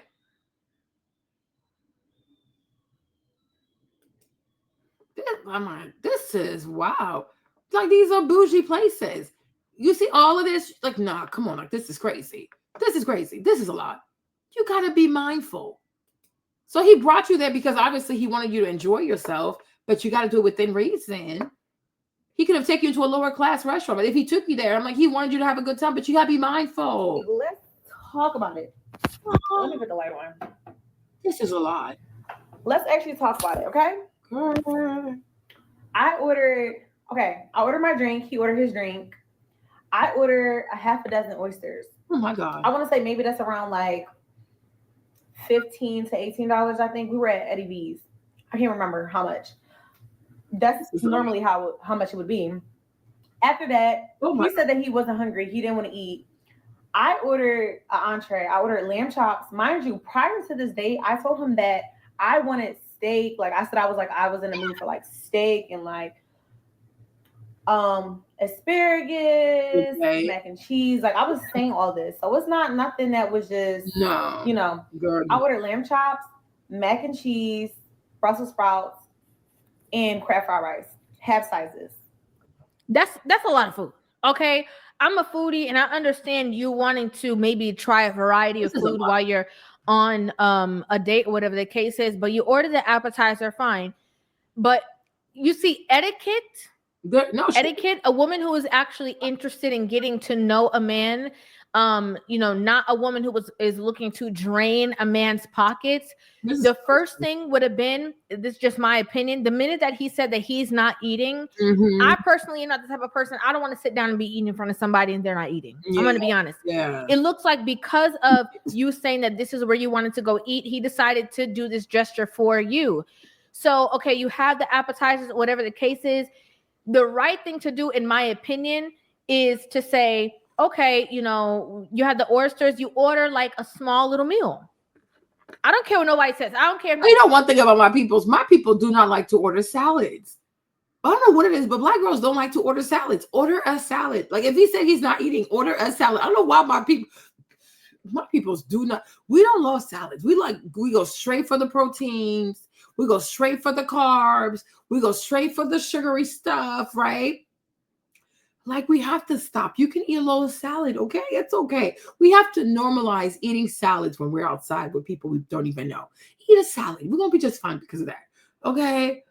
But that is crazy to me. Baby girl, how can you eat all this food? Nah, we got to learn. We have to really normalize like a little salad, like a, you know what I'm saying? On the side, you know what I'm saying? We have to normalize eating salads. You guys a salad kid? My people don't like to eat salads. We have to normalize eating salads in public. We have to normalize eating salads. Yo, we haven't stopped doing this. She said, yeah, because we think it's a waste of money, but it's going to save you in the embarrassment department. Eat a salad. It's very demure. We have to normalize eating salads. What is wrong with us? We have to normalize eating salads in public. Y'all, please, okay? Even if it's like a half a cup of salad, we have to normalize eating salads, okay? We have to eat salads in public, okay? Let's normalize eating salads in public.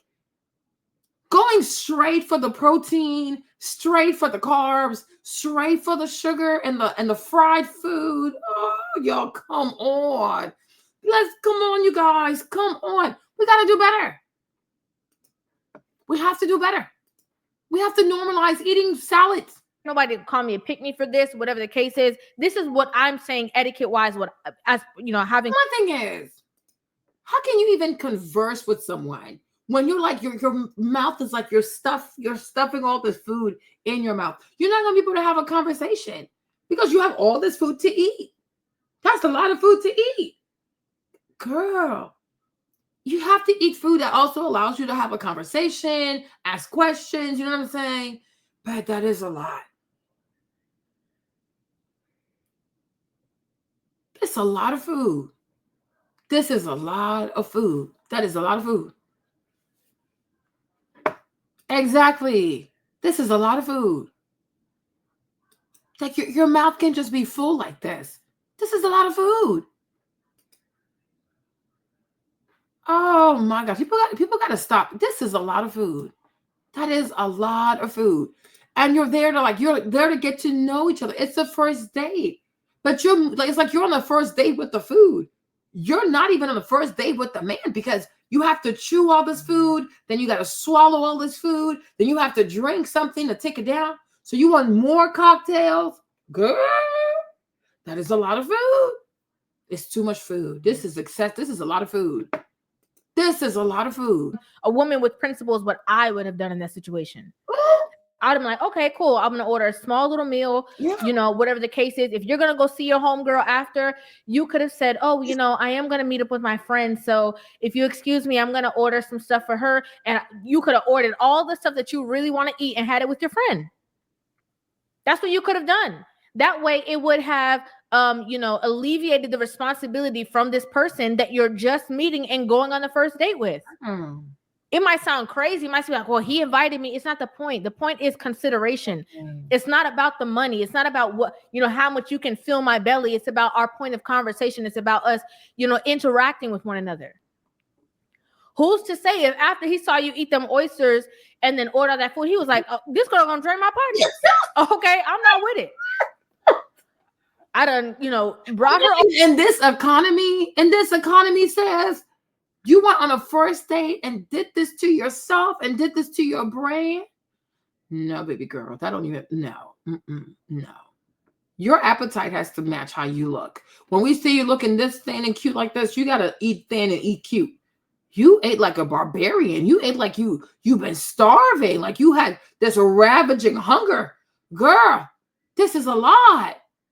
Somebody said he paid $100 to never see you again. Sounds more like his worst date ever. Okay.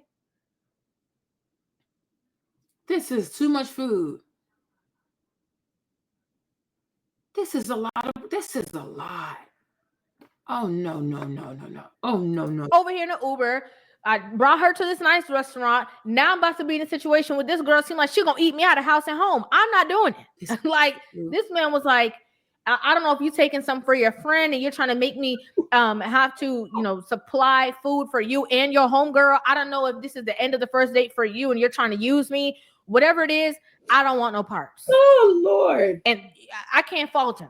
Okay. When you said the lamb chops and, the asparagus and, one other side. All right, cool. But that fourth side did you in. Okay. That fourth side that was too much. Oh, my God. Okay, I'm gonna do a quick story time because I don't know what some of y'all problems are, making it seem like what I ordered was outrageous. It was outrageous, babe, because you lack self-awareness. Like, it was outrageous. You have to do better. And if everybody's telling you to the point that you have to shut down your comment section, this is excessive. This man took me to a steakhouse. So what? So what? If somebody takes you to the store, I don't know, the Gucci store, you're going to want everything that's in there. You can do things in moderation. Just because somebody takes you to a nice place does not mean take advantage. You took advantage. And that is the problem. You barely know this man. Girl, no. Okay, keep that in mind. This is a dinner date. What do you do at dinner? You eat dinner. Within reason. Girl. No. I told him that I wanted steak, asparagus, I wanted the full, But between what you said, steak and asparagus and mac and cheese, and then look at what you ended up getting.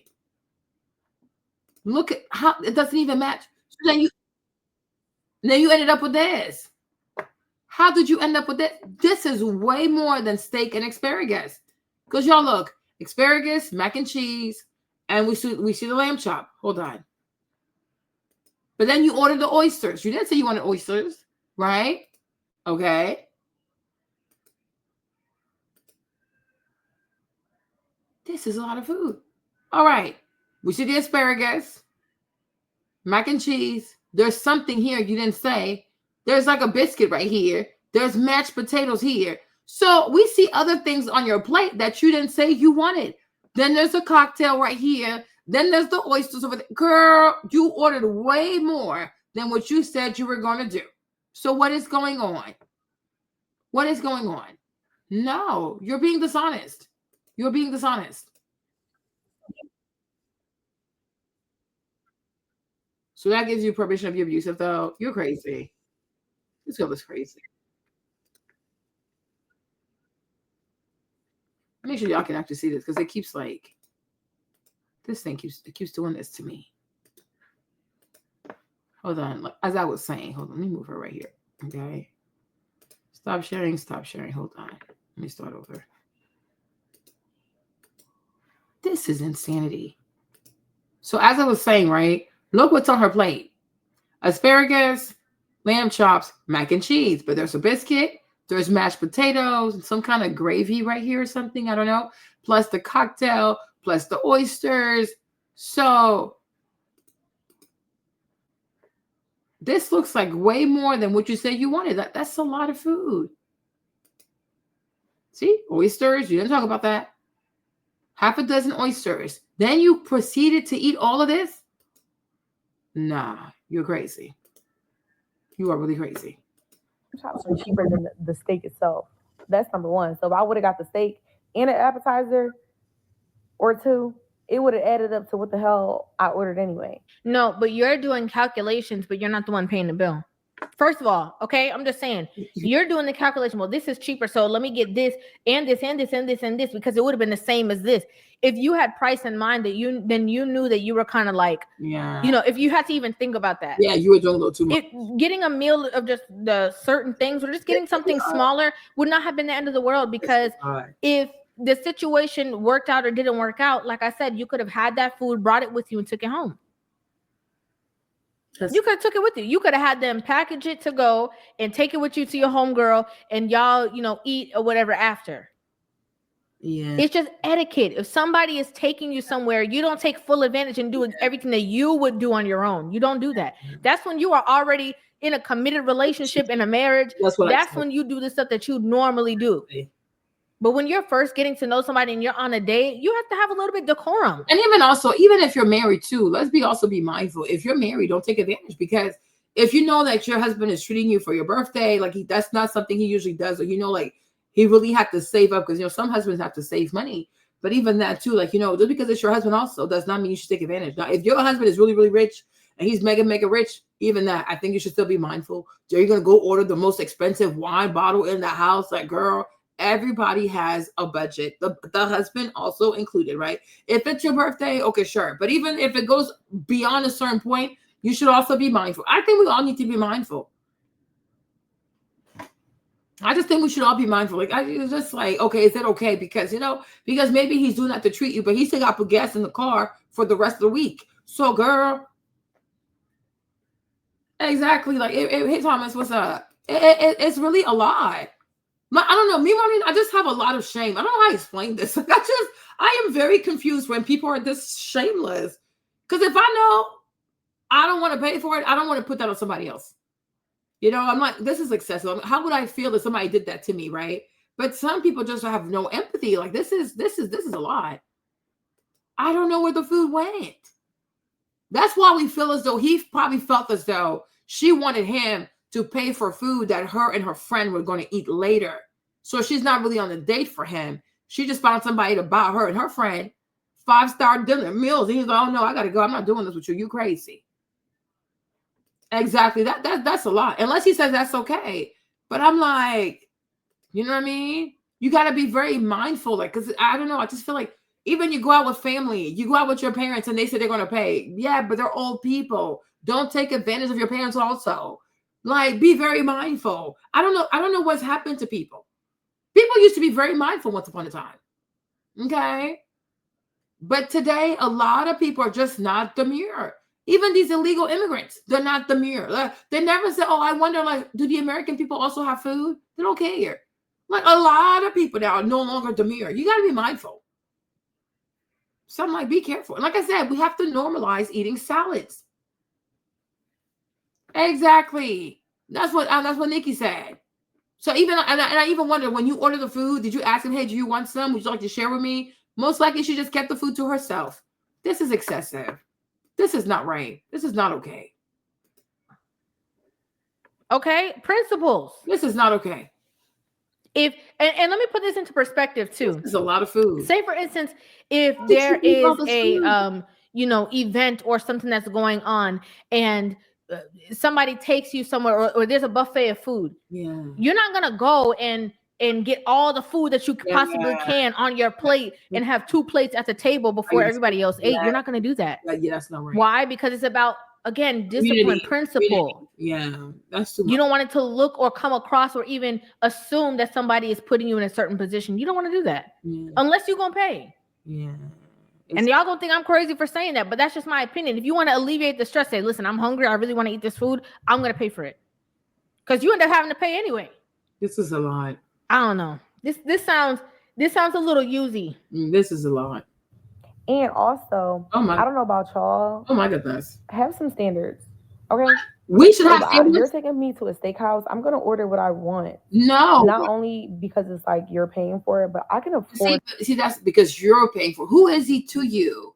Who is he to you? Because you're paying for. Who is he to you? He's not your boyfriend. He's not your fiance. He's not your husband. He's not your father. He's not your brother. He's not even your friend. Because who is he to you? He's a nobody to you. Like, have you ever been anywhere in your life? Like, that makes no sense to me. Have some standard. You need to have standards for yourself. Girl, you're crazy. What I want to eat. This is insanity. Okay. And it's nothing wrong if you can't afford it, but I can afford it. So I'm not about to starve myself or act like I don't want to eat something because a guy took me on a date. I've never experienced something like that. Okay, but it's not about the fact of standards. Having standards is also, I mean, we could say have tact, right? Like have class. Like, it's about the fact that you're just now meeting this person. You don't know them. And you guys look at her plate. Look at her plate. How can she eat all this food? So she had like 2 or 3 cocktails and she had the bread. Oh my God. How can you eat all this food? One human being? Oh my goodness. She ate all of this. No, that's ridiculous. That is really, really ridiculous. On a first date with a man you don't even know? This is a lot of food. Even us, who would have left you there, sis?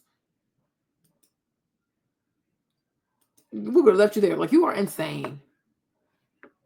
And she's like, oh, it's not a big deal. Girl, you ordered all this food? Wow. No. Something is off with you, sis. You have no standards. You go to a luxury place. This is not like Outback, Outback Steakhouse. This is not Chili's. This is not TGI Fridays. This is not what's it called? Olive Garden. Okay. This is a 5-star restaurant. You cannot order food like this. Woo! You guys got to take you to a Chinese buffet or take you to a Cheesecake Factory because you don't know how to act in public. You crazy. It would be a whole different situation if, you're ordering all this stuff and he sees the food and he makes whatever comment and you say, don't worry about it. I'm going to cover it. You don't have to worry about that. You didn't say that. You left the impression that he's going to pay for all of these things. And a lot of women trick themselves out of certain situations or relationships too, because especially in the era that we're in now, if a man even assumes that you are after his pockets, he's not with it. Yeah, people are scared. Y'all be taking, all kind of advice from sprinkle lady, this and that. You see? And y'all be getting into situations and overdoing it. You get into a situation with a man who is taking you on a nice date and is interested in you and you overdo it. This is a lot. This is a grand, example of somebody who is overdoing it. You overdid it. That's just my opinion. Okay. That's my opinion. Maybe other people wouldn't agree, whatever the case is. But I think that when you are first meeting someone, you don't just try to drain their pockets. Yeah. And I believe that's what she was trying to do. I believe she was trying to test the waters to see, does he got money or does he got money? Wow. Another opinion is, I think that the reason why she even made this video is to attract the people who got money, who will say, oh, he ain't want to pay for it. I got you. I'll take you on a date. Like, that's my opinion. So again, like when I say it's the worst day ever, it is because I've never experienced nothing like that. And I never had a man walk out on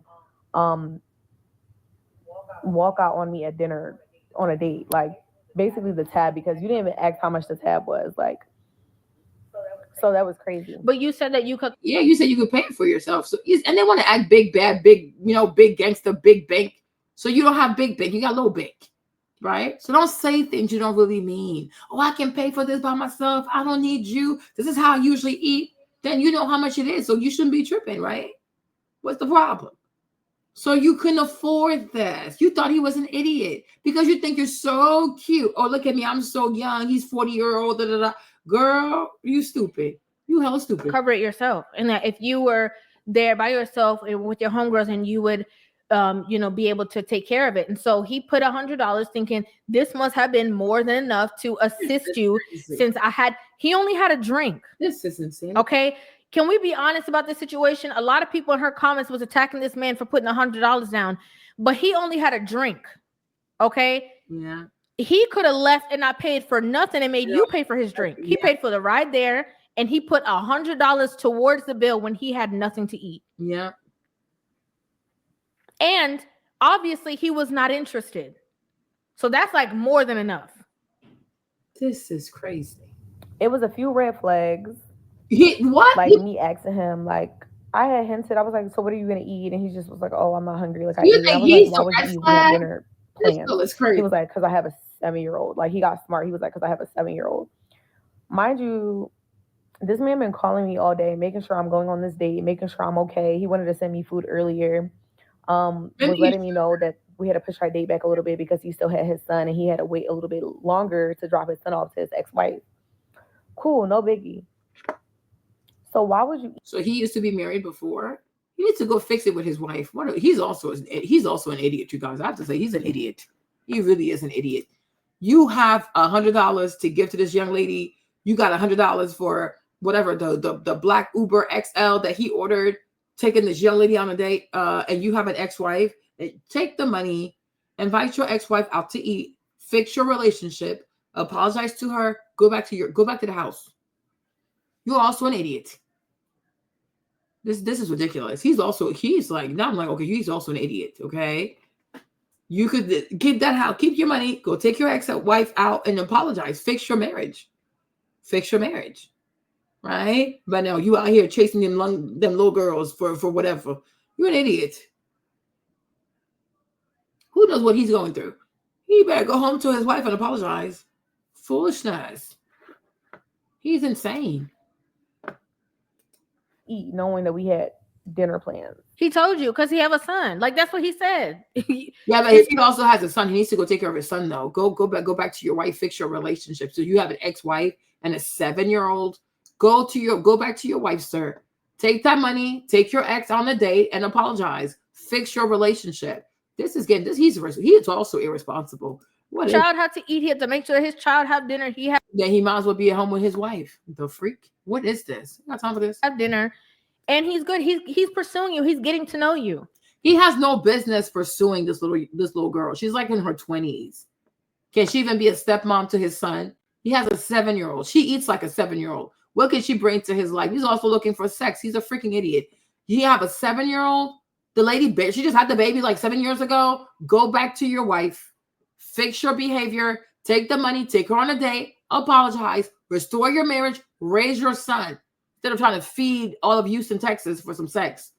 And this is just so funny because obviously he has some kind of structure in his life. He's like, I have a child. My child has to eat dinner. I have to go drop them off to their mom. Exactly. So if he might as well be married to his wife, Reva. This is one of my issues with Reva. Okay. This is one issue I have with Reva. I need to talk to her because Reva sometimes, one thing I don't like about Reva, like that gets on my nerves. It's like with her content, the man always has to be right. I don't like that part. You understand? I get it. Like, as women, we also have to check other women because, it's a bit more, I don't know. It's a bit more demure. A man checking a woman, it can be a lot. It can be like, oh, that's a lot. Okay. So women have to check other women. Like I'm down for that. Women have to hold other women accountable and men should hold other men accountable. However, if he has a 7-year-old, why does the baby have why does the baby is experiencing a divorced household? Because the time he's putting into catering to her, calling her, do you want some food? I'm sure when he was married, was he calling his wife to say, hey, wifey, I might be late. Do you want some food? Hey, wifey, do you want something to eat today? Right? All this stuff. Like now he wants to be Nigerian lover boy in Houston, Texas. Was he doing all these, or Yambo thing for his wife when he was married? Now I got some questions.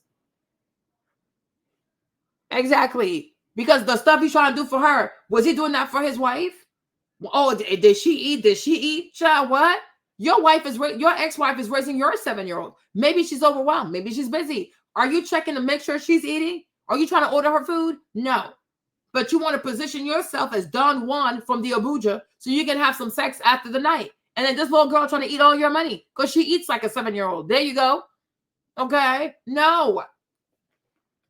But my thing is, if you have extra time, extra money, you know how to look after people and try to be the Nigerian Don Juan, call your ex-wife, take your money, take your time, fix your relationship. Apologize to your ex-wife. Yeah, like Reva does too much. Like that's my issue. Like, you know what I'm saying? It's like with Reva, the man always has to be right. No, I don't agree with that part. Hold these men accountable too, because this is not that I hear, oh, he has a 7-year-old. You have a 7-year-old. So you ain't even got time for this. Because that time you spent going out with this little girl and her trying to eat all your money like a 7-year-old, you could have been at home with your kid, putting him to bed, reading him his nighttime story. You know what I'm saying? Doing all, maybe even teaching him Yoruba. I don't know. You don't have time for this. You have a 7-year-old. You don't have time for this. Foolishness. Bunch of rubbish, right? The money, the time, go put that on your ex-wife. Fix the marriage. Fix the marriage. You're 40 chasing behind 20-year-old and you want to impress these little girls with 5-star restaurant. Child, go somewhere. This is ridiculous. Exactly. He needs to go back to his wife, Thomas. Because if he has all this time, all this money, and even his wife, did he ever call a black Uber XL for his wife? Huh? Did he ever call a black Uber XXL for his wife? Did he ever do that for her? But now he wants to act brand new, sophisticated for this little girl. He's out of his mind. I don't like this. I don't like this. Call your wife, call your ex-wife, say you're sorry, fix your relationship, take her out to eat, because that's a better investment. Like, make it work with her. That's it. But you have no business doing this. Like this right here, she's way too young for you. She's too young for you. Go home to your wife. Shameful man. He's also shameful. This is crazy. Communicating every single thing with you. Are you okay? Why not do that with his ex-wife? Because I promise you're gonna go talk to his ex-wife. You're gonna find out he's a horrible communicator. And now you want to act all brand new. Like, now because you want to have sex now, you want to act like, oh, I know how to communicate. Go communicate with the first wife, with the ex-wife. Apologize. Okay. This is insanity. Okay. Go apologize to the first wife. Fix it, make it work, and hopefully y'all remarry, and you're gonna raise your son. A 2-parent household. That's what your prerogative should be. Instead, you want to trick these little girls with these little 5-star restaurant for some cheap sex. Go be a husband, you bum. I wish I knew who he was. Oh my God, we all time for this foolishness. So he met his match. She brought her stomach. I almost want to be like, you know what, good for her. Child. Like, what is this? And it sounds like he's asking you for sure and trying to confirm the date, because he seems like a man who was by a schedule. Like, okay. No, he seems like a man who wanted to guarantee he's going to have sex for tonight. That's what he was trying to do. He wanted to have sex with her. Reva, shut up. You got my nerves. I got to go pick up my kid. I have this, I have that to do. I don't want to drop my kid off to my ex-wife. If this is not going to happen, I could be doing something else. Like, this man seems really structured. So obviously he is not structured. He think he's slick. Reva, you get on my nerves sometimes. Girl, I like you, but you do be tiptoeing on my tiptoes. I don't like that. I think you're saying the red flags, but it seems like you're asking a little bit of the wrong questions. Oh! You should have been trying to figure out what happened. Look at where Reset. Reset, who knows if he was divorced? Well, there you go. Well, how we know he's not married? And maybe she left out of town. Maybe she went back to Lagos. Maybe she went back to Abuja. Maybe the wife went on a work trip. Girl, put a picture of the husband. Put a picture of the husband. We're trying to see something. Okay. How do we know he's even divorced? That is really true. How do we know he's not still married? And the wife is out of town. My Lord. This is scandalous. He could be married. Left you at the table. Okay. Oh my God. There was something about the interaction that we must be missing. I wish we could get the other side of this story to hear what this man has to Lonnie, say. what's up? I really wish we could. He's probably married. I digress. That Reed was is like right. He could be married. He could be married. And maybe the wife, or you know what? And the wife also could be working overnight. Maybe she's a nurse. Because if he's Nigerian, most likely she's also Nigerian. She could be a nurse. So she works overnight. You see this foolishness? You see this foolishness? Exactly. Exactly. Because he could still be married. Jesus Christ. Foolishness. Foolishness. He wanted to sleep with her. He thought he was going to take her to a nice little restaurant because, oh, she's a little braider. She braids hair. She's very young. She's very fresh. I'm going to take her to a nice restaurant, get a nice Uber. All that is to get her moist. You know what I'm saying? Pay her for a little bit of food, take her home. And maybe he was like, oh, the way she's eating the food, like, I'm going to pay for all this food. Then we're going to go back to the hotel. She's going to start snoring because she ate so much food. She might be tired, lethargic, sleepy because there's too much food. That's why he didn't want her to eat too much. Because if she eats too much, she's going to get sleepy. Then she's not going to sleep with him. So he just counted his losses and he left. What a bum. He needs to be exposed. The second red flag. I'm not even going to say what the other one was. But as soon as, mind you, he's sitting right next to me. So when I order all my food, he's hearing it. He's literally right next to me. We sat at the bar because he's 6'8" and he didn't want to sit at a table because, like, girl, your husband is 6'8". 6'8". Lady, is your husband 6'8", girl, in Houston, Texas, and he likes to go to Eddie V's? Because most likely that's the wife's favorite restaurant. Where is the wife? Where is the wife? That's why he paid cash. Y'all, this man could be married. Oh my gosh. Oh my gosh. That's why he planned to pay. That's why he paid in cash. That's why he paid in cash. He was not going to use no credit card. He's not going to use no dinner. He's not going to use no credit card, no debit card. He gave her $100. He was never going to use cash. And his Uber, she probably not going to see it. Exactly. So then he pays in cash.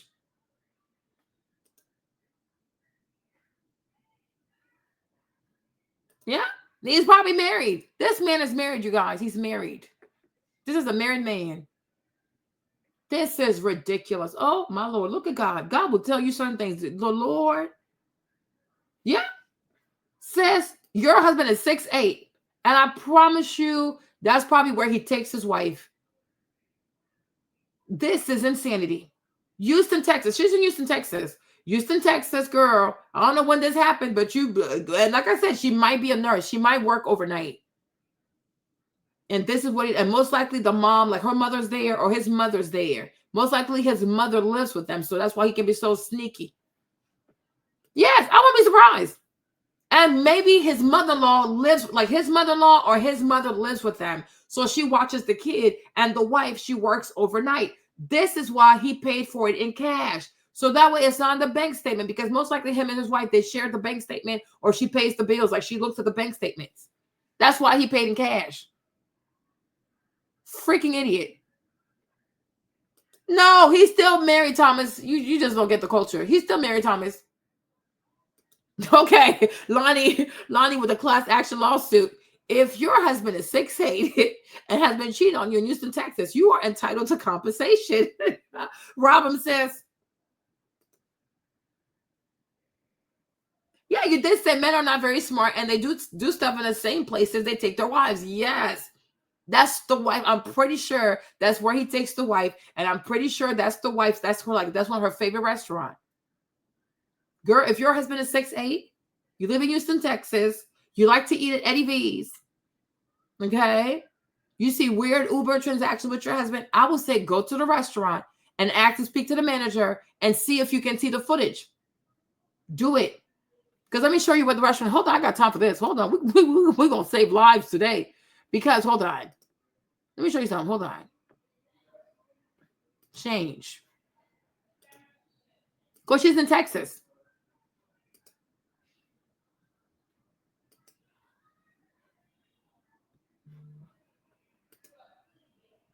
Can y'all see this? My stuff still working? Okay. Sis, it's in Houston. So is this one. This is the restaurant. 1848. Hold on. Oh, we got time for this. Okay. This is the address to the restaurant. Your husband is 6'8". You have a 7-year-old, or you have a son. Okay. You work overnight. Girl, go check. No. Oh, there's two. Okay. Yeah, there's two, right? 2800 Kirby Drive. And this one, 1200. What? 12,848, right? Uh-huh. Queensberry Lane. Yep. You need to go to both of these. Speak to the manager and ask to see the tape because you think your husband came. Like, oh, I think my husband came. Girl, find these waiters. Let me show you her thing. This is the girl Instagram. Hold on. This is her TikTok. Okay. So the date was 11. Okay, November 2nd was the date. Okay. 11. Yeah. November 2nd. November 2nd. So I'm sure if you show this picture to any of the waiters who was there that night, they'll tell you who she was there with. So if the manager won't let you see the security footage, go there with a big old tip. Ask who worked there on November 2nd. Show this girl's face. Take a screenshot. Ask the servers at the bartender. Here, look. Oh, look at that. Look, girl, we're gonna get to the bottom of this today. You see here? Hold on. Here's the waiter that was there. Okay. Here are the bartenders. There you go. You see? Here are the bartenders. Here are the faces. Find these two men, but find this man. He will tell you exactly who she sat down with. You need to know if your husband was out there with this little girl. You need to figure this out. Okay, people not even slick. That's what I was. You see, this is what I was telling y'all yesterday. These little girls, they post and post and post and post, and you gonna slip up and post something, and the wife gonna recognize her husband or something or a servant. I said this. Did I not say this yesterday? Did I not say this yesterday? And see, caught slipping. Caught slipping. Okay, now we see the face of two of the bartenders. We see two bartenders, and we know you live in Houston. You see right there. Okay, here are the faces, and she lives right there. She's in Houston. Okay, all right. So go find the people. Go find the people, sis. Because that's your husband. This man is married. This man is married. This is not a joke. This man is married. His legs and his knees or whatever. Had no problem with that. So he's literally sitting directly next to me. He's hearing what I'm saying. I order my food, no comment. My food comes out, all these comments. And this is what it just wasn't one or two comments. It was repeated comments back to back to back, where it was like, even the bartender was kind of like looking over it because it's like, you're making me feel uncomfortable. Yeah, you made him feel uncomfortable. You saying he made you feel uncomfortable, but you made him uncomfortable. With your greed. Okay. He was like, this girl is greedy. I can't do this. I'm not doing this. I don't even know her like that. I done cleared my schedule, made sure everything was good. And obviously, finances is not a problem because before he made sure his wife was not going to be there that night. Yep. That's why he pays with cash. He's a married man. He's a married man. And most likely she also knows this. He's a married man. Or he decided to take you on. That's why she said, and you see why, this is why she said there's another red flag, but I don't want to tell y'all. She said there's another red flag, but I don't want to tell you guys what it is. Girl, please.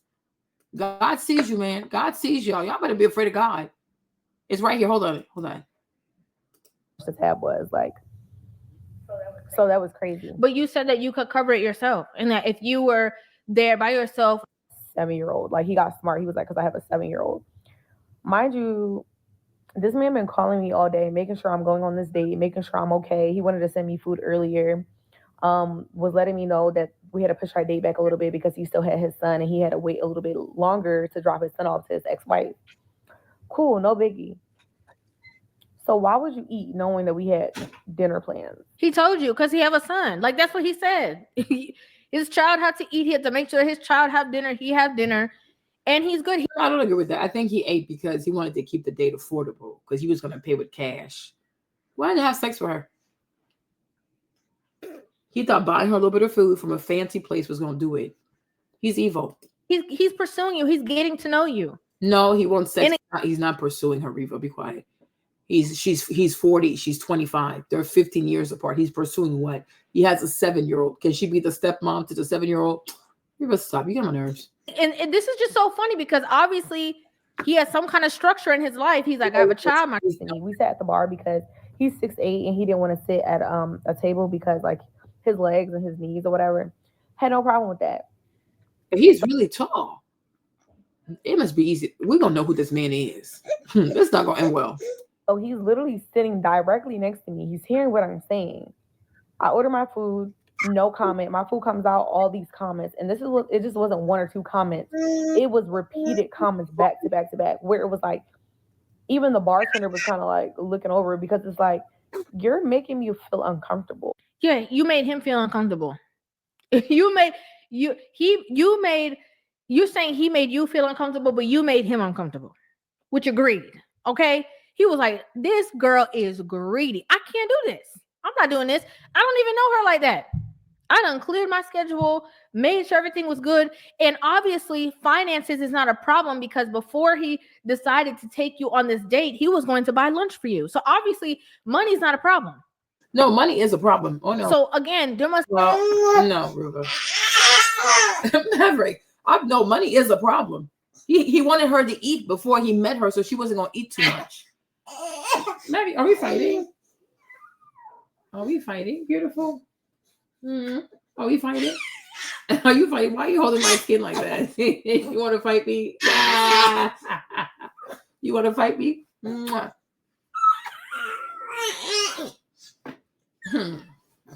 She said there's a red flag, but she doesn't want to tell us what the other red flag is. Okay. This dude is up to no good. This dude is up to no good. Must be, you might be a little bit, not self-aware to all the details, but there's obviously other things that you did that triggered him. And I'm gonna be honest, sometimes the looking like you're gonna take advantage of him is more than enough reason for him to say, I don't want to do this. I'm over it. You said this man is Nigerian, he's in his 40s, he obviously has finances, and you said he's 6'8". Yeah, I don't think that he was like, I got options and this is not the one. I got the options and this is not the one I'm going with. Cause she don't have no consideration for anybody else. That's my opinion. And like if I was a bigger woman, I would have felt like you was body shaming me. Because why are you asking me that? Why are you asking me if I'm gonna eat the food that I ordered? What did I order it for? Why are we on a dinner date? Now she trying to belittle this man. Oh, I would have thought he was body shaming me, but you can't say that. So what's the point of even bringing that up? You can't even pretend to say he was body shaming you because when you was in the bathroom, you did a little twirl, and we all know that's not possible. He was like, "Oh, you order all that?" He was like, "You gonna eat all that?" He was like, "Did you order something for your friend?" He was like, "If I wasn't here, was you gonna order that?" And I was like, that's such an interesting comment to make. And it was like silent for 5 minutes, and then he apologized. I was like, "Oh, I'm sorry. Like, I wasn't trying to be disrespectful. I wasn't trying to be rude." I was literally telling him, I was like, yeah, because I'm like, that was very offensive. I was like, I actually feel very disrespected. I was like, that was definitely rude. He was like, "Oh, I'm sorry. That wasn't my intentions." And I was like, okay. And I was like, and he was telling me, because prior to the food coming out, we had a conversation where I was stating that I don't like dating in Houston. And I was telling him why. He said he didn't like dating in Houston because he felt like women here are just finesse, like other cities. It's not like Houston. Like, this is the only city that women like money. He was just like, I feel like women just like you for your money. They wanted you to take them on trips and this, and that. That was like red flag number 2. That's not a red flag. That's not a red flag. And this is why I say a lot of women put themselves in these positions. I mean, I could see how it could be a red flag for her. I could see that. Because, I mean, let's also be honest. If you're 40-something, you're pursuing a 25-year-old, you obviously want sex. Like, you don't want a wife. You have a 7-year-old. You're 40 something. You have a 7-year-old. Allegedly, you're divorced. You're right. Right? She's 25. What can she do for you? What she can add to your life? She can't even be a stepmom to your baby. She eats like your baby. Like, make it make sense, right? So obviously you want sex, but you want sex without having to pay for stuff. So it's like, no, if you're gonna be a sugar daddy, you're gonna have to be all the way be a sugar daddy. Like, you can't do this in half. You can't go halfway in. You know what I'm saying? So it's like, no, because I'm like, he's a creep. He really is a creep. She overdid it, but he's also a creep, though. And you know what, though, you guys? I kind of changed my mind. I'm a woman. I have the right to change my mind. Because now that I do feel like he's married, yeah, eat all the food. Because obviously he wants sex. If he was like her age, like if he was like 27, a young single man that's out here trying to do for himself, yeah, girl, that's excessive. But yeah, I've changed my mind, you guys. I've just changed my mind. I have the right to do that. Because now I'm realizing what this is. I am realizing what this is. Because there are things she's not telling us, but it's starting to make sense to me. Because if she feels like he's her sugar daddy, if she feels like, because like she said, there are things she's not telling us. Because she was like, there's a red flag, but I don't want to say it. So if she probably knows that he's married and he's looking for some punani, girl, eat everything on the menu. You know what I mean? Because it could be, yes, y'all, it could be that she does not feel like asking him for money. So if you, let me tell you what I feel like, okay? If you don't want to say to a man, my price to sleep with you is $600, because then you feel like it's a transaction and you might be a prostitute. You understand? I can see why you want to eat it. You want to, instead of asking for $600, you rather eat $600 worth of food. Does that make sense, you guys? Because once you ask the man for money, it does make you feel like a prostitute. So she might not want to admit to herself that she low-key prostituted. So she's like, no, but I'm just going to eat it, though. I'm going to eat. Not going to ask for money. But if you send me something, I ain't going to say no, though. But I'm going to eat it. You understand? So I get why she felt like it was okay to eat like this. Now it's starting to click in my head. If you are with a young man, so she's 25, and she's dating a 26-year-old, a 27-year-old, a 30-year-old, like somebody who's really looking for a serious girlfriend, then yes, she did too much. At that point, she did too much because, girl, he's almost the same as you. He's trying to get it. He's trying to figure things out also. Like, you got to chill, right? But he's really out here looking for a girlfriend. This man right here, I really think he was looking for sex. And this young lady, she's not comfortable. She hasn't reached the point where she can just say, like, you know what? It's $600. It's $1,000. It's $2,000. It's going to make sense. So she's like, she wants to do it, but she don't have the heart for it. So she wants to eat it. Like, I'll eat for $300. I'll eat for $400 because she knew it was about sex. She knew. She's not stupid. You know what I mean? Even like the stuff she wore, her little thong, like you know what I mean? You wear little thongs and then you wear the little dress so that your little butt cheeks can jiggle in there. Child, listen, I was young once upon a time. We ain't stupid. We are not stupid. Exactly. You understand? So it's for sex. We are not stupid. We're not going to be scammed today. We're not getting scammed today.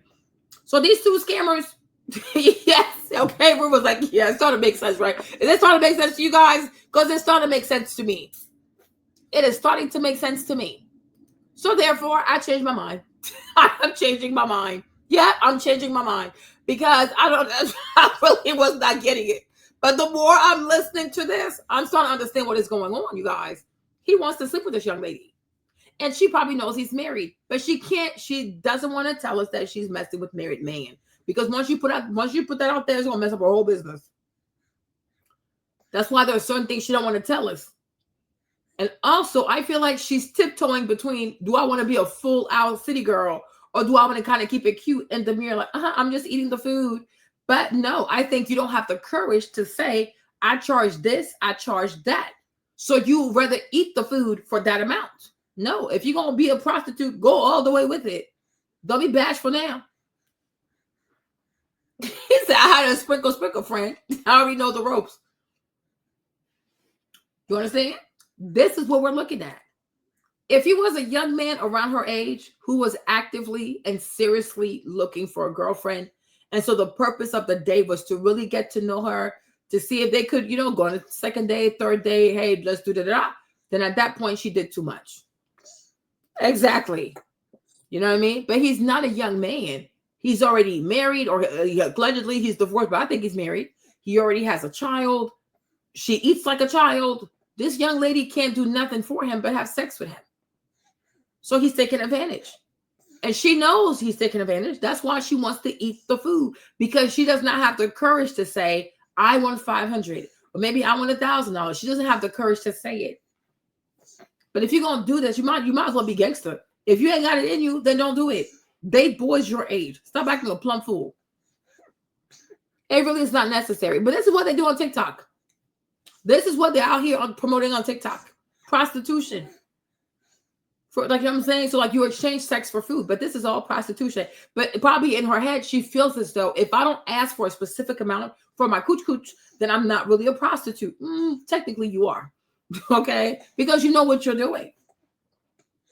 Right? So, I've changed my mind, you guys. I'm sorry, but I changed my mind. Okay? Yeah, it's like, yeah. It's secret prostitution. She doesn't want to call it prostitute because she knows if she asks for money for sex, that officially makes her a prostitute. But if she eats the food, like if she makes him spend money on food as opposed to like giving her money outright, she can still like lie to her. Like, oh no, you know, I'm different. Like he was trying to get to know me. He was courting me. Girl, shut up. This is not going to lead anywhere. You're not going to meet his mom. You're never going to meet his kid. It's just for sex. What does a 40-something-year-old want with a 25-year-old? When he has a 7-year-old and an ex-wife. Go back to your wife, sir. And most likely, like we said, he's married. So no, we will not be bamboozled. That's somebody's husband, Reva. Like, this is crazy. So now I changed my mind. Eat the food. Okay. But unfortunately for her, he left her with only $100. So, because he had a cash budget for her. That's why he wanted her to eat before they got there, so her belly could be full, talk a little bit. Because, you know, I even think this. Let me tell you what I think, right? This is why he wanted her to eat before.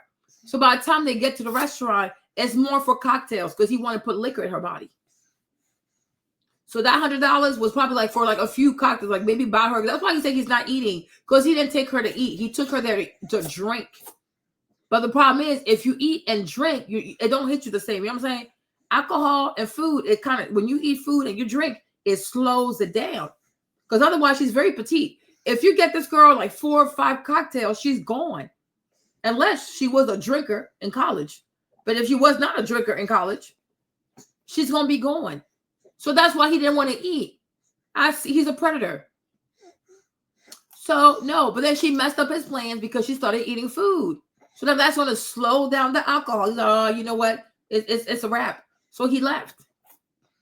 But if she was just drinking a bunch of alcohol, bunch of cocktails, and like a little like, you know, little like side, whatever, he would have got what he wanted. He got her drunk. He would have had sex with her, and then he would have stopped calling her. Because he's most likely married. We are not stupid. We are not stupid, and we're not going to be scammed. You guys, nobody scams us. You hear me? Because we think critically over here. Yeah, that's it. He's a creep. He's a creep. He's a real creep. Yeah, he's cheap. He's really cheap. Because this is ridiculous. Yeah. Yeah. Exactly. It's to loosen her up. Make small conversation with her. Make her feel like, oh, look, he got money. He brought me here. That's why he told her, oh, wow, all these girls want all this money, whatever, right? Because this is what he wants. He wants to present as a sugar daddy, but he ain't got the sugar because most likely the wife has the sugar. Most likely the wife got the sugar. Most likely he's very tall, and the wife, she liked him because he's very attractive. Probably the prettiest man she ever seen. But most likely it's the wife that has the sugar. He doesn't have the sugar. That's why he's bitter and he cheats on her. Because he feels inferior to his wife. Go sit down somewhere. Man, please. And then they trick themselves out of being with a good guy. He's not a good guy. You know, a lot of women go out with a guy and they do want to, you know, have the vacations, the trips, or whatever the case is. And they get with a guy who is testing them to see what they are about. And then they just prove to be exactly who the man anticipates that they are. Because but why does he have so much time that he's out here testing people? What the freak? He's testing people. Is he God to be testing me? Even my Lord don't test me. Why is he testing people? Don't play games. Say who you are and be about what you are. Because if you're a serious man, I doubt that with your serious frequency, you're gonna attract somebody that you have to test people. Why are you testing people for? Who are you to test people? Hello. Like, you're not God. Are you the devil? Yeah. I know, my baby. I know. You're tired. You're testing me. Exactly. He testing who? Reva, be quiet. Reva, I love you, but sometimes you do too much. Yeah, Reva does this. This is what Reva does. Because Reva, the thing with Reva and her commentary, the man always has to be right. I don't like that part. Because if you go into a commentary, the girl is wrong right away and the man is right away. This ain't it. This ain't it. Because we got to be very careful what we're listening to. Because we shouldn't be like, okay, I already know the man is right. I don't know this. Because these girls do too much. You don't know that? Because that's why we have to sit here. We have to listen to what she's saying. And we have to listen to what she's not saying.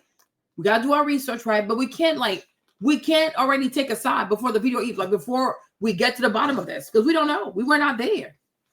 But that's what Reva does. Mwah. Mwah. With Reva, the man is always right. I don't like that part. No. Because the moment you hear that he has a 7-year-old and an ex-wife, then we should be like, okay, then go home to your wife.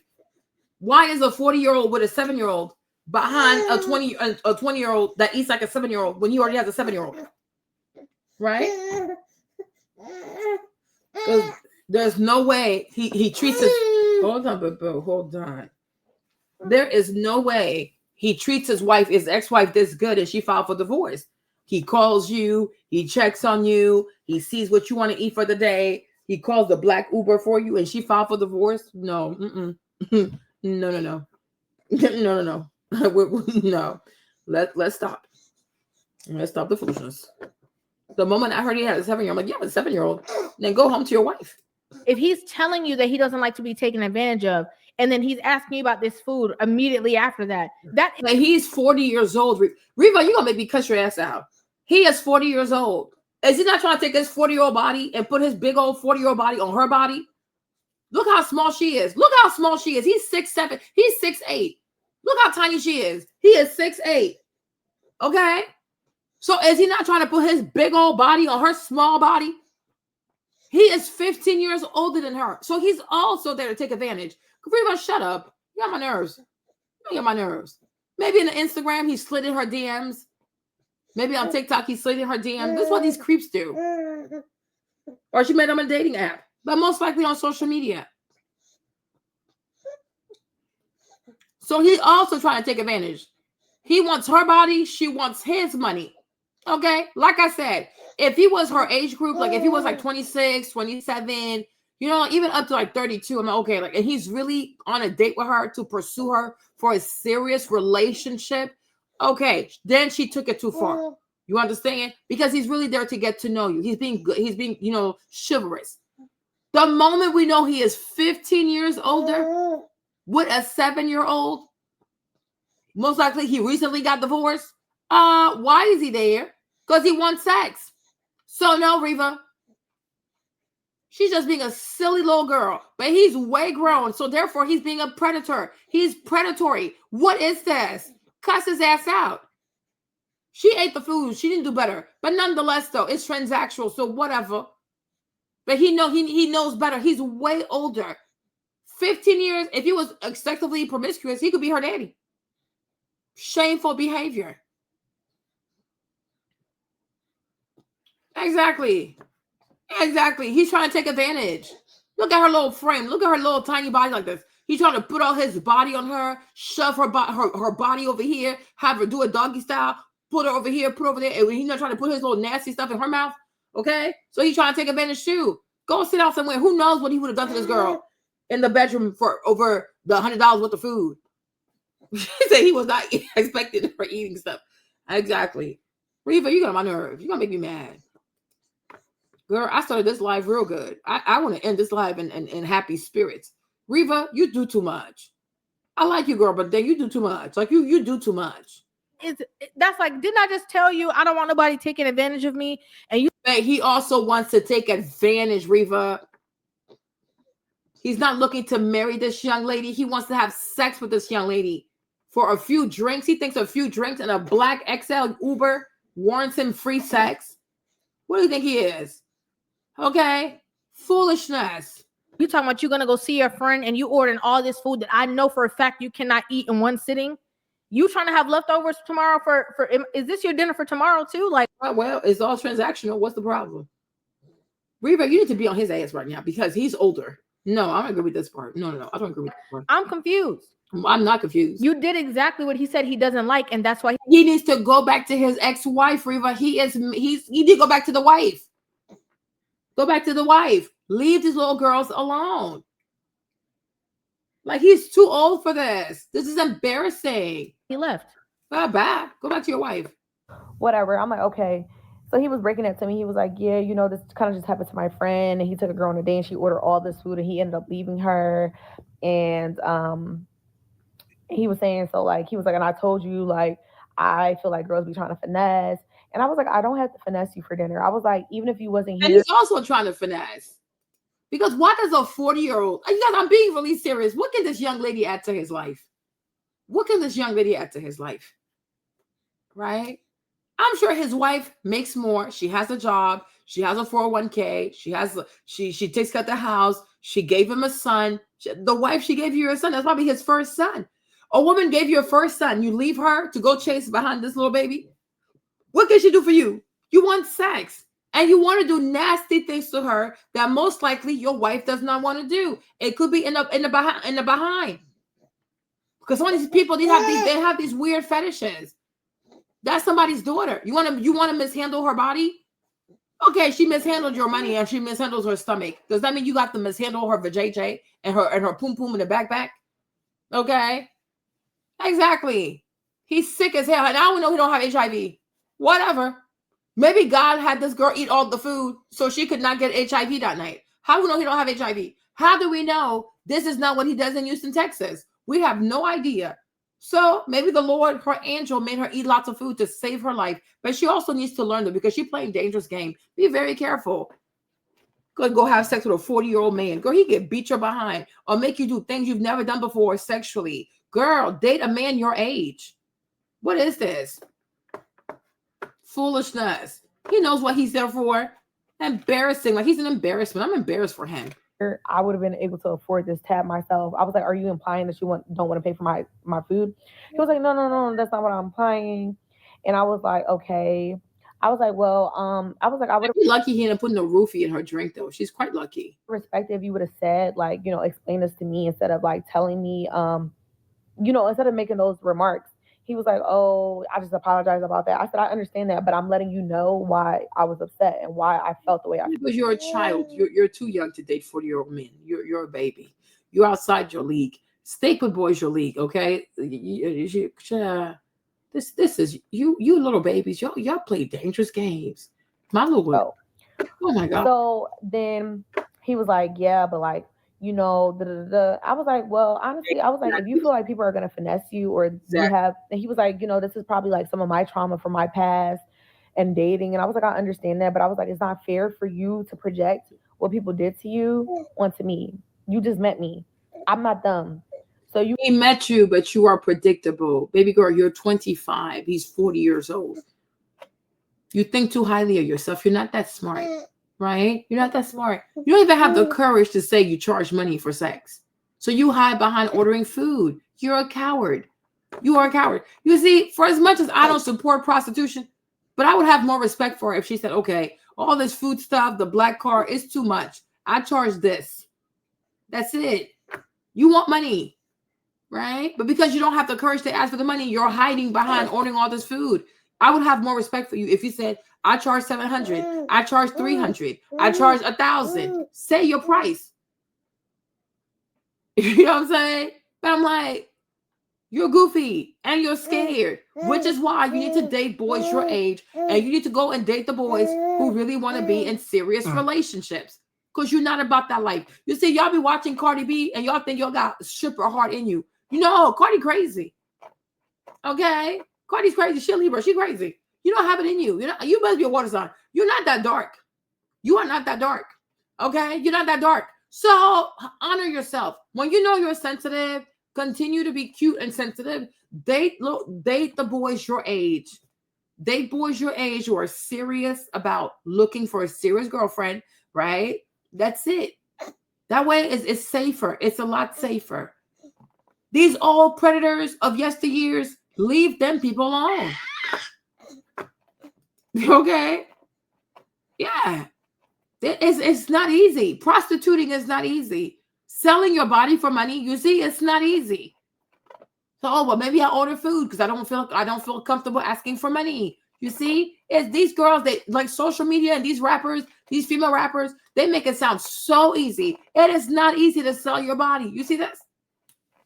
And maybe the reason why you even told them that you had a friend that you're going to see because you knew he wanted to sleep with you. So you said, I got to go see my friend later because you were afraid to have sex with him. Because you're like, oh my gosh, he's 6'8". How big is his private part? Probably got scared, huh? You probably got scared. You see, you don't have it in you. Do not play these games. Because how come you say you have to go see your friend after the food, but then we see you in your house? Why are you in your house? Why aren't you at your friend's house? Why are you not recording this at your friend's house? So you had no friends to see after this.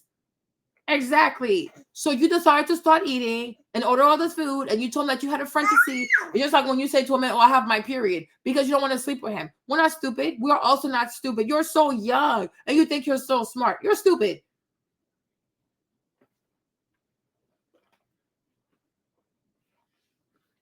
You see? But yeah, she said, my friend called me crying, running from a trick. It's not for the weak of heart. She stole money from him, and he's trying to kill her if it wasn't for her uncle. You see that? Be very careful. It's not easy to sleep with random men for money. It's hard because once you go in there, you don't know what he's gonna do. Choke you, spit on you, pee on you, flip you upside down, put it in your bum in your pum pum, in a pish in a whatever, in the fuzz in a salad. You have no idea.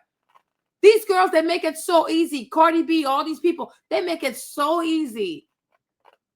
Carisha, they make it so easy, but it's hard. It's frightening. I wouldn't do it. Because, girl, about to kill me. This is insanity. Get you a young man from college or from grad school that has sense about himself, that has a career, and that's also intelligent. No. This is insanity. I fear for my life. You can't say I'm trying to finesse you because, baby, I could pay for it myself. No, you wanted to finesse him, but you didn't have the money.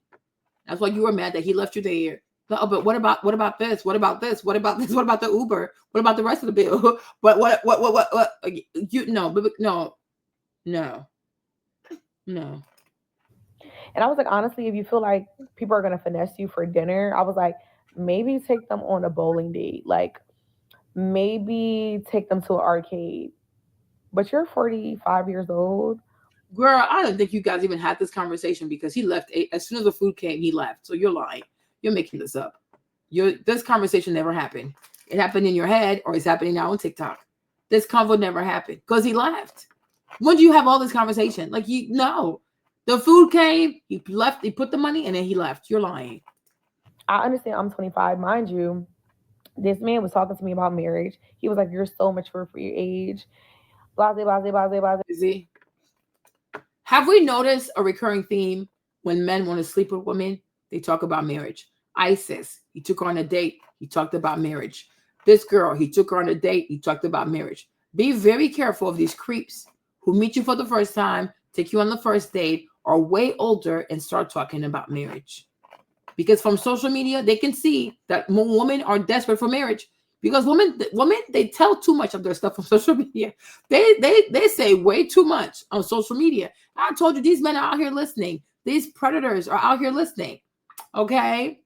But have you noticed a recurring theme? 15 years older, 20 years older, takes you out on a date, a nice date. So he took her to a fancy steakhouse. ISIS, he also took her to a fancy seafood steakhouse. You see this? It's the same playbook. You would think it's the same person. No, different stories, but it's the same foolishness, right? Telling her, he meets her, he talks about marriage. The other old man, he met ISIS, he told her about marriage. I want to be my girlfriend. I want to marry you. Do you see this? They dangle marriage in front of your face because they know it comes with the ring, the flowers, and most women want the gift. They want the ring. They want the this. So the man like they dangle marriage. And the whole time he gonna D you down, beat you up, abuse you, run through you, and barely feed you. Pay close attention. This is nothing more than love bombing. Pull out the black card. This one pulls out this. This one takes you to a steakhouse with the lobster. The other one takes you to the steakhouse with the lobster. Oh, you're so pretty. Oh my gosh, you're so beautiful. Oh my gosh, be my girlfriend. Oh my gosh, be my girlfriend. Oh my gosh, marry me. I want to marry you. I'm gonna marry you by tomorrow. Are you noticing? Are you noticing a current? Are you noticing a recurring theme with these type of people? Right? Man, you just got divorced yesterday. You want a new wife already? That's how I know you're not divorced. Because if you really been divorced and those custody papers hit you, them law payment fees hit you, them custody pay the what's called child support and alimony hit you, there is no way you want a new wife. That stuff is so painful. So you're not divorced. Okay? You went through a whole divorce. You pay for all these fees. You're probably still paying child support. She probably has the house, and you want to risk it all over again for a pair of ass. You know you're still married. Shut the hell up. You're a freaking liar. You are a liar. Go sit down somewhere. He's a liar. But you're tripping about me ordering appetizer, entree, and sides. Sometimes when I hear women, give their account of everything that happened in conversation, it's not that I don't believe that certain conversations happen, but it's hard for me to believe that that's exactly how it happened, because a lot of women tell stories based off of their interpretation of how the conversation went instead of exactly. Or they make up stories once they see the comment section. So if the comment section is going the way she's not expecting and she's being judged, she'll start saying things that never happened so she don't look stupid to her followers. She made that whole thing up. They never had the whole bowling alley conversation. Girl, you know you're lying. Girl, you know you're lying. Go somewhere. Verbatim, word for word, how the conversation went. So it's hard for me to believe the other person's side of the story when I know that a lot of women, again, use their interpretation of what they think or what they thought he meant, and then they internalize that and then use that as a part of the conversation. And again, he said wifey this, that, but he don't know you like that. Him paying for all that meal and all those kind of things is when you're his wife, but you're not that yet. This is a first date. He don't know you. You guys are getting to know each other based off of your personality and things. This was another part of. He was not trying to get to know her. Reva, shut up. Reva, you gonna get God also. You gonna get God. You gonna end up like Jasmine. You gonna find a Cam Newton. You gonna get God. You do too much. He ain't trying to get to know her. He's trying to sleep with her. He's trying to get her drunk, get her nice, get her drunk. You gonna take her somewhere, have sex with her, and she was never gonna hear from him again. He's gonna block her. So him getting to know you. He's not getting to know her. He's finessing her. Okay. And it was to the point where like even the bartender was like literally side eyeing, because he just was like, when I say it just was multiple comments back to back to back within the first fucking few minutes of my food getting like placed on the fucking counter. And I was just literally like, it made me feel so uncomfortable. Like I've literally never been on a date like that ever. Hey. So then after I said like, maybe go on a bowling date or an arcade date, it was quiet for like a couple minutes. He was on his phone. He was calling the Uber. I already knew he was calling the Uber. So then he was like, yeah, I'm gonna go. I was like, okay. He puts $100 cash down, walks out. He doesn't say bye. He doesn't say it was nice meeting you.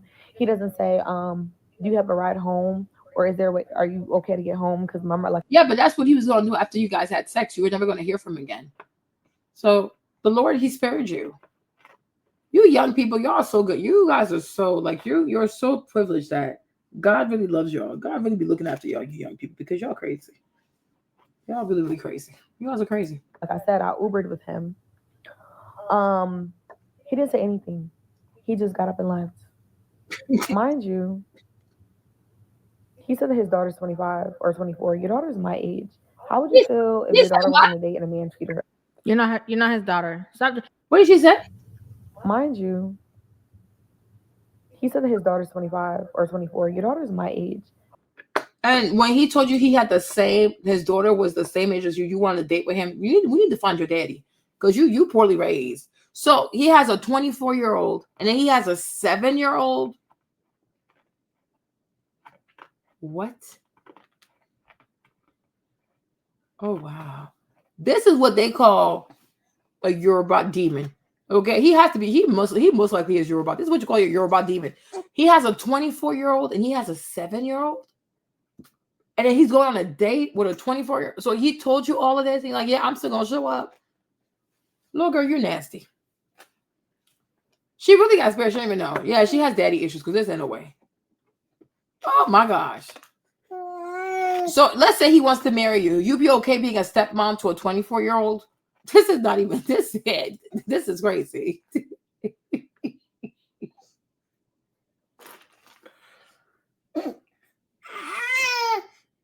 People are insane.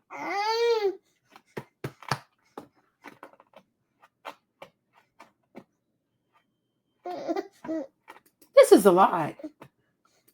This is insanity. Oh my God. How would you feel if your daughter went on a date and a man treated her? You're not his daughter. Stop. I can't stand when women do stuff like this. Oh, well, imagine if okay. If I can guarantee that if we asked that man, we told him the entire situation, we say that the man left her there at the table, he would have probably said good for that man. Obviously. Okay, because he understands the man's perspective. So you know what's even more traumatic to me is that he would never want his daughter to be in this young lady's situation, right? Because most likely if his daughter's in college somewhere or she probably engaged somewhere, right? But he's willing to do this to somebody else's daughter that has the same age as his daughter. Girl, he had no respect for you. He was going to mistreat your body. He doesn't. I'm like, this dude has no respect for you, because if he has a 24-year-old and he can consider doing this to you, yeah, he has no respect for you. Yeah, sorry, but yeah, God spared your life. This is disgusting. This is sick. He would probably be like, yeah, I completely understand why he did that. Yeah, I get it. Yeah, because a lot of men are predators. Oh, duh. What the freak?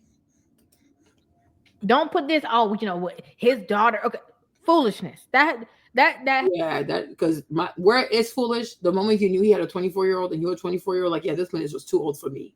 He could be my daddy. So that's nasty. Has nothing to do with the conversation.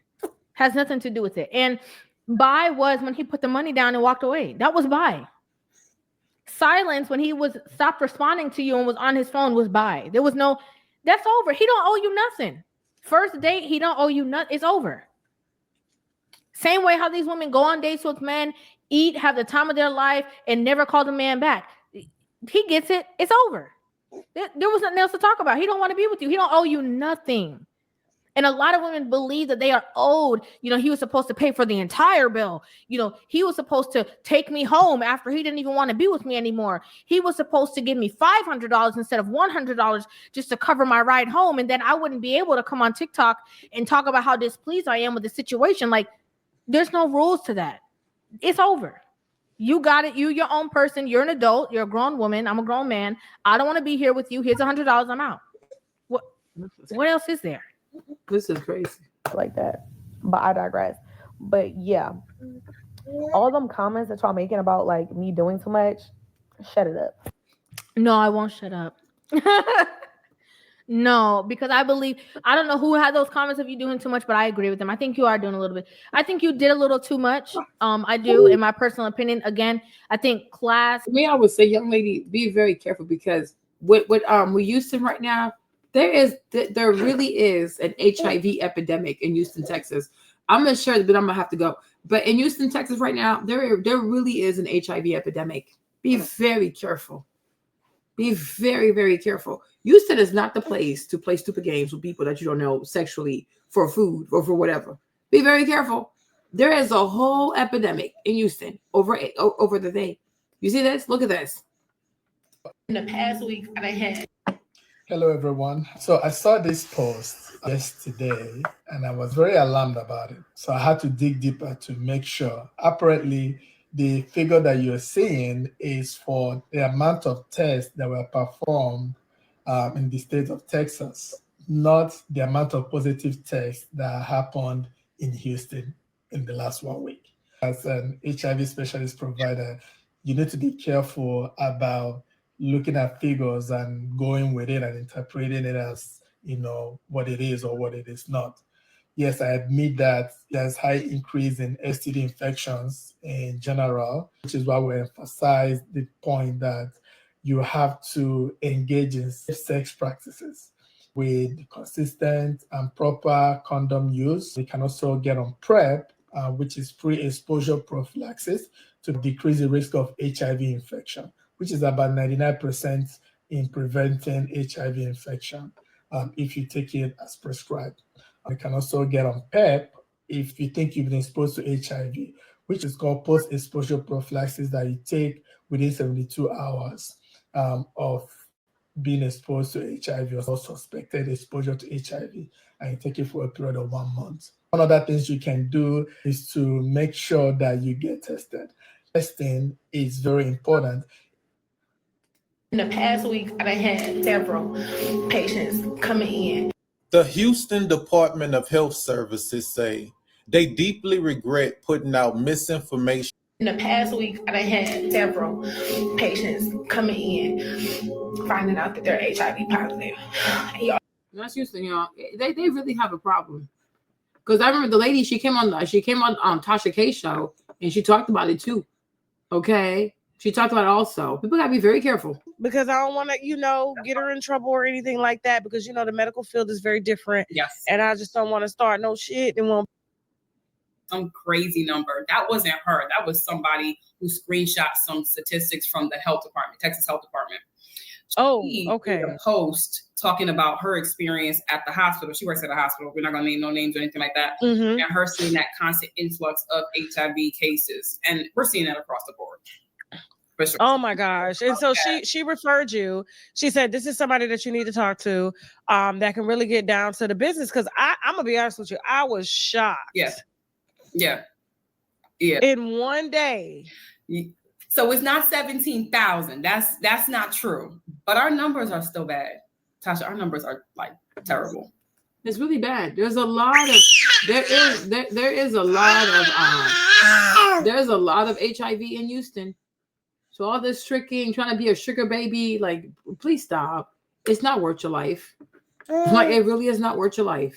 It is not worth your life. No dinner, no money, no purse, no weave, no car is worth your life. Like, seriously. Terrible. So we're going to talk about it. But our numbers are really bad. Our numbers are alarming in terms of how many people we have and then just the rate in which it's increasing. It's like steady. And this is just in Houston alone. Just in Houston. So I'm a Houston physician. I'm based in Houston. I practice in Houston. And so, getting the numbers, the numbers that I report are always from either the Houston Health Department or the Texas Department of Health. But this is what we're seeing in Houston. Sometimes I speak to Texas in general, but primarily we're going to talk about Houston for sure. Okay. Now we're going to give us a little bit about your background real quick. Yeah, I know you're Nigerian. You're based out of Houston. What type of doctor are you? Okay. And so let me ask you something. Like, PrEP is not like are they not making enough? Like, a lot of people don't know about PrEP, right? That's the first thing. So there hasn't been a lot of. They ain't even got to say the name. Let's go. Sasha. I'm like, y'all crazy. Hell no. Hold on. Historically, men don't go into the doctor's office as much as women. And that's by any race and age. Yeah. You see that men do not go to the doctor as often. So that's also another thing. So you have men who don't know their status on top of the stigma of not having, not disclosing that they're having sex. That's why they're not afraid to hook up with girls and have sex, because they don't get tested. A lot of men don't get tested. And I'm going to say this also. Many African men do not like to get tested. So be very careful. Nigerian men. A lot of African men are afraid of getting tested. They like to be reckless, but they're scared of getting tested. So be very careful. Be very, very, very careful. Nothing out here is worth your life. Especially Houston. Be very careful. With other men, and so it's being passed along in this community without being checked. If that makes sense. Okay. That's kind of how I deduced that between medicine and what culture, what we've seen. Okay, I can see that, because I'm gonna be honest, I got some friends, a lot of like gay friends, and I'm like, y'all still going to these parties and these bathhouses and stuff, and they ain't even got to say the name. Let's go. Sasha. I'm like, y'all crazy. Hell no.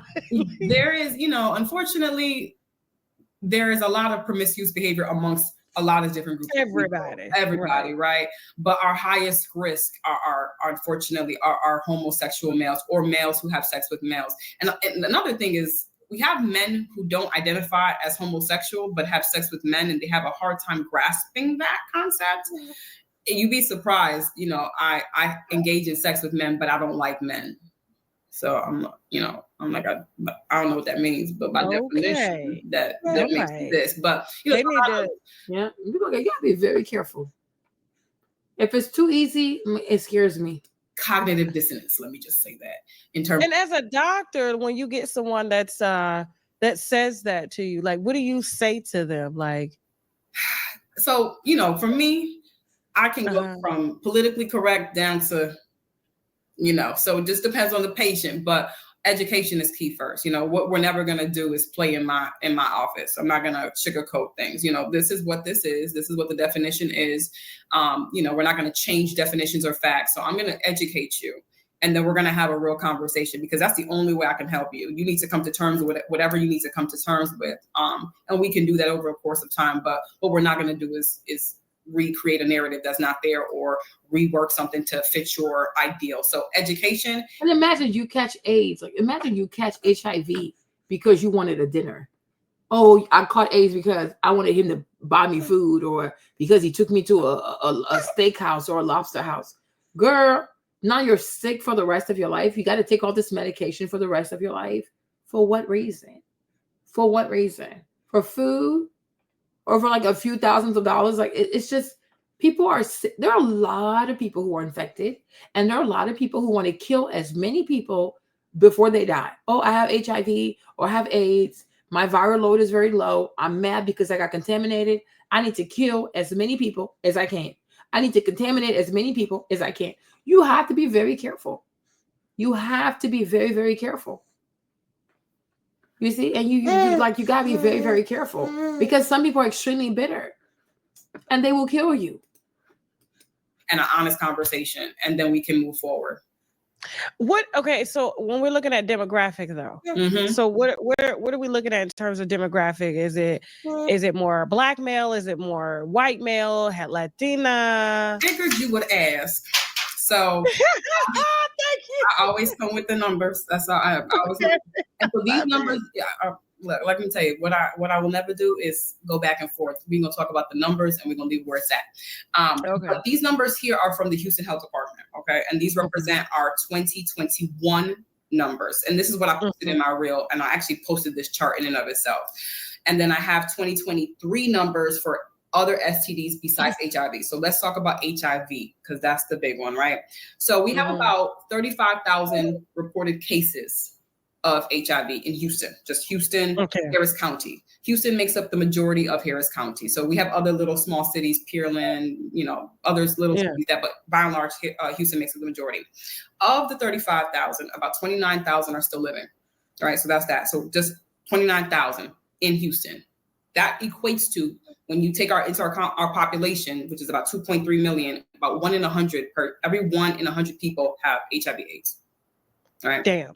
So I told one of my patients the other day, I said, look, so they were trying to grapple with the number, because he had a positive HIV test. So we're kind of talking about it. He was like, trying to figure out how he got it. Not going to get into his storyline, but I said to him, I said, look, 1 in 100. So you've been to Chapman and Kirby on Sunday in Houston. He's like, hell yeah, I've been to Chapman and Kirby. I said, so Chapman and Kirby's capacity can hold about 600 people. So that means 6 people in there, on average, have HIV/AIDS.